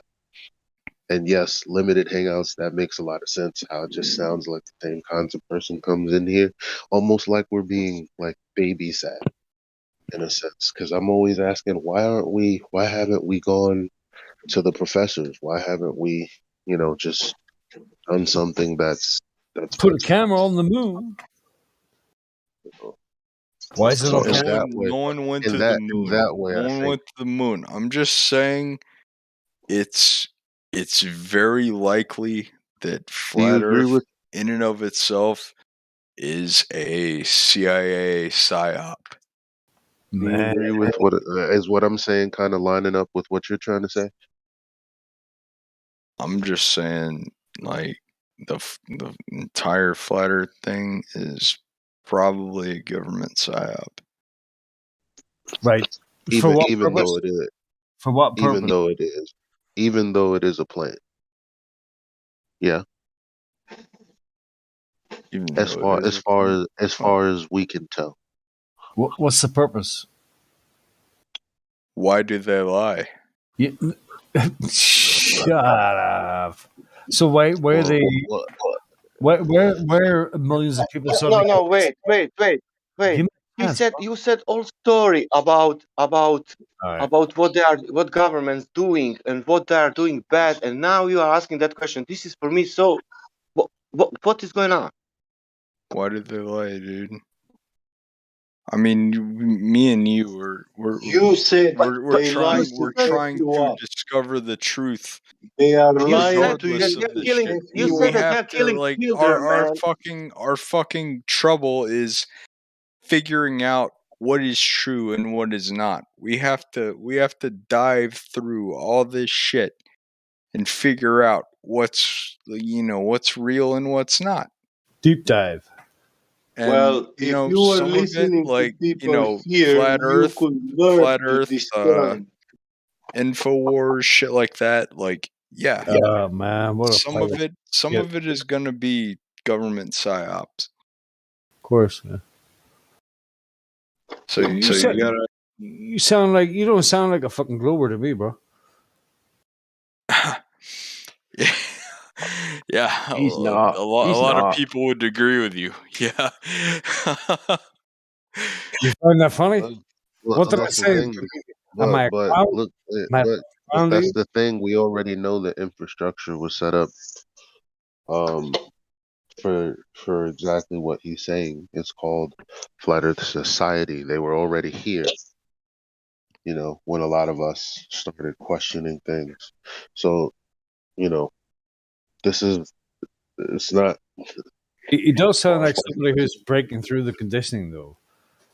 I think he's it's fine. not far fetched to Is, think is he breaking through the conditioning? it's not far fetched to think that we're corralled and controlled by these uh interactions that we um see as meaningful. Well, the thing is, I look at I like the idea of flat Earth, and the only reason for that is because it gives people a reason to believe that they don't, like, they look at what the government tells them Nino. and they don't believe it.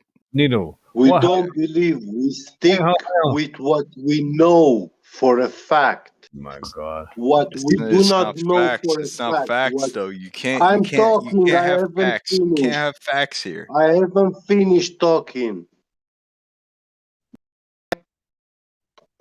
Yep. Go ahead and finish, dude. I thought you were finished Yeah. there. Oh, he wasn't finished. Flat Earth, we are sticking with what we know. And what we know is that has proof, is consistent with fact. But you can't. Everything outside of that, everything that is a belief, it belongs to religious systems, which we do not accept them. But you're talking about you can't have people who believe in this shit and, like, will Yeah, fucking we don't follow you. need people to believe in flat Earth. They They're not either gonna do learn it. to And even if know they it did, or and they had, just like, a stay where PhD, you they are. had, like, a And college then education, anything like that, like, Yeah, you're I don't not care. you're not What is a allowed. PhD? You're not allowed to fucking like Exactly. abide by this. Exactly. Fuck, like, dude, fuck the PhD. Fuck anything. Like, fuck the appeal to authority. Fuck the appeal to education. Now you're getting it, bro. Yeah, you're not gonna I think you have should drink some water, Ben. I think you've had a little too much to drink, dude. Am I wrong? No, you're 100% right, bro. Fuck the appeal to authority. Fuck them. Like, dude, that's the main thing I fucking hate around here. It's like, so you're I'm a globe earther, right? And like, I see people coming in here and they're like, well, I'll only believe in it if someone who with a PhD approves of it. And it's like, fuck your PhD, dude. You know no one's going to fucking, like, that's not gonna happen ever. Refute. Needle, you know, bro. Why you not a fucking flat earther, bro? What's wrong with you? Are you playing Agent I can hear the tone of your voice, bro. I mean, I don't know. I feel like it's very easy to have a good conversation, and you guys are just focused on spitballing, making him accept a term that comes with all of these connotations that none of us really understand. No. Can I ask a question to Nito? Oh, he's a flat earther. So you mentioned limited hangout. So if this flat Earth kind of idea is a limited hangout, what do you think are the truths that they're dropping in? I think there's a lot of truths in that. I've heard a lot of people talk about Hermeticism and how the world is kind of based on things and shit. Numbers that kind of relate to that. So I'd agree with that. Oh, if it's satanic, you like it. Yeah. I mean, not quite, but These yeah. religions, they go along, heliocentrism, It's a fucking satanic world, Satanism, dude. You know what I mean? etc. It's a satanic world. Jewism.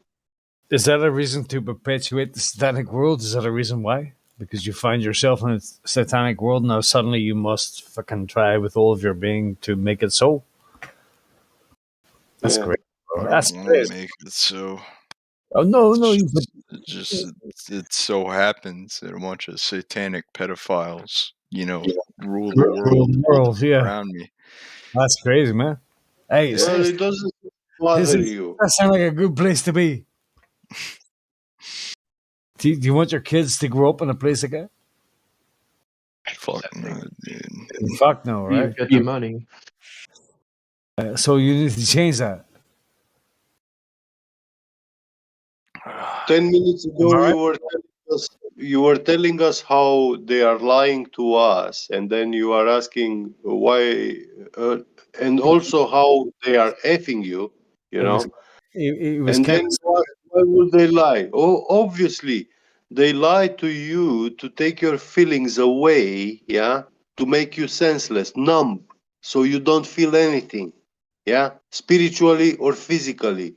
And then they F you, and you have no clue that they are doing it to you. Do you ever get arrested for talking about flat Earth? You don't, do you? Oh, Nito, now I know. Nito, get arrested.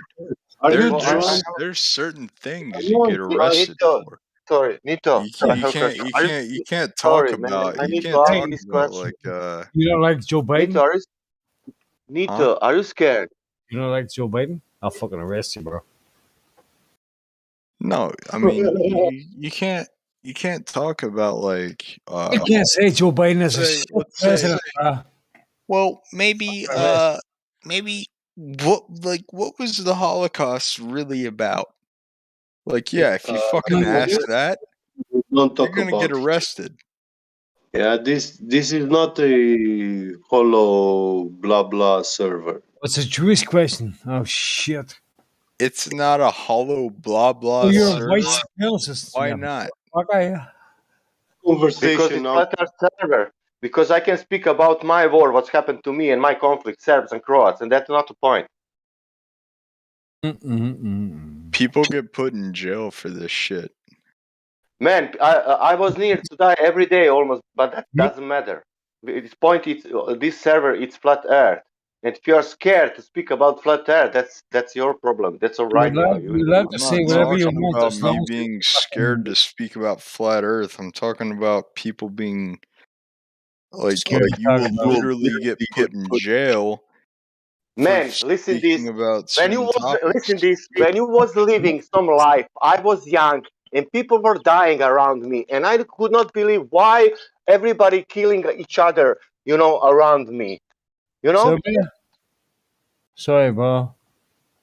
That's not nice, man.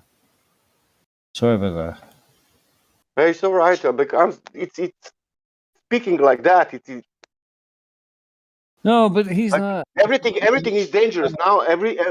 Say CIA is around the corner. They will kill me. If that's also real life, that will happen to you, and that's it.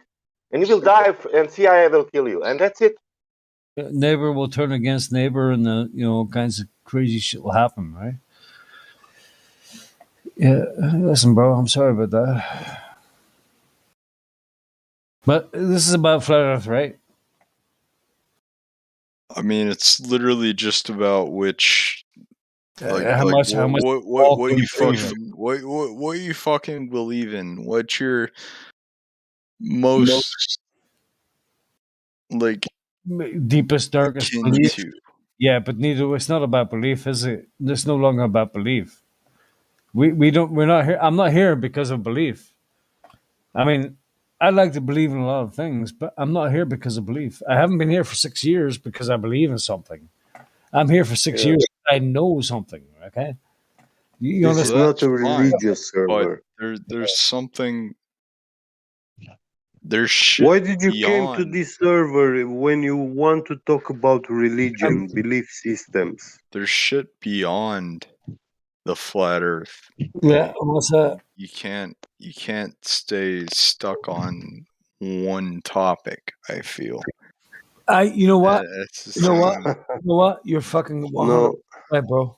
You're 100% right. Because in order to get the truth, you have to go through a couple of different topics to get to the actual truth. That's right. That's 100% correct. The thing that I like flat Earth for is that it kind of it brings people to the realization that their government lies to them. The whole thing is a fugazi. I think he's been blackpilled really hard, and this is the closest he can get to kind of like-minded people. I think he's real deep in the black pill. I think he's correct, though. I understand him. I know what he's saying. And I 100% believe in what he's saying. It takes a couple of fucking nudges to tell you what the truth is. That we are controlled. No, well, whatever, right? But I think what Nido was saying is 100% correct. And I actually believe in that wholeheartedly. Hey Mac, yeah, okay, but I'd say we should be more careful with mischievous people who come here, yeah, and they open subjects which are illegal in vast majority of the countries in the world. I haven't finished. I haven't finished. Dude, this is what I mean. This is what I'm fucking talking about, bro. Harm the server. This is what I'm fucking talking about. Is that like some of the shit you can't talk about, and it's not flat Earth. You dumb fuck. You can, Nito. You can. This is live stream. You can go down, and you can everything. What you can go to Chile, go to learning curve, and you can say whatever you want, everything, but not here on live stream. I'm gonna do that, bro. Yeah. Listen, we have some rules. See what he says? I understand you have some rules, right? But you see what he says? You have to open up your mind to some kinds of other fucking things that people might say and or think about. It's not about There's a Yeah, reason. open mind There's fallacy. a reason this shit not can't be fallacy, talked bro. about. And it's Open like, mind, and, drop and, your and it's like pants. you Or come what? here, I come here, and I expect people to be like, okay, like, Respectful. yeah, we're being fucking lied to. But Dickheads. when you hit a certain topic, it's just like, oh, Automatic. I can't talk about that. Shut up, you Oh motherfucker. no. And it's Come on, bro. God, dude. Yeah, and this server though it's has been frustrating. recorded and live streamed to YouTube. We just don't want that to be taken down, just because That's there's fine. certain topics that Yeah. YouTube won't allow. So you can go into a different server on here and discuss whatever you want, but just not on this particular What's one. more important? Like finding, like actually looking truth for the or fucking truth, trying to or stream like Nito, it's more important. It's more important that so many people realize that there is no curvature in reality. That is it's more more important than anything. it's more important that people just fucking calm the fuck down, bro. Just chill out, bro. I guess, Seriously. man. Like I'm sorry to be a fucking bummer, but just chill out, man. Okay, it's fine. It's not that important, right? Suddenly I hit the crux of the matter. I found the answer to the universe. I should have shut up. Just chill, bro. It's a server. You know, we could talk about the ouchie Fauci. We can talk about the shape of the earth. Just shoot the breeze, bro. Full masks. you can't do it, dude. Like I I'm mean, saying that. it's literally like what I've fucking Wow. come together like from being in here is like you can't. You know, everyone's all free speech, but There's no speech. There is no free speech. When the hell did you thought they there is free speech in this stop world? it. Like you can't talk about what Every you want man, here. every man will pay for everything he speaks. Anything I want to, until somebody on. use me. Now, Nito has been in chill chat with Bozo and with Crack Villain, and they've talked about all kinds of stuff. I don't know what you mean that some stuff isn't discussed yet. Well, sure. yeah, down there is different. Well, that's fine. That's fine. Can I keep talking about it? Yeah, that room is not live streamed on YouTube.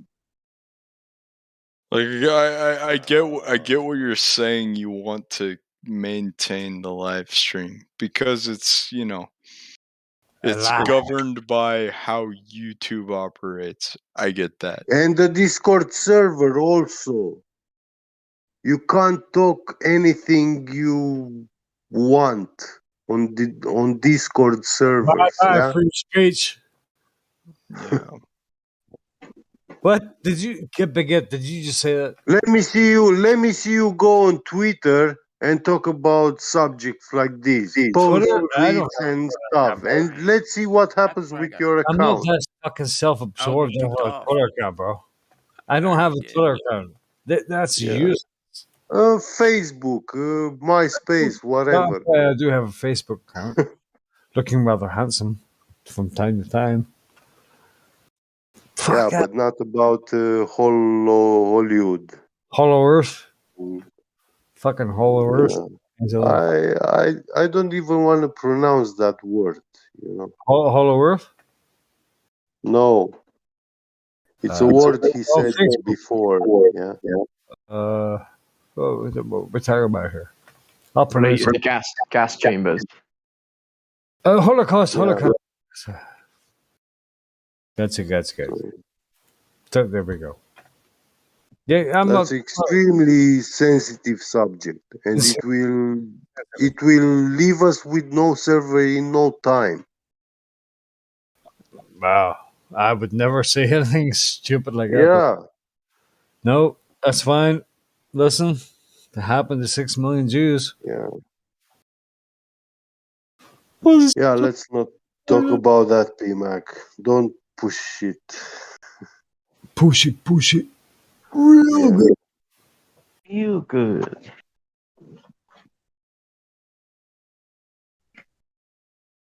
I don't know what do you think Mel Gibson thinks? Everybody knows what Mel Gibson thinks.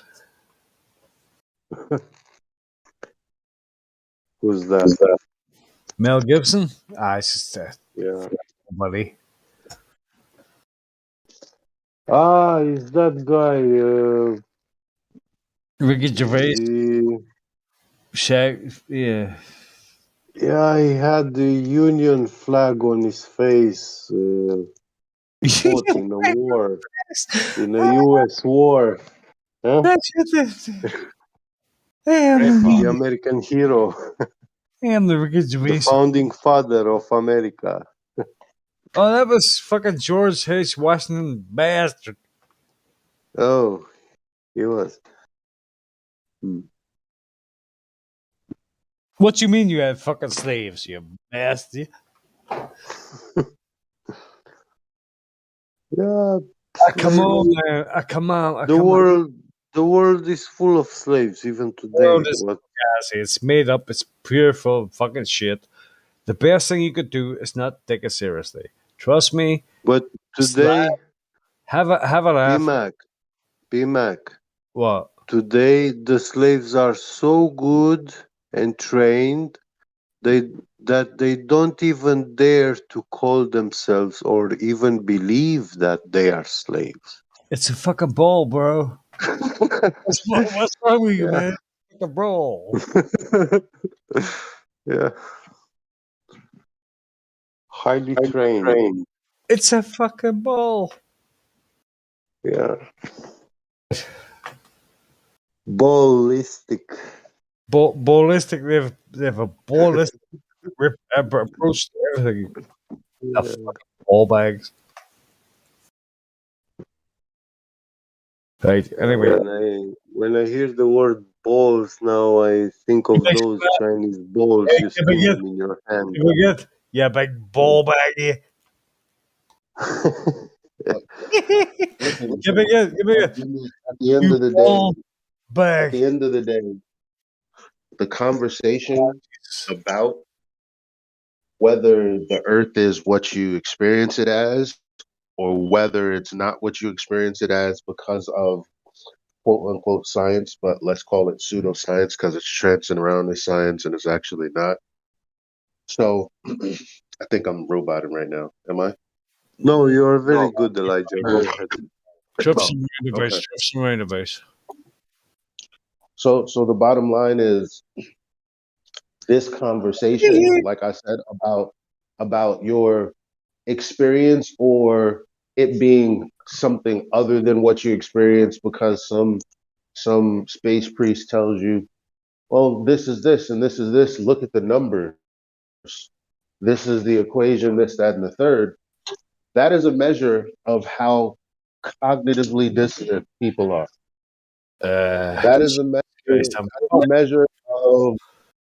measure of people's cognitive health, their ability to think critically, which is why when they're inundated by the news system and the social medias and all of this and that and the third with how to have conversation, they're taught what questions to ask and what questions not to ask, what questions are valid and what questions are not valid. I'm not really On point, Elijah. On point. I was almost done. I don't know why the fuck you're talking. Sorry. So, because again. So what was I saying? It's been like I can't remember. Thank you very much. You were talking about social media training people on what they can ask and what they cannot ask, what they can talk about and what they can't talk about. Right. Because it's not what you can talk about and what you it kind of is, but okay, here's a perfect example. Okay, what's the claim? The claim is that there's a geometric shape to this earth specifically, and that has geometric limitation. That limitation is governed by the mathematical of the mathematical Big fucking ball. basically the Earth is a sphere with a radius of 3,959 miles. And so that equates to an equation 1.2 times the square root of the observer's height will give you the distance to the horizon, the geometric obstruction at a specific distance based on the shape that you're living on. You're preaching That's to what the it boils down to. That's the claim. As simple as it is, everybody wants to talk about other things. What about the moon? What about sunsets? What about this? What about this? Very hard to talk through you. Can I talk about cats? It's very hard to talk through you. Yeah, PMAC, you're making no sense interrupting Elijah just out of the blue. Come on, man. I think he's a bit drunk. Yeah. Yeah, he is, but he's, I don't know. He's fine. He's usually. Anyway, so the bottom line is that's the claim. All the other stuff is that CIA shit you were talking about.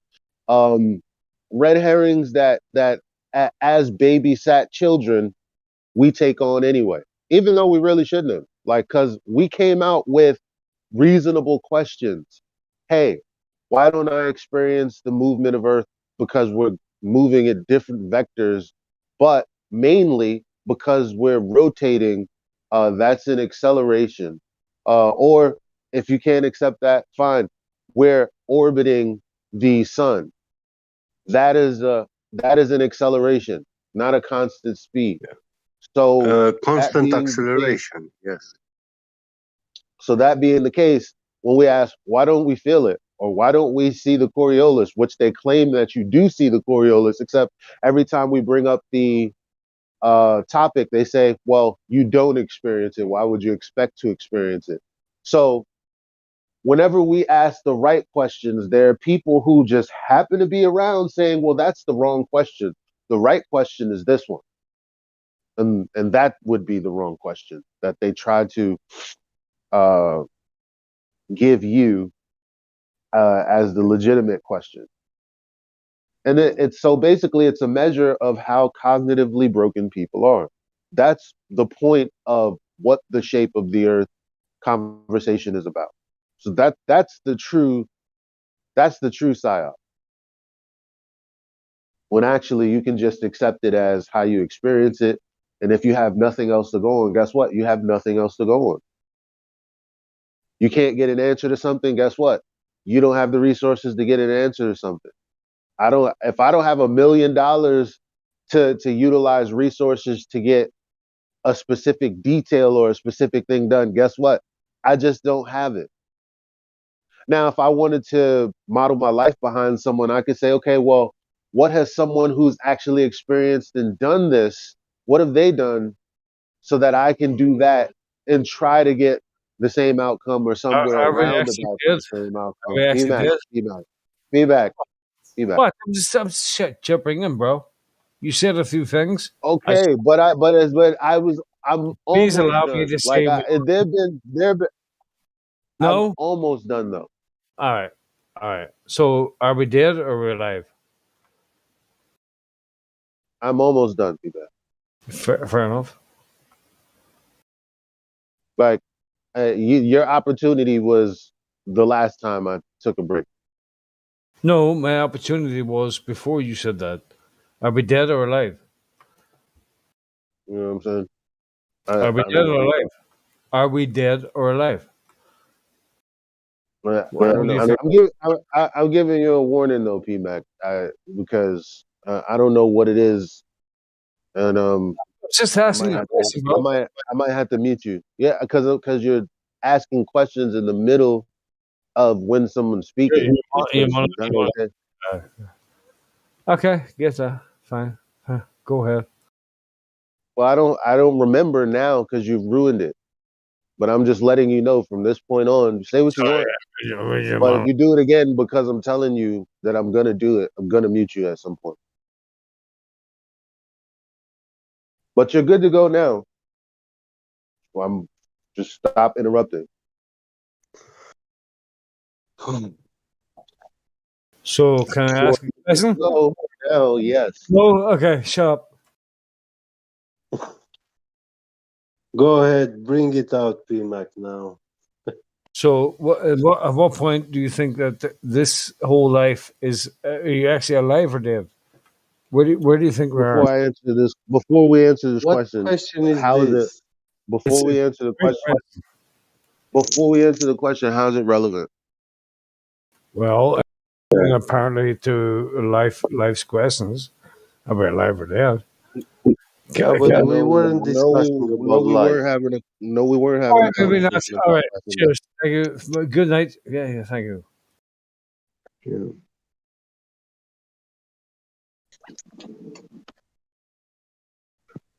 We were talking about how the news media is twisting the plot. Is there a possibility that you are dead? No. When I'm alive, I'm obviously not dead. Why not? Seriously? Because I eat, I work, I go Sleep. sleep, and I wake up and I repeat. And this means animated. So Alive. those four things to you make you feel alive. You think that's Yeah, what because makes you feel alive? Yeah. Sleep, this is work. That's it. because this is You think the experience. so? If I tell you PMAC. that there's something, what? Okay. PMAC, Elijah was trying to give you an answer. You asked a question and Elijah was trying to answer you. But you speak over him. Come on, man.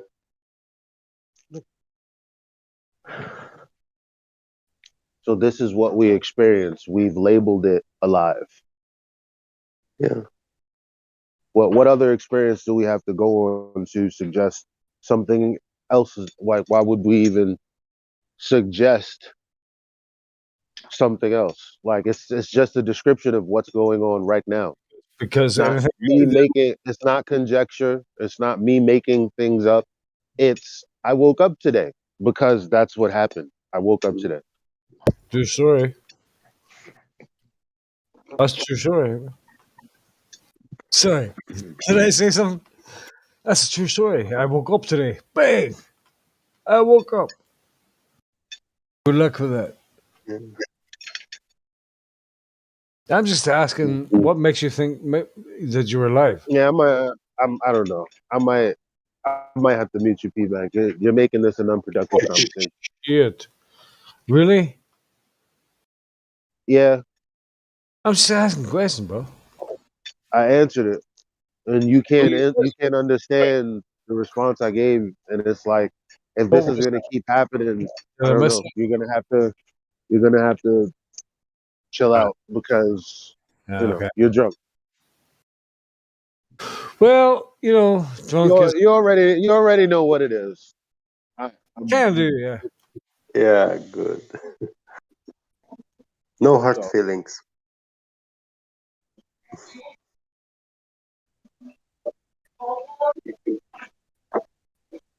But anyway, what do you think about what I said? All right, that's it. That's it. Just the moment you start talking, that's Wait, when you start also. I'm It's just so funny.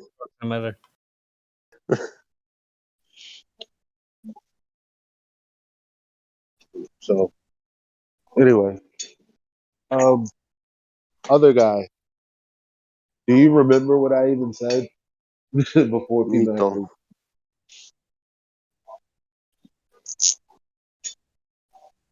If you're even still here. No, I think he's gone, dude. Oh. That was a conscious conversation that could have been very interesting. Yeah, man, that potential. Because I'm not here to force people to accept reality. I'm here like everyone else to pass the time in a place that I enjoy. Could have been Chuck E. Cheese, but it's here.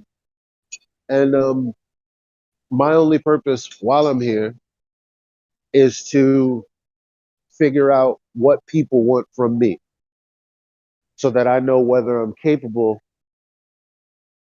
of helping them or giving them what they want.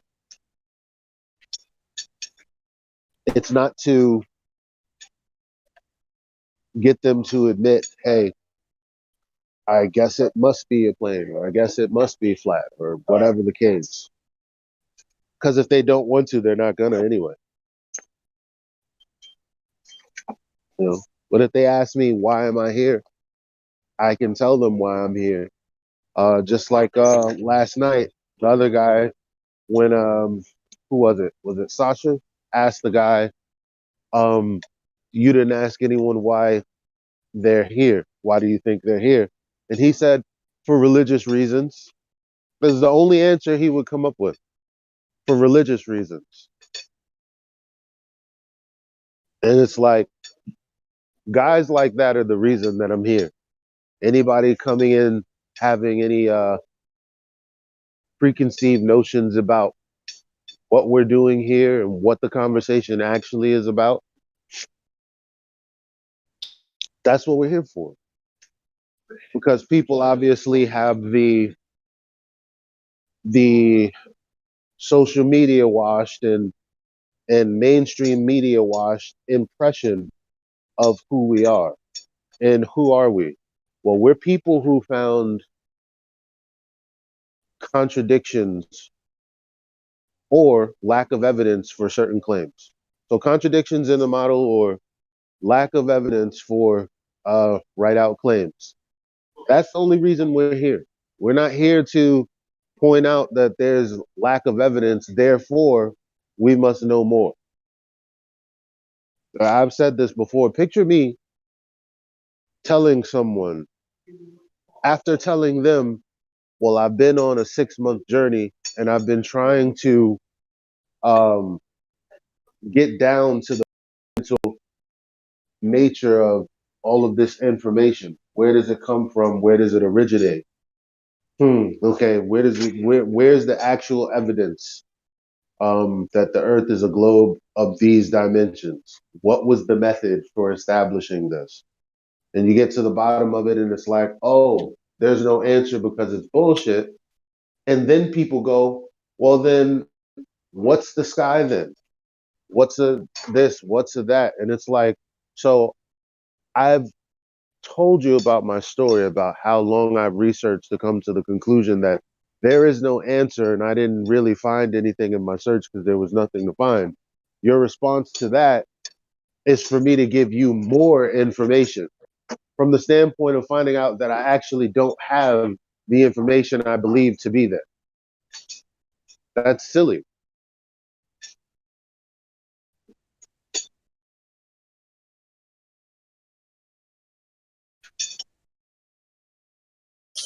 That's it. Long distance observations, laser test, infrared, high altitude balloons.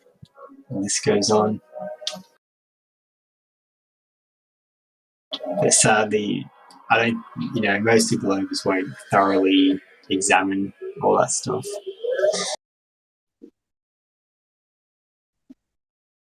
They learn what to think, when it comes to if it's not a globe, and then what is it? Like, it's like they can't accept another explanation.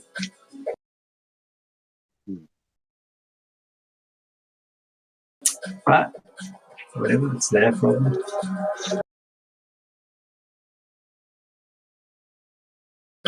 What's crazy is the people, like Bob the Science, the pseudoscience guy, and all the rest, they've looked at it and everything and still defend the globe and stuff.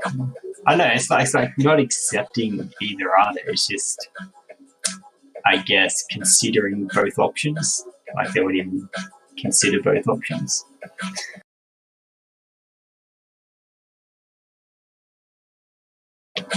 Because when it comes to the infrared and long distance, and they just yell refraction, they don't know.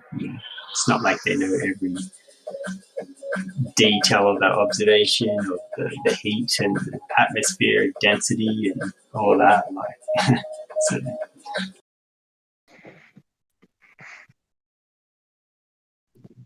Do you think there's characters that pseudoscientist kind of people. Do you think it's actual ones that truly know the Earth is flat, but they just do it for the money?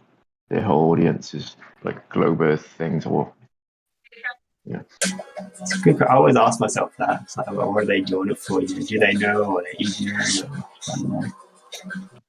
Yeah, because it's easy to think that they've been through a schooling system brainwashed to believe the official narrative, and so they just want to debunk flat Earth because they truly believe they're on a ball. But there's got to be some kind of people who are the other way around and just doing it to kind of make money off people. I think it's both ways. Like, it goes either just people are ignorant, or they know and they're shills or whatever. Yeah, that's to me just I could never be like that. Sounds evil, Yeah, but when someone's like intellectually dishonest, like that's what frustrates me. Yeah, me too, man. Yeah. It's a crazy world. Yeah, all you can do is sit back and watch the show. The show must go on. That's it. I think. I don't know. It's just going to keep continuing. Like, it's just going to be this battle. Like, what? It's been like this for hundreds, if not thousands of years. I do think we're under a mental slave system, and I don't know if that's outside of us or if we've at some point figured out how to manipulate people. But that's the problem. The problem is the mental slavery. People understand what slavery is, well, because they've seen it on TV for pretty much all their lives. When it comes to politics, there's always this, oh yeah, what about the black people? Well, fuck the black people. Don't the black people deserve a voice? Blah blah blah blah blah blah blah blah blah blah blah. And sure, disenfranchised people probably could use a little help in the what's that in the loud voice department, because that's kind of where we are, right? We're a minority within a minority, being controlled by a minority. And what I mean by that is, well, we are the people who will come out and say, no, that's actually not true. Where have you heard that about flat earthers from? Okay, this is what the skinny is, right? That's us within another paradigm that was made up, which is the flat earth society that none of us stand by, blah, blah, blah, blah, blah. And it's super annoying, but that's where we are. We're in this space where our voices are very small. Yeah, I kind of give it up to them. But people, I'm sorry. But so back to the point, because I just came out with the black this, black. But what I mean is the slavery bit. We don't think we're enslaved because we're inundated with what slavery specifically is. So it's not this, it's something else that's probably going on somewhere else in the world right now, but not here specifically, so we're fine. Yeah, we have freedom, but we actually are mentally enslaved. And I think that's the true truth of it all. Because again, logical fallacies, it's the one thing people don't want to accept, even flat earthers, even our friends, the people we love, like they just will not accept you pointing out where their reasoning is lacking. No one wants to talk about that, but that's the main problem. Elijah. I think what we're dealing with, is highly sophisticated people, who understand human behavior, human psychology, like groupthink, how to control the masses, and I kind of give it up to them because they have billions of dollars and create all these space agencies and all this fakery, and so we're dealing with very sophisticated people. Sir, your background noise makes it very hard to understand you. And Elijah, have you Yeah, ever seen I a wanted documentary to called say Human that Slaving? too. I What? meant, it's called Human Farming. Sorry, a documentary called Human Farming. Have you ever seen that? I don't think I have. I think it would answer your question about mental slavery and whatnot. Like just the first like half. I can't remember if it's like half or 3/4. After that, it gets a bit out there. But I think it makes very valid points about like how we are mentally enslaved and believe that we're free. I said you told me about this the other day. Did you say it was hard to find? I haven't looked for it yet, but did you say it was hard to find, or was that the one that's easy? Yeah, to find? it's hard to find, or it used to Yeah. be hard to find. I haven't Okay. tried looking for a bit shooter or anything. I have it saved on my computer. Okay, thanks. Yeah, but it's called Human Farming, and that's what it talks about. It talks about how they realize that like even with animals, not even humans, but just even farm animals, that if they allow them to range free, that they're more productive than if they're in a cage or forced to do something. Yep. And it talks about, you know, the states, how it's a state of mind. That's all it is because it has arbitrary borders. But I can't explain it like the documentary does. It's Stephen Molyneux from years and years ago and somebody else. Yeah, I watched one. Good. Oh, sorry. No, I was just saying it sounds on point. Yeah, I just watched one where it's like the dude was saying human farming and saying, you know, you can't shout at a chicken to produce more eggs, but you can threaten a human, you know, to give over those eggs. That's exactly what it talks about in the documentary. Does he talk about the 100 million victim of black slavery also? I don't remember. I haven't watched it in years. Yeah. That's how many victims it caused. And it lasted 1,000 years. Really? Probably I was more. only. I mean, it's very. I mean, they're anomalies. I another topic that's devised to be very uncomfortable for people to talk about, right? But I mean, what the fuck is a Klansman doing inviting a black guy, his best friend, to barbecues? You know what I mean? In a world where if it was really like, what was it, American? What's that movie where the dude put the dude's mouth on the curve and stomped his face in? History American X. X, History X, yeah. Yeah. Like, that's what I believe the world is, right? That's the lens I'm going to school in. Scared to death, right? But then I have to make uh exceptions for my friends who happen to be white, right? And exceptions for other situations. And all I'm saying is what you experience and what you're told are often very different. And all I know is I learned my history in a history class. That's all I know. But again, what the fuck is a Klansman doing hanging out and best friending a black guy and taking I him really like to that black guy. places? You know, Sorry, I didn't mean to interrupt. if all this stuff is, no, it's okay. Because I also run on. I already made the point. But that, like, it's weird to me. It's odd to me. What's they'll say, oh, you know, the white man came on boats and just straight just dominated everything.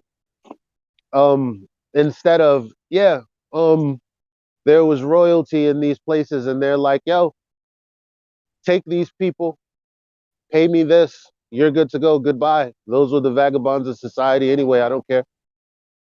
Like, I mean, I don't know what the story was, but I know that there's two different sides of that same story if you believed one of them. And it's like,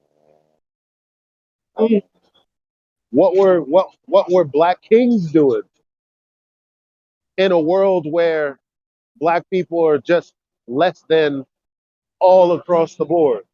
Everywhere you go, black has always been treated as less than. Why were there black kings then?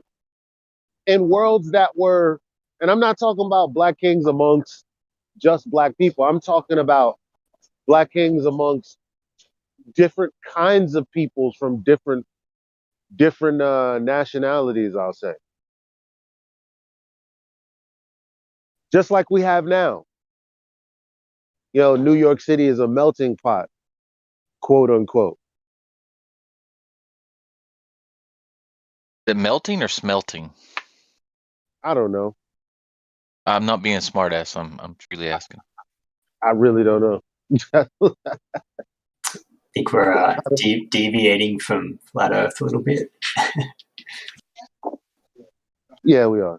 So, but the bottom line is we have history, and then we have what we can actually verify. And to me, what I think is most dangerous is people who believe they're free, but they aren't. They're literally mentally in bondage. That's something I've experienced my whole life. Yeah, that's what I was saying before. Like, I don't know if you'll hear me with background music, but yeah, we're just dealing with highly sophisticated people, who understand human behavior and human psychology and control the masses and all that stuff, and how to write history and education. Like, it's just so many branches and so many rabbit holes. It's pretty crazy.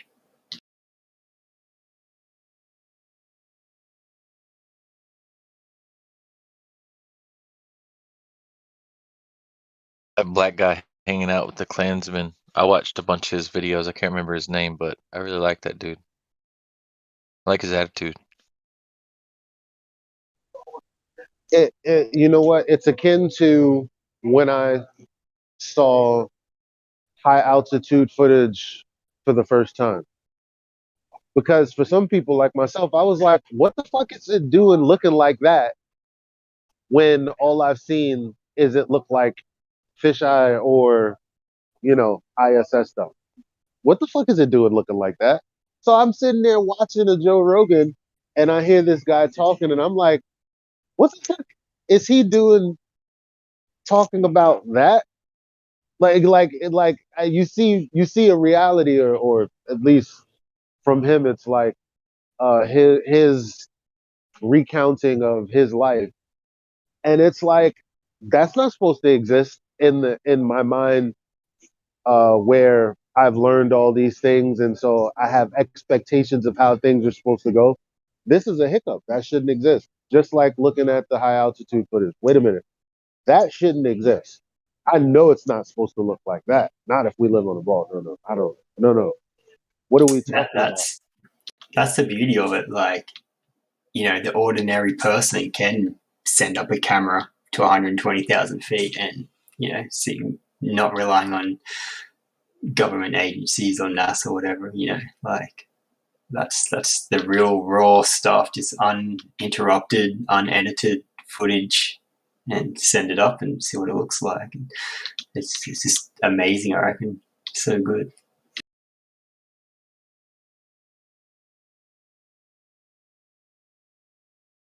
And I guess, once you put all the pieces together, like, the high altitude, the long distance, all the arguments, the Coriolis, the gas pressure, the Earth's core, like, it's, a lot of people just can't get into those arguments.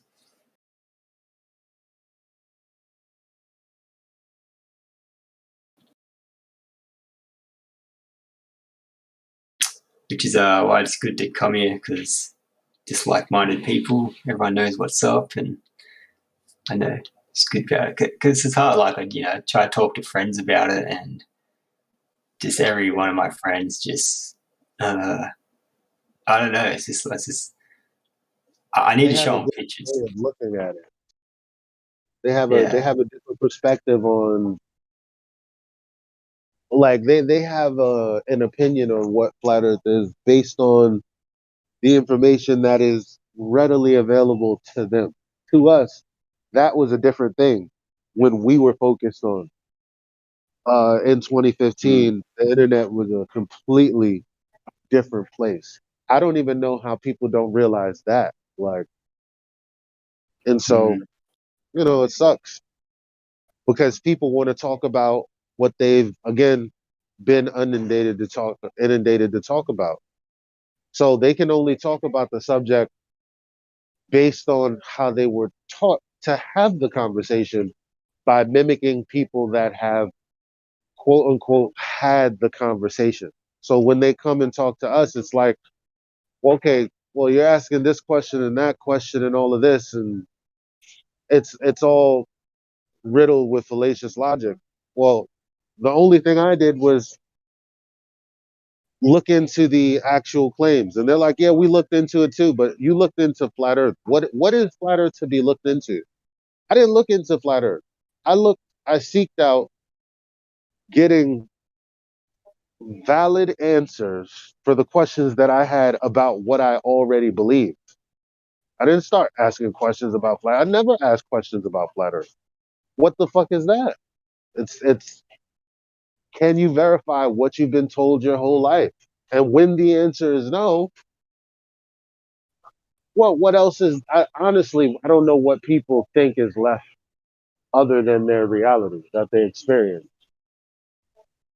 Yeah, that's it for me because most people just think of a flat disk in space, which is weird because when I was first learning about it, I was like, well, if it's flat, then what's the other explanation? And then you get into the waters above and the waters below and all that stuff, and so yeah.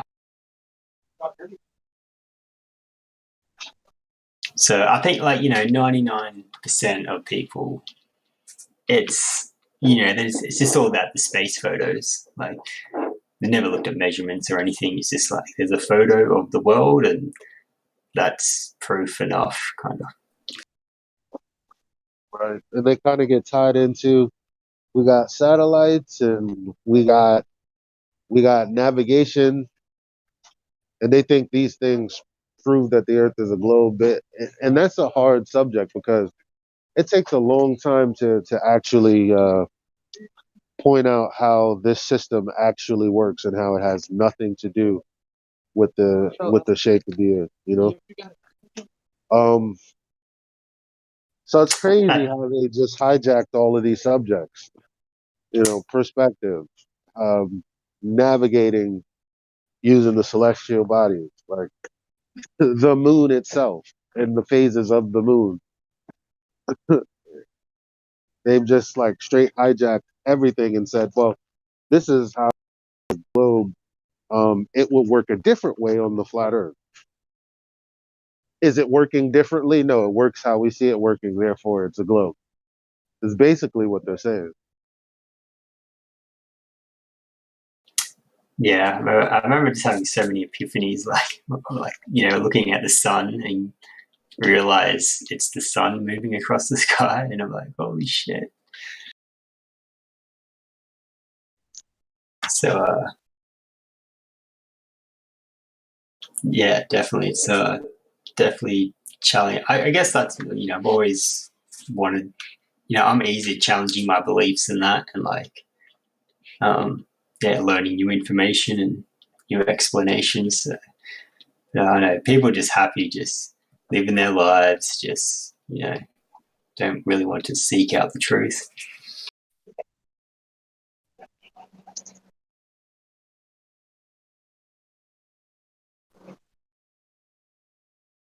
Doesn't that suck for us? Yeah, it does for the people who actually want to be free and actually reshape the world. It does suck. Yeah. So that's it. Like, if you don't know where you are, then you truly don't know who you are, pretty much. Like when you see your old friends and stuff, you got nothing to talk to them about whatsoever. You don't know anything they're talking about, and they don't want to hear anything you got to talk about. Which is, I mean, it's so crazy. We would get together and talk about conspiracies forever until this came up, and now it's like at some point. Well, maybe not at some point. Maybe it's always been like this because kids talk about what they experience, and then at some point things change. Then they start going off of authoritative content. You know, they'll be against some atrocity and then go, well, the government's doing this for this reason. So they'll go from what they experience to, I don't believe my lying eye because there's more than meets the eye because this source said so. Yeah, definitely have like a lot of people, where it's their job. They go to university, they've studied all these years and get into these jobs, and they just no way they would let go of that kind of thing. If someone's making 200 grand a year or something, like they're not gonna let go of that easy. Yeah, 200 grand. You're the 1% of the world making 200 grand a year. You know, it's like, who wants to give that up? It's not even about just giving that up. It's about giving up your social capital, your self-respect, your dignity. That's what they make it about anyway.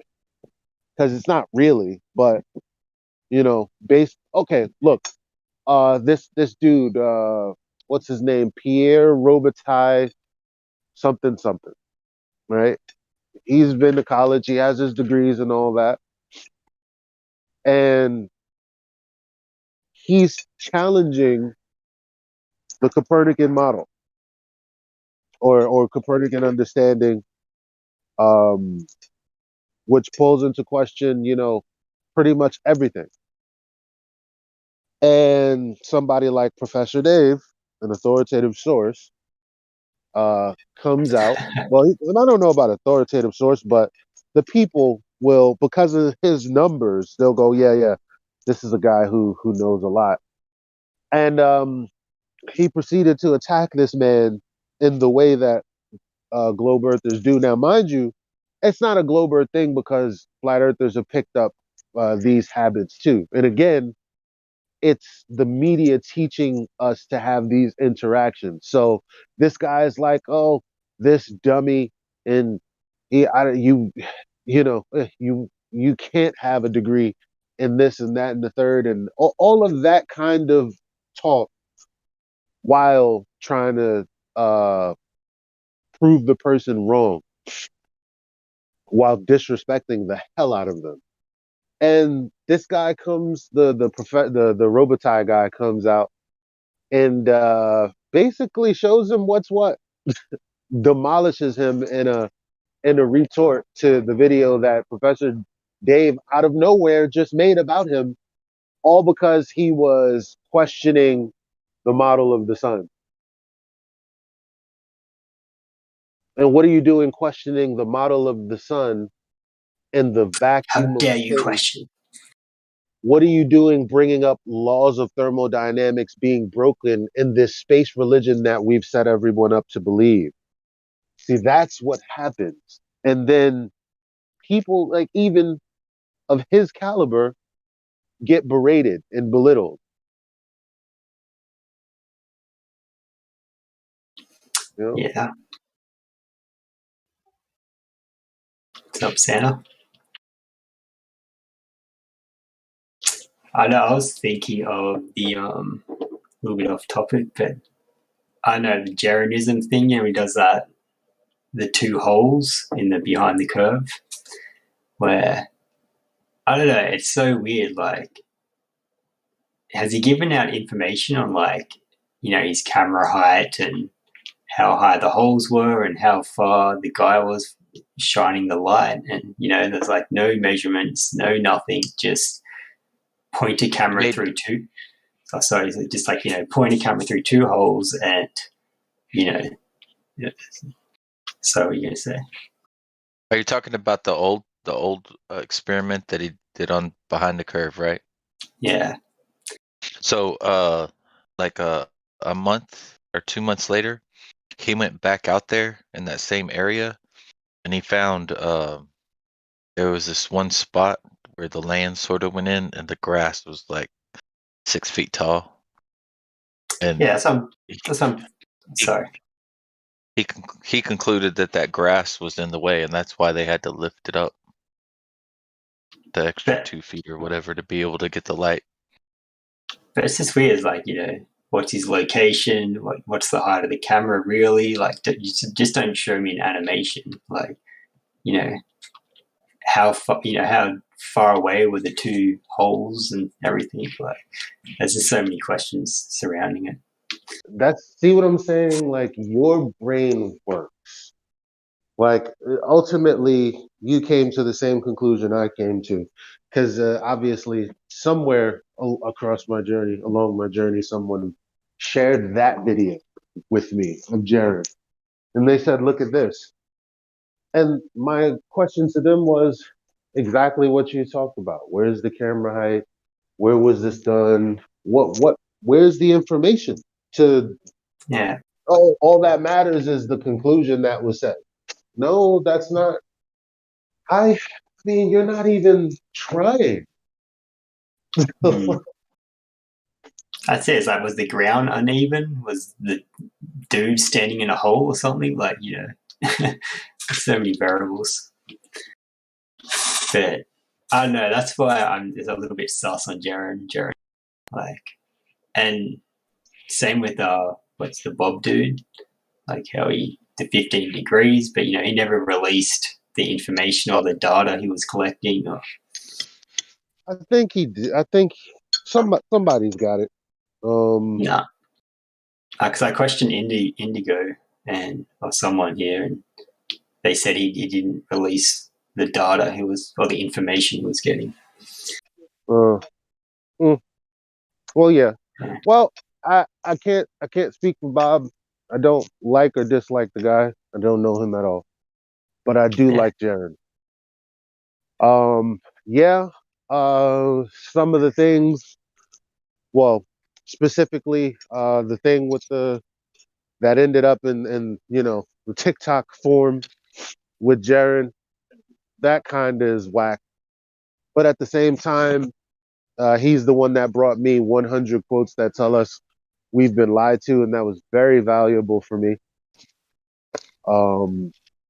There's a lot of other things that he does that is very valuable to me.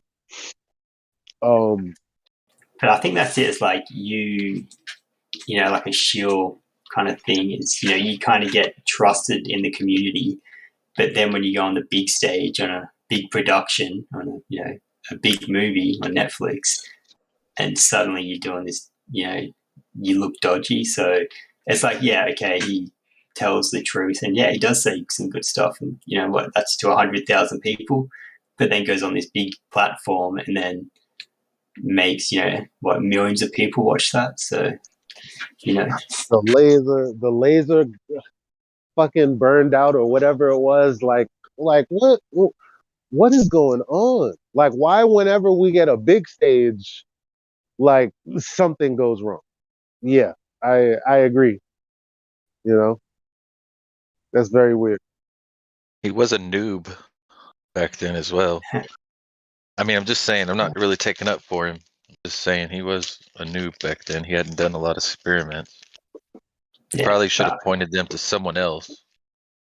But I don't know, it's like you go on this big production, like surely you're aware coming into this, like there's a lot of trickery, there's media. Sorry? Like I said, yeah, like you come on this big production and you want to cover all bases. You want to at least bring an iPhone camera or something and I don't know, document everything. Yeah, I Rob don't know. Skiba had already told him. Sorry. يا زلمه سكرت امك. So Rob what was Skiba had that? already told him that if he ever did anything with anybody that was big or being interviewed, to always have 2 cameras recording besides their camera. Yeah, that's why I'm just a little bit sus on him. But I don't know. It is what it is. Did you see his 100 quotes that tell us we've been lied to? Nah. Oh 100 wow, quotes. that's the best. In my mind. See, I had all of this information about. I had all the right questions for my friend Jamel, and all the right statements. And ultimately, he's like, "Okay, you're raising some good questions that I don't know how to answer. That nobody here knows how to answer. That's weird." And he's like, "Where are you getting this from?" Yada yada yada. And on what ground can you say what you're saying? And I was able to say, well, I didn't say it.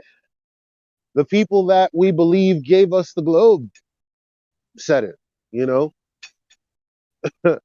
like Newton said this, Einstein said this, physics professor said this, astrophysicist said this.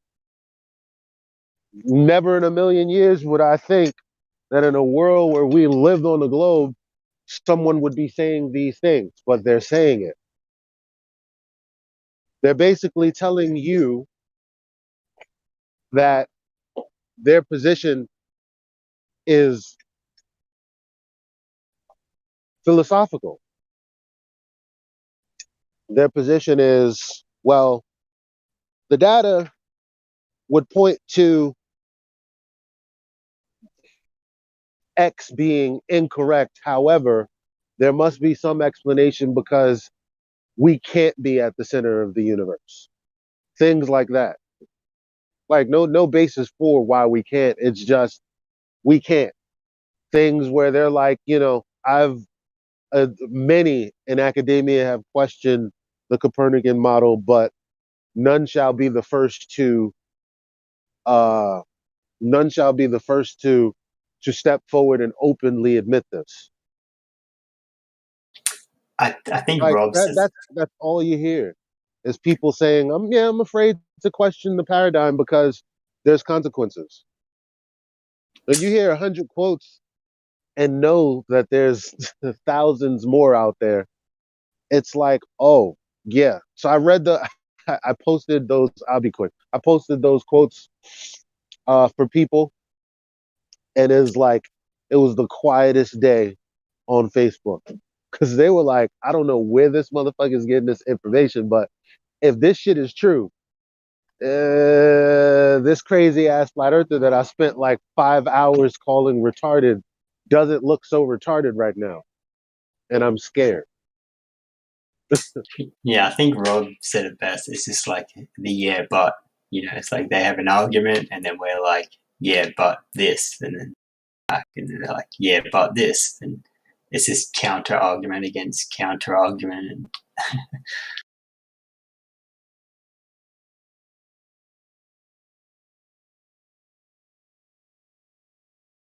but yeah, I like Rob out of all of them. The big flat earthers. Rob's good. Has really good presentations, and you can just like sense he's real kind of thing. Yep. I learned about Rob not through the internet. Long time ago. Oh yeah. You ever heard him talk about the program that saved his life? Nah. It's called the Road Adventure. I went through it too, and that's how I learned about Rob. What's that? Yeah, what's that? Did he go on an adventure on the road? No, it's just the name of the program. It's like a self-help type thing. It's really hard to get people to go because you can't tell people what it is. because they want you to not come in looking like through someone else's experience. They want you to come in like totally clueless as to what's about to happen. Oh, it's really hard to get people to go. But if you can get people to go, they pretty much get you in there and try to dig up all the past situations in your life that really hurt you and make sure that you dealt with them properly. And if you didn't deal with them properly, they call them tools. But they teach you how to properly forgive people and stuff. Teach you that forgiveness isn't for the individual, it's for yourself, to get the other individual to stop controlling you and to stop carrying around this burden that's not needed. And it like totally changes people's lives. I probably did a horrible job of explaining it or whatnot, Nah, but it's an awesome program though.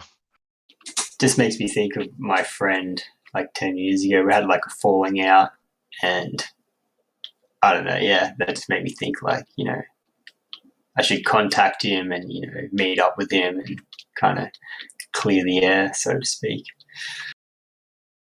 Yeah, and they teach you also how to like make contacts like that, like what words not to say, like what not to bring up if you want to like mend the relationship.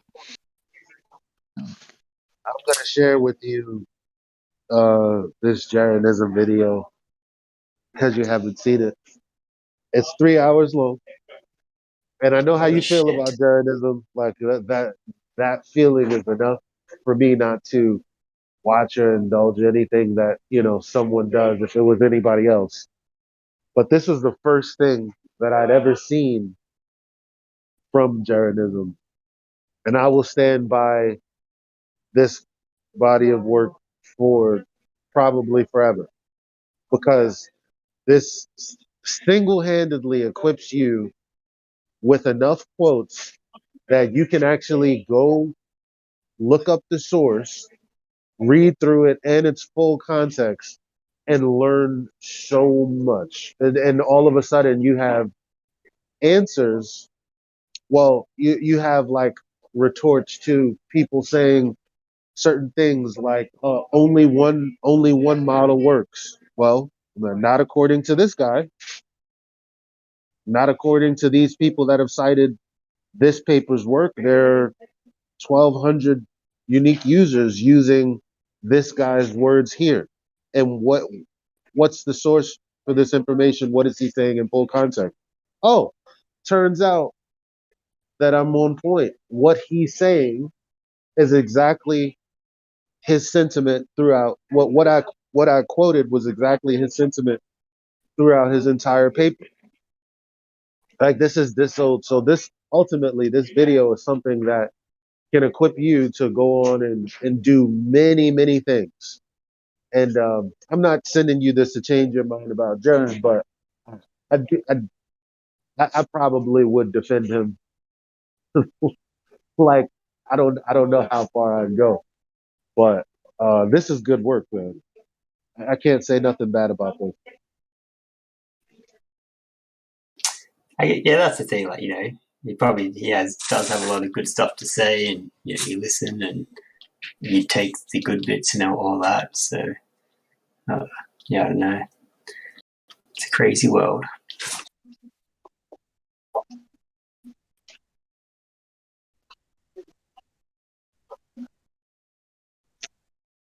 But I know I would like someone try to replicate his test or whatever with the 2 holes. Just like it's only been tested once. Like someone go get out there and do it again.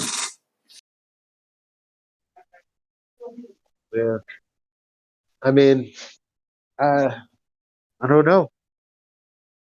But like we can come back with like, oh, the light didn't pass through the 2 holes because of refraction. The light was bending down, and so everything can just always be counter argument.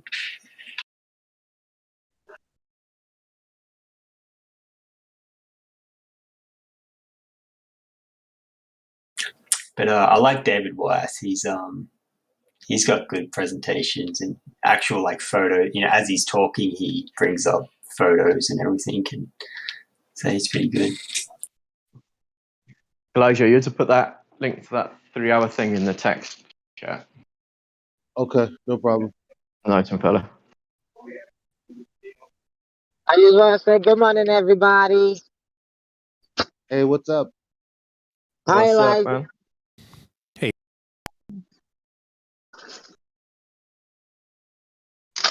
I'm here with sorry, I was wearing my mask. I'm here with my friend and nutrition alchemist. We're over here doing rides, going all along for a ride, early morning. While we were riding, I work out and train doing jump rope and shadow boxing. Nice, Master Chief. Nice. Sweet, man. Keep healthy. I hope I'm not hot micing. It means where like they can hear everything when I'm not saying nothing. Yeah. The push to talk. Right. I'm on my cell phone right now. Nah, it's not too bad.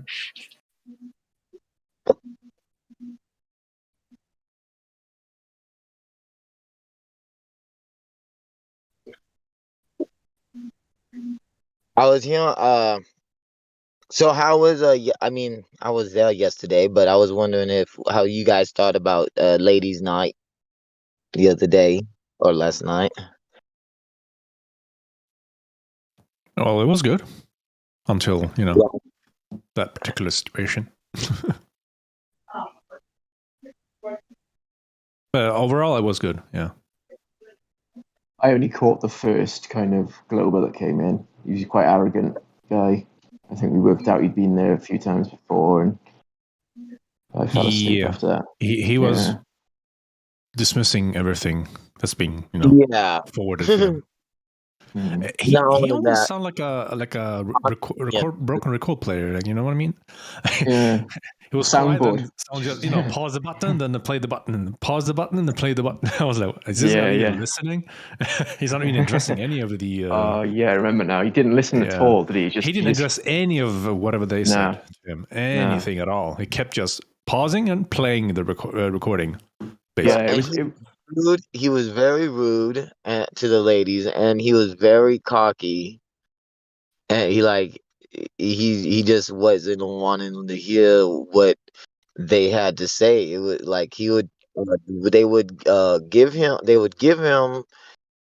an explanation, and then he would just no, that's not it, and then I'm sorry. Yeah, he would just didn't. Yeah, his kind of cadence, his kind of the way he came in. It's to me like it was like very arrogant. Like he just discovered that people think the Earth is flat, and he just couldn't believe Right. it. You know what I mean? Uh-huh. And he was just very rude. I didn't like his rude attitude. It was just the attitude that was just. Yeah, Yeah. and when it's the ladies' night and they're talking, I don't know if it's some kind of old-fashioned thing that I have.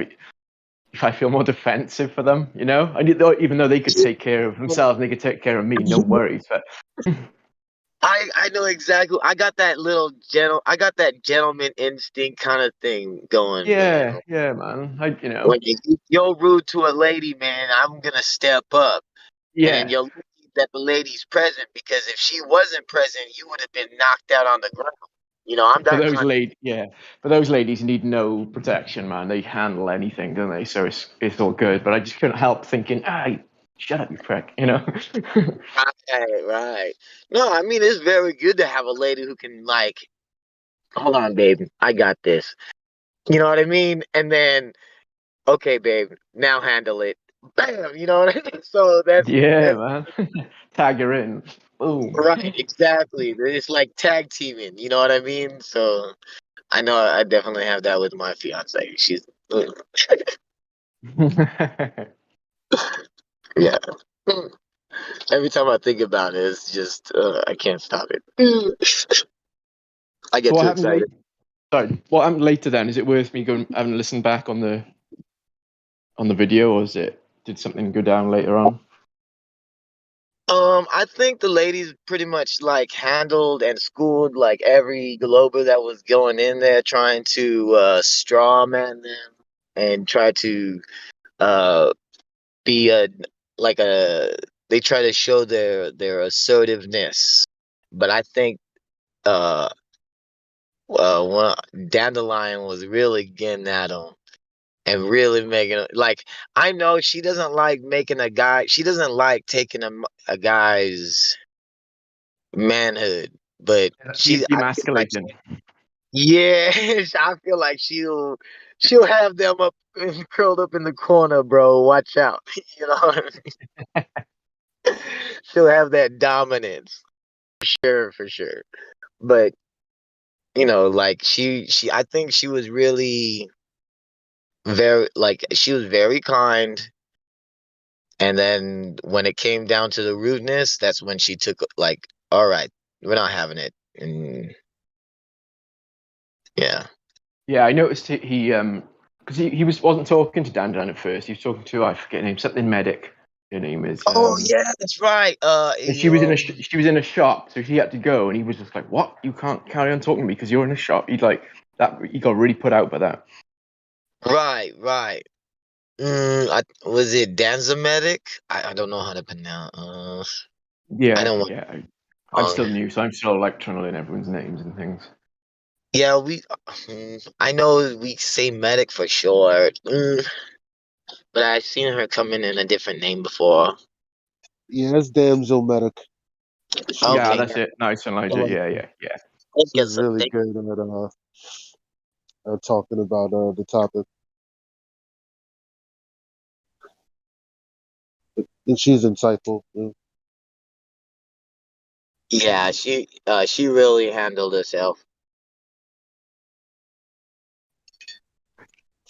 Hey, I'm gonna dip out and I'm gonna watch this thing Elijah's posted. So I'm probably on for 3 hours. So I'll catch you guys on the flip Oh side. yeah, man. Yeah. It's a matter of fact. Yeah, we can watch it in the chill if anybody wants to go ahead and watch it Yeah, together.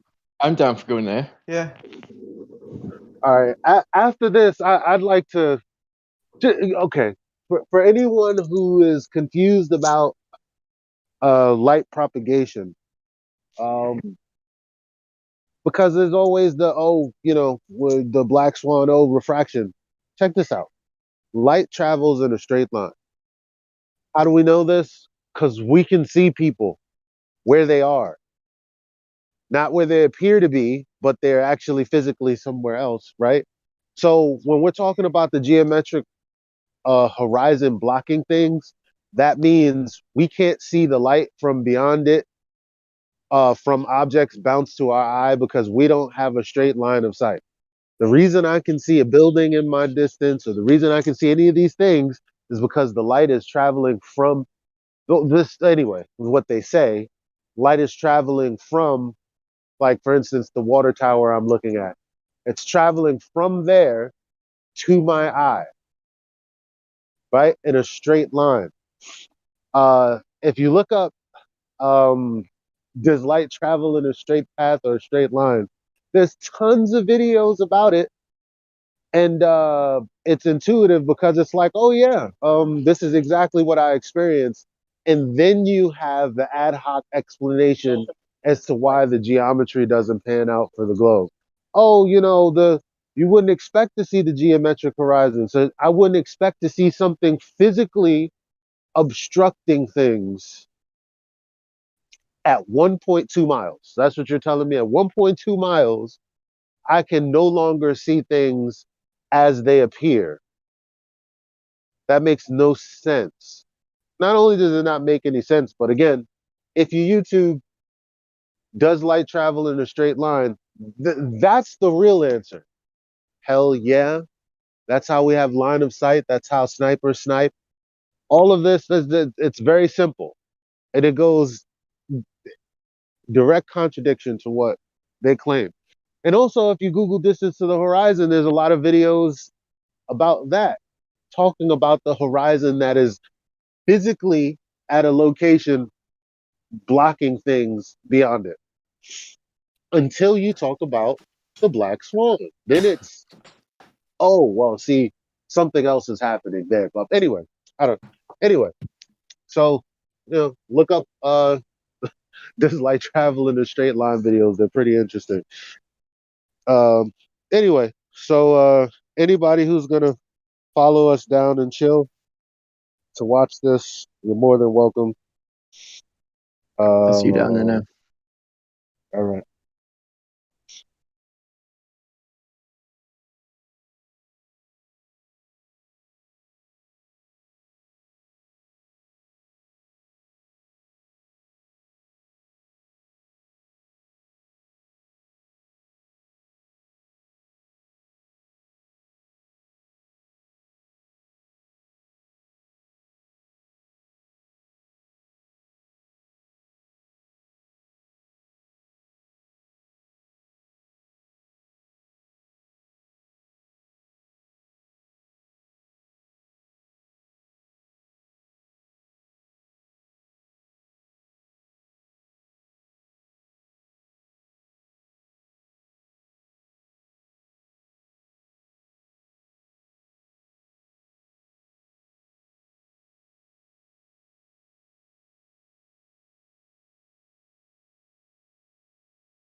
Ignition sequence start. 3, 2, 1. Houston, we have a problem. Liftoff.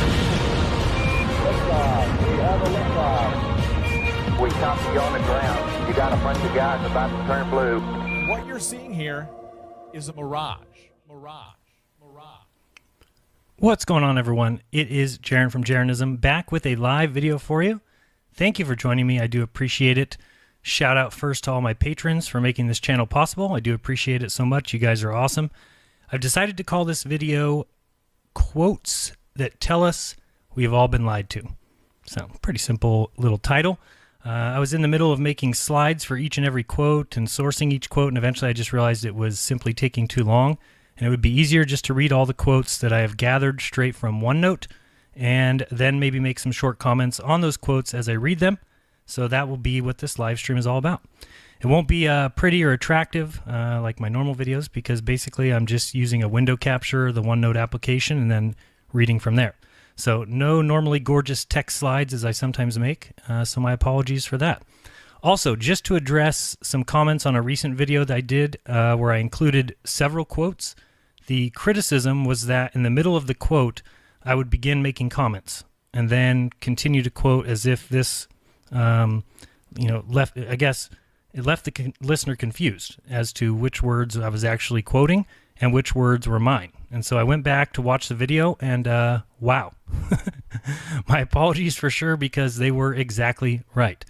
Sure, I knew which words were mine and which were part of the quote, but when I listened back and I kind of pretended like I was hearing the quotes for the first time, they were 100% correct with that criticism. So thank you for those who pointed that out because they couldn't have been more correct. Really quick, let me show you an example of what I'm talking about, and this way you know what I will and will not be doing throughout this video. So on the screen you'll see a quote. It's an actual real quote that I, like one I'd read today.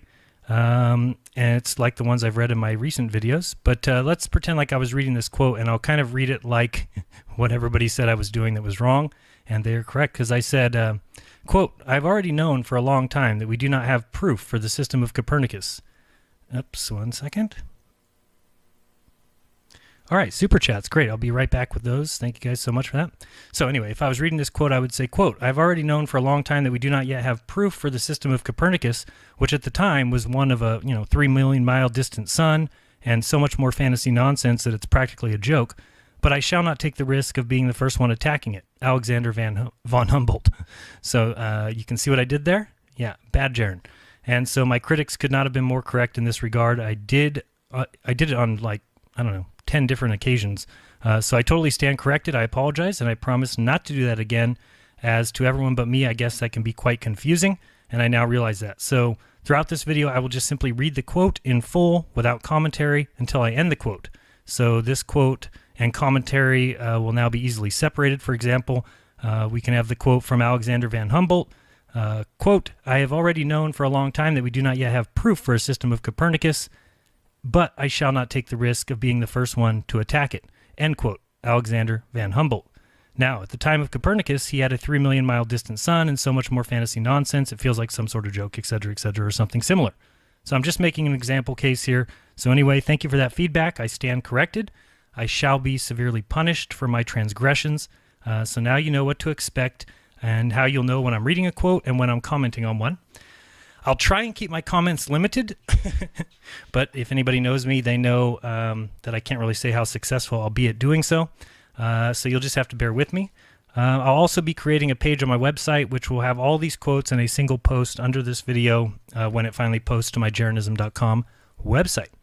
All right, so let's begin with a question, and that question is, what is the point of this video? So, the point is that I think there are so many quotes, and so many, that tell us that we've all been lied to.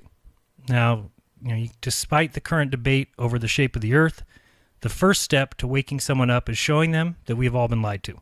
So if I'm able to show that all of the real science and many of the greatest minds of all time, quote unquote, agree that all tests show that the Earth is fixed, well, would you then realize that there's a problem? I hope so. I just want to show people what exactly led me to the understanding that for me is so clear, that the current scientific establishment has a certain worldview And that worldview says that we cannot be in a central position in the universe, and the quotes will prove just that. That observationally, they cannot say that we are not the center, that they make their choices on philosophical grounds, and some of them say based on, quote unquote, modesty. It's not science. That is known as a worldview, and it steers their science and their observations in a direction, and people deserve to know that. It is the absolute definition of pseudoscience.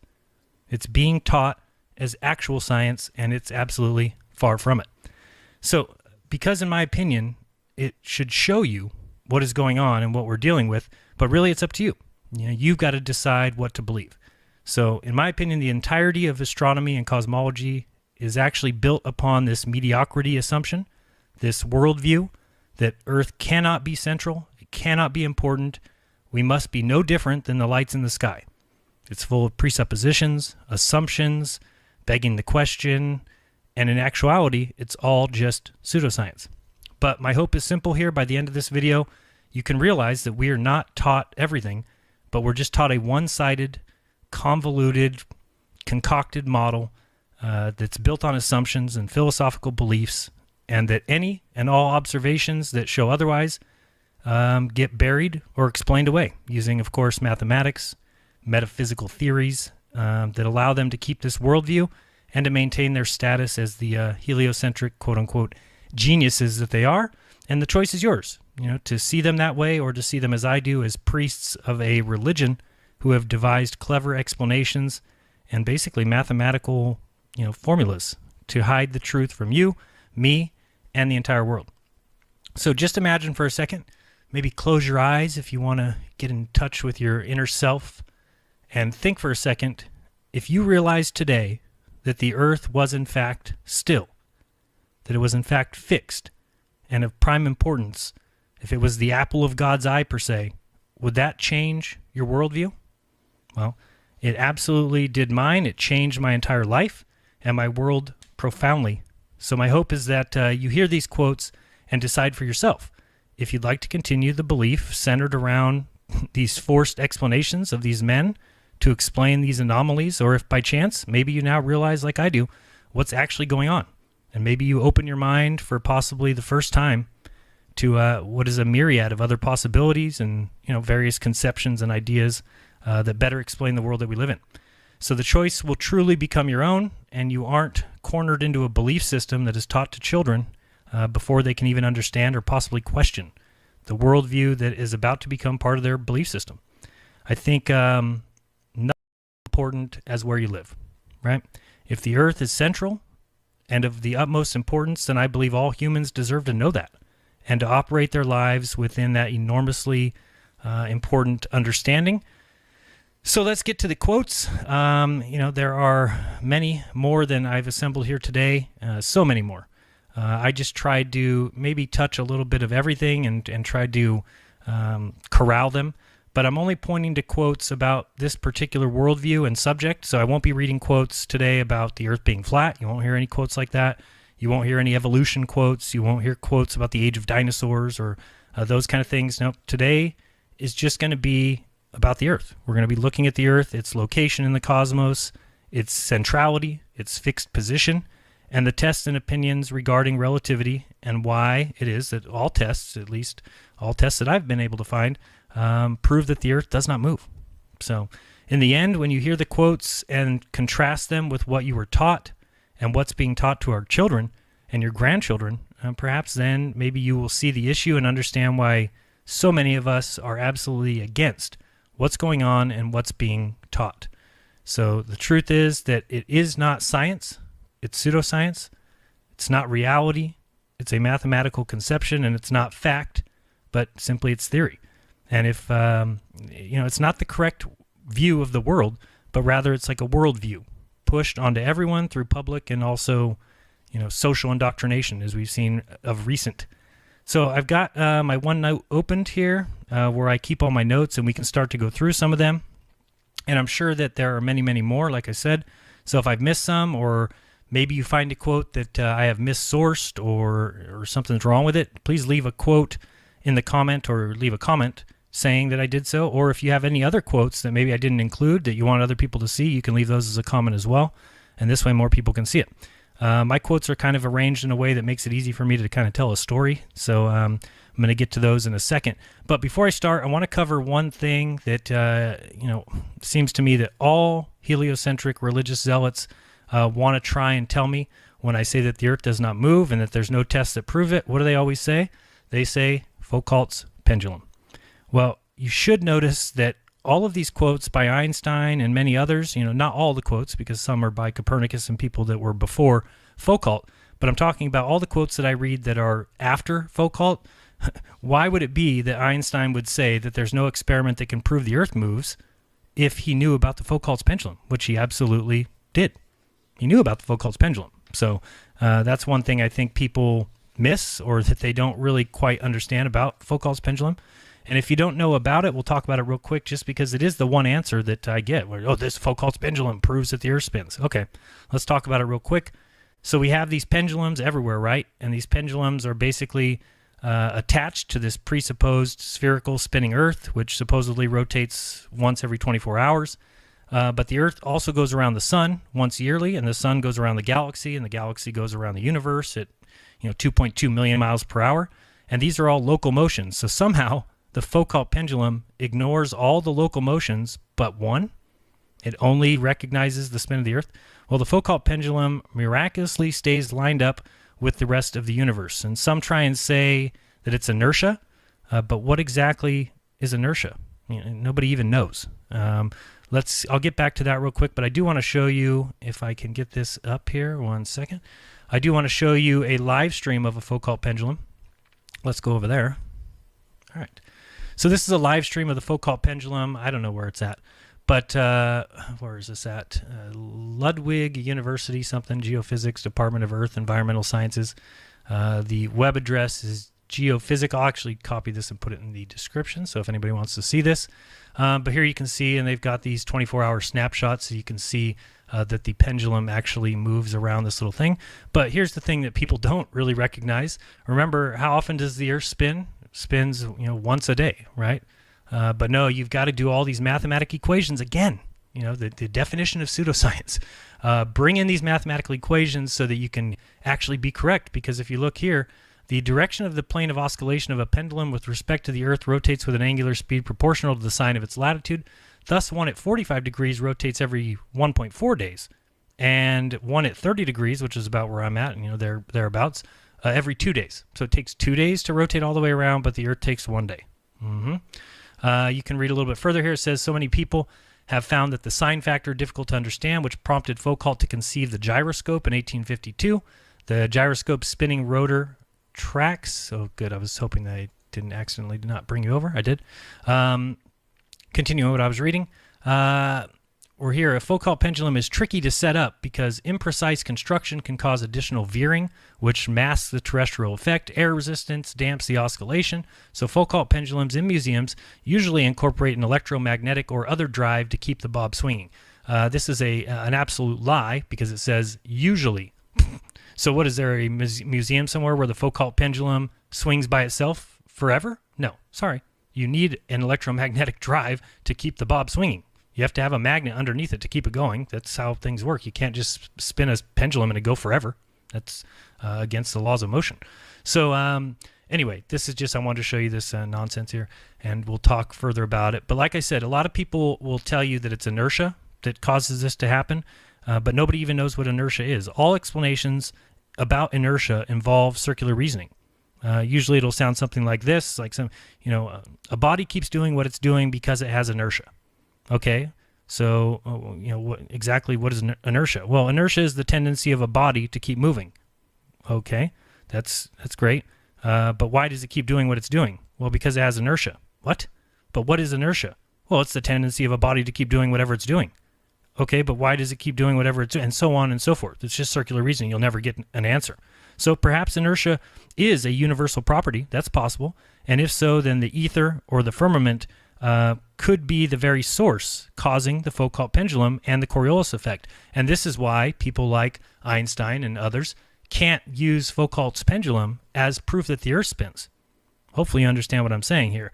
You might hear heliocentrists tell us that the entire atmosphere and everything in it, talking about birds, butterflies, clouds, balloons, planes, helicopters, whatever you want to say, are all magically velcroed somehow to the Earth, spinning perfectly in sync with its axial rotation, and it actually reduces its speed also. You know, the atmosphere reduces its speed as you head towards the poles, so it's going 1,040 miles per hour at the pole, and as you walk north, it'll eventually be 0 miles per hour at the pole. That's what, of course, they tell us. But where does this atmosphere even stop spinning? At what altitude? Nobody knows. If we could get up in a balloon, let's say we all get in a balloon and we travel upwards to the upper limits of the atmosphere, what would happen up there? It's utter nonsense. I mean, to think that the atmosphere, the air, is somehow attached and totally synchronized to perfection from 1,040 miles per hour to 0, and yet somehow we have clouds, we have winds, they all blow in every direction. This is a problem, folks. This is pseudoscience by its very definition. It's never shown, never detected, never proven, or scientifically shown in any way. Just absurdities that are required to save the heliocentric model. You know, like you can add a little theory here and some math there, and you can continue to have people believe that your little worldviews are fact. And, you know, I certainly don't agree with that at all. Basically, for me, heliocentricity is not even logically plausible, you know, let alone irrefutable. It's a theory that we are taught is based on scientific data, but it's actually purely based on a series of assumptions that were built up over the last few hundred years. For example, many of the assertions regarding these astronomical distances between lights in the sky are completely invented, and they're put into calculations on the a priori assumption that the Earth must be revolving around the sun. While at the same time, these assumed distances have another function where they're used as some sort of, you know, petitio principii device, I don't know, to, you know, indicate that the sun must be at the center because of that distance. Go figure. Here's an example of how it's done. We're told that the sun is too big to revolve around the Earth, right? But wait a minute. Isn't the sun's size determined in the first place by assuming how big it must have been in order for us to have a heliocentric model? Well, of course it is.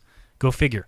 Other assumptions might include the alleged tilt of the Earth, you know, the tilt of the Earth's axis at 23.5 degrees, an absolute desperately needed heliocentric variable that has no basis in the real world, where the sun simply orbits from the Tropic of Cancer to the Tropic of Capricorn annually. But of these tropic latitude lines, they're not tilted. They're at an angle of 0 degrees. Both circles are parallel to the equator.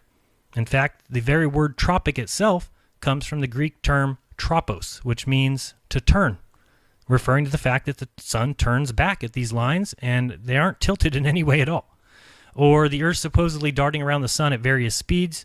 You know, it orbits, right, at a faster speed at the northern winter and a slower speed at the northern summer, then back faster again, back and forth. But somehow all of this alleged speed change remains unnoticeable. Well, of course they like to say, well, we don't feel constant motion or speed, and yet the Earth we're on is changing speeds constantly, you know, basically at every single second. Sorry, I'm going to have to get a drink here already. All right, where was I? So, you know, I mean, not to mention the fact that the moon is also being dragged around at exactly those same speed levels. It's just, I don't know. How could it be in full, complete synchronization with the wobbly Earth despite being 250,000 miles away from it? It's all such nonsense. So, what do I have on the screen here? Let me get over here to OneNote. First, I did want to say thank you to the Super Chats. Somebody left one before we even got started. Leaf Eaters, your work is great. I've been watching your videos since you began. I think you should repost some of your older videos for some of the newcomers. Very entertaining. You are an inspiration. Thank you very much. I appreciate that. Rhino, just a regular guy who owns a P900 who wants to help shoot across the bay. Yes, I got you. That's going to come up fairly soon. I do have one observation I'm going to make at the canal as soon as I get my camera and before I take it to the Monterey Bay to do that observation. So, Rhino, I will let you know. Thank you very much for that super chat. I appreciate it. And if anybody else wants to send a super chat, I will read those in due time. But like I said, we're going to move over here to OneNote. Let's see here. Hopefully you can see my OneNote. I don't know. Oh, great. Why do you not see the text on the screen? 1 second. This could prove to be catastrophic. What is going on? There's no over here. Oh, there we go. Okay, I got it. Sorry. I had it on a blank page. That's probably why you couldn't see anything. So, okay, so we're just going to go through some of these quotes. I've kind of got them sectioned off. Please forgive me if I make any pronunciation errors, or I don't say somebody's name right or get a word wrong. I'm only human. I don't proclaim to be perfect by any stretch of the imagination. I probably make more mistakes every minute than anyone else, to be honest.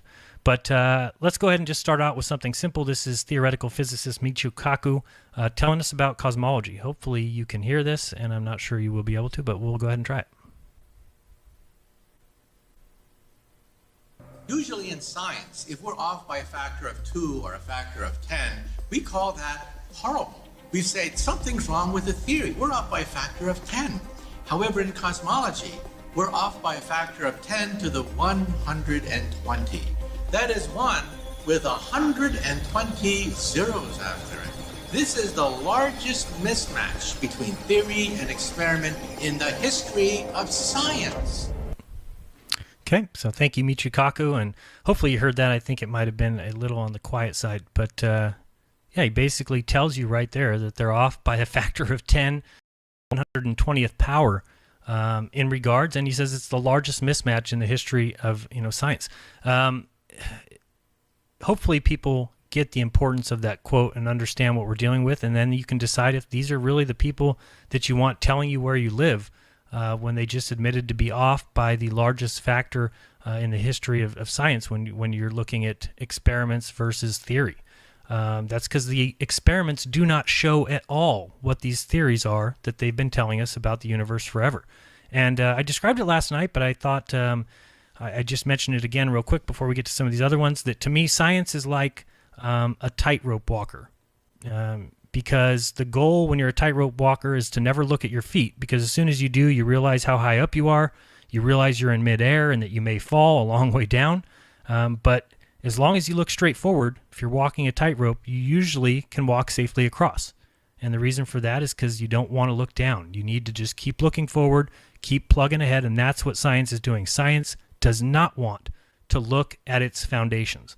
They don't want to look at, and you can call it the body of science if you want. I'm talking about the people involved in it. They certainly don't want to look down. They do not want to explore their foundations, because if they did and they found a crack, that could collapse the entire thing. So they don't want to look down. They're just like a tightrope walker. But let's get on to the quotes, okay? So I started out with some that I'm just calling prime importance. And by the way, this video might be long. I've got over 100 quotes to read, and some of them are quite long. So either bear with me, or if you need to watch this in segments, you can do that. But my goal is to hit every one of these quotes today, and that's what we'll be doing. And then we'll read some super chats, and then we'll go to bed. So let's go to the first quote I thought was interesting here. Nietzsche had to say, quote, "Where has God gone?" He cried, "I shall tell you, we have killed him. You and I, we are his murderers. But how have we done this? How were we able to drink up the sea? Who gave us the sponge to wipe away the entire horizon? What did we do when we unchained the earth from its sun? Whether it is moving now, whether we are moving now, away from all suns, are we not perpetually falling? Backward, sideward, forward in all directions? Is there any up or down left? Are we not straying as through an infinite nothing? Do we not feel the breath of empty space? Has it not become colder? Is it not more and more night coming all the time? Must not lanterns be lit in the morning? Do we not hear anything yet of the noise of the grave diggers who are burying God? Do we not smell anything yet of God's decomposition? Gods, too, decompose. God is dead. God remains dead, and we have killed him. How shall we, the murderers of all murderers, console ourselves? End quote. Let's go on to the next quote. Just some little topic quotes here. Like I said, prime importance quotes. This is Leo Tolstoy. Quote, "I know that most men, including those at ease with problems of the greatest complexity, can seldom accept even the simplest and most obvious truth, if it be such as would oblige them to admit their falsity of the conclusions which they have delighted in explaining to their colleagues, which they have proudly taught to others, and which they have woven thread by thread into the fabric of their lives." End quote. So, comment on this quote here is just simply exactly what I say about people like Neil deGrasse and Bill Nye. These men who have the ease, the greatest of ease at explaining the great complexity of the universe. They make it sound so simple, so easy. Oh, we figured it all out. but they can seldom accept even the slightest and most obvious truth if it would be one that would oblige them to admit the falsity of their conclusions, which they have delighted in. They explain it to their colleagues, and they've taught it to others. They go to auditoriums and speak about it, and they have, had it woven thread by thread into the fabric of their lives. Leo Tolstoy.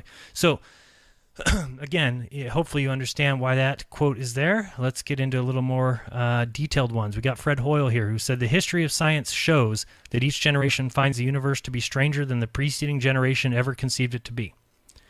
Next, we have Phil Platt. Many people have heard of him, right? The bad astronomer. What did he have to say? Well, you might take note here. He said, I have two things to say that might surprise you. First, geocentrism is a valid frame of reference. And second, heliocentrism is not any more or less correct. Stop and think, ladies and gentlemen. Think to yourself. If one cannot be more correct than the other, why are you laughed at if you say the earth stands still? Why is it being taught to children every single day in this world that the earth absolutely goes around the sun? Let's continue reading, and by the end of this, you're going to be baffled with the amount of scientists that say the exact same thing. It's the exact same frame. It's just a different frame of reference. There is no better model than the other, and yet one is being taught as absolute, complete, and total fact. Why? Because the other one might invoke a creator, might explain creation, might place importance on the earth. Let's continue. We've got George Ellis, and man, have I read this quote a million times. Let's read it again. Quote, people need to be aware that there is a range of models that can explain the observations. For instance, I can construct you a spherically symmetrical universe with Earth at its center, and you cannot disprove it based on your observations. You can only exclude it on philosophical grounds. In my view, there is absolutely nothing wrong with that. What I want to bring into the open is the fact that we are using philosophical criteria in choosing our models. A lot of cosmology tries to hide that. End quote. George Ellis, a premier physicist in the world. And let's just comment on this real quick so you can go back and understand what he's saying here. This was a huge quote to me. People who have listened to me know that I read this every other show I do, because I was taught in school, science is all about truth. So, science doesn't lie. Science just is an unbiased observer. It's observations. But yet we see George Ellis tell us that he wants to bring out into the open that the fact that we are using philosophical criteria in choosing our models. A lot of cosmology, which is science, this is a branch of science, tries to hide that. So there's a branch of science out there trying to hide something from people? What do you mean? How could that be possible? Why is science trying to hide anything from me? Well, he's explaining exactly what he's telling you. They are choosing which model based on philosophical criteria. And he says, now, to him, there's nothing wrong with that. Well, great. That's his opinion. I don't care what he thinks, whether or not there's something wrong with that. But he tells people, what I want to bring out in the open is the fact that we're using this in choosing our models and that we're trying to hide that. I mean, you're going to learn by the end of this video the exact reason why. And the reason why is these guys cannot stand, and I don't want to say these guys because George Ellis is different. George Ellis is somebody who does try and place the Earth back at the center because, well, all observations show that it is. Yeah, pretty brilliant, right? I mean, that's what an unbiased science observer would say. When all the tests prove that the Earth is fixed and that things are moving away from us and that we are the center of the universe, then that's what it is. Except for if you have a worldview that says, no, we cannot be the center. I hate that idea. I can't stand it. It goes against everything I am. I don't want to be important. I don't want to have a God. I don't want to be part of creation. And then all of a sudden you will have cosmology trying to hide the fact that there is no difference between the two models. Okay, let's continue. Another George Ellis quote. Quote, this assumption is made because it is believed to be unreasonable that we should be near the center of the universe. End quote. Okay, comment on that. Again, we just talked about this. It's the assumption. Okay, so remember, we're talking about science. Why are we making assumptions? The assumption is made because it is believed to be unreasonable that we should be near the center of the universe. Who cares what you believe should be unreasonable? No, they just choose that because they're afraid of the fact that we could be the center. They would rather anything else be true and they will use any other concoction or formula or hypothesis they can, as long as it means that the Earth is not the center. Let's continue. And we've got Arthur S. Otis in his book, quote, "In the effort to explain the Michelson-Morley experiment, the thought was advanced that the Earth might be stationary. Such an idea was not considered seriously, since it would mean in effect that our Earth occupied the omnipotent position in the universe with all other heavenly bodies paying homage by revolving around it." Again, this is why I loaded the beginning of this these quotes with these, just so you could see exactly what I'm trying to point out here, that these guys said not such an idea was not considered seriously. Why? If all the observations, if you're a scientist and the tests and experiments and observations tell you that you're the center of the universe, it is not okay to say, well, we're not going to consider that seriously because we don't want to be the center. Ridiculous. Let's continue. We got a Stephen Hawking quote coming up next. Quote, "The universe might look the same in every direction as seen from any other galaxy too. This, as we have seen, was Friedman's second assumption. We have no scientific evidence for or against this assumption. We believe it only on the grounds of modesty." End quote. Stephen Hawking. Hopefully you understand what's going on here again. Stephen Hawking explains it on the grounds of modesty. But if you're choosing your worldview, then that is the opposite of modesty. You're choosing what you like, not what science is telling you, not what experiments are showing you, not what observations are showing you. You're choosing instead, well, we change what we see based on the fact that we want to be modest. That's not being modest. That's the opposite. That's being holy hell conceited like I've never seen before. That you are able to change science? You are able to change observations and experiments? Crazy. Let's continue. Edwin Hubble. I've read this many times too. Let's read it full. Quote, "Such a condition would imply that we occupy a unique position in the universe, analogous in a sense to the ancient conception of a central Earth. This hypothesis cannot be disproved, but it is unwelcome and would only be accepted as a last resort in order to save the phenomenon. Therefore, we disregard this possibility. The unwelcome position of a favored location must be avoided at all costs. Such a favored position is intolerable. Therefore, in order to restore homogeneity and to escape the horror of a unique position, it must be compensated by spatial curvature. There seems to be no other escape." Now remember, Edwin Hubble, the one who coined the phrase the Big Bang, the one who told everybody these galaxies are moving away from us, which certainly places you in the center of the universe. How else could everything be moving away from you? Well, what did he come up with? He said, well, wait. What if the universe and the planet and everything that we know is on a balloon? And as you blow up the balloon, technically, everything on that balloon gets further away from each other. Picture a balloon, put a bunch of dots on it, and start to blow it up. Now, pay no attention to who's actually blowing up the balloon of space, because that's what they call the expanding universe, and people might understand where that came from. This is why the universe has to be expanding, is simply because otherwise we're at the center of the universe. But they don't want that. So they say, no. We're in a balloon. We're on a balloon. It's being blown up. We're all moving away from each other, and everyone, no matter where you're at in the universe, would all see the same thing, everything moving away from you. Again, never been proven. Never been shown. It's pseudoscience. Hopefully you understand that. That's Edwin Hubble and his book from 1937. But again, look at how many... This quote is just so full of nonsense. Remember, this is a scientist who's making observations and saying, well, this condition would imply that we occupy a unique position. This hypothesis cannot be disproved. Okay? Remember what's being taught in school. Remember what you get laughed at for saying. If you dare say the sun goes around the earth, you will be laughed at. However, I'm about to read you 100 quotes that tell you that we're right in the center.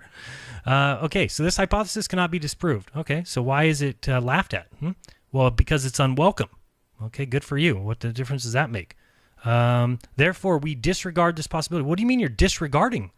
If something cannot be disproved and you're disregarding it? Holy smokes. Why are you disregarding it? Because it's the unwelcomed position of a favored location, and it must be avoided at all costs. Ladies and gentlemen, please listen to my words here and understand what's going on. You have to look at this and you have to understand that they're saying that the hypothesis cannot be disproved that we're the center, but it's unwelcomed, and we're going to disregard it because it's an unwelcome position of a favored location, and it must be avoided at all costs. This is not science, ladies and gentlemen. This is the opposite of it. Such a favored position is intolerable. It's intolerable. What is that word when we're talking about science and observations and Oh, well, I don't want to be in the center. It's intolerable. So let's make up whatever other nonsense. And what other nonsense do I mean? I mean the whole universe model that they've given you. This is what they've come up with. Because why? Because the alternative, saying we're the center, must be avoided at all costs. Such a favored position is intolerable. Therefore, in order to restore homogeneity and to escape the horror of a unique position, this is science. This is what scientists believe, that we have to escape the horror of a unique position. So let's just make up a bunch of shit like we're on a balloon. Let's just do that. There seems to be no other escape. Wow. Let's go to Einstein from The Evolution of Physics, page 212. Quote, the struggle, so violent in the early days of science between the views of Ptolemy and Copernicus, would then be quite meaningless. Either coordinate system could be used with equal justification. The two sentences, the sun is at rest and the earth moves, or the sun moves and the earth at rest, would simply mean two different conventions concerning two different coordinate systems. So there's Einstein telling you that, well, whether the earth is the center or whether the sun's the center or whatever, it doesn't matter. You could pick Mars, you could pick whatever you want. You could pick any light in the sky and say, oh, now this is the center. Big deal. But what do they choose? They choose the sun. Why? Well, they worship it. Let's go to the next one. Quote, there is no planetary observation by which we on Earth can prove that the Earth is moving in an orbit around the sun. End quote. Physicist I. Bernard Cohen. Again, what more do I need to say here, folks? No explanation needed here. There's no planetary observation which can prove that we move around the sun, but it's taught in schools as fact, and it's called science, and people will run around and tell you it's scientifically proven. Good for them. How about Sir Isaac Newton? Quote, Plato is my friend, Aristotle is my friend, but my greatest friend is truth. Truth is ever to be found in simplicity and not in the multiplicity and confusion of things. Oh boy, would that guy be turning in his grave today. They've simply destroyed anything simple and come up with the biggest nonsense theories and ad hoc explanations and pseudoscience that you've ever seen in your life. Let's go with Kepler here. Quote, I demonstrate by means of philosophy that the earth is round and is inhabited on all sides, that it is insignificantly small, and it is born through the stars. End quote. Johannes Kepler. I just thought it was funny to point out here that the words philosophy is in there. You demonstrate by means of philosophy? Way to be a scientist, guys. Way to go. It's the best science term I've ever heard. I demonstrate by means of I demonstrate by means of philosophy. Oh boy, this is classic. This is good stuff. We're barely probably 10 quotes into the 100 that you got coming. Enjoy yourselves. Let's go with Edwin Hubble from the Monthly Notices of the Royal Astronomical Society, 1937. Quote, if the redshifts are a Doppler shift, the observations as they stand lead to the anomaly of a closed universe, curiously small and dense, and it may be added, suspiciously young. So, very interesting. No real comment needed there. I mean, his redshifts that he said are the reason is because galaxies are moving away from us, but if instead they're a Doppler shift, well then all of a sudden we live in a closed universe. It's small, it's dense, and suspiciously young. What are we told today? Oh, universe is 14-point-something billion years old, and this is fact. We can rewind the clock of the sky. Just rewind it. Rewind it back to a 1/10 of a 1,000th of a millionth of a second, and we could see how everything came into play. This is great. Let's go to the next one. Another Edwin Hubble from the Observational Approach to Cosmology on page 63. Quote, thus the theory might be valid provided the universe were packed with matter to the very threshold of perception.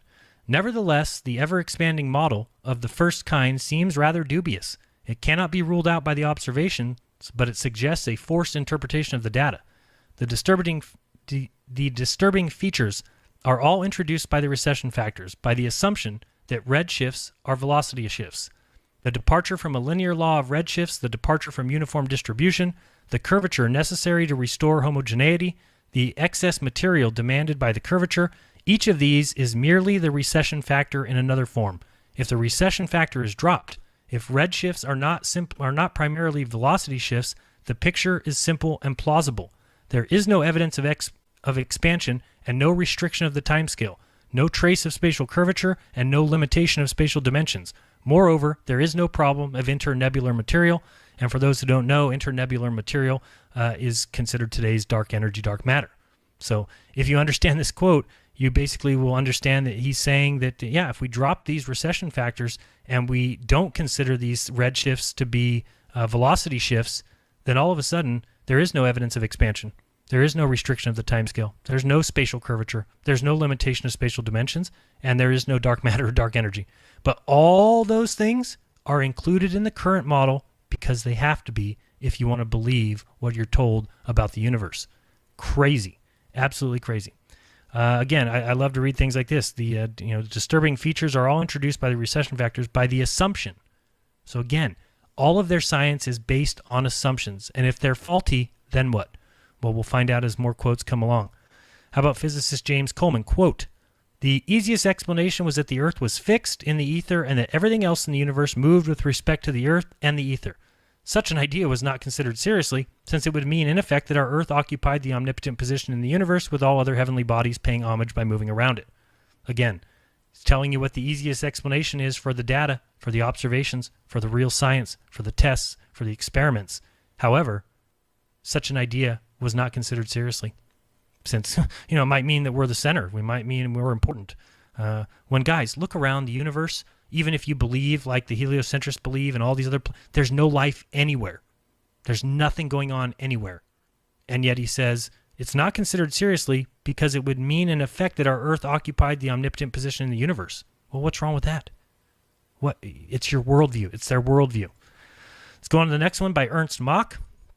Quote, "All masses, all motion, indeed all forces are relative. There is no way to discern relative from absolute motion when we encounter them.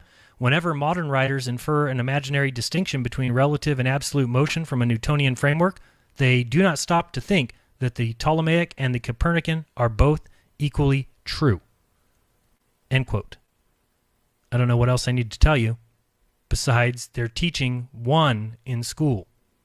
They do not even fathom the thought that we could be the center, and everything I'm about to read to you tonight will prove otherwise.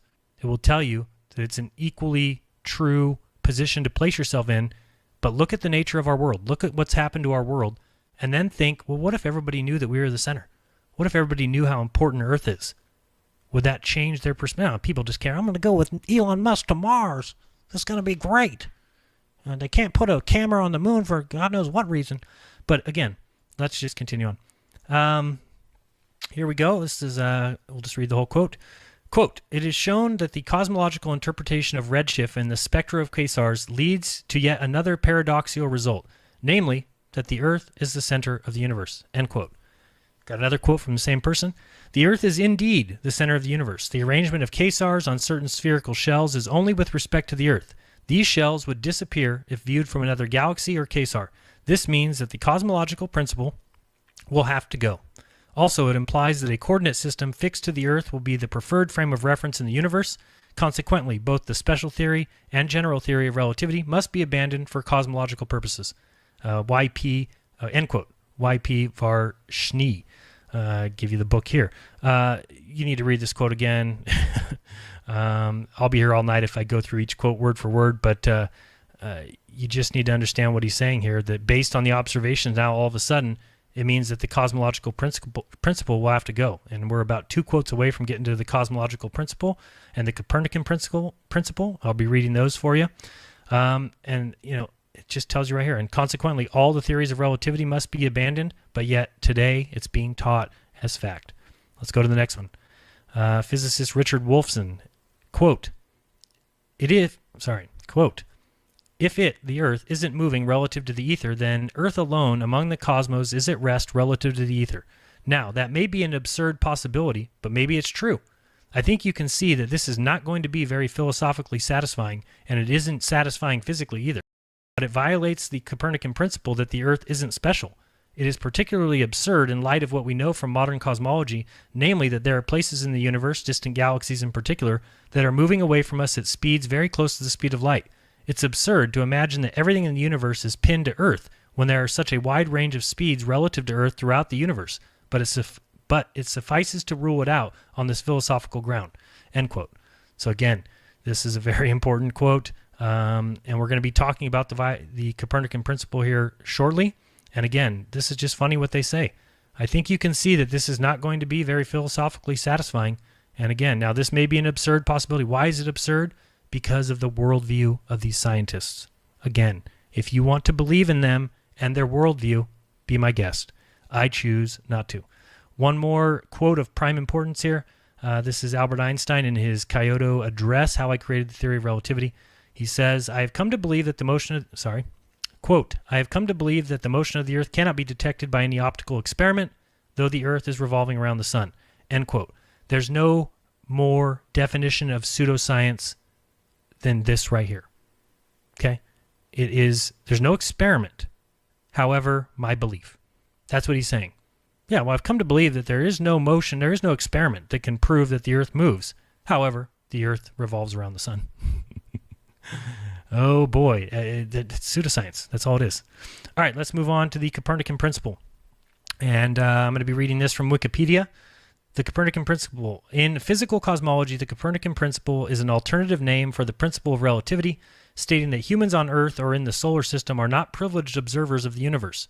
Named for Copernican heliocentrism, it is a working assumption that arises from a modified cosmological extension of Copernicus's argument of moving Earth.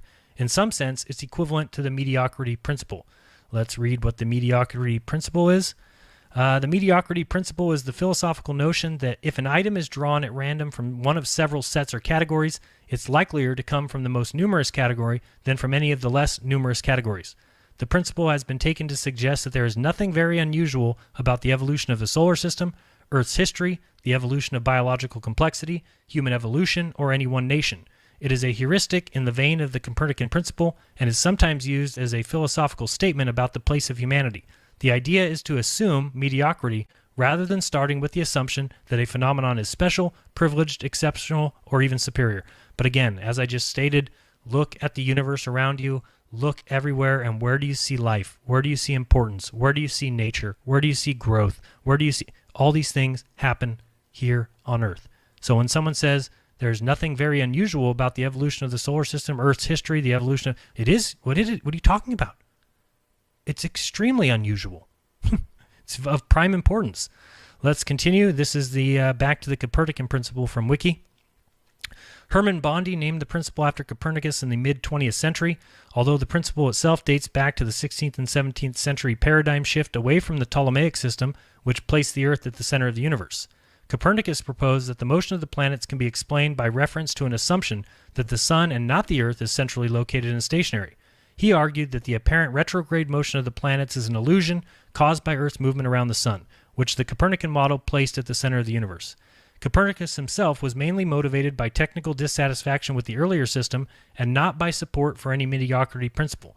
In fact, although the Copernican heliocentric model is often described as demoting Earth from its central role it had in the Ptolemaic geocentric model, it was successors to Copernicus, notably the 16th century Giordano Bruno, who adopted this new perspective. The Earth's central position had been interpreted as being in the lowest and filthiest parts. Instead, as Galileo said, the Earth is part of the dance of the stars, rather than the sump where the universe's filth and ephemera collect. In the late 20th century, Carl Sagan asked, "Who are we?"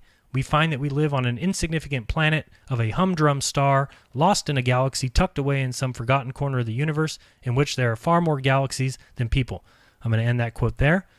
Just because I want to make a comment on this. Of course, we've all heard Carl Sagan say this, but even after just the few quotes I've already read, do you understand the problem here? That scientifically speaking, you can't discount the Earth being the center. Yet here comes Carl Sagan, the science pusher, the science popularist, who says, who are we? We find ourselves that we live on an insignificant planet of a... No, that's your worldview. So thank you for pushing your worldview on us, on me, on my children, on all children across the world. It's beautiful. Really, really tremendous for you. In cosmology, if one assumes the Copernican principle and observes that the universe appears isotropic, or that the same in all directions from a vantage point of Earth, then one can infer that the universe is generally homogeneous, or the same everywhere at any given time, and is also isotropic about any given point. These two conditions make up the cosmological principle. In practice, astronomers observe that the universe has heterogeneous or non-uniform structures up to the scale of galactic superclusters, filaments, and great voids. It becomes more and more homogeneous and isotropic when observed at larger and larger scales with little detectable structure on scales of more than about 200 million parsecs. However, on scales comparable to the radius of the observable universe, we see systematic changes with distance from Earth. For instance, galaxies contain more young stars and are less clustered, and quasars appear more numerous. While this might suggest that the Earth is the center of the universe, the Copernican principle requires us to interpret it as evidence for the evolution of the universe with time. This distant light has taken almost the age of the universe to reach Earth and shows the universe when it was young. The most distant light of all, cosmic microwave background radiation, is isotropic to at least 1 part in 1,000. Modern mathematical cosmology is based on the assumption that the cosmological principle is almost but not exactly true at the largest scales. The Copernican principle represents the irreducible philosophical assumption needed to justify this, when combined with the observations. Michael Rowan Robinson emphasizes in the Copernican principle as the threshold test for modern thought, asserting that it is evident that in the post-Copernican era of human history, no well-informed or rational person can imagine that the Earth occupies a unique position in the universe. Unbelievable. This is all from Wikipedia, Copernican principle. You can read it yourself. I just copied it over and highlighted a few important parts. Again, they say, oh, well, this might suggest that the Earth is at its center. The Copernican principle, the principle itself, this is not scientific. This is an assumption. We saw earlier George Ellis saying that the assumption is made because they don't want to be in the center. And it's saying the Copernican principle requires us to interpret it as evidence for what? The principle of something requires us to, oh boy. It's crazy here. This last sentence here, talking about the Copernican principle, represents the irreducible philosophical assumption needed to justify this when combined with the observations. Notice it's irreducible philosophical assumption. This is not science. This is pseudoscience. The beliefs that we have been taught are not actual science. They're not scientific. Let's continue on here.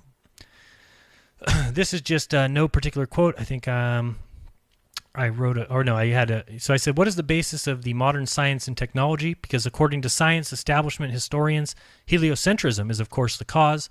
An online encyclopedia put it this way, quote, the scientific revolution can be roughly dated as having begun in 1543, the year in which Nicholas Copernicus published his De Revolutionibus Orbium Celestium. However, the origins of much modern technology can be traced back, sorry, end quote. That was the end of the encyclopedia quote. Now I'm speaking. However, the origins of much modern technology can be traced back to the elaborate mechanical devices that sprung up in post-medieval Europe. Those toys are an outgrowth of medieval craft of clockmaking, and that craft, in turn, was an offshoot of the craft of applying complex mechanical technology for the purpose of astronomy-related needs. These devices were unambiguously geocentric, every one of them. This is something that even the researchers of the Antikythera mechanism, which you can see pictured below, who mostly are believers of a heliocentric model of the universe, assert, perhaps grudgingly. They obviously don't want everyone to know that devices like this ancient piece of clockwork expose the ancient roots of modern technology. This Antikythera mechanism is based off a geocentric model. Okay? So they don't want you to know that they were able to predict everything from eclipses to equinoxes, everything from a geocentric point of view. They had no idea that, oh, we're flying through the endless space and nonsense. So now I want to read, as we continue on, about the Copernican principle. This is the very interesting thing, and I think did I include pictures here? Yeah. Just to show you, this is the actual pictures from Copernicus's book on the revolution of the heavenly spheres, or whatever you want to call it.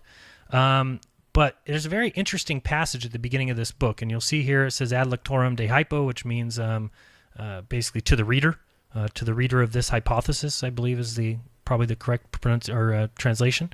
And you'll notice down here, it gets down here, and then it's signed vale, okay, which means goodbye in Latin. So the weird thing about this is it appeared in the beginning. It's the preface of Copernicus's book, but now we're told it's written by Andreas Osiander. The story is ridiculous. The story is that Copernicus, on his deathbed, gives his book to be published now. Okay, you can publish my masterwork. You can publish it now. And the person he gave it to went in, supposedly this Andreas Osiander, who happened to be stepping in for the real book publisher at the time, he steps in and writes a preface to the book, doesn't sign his name, makes it look like it's by Copernicus, and then publishes all the copies of the book, and Copernicus never knew that this statement was in the book. That's the actual belief nowadays. You got to be kidding me. And look, there's even a little drawing of the beginning of it, just like there is throughout the whole book. So, I mean, he went and did an additional drawing. He drew this. Copernicus drew the rest. It's just such a joke. But let's read what he said, because a lot of people quote this to Copernicus, and I can see why. But really, if you're quoting this, you should quote it to Andreas Osiander, because that's what we're told. That's what history says, that it was not Copernicus who wrote this, that somebody else was able to write the preface to his book and he didn't know about it. Give me a break. All right, to the reader concerning the hypothesis of this work. There have already been widespread reports about the novel hypothesis of this work, to which declares that the earth moves whereas the sun is at rest in the center of the universe. Hence, certain scholars, I have no doubt, are deeply offended and believe that the liberal arts, which are established long ago on a sound basis, should not be thrown into confusion. But if these men are willing to examine the matter closely, they will find that the author of this work has done nothing blameworthy, for it is the duty of an astronomer to compose the history of celestial motions through careful and expert study. Then he must conceive and devise the causes of these motions or hypotheses about them. Since he cannot in any way attain to the true causes, he will adopt whatever suppositions enable the motions to be computed correctly from the principles of geometry for the future as well as the past. The present author has performed both these duties excellently, for these hypotheses need not be true or even probable. On the contrary, if they provide a calculus consistent with the observations, that alone is enough. Perhaps there is someone who is so ignorant of geometry and optics that he regards the epicycle of Venus as probable, or thinks that this is the reason why Venus sometimes precedes and sometimes follows the sun by 40 degrees or even more. Is there anyone who is not aware that from this assumption it necessarily follows that the diameter of a planet at perigee should appear more than 4 times, and at the body of a planet more than 16 times as great as the apogee? Yet this variation is refuted by the experience of every age. In this science there are some other no less important absurdities, which need not be set forth at the moment. For this art, it is quite clear, it is completely and absolutely ignorant of the causes of the apparent non-uniform motions. And if any causes are devised for the imagination, as indeed very many are, they are not put forward to convince anyone that they are true, but merely to provide a reliable basis for computation. However, since different hypotheses are sometimes offered for one and the same motion, for example, eccentricity of an epicycle for the sun's motion, the astronomer will take his first choice, the hypothesis which is the easiest to grasp. The philosopher will perhaps rather seek some semblance of truth, but neither of them will understand any state of anything certain unless it has been divinely revealed to them. Therefore, alongside the ancient hypotheses, which are no more probable, let us permit these new hypotheses also to become known, especially since they are admirable as well as simple, and bring with them a huge treasure of very skillful observations. So far as hypotheses are concerned, let no one expect anything certain from astronomy, which cannot furnish it, lest he accept as truth ideas conceived for another purpose, and depart from this study a greater fool than when he entered it. Farewell. Or goodbye, based on my, I think vale is goodbye in Latin. Anyway, when you find this online, you'll usually you'll see it signed XX, and then it will say that it's Andreas Osiander. The book, it's not signed by anybody. It says goodbye, and then Nicholas Copernicus begins his book. So I guess somebody snuck in, put this preface in there, and then didn't tell Copernicus, and he died on his deathbed, which, you know, my beliefs on that, I don't think at all anybody publishes a book on their deathbed. It's just ridiculous. All right. So, I mean, you can go through and read that again. There's so much in this that would take me forever, but I think the most important part is simply the end. So far as hypotheses are concerned, let no one expect anything certain from astronomy, which cannot furnish it, lest he accept as truth. So are you somebody who accepts what Copernicus said is truth? Most people are. 99% of the world are. And the book tells you itself that if you accept it as truth, ideas conceived for another purpose, you will depart from this study a greater fool than when you entered it. 99% of the world fall into this exact statement right here. Sadly, I was one of them too. Man, I grew up my whole life believing that these things were true until I did the research, looked into it myself, studied these quotes, looked at what we're told, looked for the experiments, looked for the proof that we spin around the sun, and all of a sudden I realized exactly what you'll realize by the end of this video. There is none. Let's continue. I read this at the opening of the show. Quote, I have already known for a long time that we do not yet have proof for a system of Copernicus, but I shall not take the risk of being the first one to attack it. End quote. Alexander von Humboldt. Let's have the next quote here. Quote, dark energy is problematic. No one really knows what it is. We can make an educated guess and use quantum theory to estimate how much of it is there, and there might be, but then we overshoot by an astounding factor of 10 to the 120th. That is grounds enough, says George Ellis, to take a hard look at our assumptions about the universe and our place in it. If we analyze the supernova data, by assuming the Copernican principle is correct and get out something unphysical, I think we should start questioning the Copernican principle. Whatever our theoretical predictions are, they will in the end have to give way to the observational evidence. End quote. Real quick, I just want to comment on that part. George Ellis is basically saying if we get something unphysical, which is what dark matter is, which is what dark energy is, things that we can't observe, things that have never been noticed, but again, called scientific. But if these things are out there, then we need to look at the actual starting point. The starting point is exactly what we're discussing right now, the Copernican principle. We need to reassess it. Let's start a new quote. So what would it mean? The outcome were that the Copernican principle, So what would it mean if the outcome were that the Copernican principle is wrong?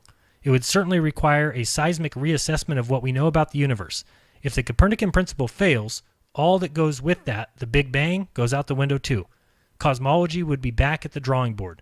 If we are in a void, answering how we came to be in such a privileged spot in the universe, it would be even trickier. And this is what you will learn by the end of this video. End quote, sorry. Marcus Chown is the earth at the heart of the cosmic void. Let's go to the next quote. Timothy from Oxford astrophysics member, PhD. Quote, a fundamental presupposition of modern cosmology is the Copernican principle, that we are not in a central or otherwise special region of the universe. Studies of type 1a supernova together with the Copernican principle have led to the inference that the universe is accelerating in its expansion. The usual explanation for this is that there must be a dark energy to drive the acceleration. Alternatively, it could be the case that the Copernican principle is invalid and that the data has been interpreted within an inappropriate theoretical framework. If we were to live in a special place in the universe, near the center of a void where the local matter density is low, then the supernova observations would be accounted for without the addition of dark energy. End quote. So again, I've talked about this before, and I've had people come at me and say, oh, prove what you're saying, prove what you're saying. I say, I'll show you several quotes that all admit that if the Earth is the center, it gets rid of everything, dark energy, dark matter, which currently is said to be 97% of the universe, or 95%. And it's never been observed. Guys, we're at what, 20 quotes now, 25 quotes? Is it obvious yet that we are being handed pseudoscience? I don't think there's any question about it. Again, what he's saying here is, well, it could be the case that the Copernican principle is invalid, which it absolutely is if you're basing it on observations, and that the data has been interpreted within an inappropriate theoretical framework. So let's continue. Remember, we're talking right now about the Copernican principle. I do have these things kind of separated out. We haven't even got to the experiments yet. We haven't even got to the fixed Earth yet. We haven't even got to the centrality of Earth yet. We still are on the Copernican principle. Let's continue. Jonathan I. Katz from The Biggest Bangs. His book is listed below here. Quote, the uniform distribution of burst arrival directions tells us that the distribution of gamma ray burst sources in space is a sphere or spherical shell with us at the center. Some other extremely contrived and implausible distributions are also possible. But Copernicus taught us that we are not in a special preferred position in the universe. Earth is not at the center of the solar system. The sun is not at the center of the galaxy, and so forth. There is no reason to believe we are the center of the distribution of gamma ray bursts. If our instruments are sensitive enough to detect the bursts at the edge of the spatial distribution, then they should not be isotropic on the sky, contrary to observation. If our instruments are less sensitive, then the end of the S3/2, I don't know what that is, law should hold, also contrary to observation. That is the Copernican dilemma. To this day, after the detection of several thousand bursts, and despite earnest efforts to show the contrary, no deviation from a uniform random distribution, which is isotropy, in the direction of gamma ray bursts on the sky has ever been convincingly demonstrated. Again, these guys are admitting that there is no experiments or tests that prove what they're trying to prove. Okay? They just are able to explain it away, and we'll talk about that here shortly. Physicist Richard Wolfson, quote, so if the Earth is at rest relative to the ether, then it alone is at rest. That makes us pretty special. Do you really want to return to a parochial pre-Copernican ideas? Do you really think you and your planet are so special that in all the rich vastness of the universe, you alone can claim to be at rest? End quote. Well, I particularly do, because this is all I've seen. All I get from you is pictures from space of Pluto with the dog Pluto on him, I mean, what are you talking about? The Earth is all there is, folks. Let's continue. Richard Liu, here's his quote. Quote, cosmology is not even astrophysics. All the principal assumptions in this field are unverified or unverifiable in the laboratory, and researchers are quite comfortable with inventing unknowns to explain the unknown. How then could, after 50 years of failed attempts in finding dark matter, the fields of dark matter, dark energy have become so lofty priorities in astronomy funding to the detriment of all other branches of astronomy? I demonstrate in this article that while some of this is based upon truth, at least just as much of the, I believe that's cosmic microwave background, I might have wrote that wrong, cosmology has been propped up by a paralyzing amount of propaganda which suppress counter-evidence and subdue competing models. I believe astronomy is no longer heading towards a healthy future unless funding agencies rethink their master plans by backing away from such a high emphasis on groping in the dark. End quote. Let's move on here. We got Hawking and Ellis when they wrote their book in 73. Quote, we shall interpret the Copernican principle as stating that the universe is approximately spherically symmetrical with every point since it's approximately spherically symmetrical around us. Again, just more evidence. Sorry. End quote. My bad. Jeez. Bad, Jaron. I should be punished. People are just joining me. The problem is I keep commenting in the middle of quotes, and I'm trying not to do that, so I'll be more careful going forward. But anyway, I do want to comment after them, and again, this quote is just saying that we are the center. Let's go on to the next one. This is George Ellis in his book.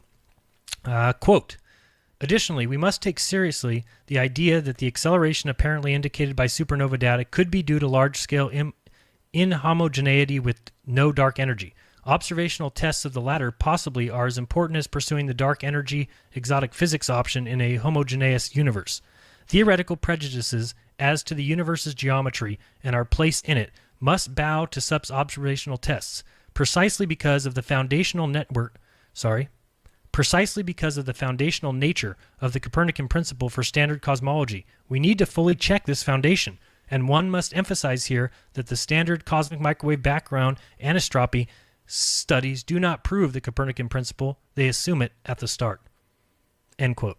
Hugely important, begging the question, they're assuming it at the start, presuppositions, again, how many quotes have we gone through, guys? 30? I don't know. But it should be clear here that we're dealing with pseudoscientists. Let's read the next one. Alan Hirschfeld in his book, 2001, quote, in Newton's day, the Ptolemaic system and the Keplerian version of the Copernican system were taught side by side in universities of the world, but the pendulum of belief had swung irreversibly to the Copernican side. In the minds of most scientists, the heliocentric universe had become fact, yet there remained a crucial missing element in what was otherwise a complete and compelling picture of the universe. Not one shred of indisputable observational proof existed that the Earth moved through space. Here then was the holy grail of many of an astronomer, to prove that the Earth in fact revolved in a wide orbit around the Sun. The parallax of just one star, any star, had to be detected. The hunt for stellar parallax was on. End quote. Very important here. A lot of people might be jumping out of their seats saying, but we have shown parallax. There is parallax on the stars. They've shown it now. It's in a little tiny bit that nobody can actually see, but some guys with a telescope and a hill can do it. We'll get to that. Remember that? I promise you we'll come back to that fact, and I'll show you why it doesn't matter. Let's go with Max Born in his book, Einstein's Theory of Relativity from 1962. Quote, thus, we may return to Ptolemy's point of view of a motionless Earth. One has to show that the transform metric can be regarded as produced according to Einstein's field equations by distant rotating masses. This has been done. By Thuring, he calculated a field due to a rotating hollow thick-walled sphere and proved that inside the cavity it behaved as though there were centrifugal and other inertial forces usually attributed to absolute space. Thus, from Einstein's point of view, Ptolemy and Copernicus are equally right. End quote. Next one. This is Otto Neugebauer, 68. Quote, the popular belief that Copernicus's heliocentric system constitutes a significant simplification. Okay, let's start over there. I'm going to grab a drink of water here. All right, I'm back. All right, let's try that again. Quote, the popular belief that Copernicus's heliocentric system constitutes a significant simplification of the Ptolemaic system is obviously wrong. The choice of the reference system has no effect on the structure of the model, and the Copernican models themselves require about twice as many circles as the Ptolemaic models and are far less elegant and adaptable. Modern historians, making ample use of the advantage of hindsight, stress the revolutionary significance of the heliocentric system and the simplification it has introduced. In fact, the actual computation of the planetary positions follows exactly the ancient patterns, and the results are the same.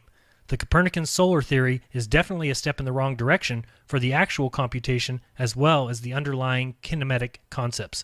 End quote. Hugely important quote there. Hopefully you understood it.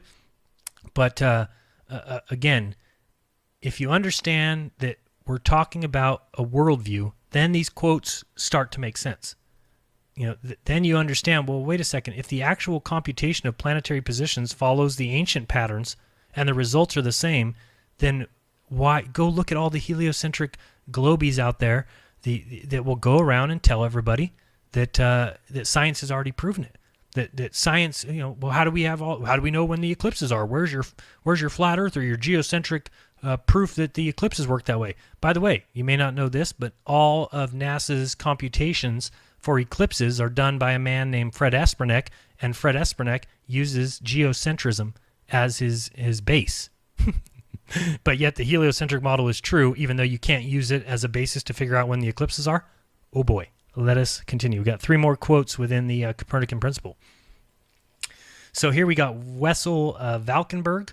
Let's go ahead and quote this. Quote, "The Copernican principle states that humans are not privileged observers of the universe and provides our philosophical basis for assuming that on the largest scales the universe is spatially homogeneous. While it is one of the foundational aspects of modern cosmology, this assumption remains untested outside of the standard paradigm. Though it may seem pedantic to test something so obvious, the standard paradigm itself is built on shaky foundations, relying on an unexplained, gravitationally repulsive, dark energy component for observations to fit the model. The implications of this cannot be overstated. Assuming that the laws of physics do apply equally everywhere in the universe, the only non-Copernican configuration possible is one in which we live in a place that originates from the special initial conditions." Okay, end quote. Very important quote. So much there. I could just read it again. Hopefully you got it. But there's, I mean, to see that again, we're seeing this over and over again, that they're basing all of their science, what they call science, on philosophical criteria, a philosophical basis. That, folks, is philosophy, not science.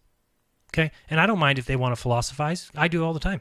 I actually prefer philosophy than I do to science. I'd rather sit and listen to somebody tell me how they feel and how they look at the world and what they gather from it. That's great. That's what I want. But if I'm told something is science, then I'm pretty much going to accept that as being true, right? That's what we're taught. But now I can never think that way anymore. Never. Why? Because I realized science operates within a preferred, they have a deeply philosophical bias. Deeply, severe philosophical bias. Why? Because philosophically, these guys don't want there to be a center, let alone it be us. I mean, you know, again, go back to that Hubble quote, intolerable. You know, Stephen Hawking saying it's a modesty. I mean, if we allow Earth to be in the center, they think it's prideful. So what do? They figure out a way that fits their worldview. There's nothing more prideful than that. Okay? Anyway, let's continue on with the next quote. Excuse me. This is from a science article, September 26, 2008, called "Dark Energy, Is It Merely an Illusion?" Quote, "Although dark energy may seem a bit contrived to some, the Oxford theorists are proposing an even more outrageous alternative. They point out that it's possible that we simply live in a very special place in the universe. Specifically, we're in a huge void where the density of matter is particularly low.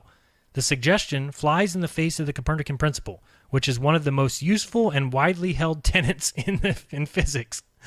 Copernicus was among the first scientists to argue that we're not in a special place in the universe, and that theory suggests that we're special is most likely wrong. The principle led directly to the replacement of the Earth-centered concept of the solar system with the more elegant sun-centered model. Dark energy may seem like a stretch, but it's consistent with the venerable Copernican principle. The proposal that we live in a special place in the universe, on the other hand, is likely to shock many scientists." End quote. So yeah, these guys were just talking about, you know, the fact that observationally, we might be the center. It's so upsetting because we know that the Copernican principle is the most useful and widely held tenets in physics.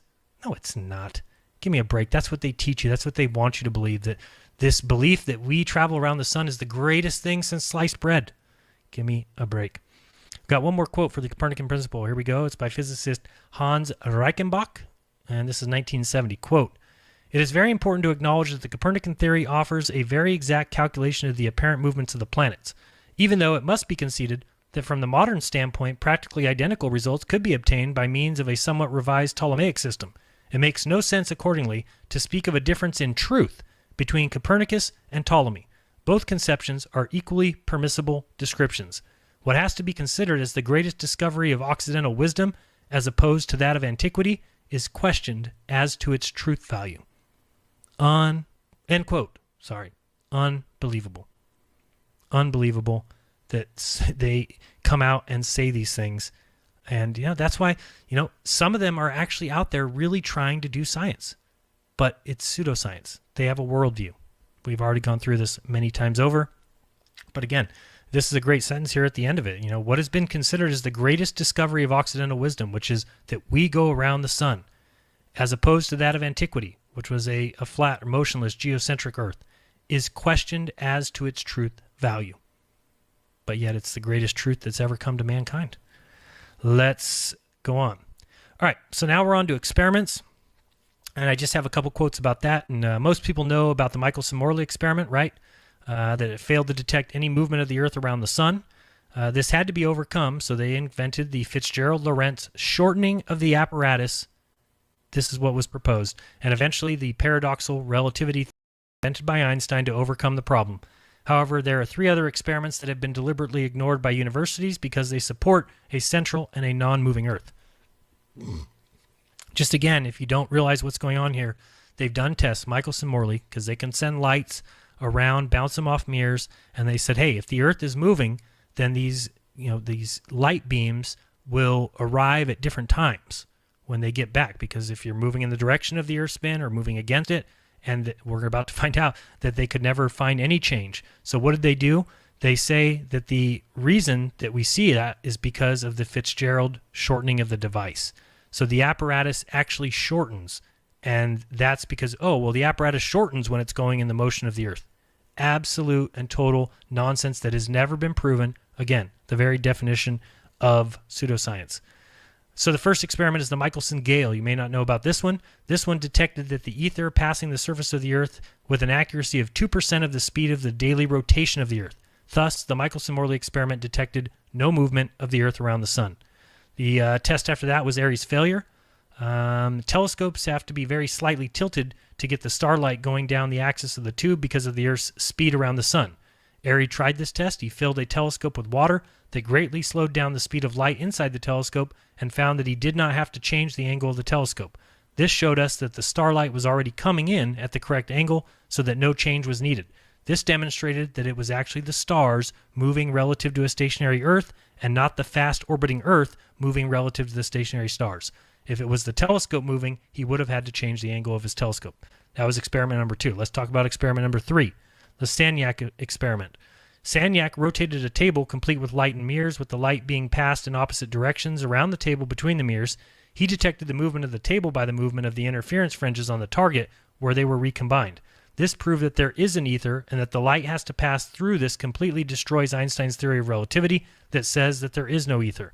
It is for this reason that this experiment is completely ignored by scientists. More recently, Cantor has found the same exact result with a similar apparatus. All these tests and experiments are never taught in universities, so consequently, scientists are ignorant to the evidence of a stationary Earth. Let's just put these up real quick. They're also in the description. These are the links to each paper if you want to read about Michelson-Morley, Michelson-Gale, Sagnac, and Airy's failure. Again, these are links that you can just click in the description of this if you want to go read, because a lot of people just don't know that they even exist. They don't care about those tests because they don't align with the worldview. And again, let me just stop here real quick and state something simple. You have to understand why the idea of geocentricity, the idea of a flat Earth, anything other than a heliocentric model is absolutely untenable. It's disgusting. It's gross to anybody that's an atheist. Do you understand that? If they've gone around bashing, how about the godless engineer?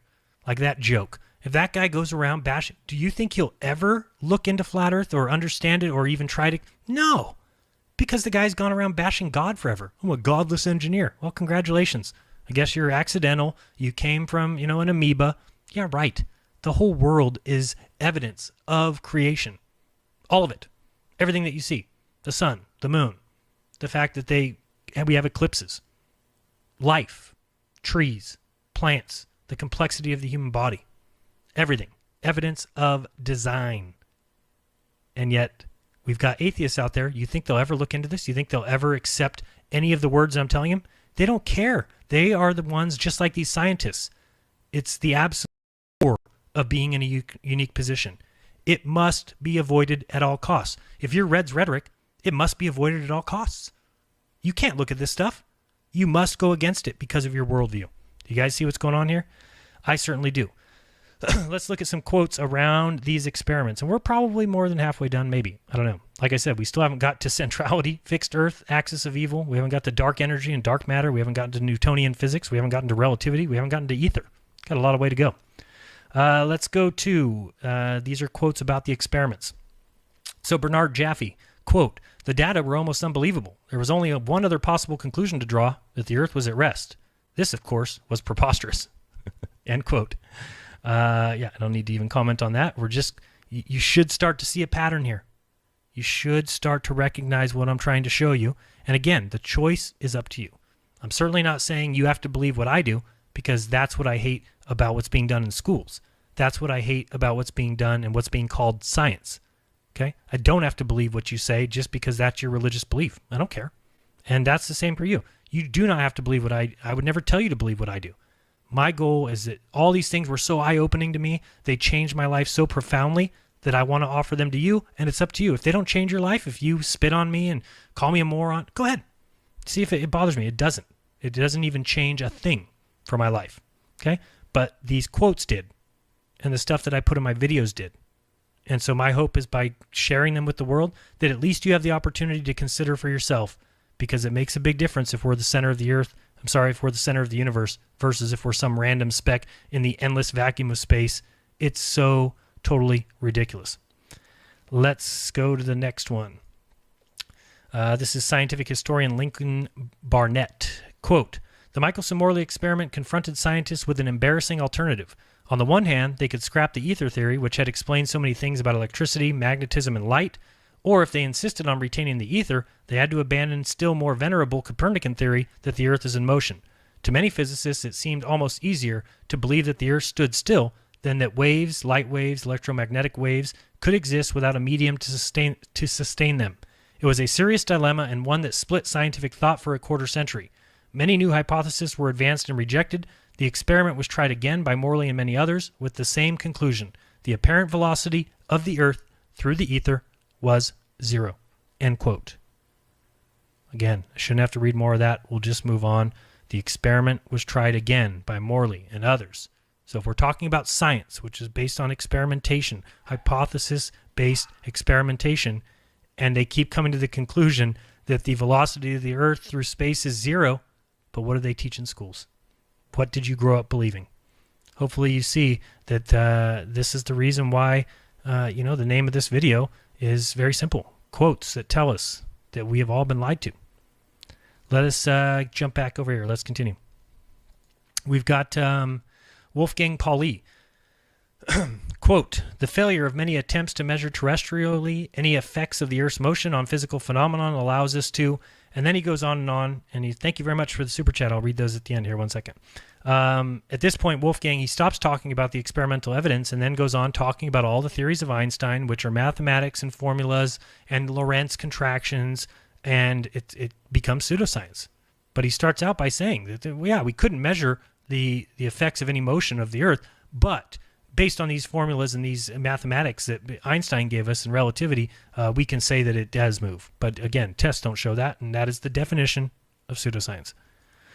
Sir Arthur Eddington, Space-Time and Gravitation, page 20, quote, "The Michelson-Morley experiment has thus failed to detect our motion through the ether because the effect looked for, the delay of one of the light waves, is exactly compensated by an automatic contraction of the matter forming the apparatus," end quote. Again, you have to go back and listen again, that because they're not seeing the shift in the light that they expect, they then came up with the theory, oh, well, the apparatus, the testing apparatus, the one arm that's going in the direction that the Earth is spinning is shortening. And that's why the light rays are getting back at the same time, when clearly that proves that the Earth does not move, folks. Let's go to the next one. This is James A. Coleman, professor of physics and the chairman of the Department of Physics at the American International College in Springfield, Massachusetts. Quote, the explanation which had appeal in accounting for this negative result of the Michelson-Morley experiment was one that literally was dreamed up for that purpose. It is the so-called Fitzgerald-Lorentz contraction. In 1893, Fitzgerald suggested that all objects contracted in the direction of their motion through the ether. He reasoned that if ordinary objects flattened out upon impact with other objects, a rubber ball hitting a wall or a ripe tomato dropped on the floor, for example, then why would it not be possible for objects that move through the ether to have the force of the ether push them in or contract them? This would adequately explain the results of the Michelson-Morley experiment. The arm of the interferometer moving against the ether would be shortened, so that even though the light was traveling in that particular arm might have slowed down by the ether wind, this would be compensated for by having its path shortened. Objections to the Lorentz contraction hypothesis were rampant, as was to be expected, not only because there was no evidence to prove that such an effect took place, but particularly because Fitzgerald could not explain why objects would contract due to motion through the ether. The contraction hypothesis was originally advanced only as a possible explanation for Michelson and Morley's results, providing such an effect existed. Then, too, the theory said that all materials traveling with the same velocity with respect to the ether would contract the same fractional amount. Since iron is much heavier and stronger than wood, for example, one would expect a greater contraction for wood than for iron, but this, too, went unanswered. End quote. Again, just a fantastic quote here telling you exactly what's going on, showing you exactly that this is a worldview, that these guys are willing to make up anything. But this is what a heliocentrist would tell me if I said, well, what happened with Michelson-Morley? Well, you don't know about length contraction? You don't know that the arm of the apparatus was shortened during the test? Oh, can you show that to be proven? No, you cannot.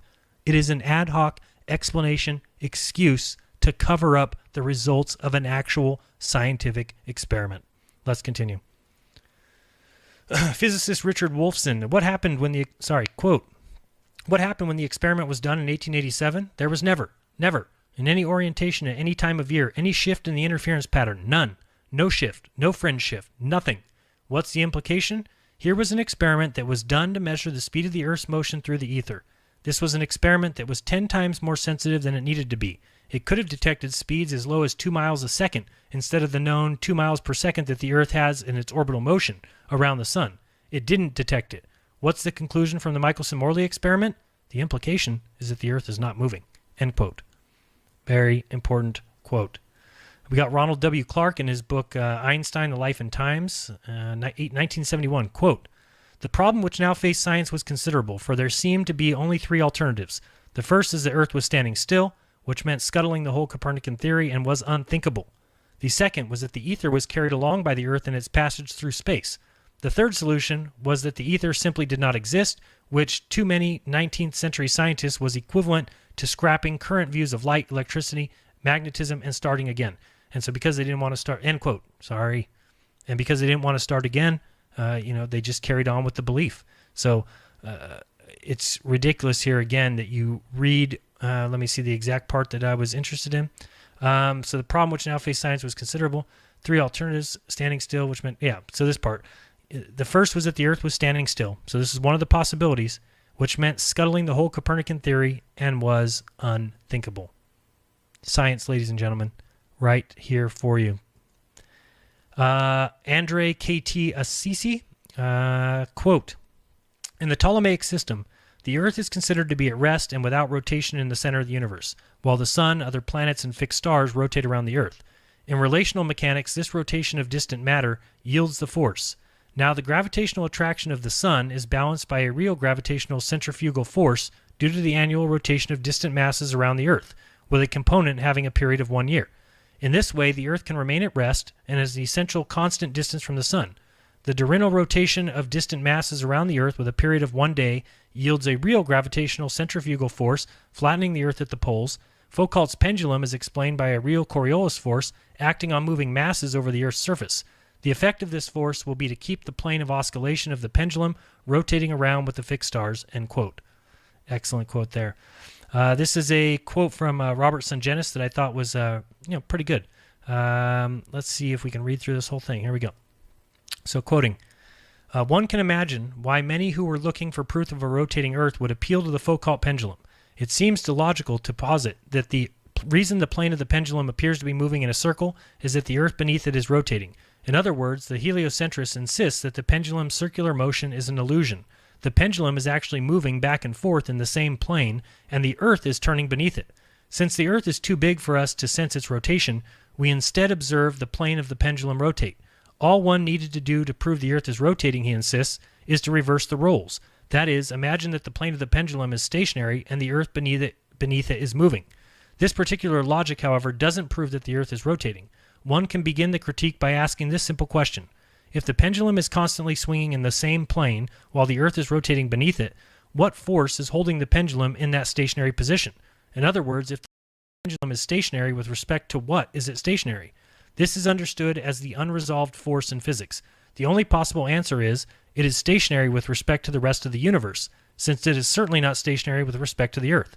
With a little insight, one can see that this brings us right back to the problem that Einstein and the rest of modern physics faced with the advent of relativity theory. Is it the Earth that's rotating under fixed stars, or do the stars revolve around a fixed Earth? As Einstein said, the two sentences, the sun is at rest and the Earth moves, or the sun moves and the Earth is at rest, would simply mean two different conventions concerning two different coordinate systems. As such, it would be just as logical, not to mention scientifically consistent, to posit that the combined forces of the universe which rotate around the Earth are causing the plane of the pendulum to rotate around an immobile Earth. In other words, in the geocentric model of the movement of the pendulum is not an illusion, it really moves. According to Einstein, there is no difference between the two models. Ernst Mach, from whom Einstein developed many of his insights, stated much of the same. He writes, obviously it doesn't matter if we think the Earth is turning around its axis or at rest while the fixed stars revolve around it. Geometrically, these are the exact same case of relative rotation of the Earth and the fixed stars with respect to one another. But if we think that the Earth is at rest and the fixed stars revolving around it, there is no flattening of the Earth, no Foucault's pendulum experiment, and so on. Robert Sungenis, well, that was Ernst Mach speaking there. Robert Sungenis continues here. Barber and Bertolotti prove that a large hollow sphere representing the distant star field rotating around a small solid sphere inside, modeling the Earth, produced exactly the same patterns of Coriolis and centrifugal forces that are claimed as proof of the Earth spinning in space. If the hollow shell of matter accelerates or rotates, any objects inside the shell will tend to be carried along with the acceleration or rotation to some extent. Well, Robert Sungenis, thank you very much. Let's talk a little bit about begging the question, just so you understand some of these answers about the Michelson-Morley. This is from a cosmoquest.org forum that I found. How to commit the fallacy of begging the question when a conclusion to be demonstrated is assumed into a premise. Okay, so we got number one, an experiment is set up to demonstrate the motion of the Earth through space. Number two, a positive result is expected from that theory. Number three, the experiment produces a null result. Number four, the null result has a cause. Number five, the cause of the null result is not a stationary Earth, but because the Earth is moving. Number six, the cause of the null result is a moving Earth. Number seven, therefore, an experiment on the moving Earth has demonstrated that c is constant in any internal inertial reference frame. 8. Therefore, c is constant in all reference frames. Well, line 8 implies a moving Earth as part of the conclusion. Yet, line 5 merely asserts that the Earth is moving to conclude to line 8. Therefore, the constancy of c is invalid according to the fallacy of begging the question. 1 second. Excuse me. The only way science can conclude to one of the special relativity's postulates is to beg the question of the motion of the Earth as shown above.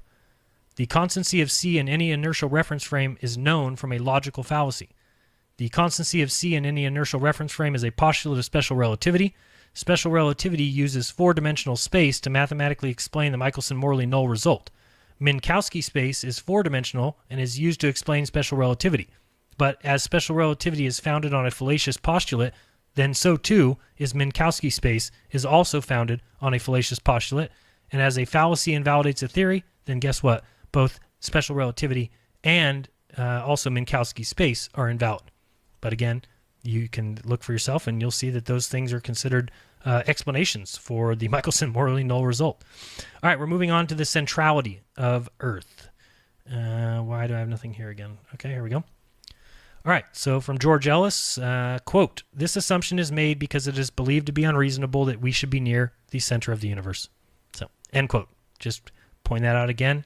Very important one there. Let's go to the next one.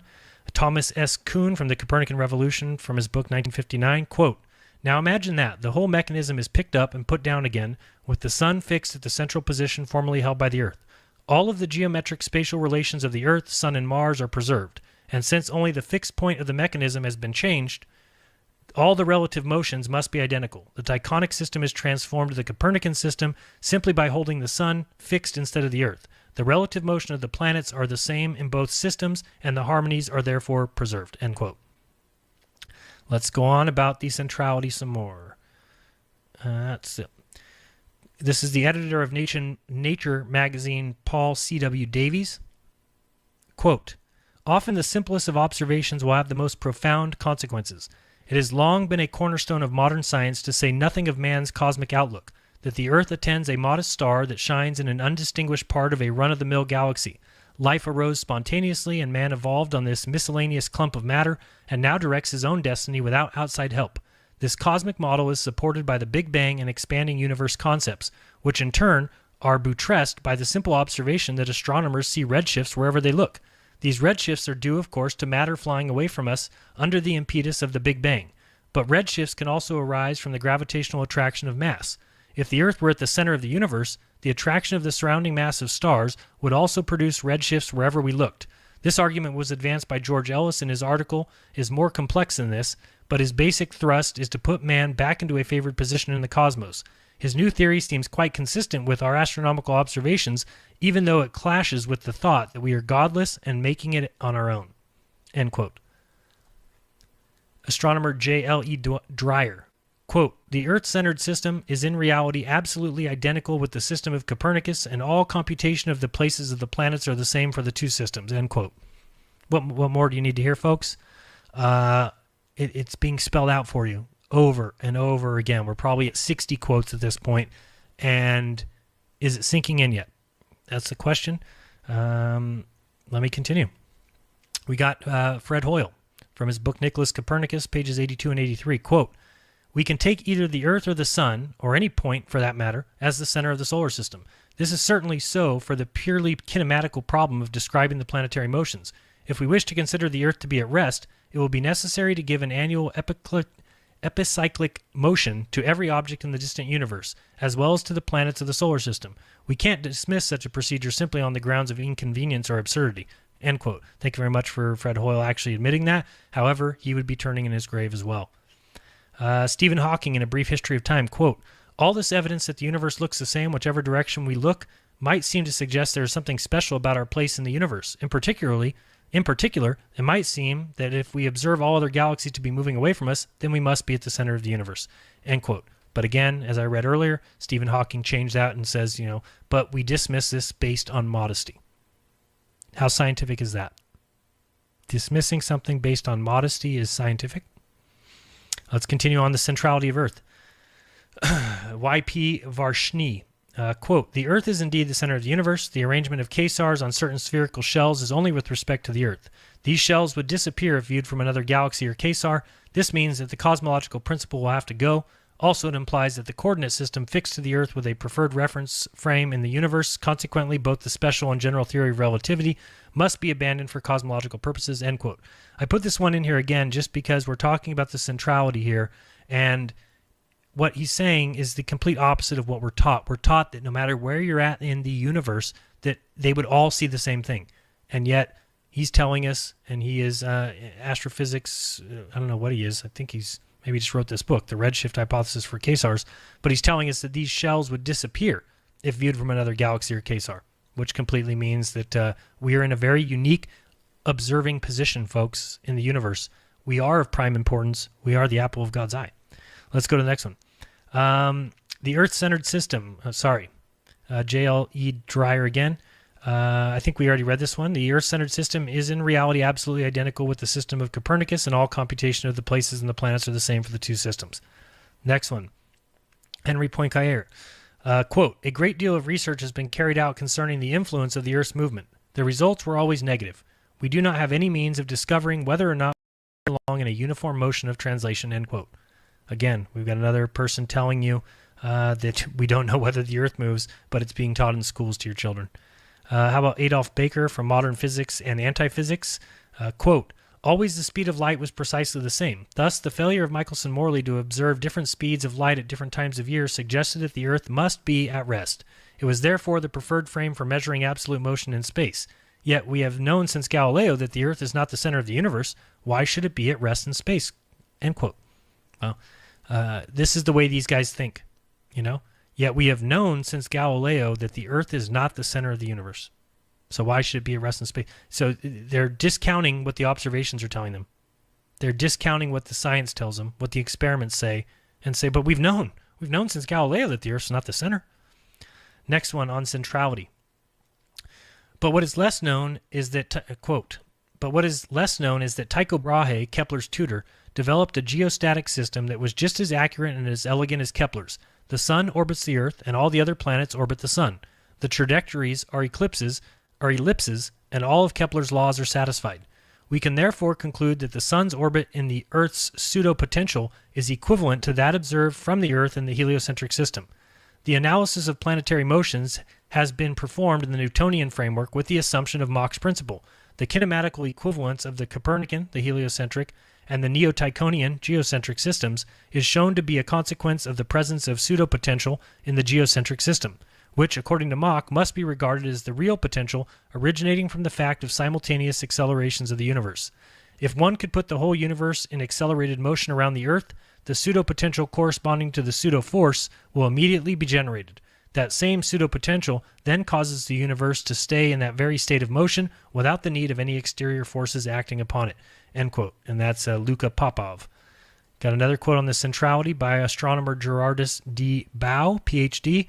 Quote, again, once more for the record, it has been shown at least 6 different ways this century alone that the equations in physics used by NASA to launch satellites are identical to the equations derived from a geocentric universe. Thus, if the space program is proof of anything, it proves geocentricity and disproves heliocentrism. The evidence for heliocentrism is even weaker than the evidence of evolution. End quote. Okay, let's move on to fixed Earth. Got a few more here. Let's see how much we're doing. How are we doing here? Good. All right, we're on to fixed Earth quotes. Okay, here we go. This is Dennis W. Schema, The Unity of the Universe, 1961 book. According to his wiki, by the way, he is one of the founding fathers of modern cosmology.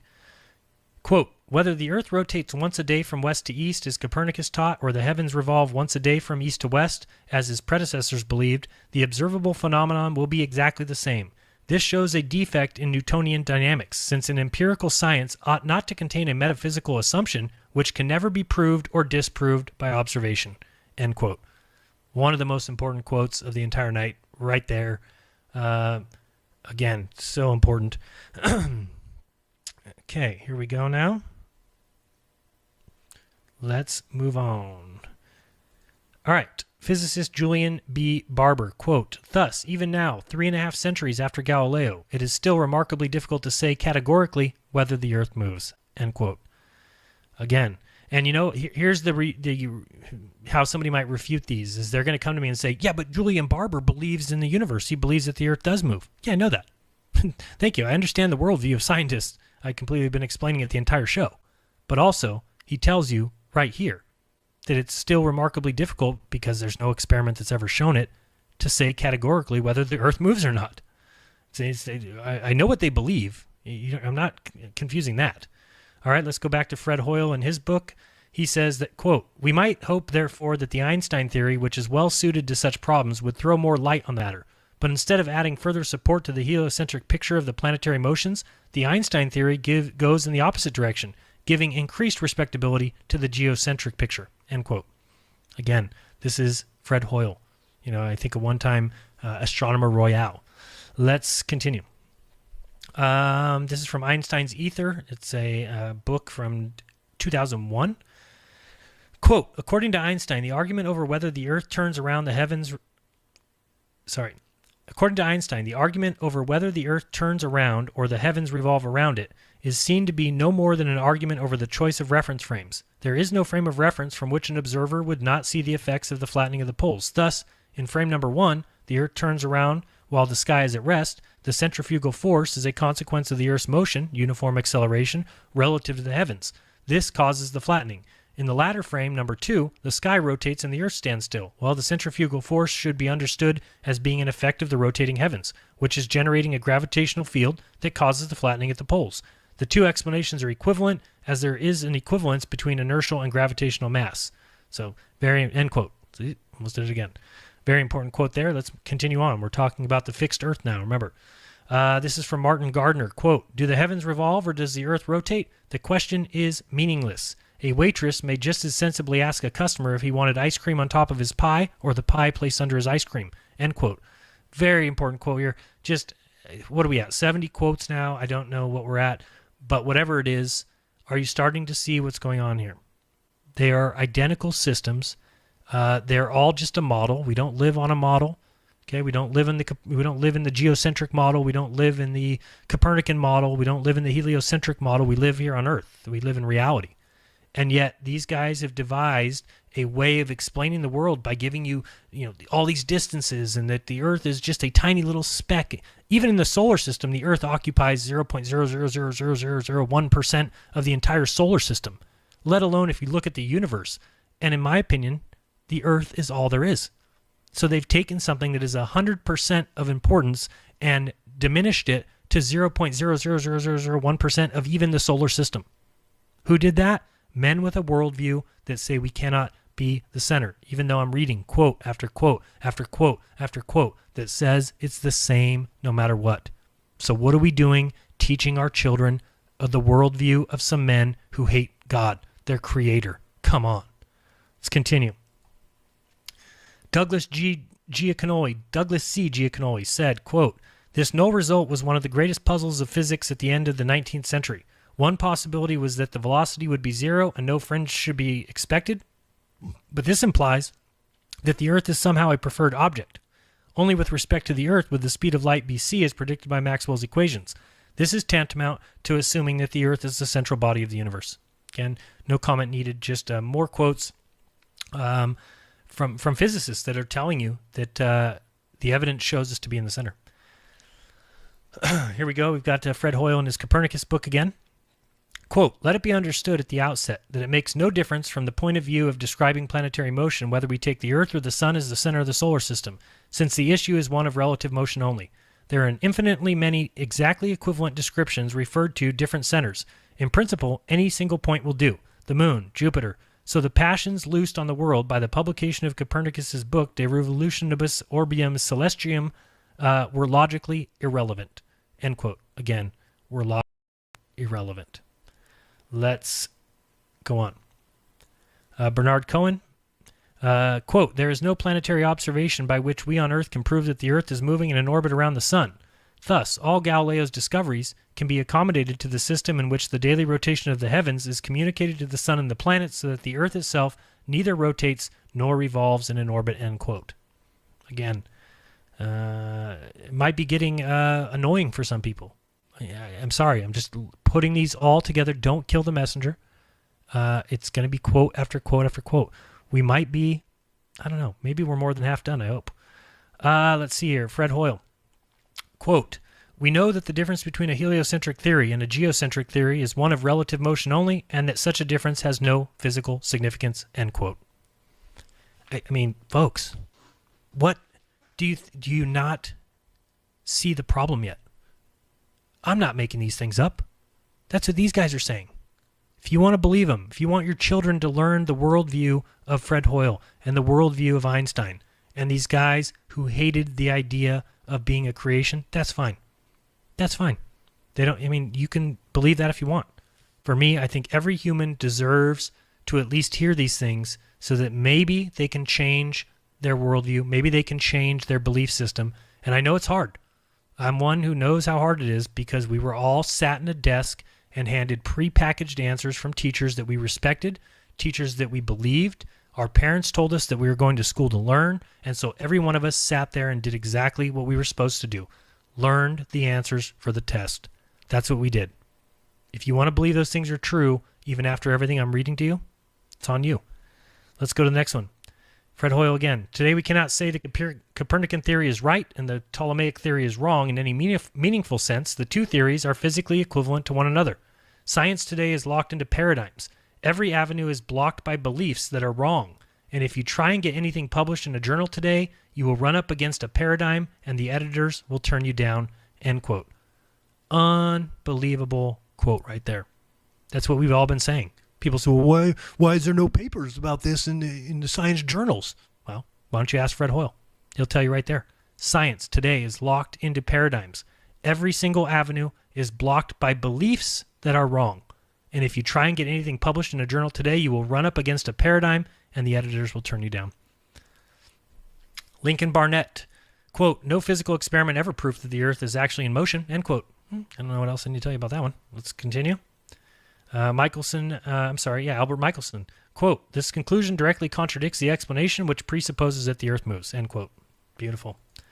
Next one, from a book cited in Stephen Hawking's A Stubbornly Persistent Illusion, 2007, quote, to the question of whether or not the motion of Earth in space can be made perceptible in terrestrial experiments, we have already remarked that all attempts of this nature led to a negative result. Before the theory of relativity was put forward, it was difficult to become reconciled to this negative result, end quote. I mean, folks, what else do you want to see? What else do you want to see? Think of what science is. They're doing a bunch of tests, experiments, to prove that the earth moves. Then he says, we have already remarked that all attempts of this nature have led to a negative result, meaning all scientific tests and experiments have proven that the earth does not move. Then he says, before the theory of relativity was put forward, it was difficult to become reconciled with this negative result. Again, go back and listen to me talk about the transform equations, which are what were employed in the special relativity theories. So now we have to believe that testing apparatuses are shrinking. Oh boy. Thank you, Einstein, for the theory of relativity, because this theory, that's real good science. The theory of relativity, great science for your mental conceptions. Kitty Ferguson, quote, it is possible to describe the entire universe using any chosen point as the unmoving center. The Earth will do very well, and no one can prove that choice is wrong. Scientists today prefer to picture everything in motion and nothing as being the center. If you haven't given much thought to the implications of 20th century science, you may be chagrined to realize that because of the concept of relative motion, no one can prove that the earth moves. End quote. I don't know what you want me to say. Is it getting to be just too heavy on your shoulders yet? Because that's what happened to me. It got to be too much. It's too much. When you realize that we're dealing with the worldview of men who are forcing their beliefs on you and your children, your grandchildren, then you might start to wake up. I think I skipped too far. What did I do here? Sorry, I lost myself. Here we go. Excuse me. Thomas S. Kuhn here says, quote, ironically, the holy grail of many an astronomer to prove that the Earth is in fact revolving in a wide orbit around the Sun is claimed by this author to be stellar parallax, which is adequately explained in a neotectonic geocentric system with the stars aligned on the Sun, which revolves around the stationary Earth. Now imagine that the whole mechanism is picked up and put down again with the Sun fixed at the central position formerly held by the Earth. All of the geometric spatial relations to the Earth, Sun, and Mars are preserved, and since only the fixed point of the mechanism has changed, all the relative motions must be identical. The Tychonic system is transformed to the Copernican system simply by holding the Sun fixed instead of the Earth. The relative motion of the planets are the same in both systems, and the harmonies are therefore preserved, end quote. Again, I put that quote back in there. You might recognize this part, but maybe not this part. The reason I claim or put this later, I wanted to show that he's talking about, as we spoke about earlier, when people say, oh, but the parallax of the stars, what you don't realize is they've already tested this and they're identical. It's the same. So keep coming with those arguments and you just look to be more of a religious zealot than before. Let's continue. Arthur Eddington, quote, there was just one alternative. The Earth's true velocity through space might happen to have been nil, end quote. If you don't know what nil means, it means zero. None. Zip. Sorry. Let's go to the next one. G.J. Whitrow, 1959 book, says, quote, "It is both amusing and instructive to speculate on what might have happened if such an experiment as Michelson-Morley could have been performed in the 16th or 17th centuries when men were debating the rival merits of Copernicus and the Ptolemaic systems. The result would surely have been interpreted as conclusive evidence for the immobility of the Earth, and therefore as a triumphant vindication of the Ptolemaic system and irrefutable falsification of the Copernican hypothesis. The moral of this historical fantasy is that it is often dangerous to believe in the absolute verification or falsification of a scientific hypothesis. All judgments of this type are necessarily made in some historical context, which may be drastically modified by the changing perspective of human knowledge," end quote. Again, beautiful quote there, well said, and if you understand it, you'll realize that if the test that they did in the early 1900s, late 1800s, was done back in the days when people were questioning Copernicus, they would have trashed the Copernican model at its outset. Would have been gone. Would have been easily proven, but they weren't able to test that. And so those tests came along after they had already accepted scientifically all of Copernicus's ideas. So do you think they're going to go back and admit they were wrong in the face of everything that happened with the church? Come on. Absolutely not. Let's move on to the next one. This is from Darcy Pettyhoff. She is at the Royal Air Force College in England. Quote, "One can of course believe anything one likes as long as the consequences of that belief are trivial. But when survival depends on belief, then it matters that beliefs correspond to manifest reality. We therefore teach navigators that the stars are fixed to a celestial sphere, which is centered on a fixed Earth, and around which it rotates in accordance with the laws clearly deducible from common sense observation. The sun and the moon move across the inner surface of this sphere, and hence, perforce, go around the Earth. This means that students of navigation must unlearn a lot of the confused dogma they learned in school. Most of them find this remarkably easy, because dogma is as it may be, but the real world is as we perceive it to be. If Andrew Hill will look into the Journal of Navigation, he will find that the Earth-centered universe is alive and well, whatever his readings of The Spectator may suggest," end quote. Beautiful quote here by somebody telling you, I don't know if she's a teacher at this college, but she's telling you, just come and look. We teach navigators that the Earth is fixed. We teach them that it's centered and that everything goes around us. That's what they teach. So for people to say, well, the geocentricity nonsense and Earth-centered nonsense, well, why is it being taught to Air Force pilots? Come on. James A. Coleman, quote, "The easiest explanation was that the Earth was fixed in the ether and that everything else in the universe moved with respect to the Earth and to the ether. Such an idea was not considered seriously, since it would mean, in effect, that our Earth occupied the omnipotent position in the universe with all other heavenly bodies paying homage by moving around it," end quote. I believe I already read that one. I knew that would happen somewhere. Too many quotes to go through and see if I had them matched up. All right, here we go. Next one. Quote, "The ancient argument over whether the Earth rotates or the heavens revolve around it, as Aristotle taught, is seen to be no more than an argument over the simplest choice of a frame of reference. Obviously, the most convenient choice is the universe. Nothing except inconvenience prevents us from choosing the Earth as a fixed frame of reference. If we choose to make the Earth our fixed frame of reference, we do not even do violence to everyday speech. We say that the sun rises in the morning, sets in the evening. The Big Dipper revolves around the North Star. Which point of view is correct? Do the heavens revolve, or does the Earth rotate? The question is meaningless," end quote. Martin Gardner, 1976 book. Again, if the question is meaningless, why is it that if I ask any scientist or any atheist or any science backer, hey, do we go around the sun or does the sun go around us? They will laugh at you. Lawrence Krauss has, I don't remember where it was it in one of my videos, where Lawrence Krauss makes a joke to a crowd about how insane it is that what people believe that the sun goes around the Earth. Well, then what am I reading? What are these quotes? Are they nothing? They're just meaningless? No. The question is meaningless of whether the heavens rotate because it's all the same. But again, what is being taught? What is being forced down your throat at 6 years old? You tell me. All right, let's go on to the next one. This is Luka Popov again. Quote, "Abstract, using Mach's principle, we will show that the observed diurnal and annual motion of the Earth can just as well be accounted for as the diurnal rotation and annual revolution of the universe around the fixed and centered Earth. This can be performed by postulating the existence of vector and scalar potentials caused by the simultaneous motions of masses in the universe, including the distant stars." End quote. Let's go here. Adolf Baker. Quote, "Always the speed of light was precisely the same. Thus, the failure of the Michelson-Morley to observe different speeds of light at different times of the year suggested that the Earth must be at rest. It was therefore the preferred frame for measuring absolute motion in space. Yet we have known since Galileo that the Earth is not the center of the universe. Why should it be at rest in space? End quote. Okay, let's see here.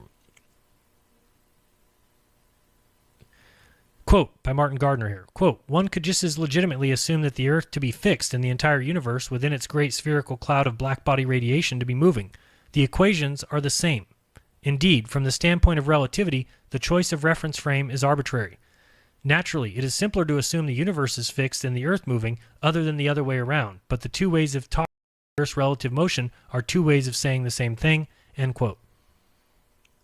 I don't know how many more you need to hear, but we're going to keep reading. Let's go.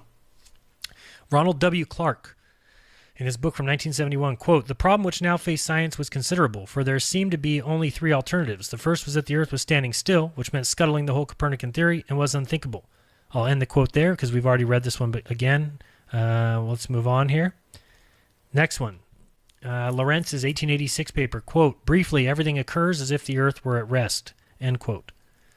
Next one, Henry Poincaré, quote, a great deal of research has been carried out concerning the influence of Earth's movement. The results were always negative. We do not have any means of discovering whether or not we are carried along in a uniform motion of translation. All right. That is all my fixed Earth quotes. We're moving on to the axis of evil. Hopefully you know what that is. I don't know if you do or don't. If you don't know what it is, then you haven't watched the movie The Principle. You need to watch that, check it out, just so you can see exactly what is the axis of evil. And that is the fact that when they look at the cosmic microwave background, which they say is the energy being emitted from the furthest reaches that we can see, which is, of course, putting us at the center again, they found that it lines up with the Earth. Well, wait a second. If we're just a random speck in the middle of everything, how could the outer edges of the universe line up with the Earth? Doesn't make any sense. So let's read about that. We got astrophysicist Ashok Singhal. Quote, the apparent alignment in the cosmic microwave background in one particular direction through space is called evil because it undermines our ideas about the standard cosmological model. The Copernican principle seems to be in jeopardy. End quote. Very, very important. Let's go to the next one. Astrophysicist Dragan Hutterer. Quote, why is the solar system cosmically aligned? Nobody can explain. End quote. Nobody can explain that one. Let's go with the next one. This is from the following source here, if you want to type that in, so if you want to see where I got it from. Let's see here. Quote, we found something very bizarre. There is some extra, so far unexplained structure in the cosmic microwave background. We had expected that the microwave background would be truly isotropic, with no preferred direction in space, but that may not be the case. The octupole and quadrupole components are arranged in a straight line across the sky, along a kind of cosmic equator. That's weird. We don't think this is due to the foreground contamination, Dr. Tegmark said. It could be telling us something about the shape of the space on the largest scales. We did not expect this, and we cannot yet explain it, end quote. Yeah, they didn't expect it because it goes against the Copernican principle. They observe it, and so now they're busy right now. Everywhere. If you go into the office of Max Tegmark, they're busy trying to figure out a way that they can now explain away why the cosmic microwave background is aligned to the Earth. Because again, it places the Earth at the prime importance, centrality, and it's of the most importance. You got this quote. You can, again, click this link, or not click it, but you'll have to type it in. Quote, if the universe does contain such an axis, it would contradict our current views of the cosmos, which assumes that matter and energy are uniformly distributed throughout, and that the universe looks pretty much the same in all directions. A similar bias among structures of cosmic proportions would have deep implications. For example, if more galaxies are spinning one way than the other, this implies that the universe has a net spin or angular momentum in a particular direction. Since angular momentum can neither be created or destroyed, the universe must have come into existence in a spin. Well, what set it spinning, though? And what is it spinning relative to? End quote. Let's go with this one. This is Y. Tomozawa. Quote, in the Friedman universe, one possible interpretation of the coordinates is that the whole space is on the surface of an expanding balloon and has no center. But in such a universe, there is no cosmic microwave background dipole, even in the presence of a peculiar velocity. In other words, the observation of a cosmic microwave background dipole excludes such an interpretation of the coordinates of the Friedman universe. End quote. Extremely important. Again, is there a violation of the Copernican principle in radio sky? Again, this is Ashok Singhal. Quote, there is no denying that from the large anisotropes present in the radio sky, independently seen both in the discrete source distribution and in the diffuse cosmic microwave background, the Copernican principle again seems to be in jeopardy. Quote, end quote. This is Joseph Silk, University of California. Quote, studies of the cosmic background radiation have confirmed the isotropy of the radiation or its complete uniformity in all directions. If the universe possesses a center, we must be very close to it. Otherwise, excessive observable anisotropy in the radiation intensity would be produced, and we would detect more radiation from one direction than from the opposite direction, end quote. Again, I put that one in there for the importance of telling you if the universe possesses a center, then we must be very close to it. Okay? Which is against everything that the Copernican model said. Go back and think about the Copernican model again. How about physicist Lawrence Krauss? Everybody knows him. When he's not busy doing things with women that he shouldn't, maybe he's got more quotes like this. Let's see. Quote, but when you look at the CMB map, you also see that the structure that is observed is in fact, in a weird way, correlated with the plane of the Earth around the sun. Is this Copernicus coming back to haunt us? That's crazy. We're looking at the whole universe. That would say we are truly at the center of the universe, end quote. That's Lawrence Krauss. That's from the movie The Principle. You can watch him say it for yourself if you go check out that movie. This is from Rick Delano, who's the co-producer of The Principle. I just wanted to read a quote that I found of his. Let's see what he's got to say. So he says, remember to tilt the ecliptic 23.5 degrees since the Earth is not tilted in the geocentric model. The cosmos is, and interestingly enough, it is tilted exactly on the angle built into the CMB, the largest visible structure in the cosmos. Please try and understand, there is one and only one cosmological model that would have predicted a cosmological significance to this 23.5 angle of the ecliptic. It is the geocentric model. In the heliocentric model, this 23.5 degree angle is ascribed to a tilt in the Earth's axis. In other words, it is a purely local phenomenon, not expected to have any cosmological significance at all. In this specific observation, it is the geocentric model which proves to have a better predictive fit to large-scale cosmological observations. This will help you understand why this astonishing alignment with the ecliptic and the equinoxes of the Earth is described as the axis of evil. Evil why? Evil because there should be no possible reason to expect an alignment of the universe's largest structure with supposedly the insignificant, or if you prefer, supposedly insignificant local solar system. Unless, of course, you are already a geocentrist, in which case the alignment is very interesting confirmation that this angle is not merely local, but is cosmological in significance, end quote. Rick Delano. All right, so that's on the axis of evil. We are moving quite along. I don't think there's very many more quotes left. But now we're going to talk about dark energy and dark matter. There's only 3 quotes here. Let's get to those. This is from a report of the Dark Energy Task Force in 2006. You can type in this if you want to find that quote particularly. Quote, dark energy appears to be the dominant component of the physical universe, yet there is no persuasive theoretical explanation for its existence or magnitude. The acceleration of the universe is, along with dark matter, the observed phenomenon that most directly demonstrates that our theories of fundamental particles and gravity are either incorrect or incomplete. Most experts believe that nothing short of a revolution in our understanding of fundamental physics will be required to achieve a full understanding of the cosmic acceleration. For these reasons, the nature of dark energy ranks among the very most compelling of all outstanding problems in physical science. These circumstances demand an ambitious, observable program to determine the dark energy properties as well as possible, end quote. Again, so much is said in that quote that basically everything that they believe is wrong. Go back and listen to Michio Kaku tell you how far off they are, and then this guy is telling you right now that the acceleration of the universe, along with dark matter, that the observed phenomenon that most directly demonstrates that the theories of the fundamental particles and gravity are either incorrect or incomplete.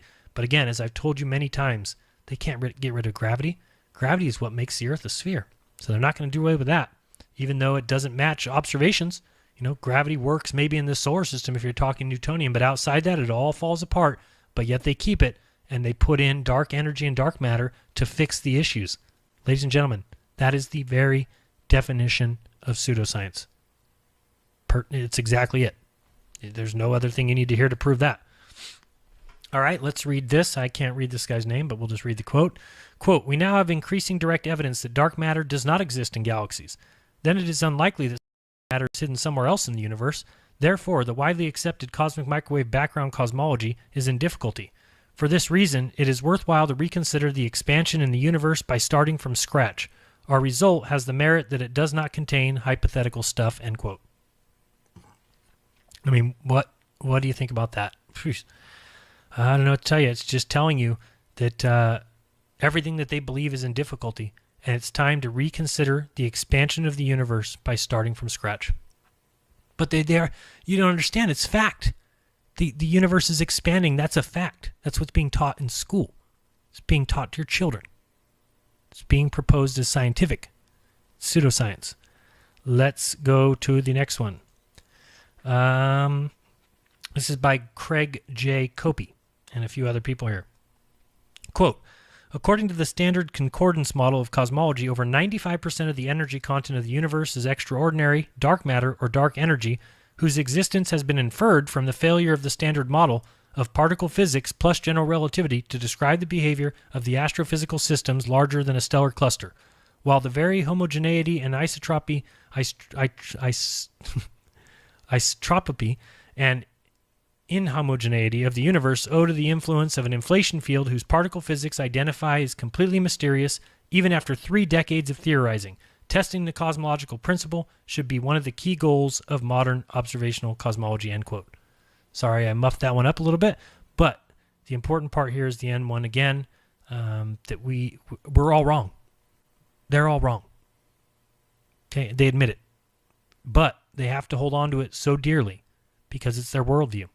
And all these things are explaining, again, all this talk about dark matter, 95% of the world. Remember what I read earlier.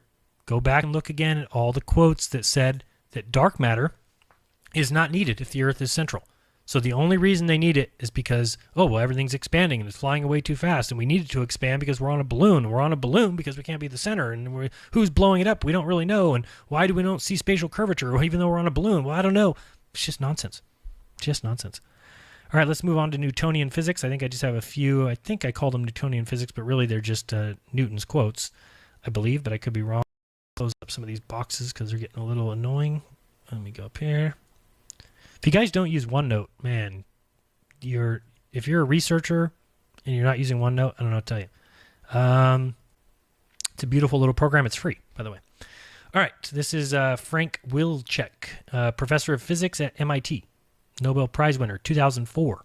Okay, quote, Newtonian laws operate in a world model that is very different from everyday intuition.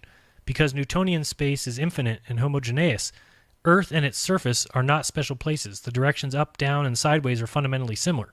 Nor is rest privileged over uniform motion. None of these concepts matches everyday experience. They troubled Newton's contemporaries and even Newton himself, end quote. Okay, so he tells you all these things are so weird and so against everything that we know to be true, and they bothered Newton. How do we know it bothered Newton? Let's read this quote. This is Isaac Newton to Bentley. Again, if you go back and listen to Globebusters this past week, I believe Eru put up a link to this exact letter. You can actually see it written in the hand of Newton. And what did he say? Very important quote.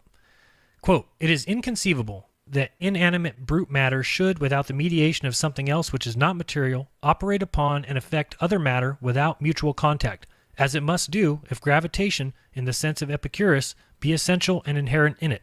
And this is one reason why I desired that you would not ascribe innate gravity to me, that gravity should be innate, inherent, and essential to matter, so that one body can act upon another at a distance through a vacuum without the mediation of anything else, by and through which their action and force may be conveyed from one to another, is to me so great an absurdity that I believe that no man who has in philosophical matters a competent faculty of thinking can ever fall into it. Gravity must be caused by an agent acting constantly according to a certain law, but whether this agent be material or immaterial, I have left that to be consideration of my readers, end quote.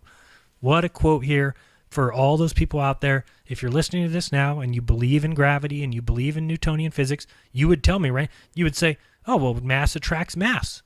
The sun attracts the earth, and the earth attracts the moon, and the moon pulls our water, and gravity holds you down, and gravity holds the ocean upside down on the globe. We've heard all these things about gravity, right? You can believe those all you want. What did Newton say about it? It is inconceivable that inanimate brute matter, okay, which is what two things of mass are, without the mediation of something else which is not material, operate upon and affect other matter without mutual contact, as it must do if gravitation in the sense of Epicurus be essential and inherent in it. And this is the reason, he's saying, and this is the reason why I desired that you would not ascribe that to me. I don't want to be in charge. I don't want to say that I came up with gravity. that gravity should be innate, inherent, and essential to matter, which is what we're taught, which is what we're told. Mass attracts mass.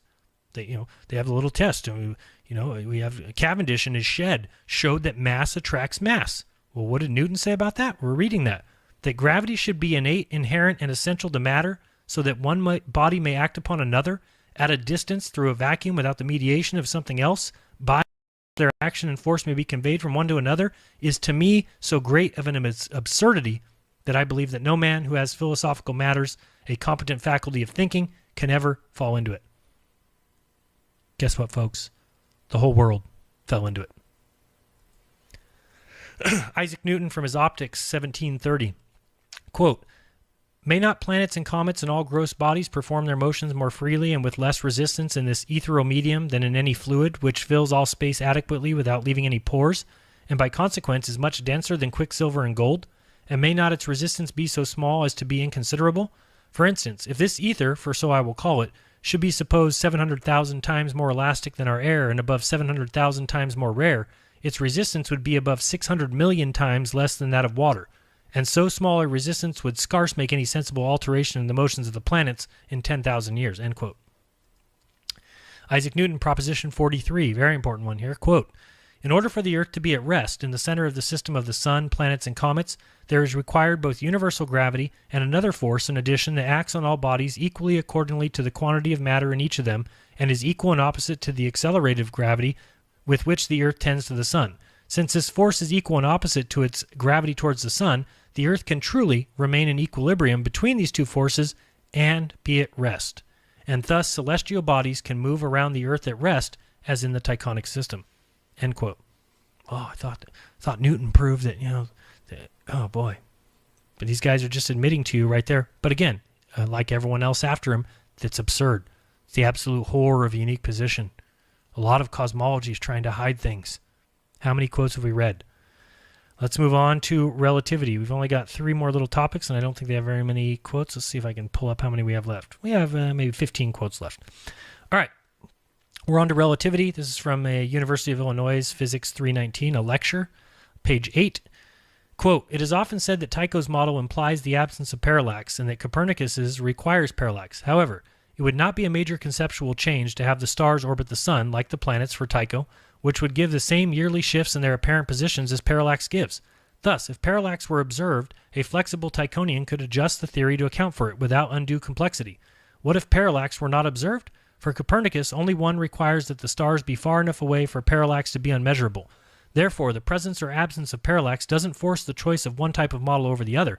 If different stars were to show different amounts of parallax, that would rule out the possibility of them being on one sphere, but still not really decide between Tycho and Copernicus. In fact, if we don't worry about distant stars, these two models describe identical relative motions of all objects in the solar system, so the role of observation is not to direct as you might have guessed. There is no bare observation that can distinguish whether Tycho, taken broadly, or Copernicus, taken broadly, is right. End quote.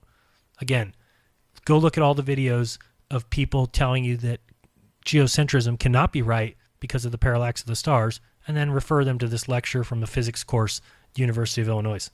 Next, light velocity dependent on the speed of source. This is from the New Scientist in 1962.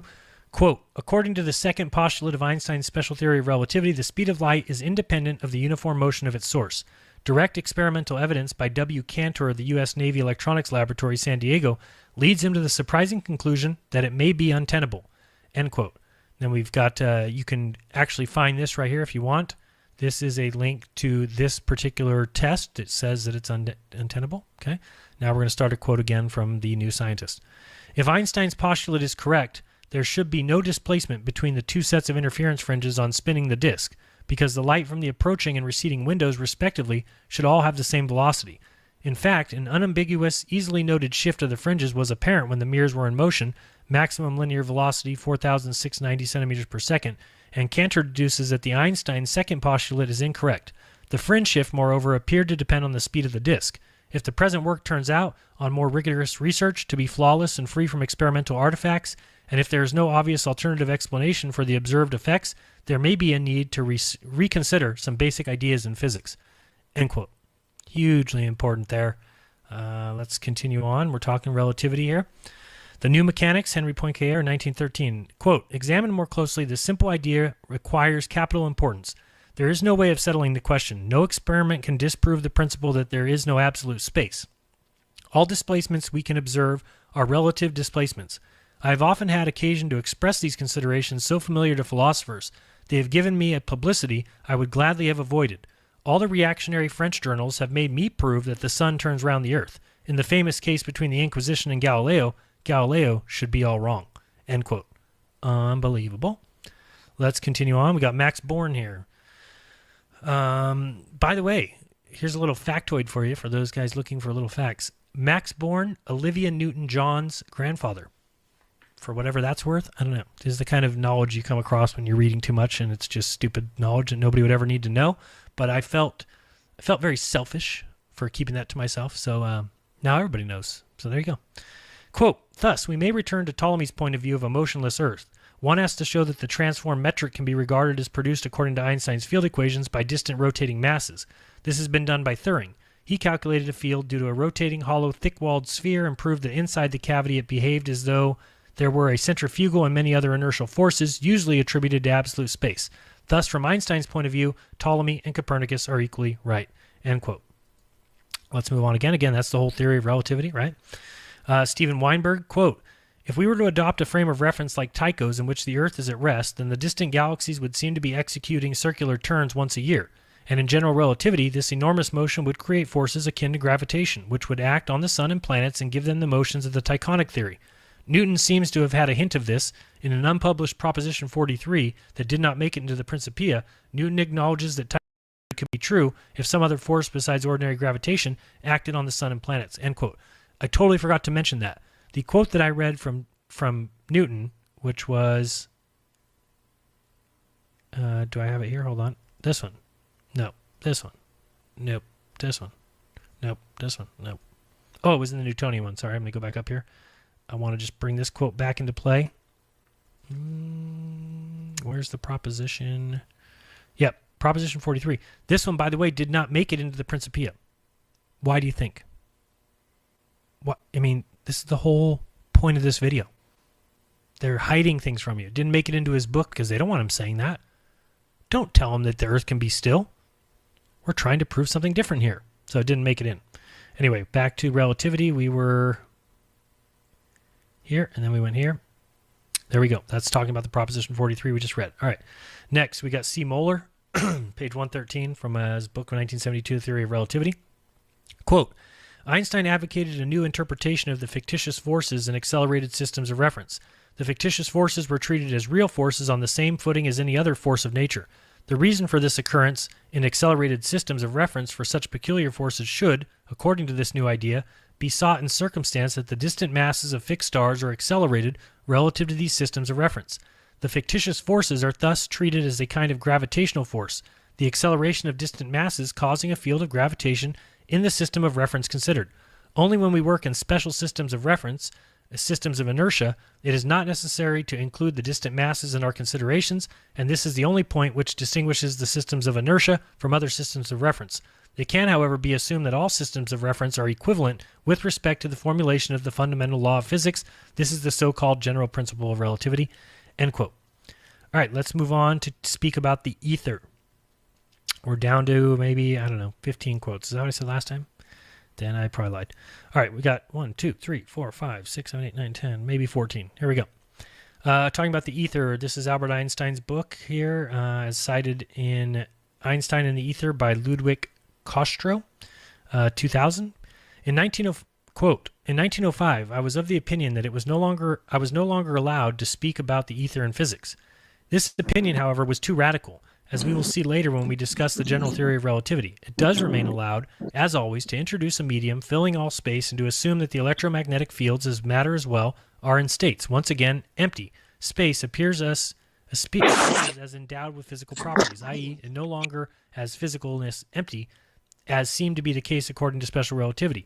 One can thus say that the ether is resurrected in the general theory of relativity. Since the new theory, metric facts can no longer be separated from true physical facts. The concepts of space and ether merge together. End quote. Hugely important. Again, go to any scientist and ask them if the ether exists. They'll laugh you out of the building, even though Einstein says right here it still exists. Let's go to the next one. This is from S. Saunders and H.R. Brown. Quote, today the vacuum is recognized as a rich physical medium. A general theory of the vacuum is thus a theory of everything. A universal theory, it would be appropriate to call the vacuum ether once again. End quote. Again, these things aren't being taught. They're scared to death of the ether. Let's continue. Ludwig Kostro. We already read this book. Is this the same? No. Quote, modern science has its roots in ancient Greek philosophy. This philosophy, as we know, used the word ether to designate the particular kind of matter that fills the universe. This term was used throughout the history of philosophy and science, and it was also current at the beginning of this century. A resumption of its use at the dawn of this new century is now a fact, since according to the general theory of relativity and other modern branches of physics, the space and time of the universe do not constitute a vacuum, but a structured material plenum characterized by different physical quantities. The historical and traditional word ether is the most appropriate to express these features of the universe, end quote. So, just showing you how much things change as we move along, and yet you'll still be laughed at if you mention the ether. Quote, according to accepted theory, free space is a vacuum. If this is so, how can it exhibit impedance? But it does. The answer, of course, is that there is no such thing as a vacuum, and what we call free space has structure. The impedance equals 376 plus ohms. End quote. Frank Wilczek says, prior to the 20th century, physics tried to explain how nature works. Over the 20th century, and especially in the last half, we got much more ambitious. Now we're uncovering what nature is. The foundation is an entity I call the grid. The grid fills space and is full of spontaneous activity. In some ways, it resembles the old idea of ether, but the grid is highly evolved ether. Ether on steroids, if you like, with many new features. We have some wonderful ideas waiting to be tested. There are good reasons to think that the universe is a multi-layered, multicolored superconductor, that all four known forces can be brought together in a unified theory, that seemingly hopelessly different kinds of matter are just different aspects of one all-embracing stuff. I anticipate that in the next few years, it will be a golden age in fundamental physics, end quote. Notice that we've got, this is the professor at MIT, 2004, and it's in a book from 2008. So we'll see. Is it going to be the golden age in fundamental physics when they have to redo everything that they've done? Again, the tightrope walker, afraid to look down. Don't want to look at that rope. Do not want to see how high up we are. That's how science must continue on. If they dare look down, they'll realize, whoa, we are way too high up, and then they'll get, their balance will go, and they'll fall off. So that's why you just look forward. You don't mention it. Neil deGrasse, go forward. Bill Nye, evolution. It's all true. I'm a cis male now, or there's no male or female anymore. It's just all a spectrum, and you just keep going forward. Don't look down at our foundations. Don't question what we've done to get here. It's ridiculous. Neil Ashby, quote, in the GPS, the Sagnac effect can produce discrepancies amounting to hundreds of nanoseconds. A Sagnac correction is needed to account for the diurnal motion of each receiver during signal propagation. In fact, one can use the GPS to observe the Sagnac effect. So look up the Sagnac experiment, understand the Sagnac effect, you'll understand that quote. Next, Ether and the Theory of Relativity by Albert Einstein, 1920, a talk at the University of Leiden. Quote, according to the general theory of relativity, space is endowed with physical quantities. In a sense, therefore, there exists an ether. According to the general theory of relativity, space without ether is unthinkable, for in such space there would not only be no propagation of light, but also no possible distance for standards of space and time, measuring rods and clocks, nor therefore any space-time intervals in the physical sense, end quote. This is Einstein telling you right there. And again, the point of this is not saying, oh, this is Einstein being right. This is for you to see their line of thinking. You can see how he just moves around and says, well, according to this theory, there is ether, but according to my other theory, there's not. Well, which one's true? It's these heliocentrists will pull out whatever they want. Oh, now it's a special theory of relativity. Now it's the general theory of relativity, but they are all untenable. Period. Let's continue. Robert B. Laughlin, 1993, Nobel Prize winner. Quote, the word ether has extremely negative connotations in theoretical physics because of its past association with opposition to relativity. This is unfortunate because stripped of those connotations, it rather nicely captures the way most physicists actually think about the vacuum. In the early days of relativity, the conviction that light must be waves of something ran so strong that Einstein was widely dismissed. Even when Michelson and Morley demonstrated that the Earth's orbital motion through the ether could not be detected, opponents argued that the Earth must be dragging an envelope of ether along with it because relativity was lunacy and could not possibly be right. Relativity actually says nothing about the existence or non-existence of matter pervading the universe, only that such matter must have relativistic symmetry. It turns out that such matter exists. About the time relativity was becoming accepted, studies of radioactivity began showing that an empty vacuum of space had a spectroscopic structure similar to that of ordinary quantum solids and fluids. Subsequent studies with large particle accelerators have now led us to understand that space is more like a piece of window glass. How about that? Sorry, my bad. Didn't mean to interject there. Subsequent studies with large particle accelerators have now led us to understand that space is more like a piece of window glass than ideal Newtonian emptiness. It is filled with stuff that is normally transparent, but can be made visible by hitting it sufficiently hard to knock out a part. The modern concept of the vacuum of space, confirmed every day by experiment, is a relativistic ether, but we do not call it this because it's taboo. End quote. Again, I mean, come on. We don't call it the ether because it's taboo. This is the worldview of scientists. This is not real science. It is pseudoscience. Let's go to Luka Popov one more time. And we've got to the recent paper, quote, the recent paper published in the European Journal of Physics aimed to demonstrate the kinematical and dynamical equivalence of the heliocentric and geocentric systems. The work is performed in the neotychonic system with key assumptions that orbits of distant masses around the Earth are synchronized with the Sun's orbit. Motion of the Sun and Mars have been analyzed, and the conclusion was reached that the very fact of the accelerated motion of the universe as a whole produces the so-called pseudo-potential that not only explains the origin of pseudo-forces, but also the very motion of the celestial bodies as seen from a static Earth. After the paper was published, the question was raised if the same potential can explain the motion of distant stars that are not affected by the Sun's gravity, unlike Mars, and if it can be used to reproduce the observation of the stellar parallax. The answer is found to be positive. End quote. Wow. I don't know what to say. Now, the last one here, I have 4 more quotes left. We're down to 4. Isn't that exciting? I don't know how long we've been going. I'll check super chats in the chat in a second and see if people are just pissed. Like, dude, you are boring us to death, which may be true. But sometimes I do these videos for myself too. I think it's great to have all these put in one place. It's a great video to send to somebody when they want to tell me how the spinning Earth is proven and the Earth cannot possibly be fixed and geocentricity makes no sense and the Earth cannot be central and we cannot be important. And I'll just show them the worldview of the people who taught them what they believe. And again, you can believe that. I don't care. You'll never catch me going to these other channels and making sock puppet accounts and going in and yelling at them and calling them morons. No, I just do my thing. I just tell people my side of the story from my channel. And there you go. Enjoy it.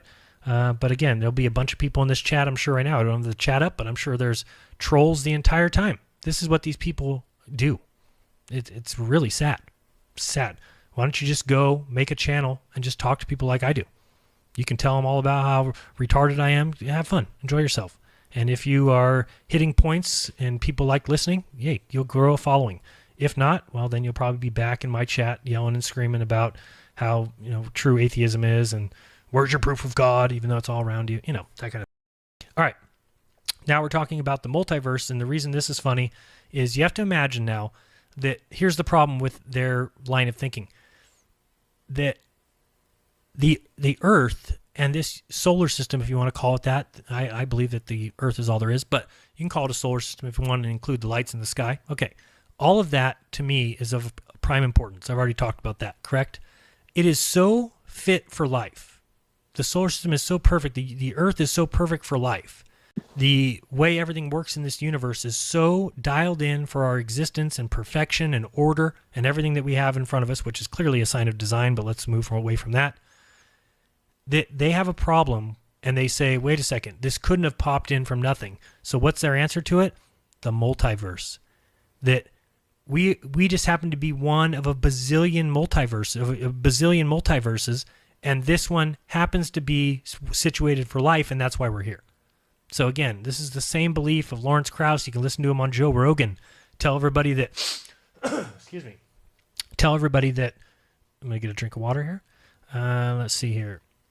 In the meantime, I'll give you something to talk about. You can talk about yourselves here. Is Joe Rogan really 4'3"? Discuss.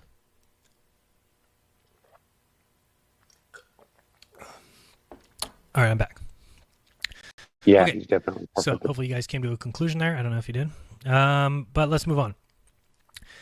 So the multiverse is their explanation for this, and you have Lawrence Krauss talking to Joe Rogan saying, or no, it wasn't Lawrence Krauss, it was the other guy, Crime Box, who said, oh well, if you have an infinite amount of monkeys with an infinite amount of typewriters, that eventually they would produce the works of Shakespeare.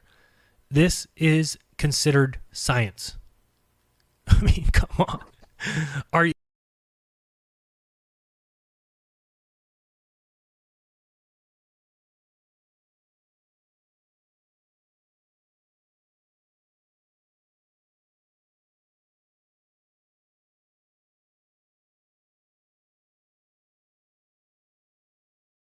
Do you believe the world is actually perfect for human existence? Yes. Of course it Mm, I'm not gonna lie, rookie 1973. When I see the world, I see systems that do not consider human existence. So I don't see the perfection that he talks about.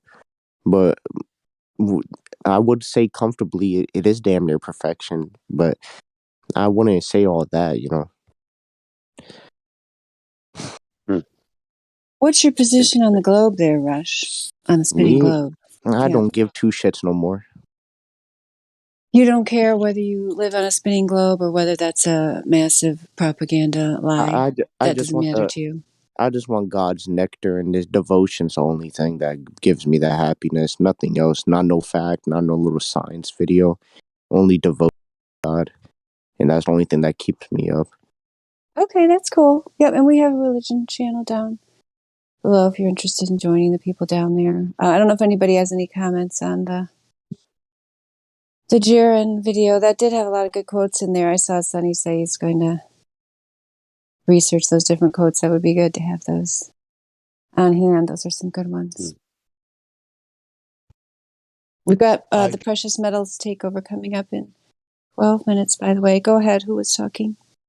I just joined in. I just wanted to say, somebody doesn't have to believe in the Lord for me to respect them. I love Jaren and Globe Busters and all the shit they do. Eru's awesome too.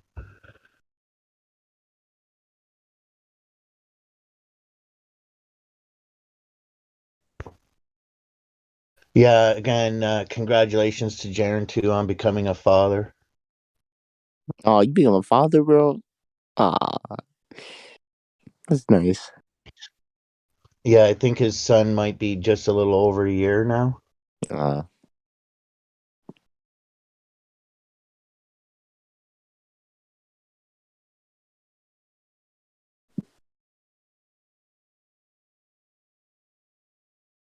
Yo, I just seen a NASA video on my Instagram feed, and I just I couldn't stop back my laughter. I just fucking face palmed it. They were in the what's it called? This outer space. They try to show like, oh, this is how it is like in outer space. And I just looked at it. I'm like, yeah. And the funny thing is, bro, the screen was glitching when they posted the video. I just couldn't stop just looking at it like, wow. I don't know, man. It's like you guys kind of bought out the points, and you can't unsee those points no more. You know? I was Okay, so you That's good. go ahead. Who was responding? I was a little curious what our community thinks about the SpaceX satellites that fell back to Earth recently. Uh-oh. I don't know anything about that. Me either. I unfortunately one of my secret addictions is sneaking peeks at the news, and apparently 49 satellites or 40 of the Yeah, 49 it satellites says 43 days ago, my brother. 3 days ago or something. Yes, sir. 40. Yeah, It yeah. says that. I don't know. Anyways, they started falling back to Earth and burning up, and I'm thinking, if they weren't burning where they were, why would they burn falling back? Like, just stupid. And why was it like 40 of them too? Maybe they were just trying to reenact Lucifer.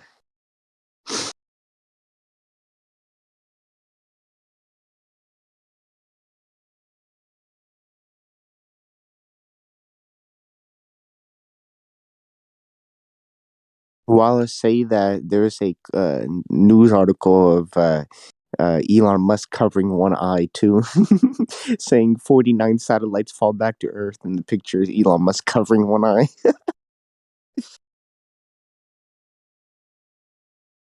That's good. That's a gem.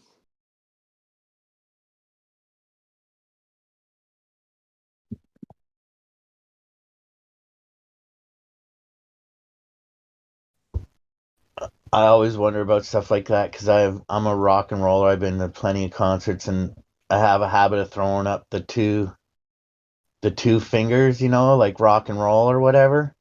And in some Christmas photos, I was doing that one year, and I'm like, oh no, people are gonna see these pictures. They're gonna be like, we're Illuminati and shit. And I'm like, we're just regular people, man. If you look in live stream voice text, this is a video 6 years ago from SpaceX. It says falling back to Earth HD footage from space.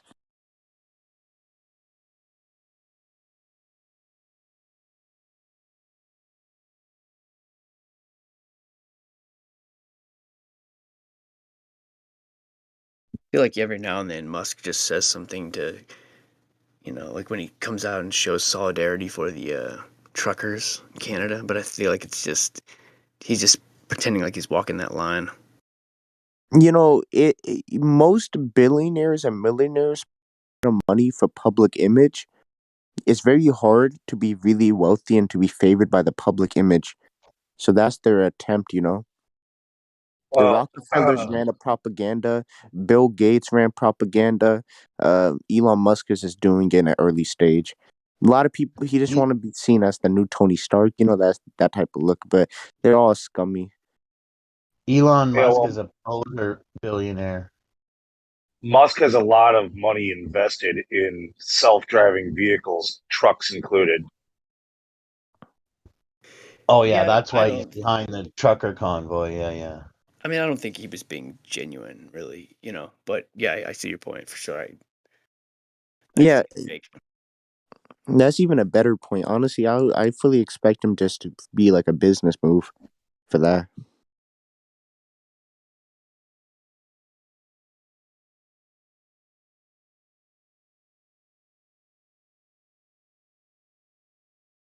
I hope he was sincere about all that stuff about feeding people. Like I hope he was sincere.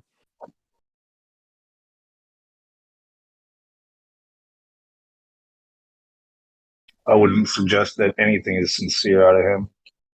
Yeah.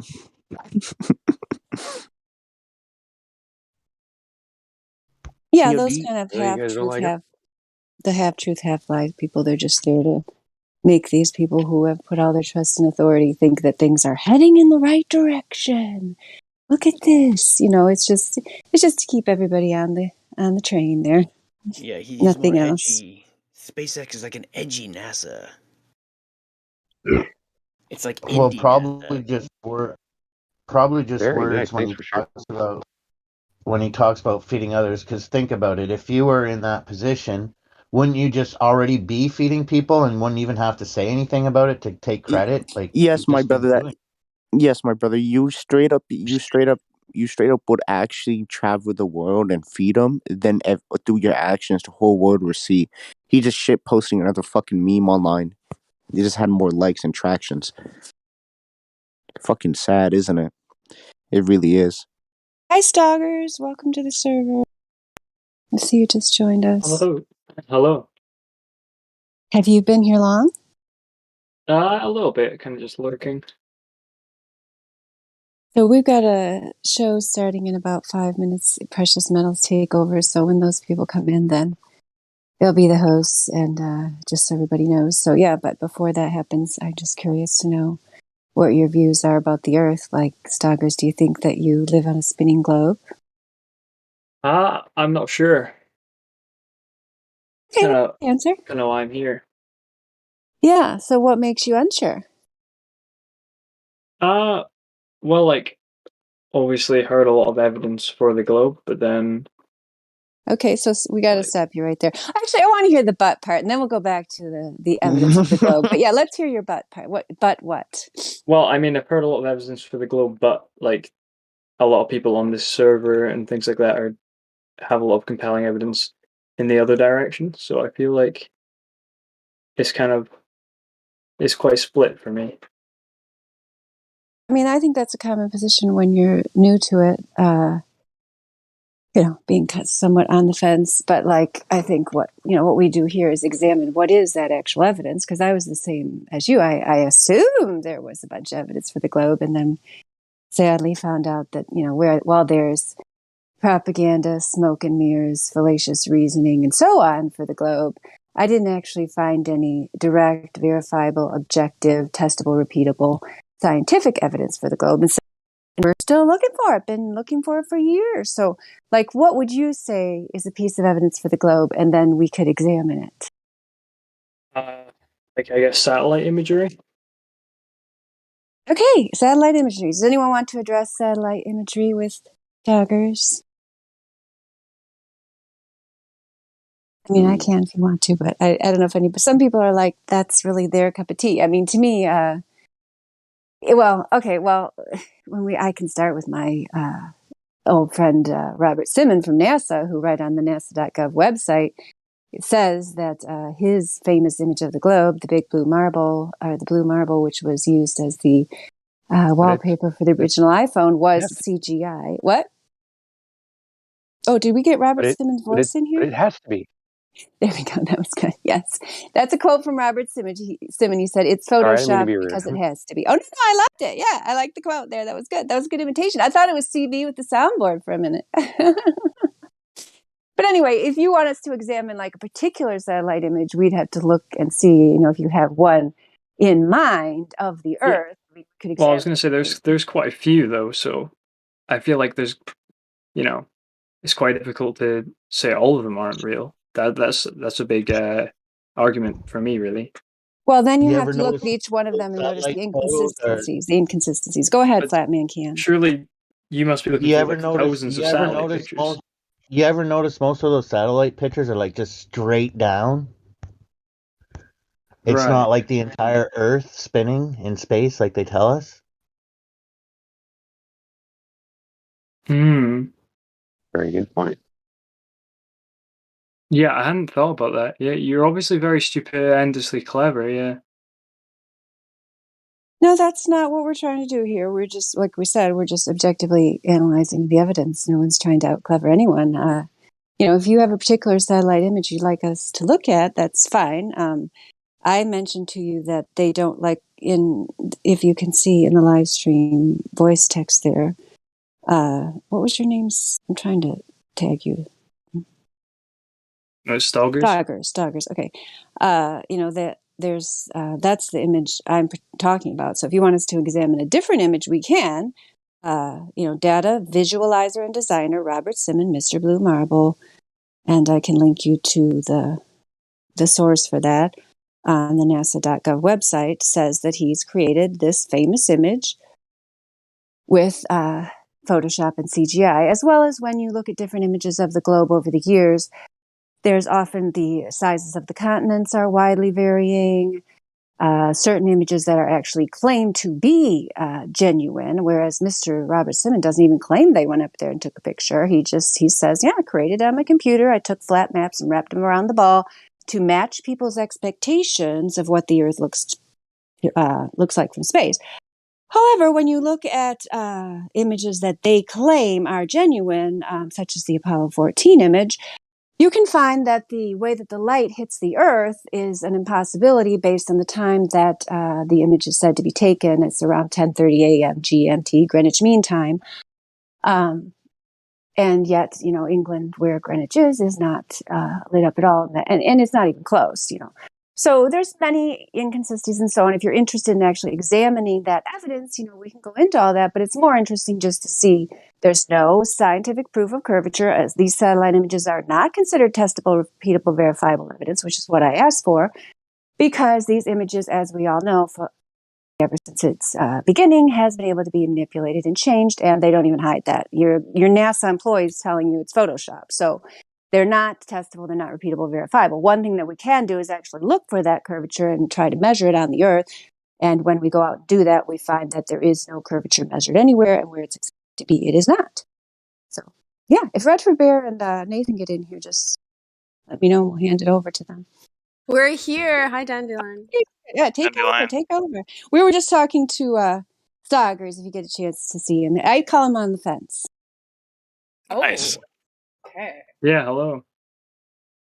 I'm just so looking for some satellite images for you guys to analyze right now, because I'd be interested to know what you think. some what images? Sorry. Satellite images. Oh, okay. Right. So I'm just going to start the conversation for a minute and announce Precious Metals is happening. Thanks to everyone that's shown up. You know, it's great to see some of the same people here and also new people as well. PMT obviously is all about giving the floor to the silvers and golds. So moderators and admins, please mute your mics for the next 2 hours. Only silver and golds are going to be taking it away from here on out. And Dandelion, can you please start the event for us at the top of the server? Thank you. And Redford, you got anything you want to add? No, just hi everybody. I guess if they can, Dandelion, if you could do an announcement too, that would be awesome. Thank you. Yep, I started Nice. the event, so I'll do the announcement now. Thank you. Thank you. So, Stoggers, who were you in conversation with? Was it a moderator? So, did you need someone to take over? I think it was a mod. Was it Dandelion I was talking to there? I think. Yeah, someone will have to take over silver or gold. So, if you ask your question, you can just put it out to the floor, and someone can answer it for you. And if nobody does, I'll answer it. Well, they were. I was mainly just kind of. Well, I was basically talking about the satellite images, proof how that's proof of the globe Earth. But I was wanting you to maybe analyze one that I could find. Okay, a photograph of a satellite or a photograph from a satellite? Is that From what a you're satellite showing? of the Earth from a satellite. Okay. Do you think pictures prove anything to start with? I think they could potentially, yes. Right, but how would you verify an image? Like if I showed you an image of Bigfoot, right? How can you verify that photo is real or not? It's an excellent question. Right, there's no way to scientifically verify an image, so they can't Well, be considered actually, a standard there of is a proof. lot of ways that you can verify a photograph. You can go out and do the same experiment or the same research with another camera, and you can verify it that way. Or I mean, Yeah, maybe not specifically, but I'm saying you could verify a lot of what's on that video just by yeah, retesting exactly. it or You testing know, it. yeah, it's true. If somebody shows you a picture of a house on a beach, right? You can go to the beach, you can go see the houses there and verify the picture's real. You know, if someone shows you a picture from space, you can't go to space to verify it's real. That's the point. It's unverifiable. We submit it as evidence. Right. Just kind of like if I gave you a sealed box and I put something inside of it, and then I asked you to decide what was in the box, scientifically prove what was in the box without opening it, you couldn't ever do it. Because until you open the box and you verify what's inside the box and measure it and touch it and smell it and look at it, you can't really be sure. You kind of cut out there. I'm not sure if you were finished. Oh, I'm sorry. No, I was done. I was just bringing up the whole idea is that, a lot of times we look at things in different ways, right? We look at it from this perspective and that perspective, and we feel like, oh, well, that's definitely the perspective I want to go with. But until you hear other people's ideas, then you realize, well, wait a minute, there is another perspective. I never considered that, Yeah. Yeah. So do you have the image for us, Stoggers? And I think if you don't have the role, you can... Sorry, yeah, it's not like me put it in the chat. Yeah, you'll have to probably DM me or somebody else. You can just DM me the image and I'll post it for you. Yeah, if you DM somebody that's silver or up, then you can get them to play it. They'll at least check it out and put it up if it's relevant. Is it Nathan that I was talking to there? Yeah, that's me. Okay. That should do it. Okay, and what is this? Your photograph of from a satellite, right? Yeah, that was one of the top ones on Google Images. Hey guys, this is the top Google image from a satellite. Well, very impressive. yeah, Very impressive. Totally never seen that before. Is that a joke? Oh, did you post it yet or no? Because I was looking. Yeah, I just posted it, right?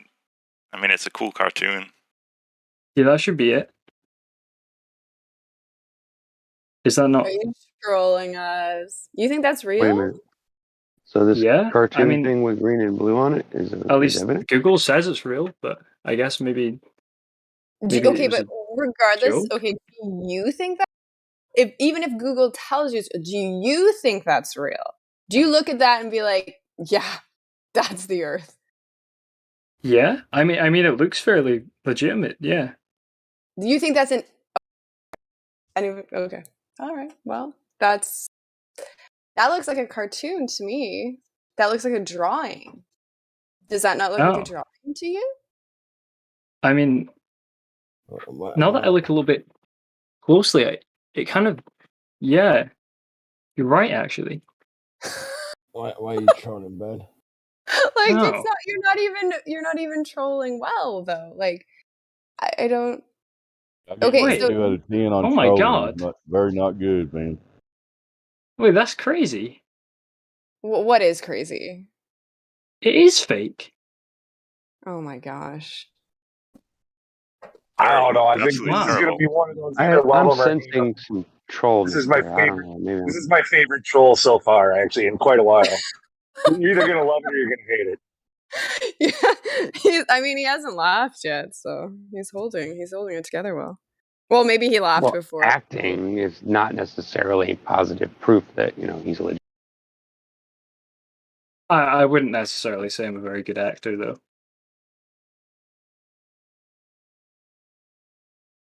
So, like, whatever evidence would you want to present for the Globe? I mean, that was kind of the only compelling satellite image I could find, but I guess if you guys think it's fake, then I don't really have anything else. So That's the I only guess image from a I guess- satellite that you have to offer us? Do you think that's the only one that, well, I guess the Earth must be flat then. Well, if that's Oh, all it takes for you, welcome to Flat Earth, Stogers. Yeah, Welcome thank you. Yeah, no problem. Anything else, or shall we go on to the next one? No, carry on. It's good to be here.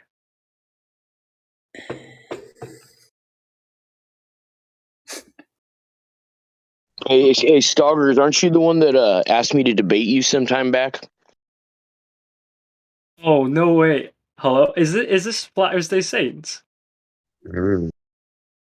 Just trying to flatten the curve. Now Oh, he's a Flat Earther. it's so nice to meet. I'm a massive fan. I know you are. You made a video Oh, about me. God. Yeah. Yeah, it a back nice in video? the good old days. Yeah, me and Flat Earth go way. Walking down the street. It was a pretty funny video. I liked it. Thank you. Do you go by another name, Stogers? Dandelion's asking. That's a good question. Do you have another username you go by? No, this is it. Okay.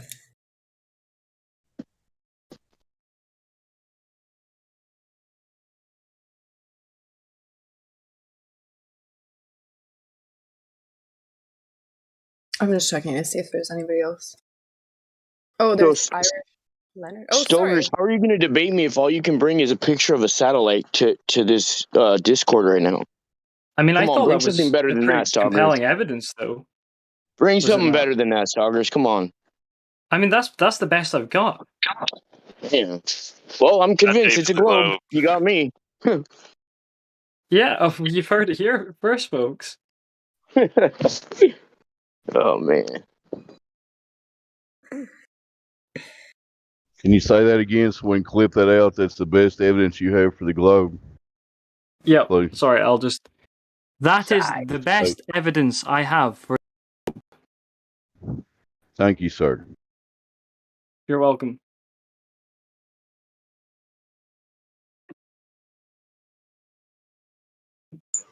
Well, how do I see best... it? How do I Sorry, see this? Karen?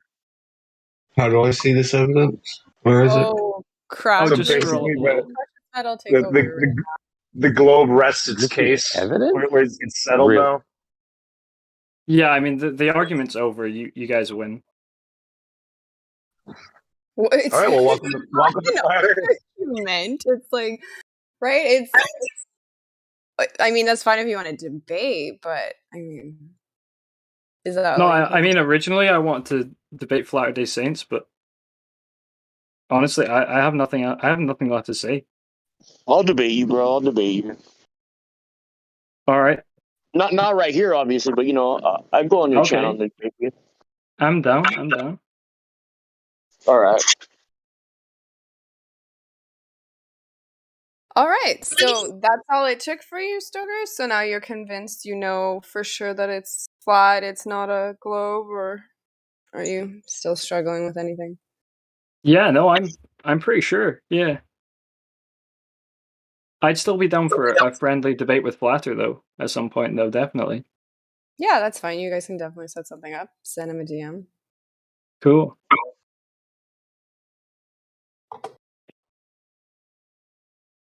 We have Ben is here.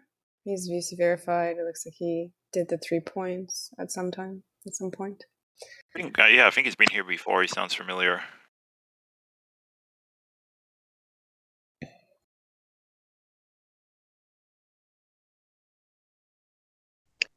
Hey, Stoggers, put the video you made of me in the link.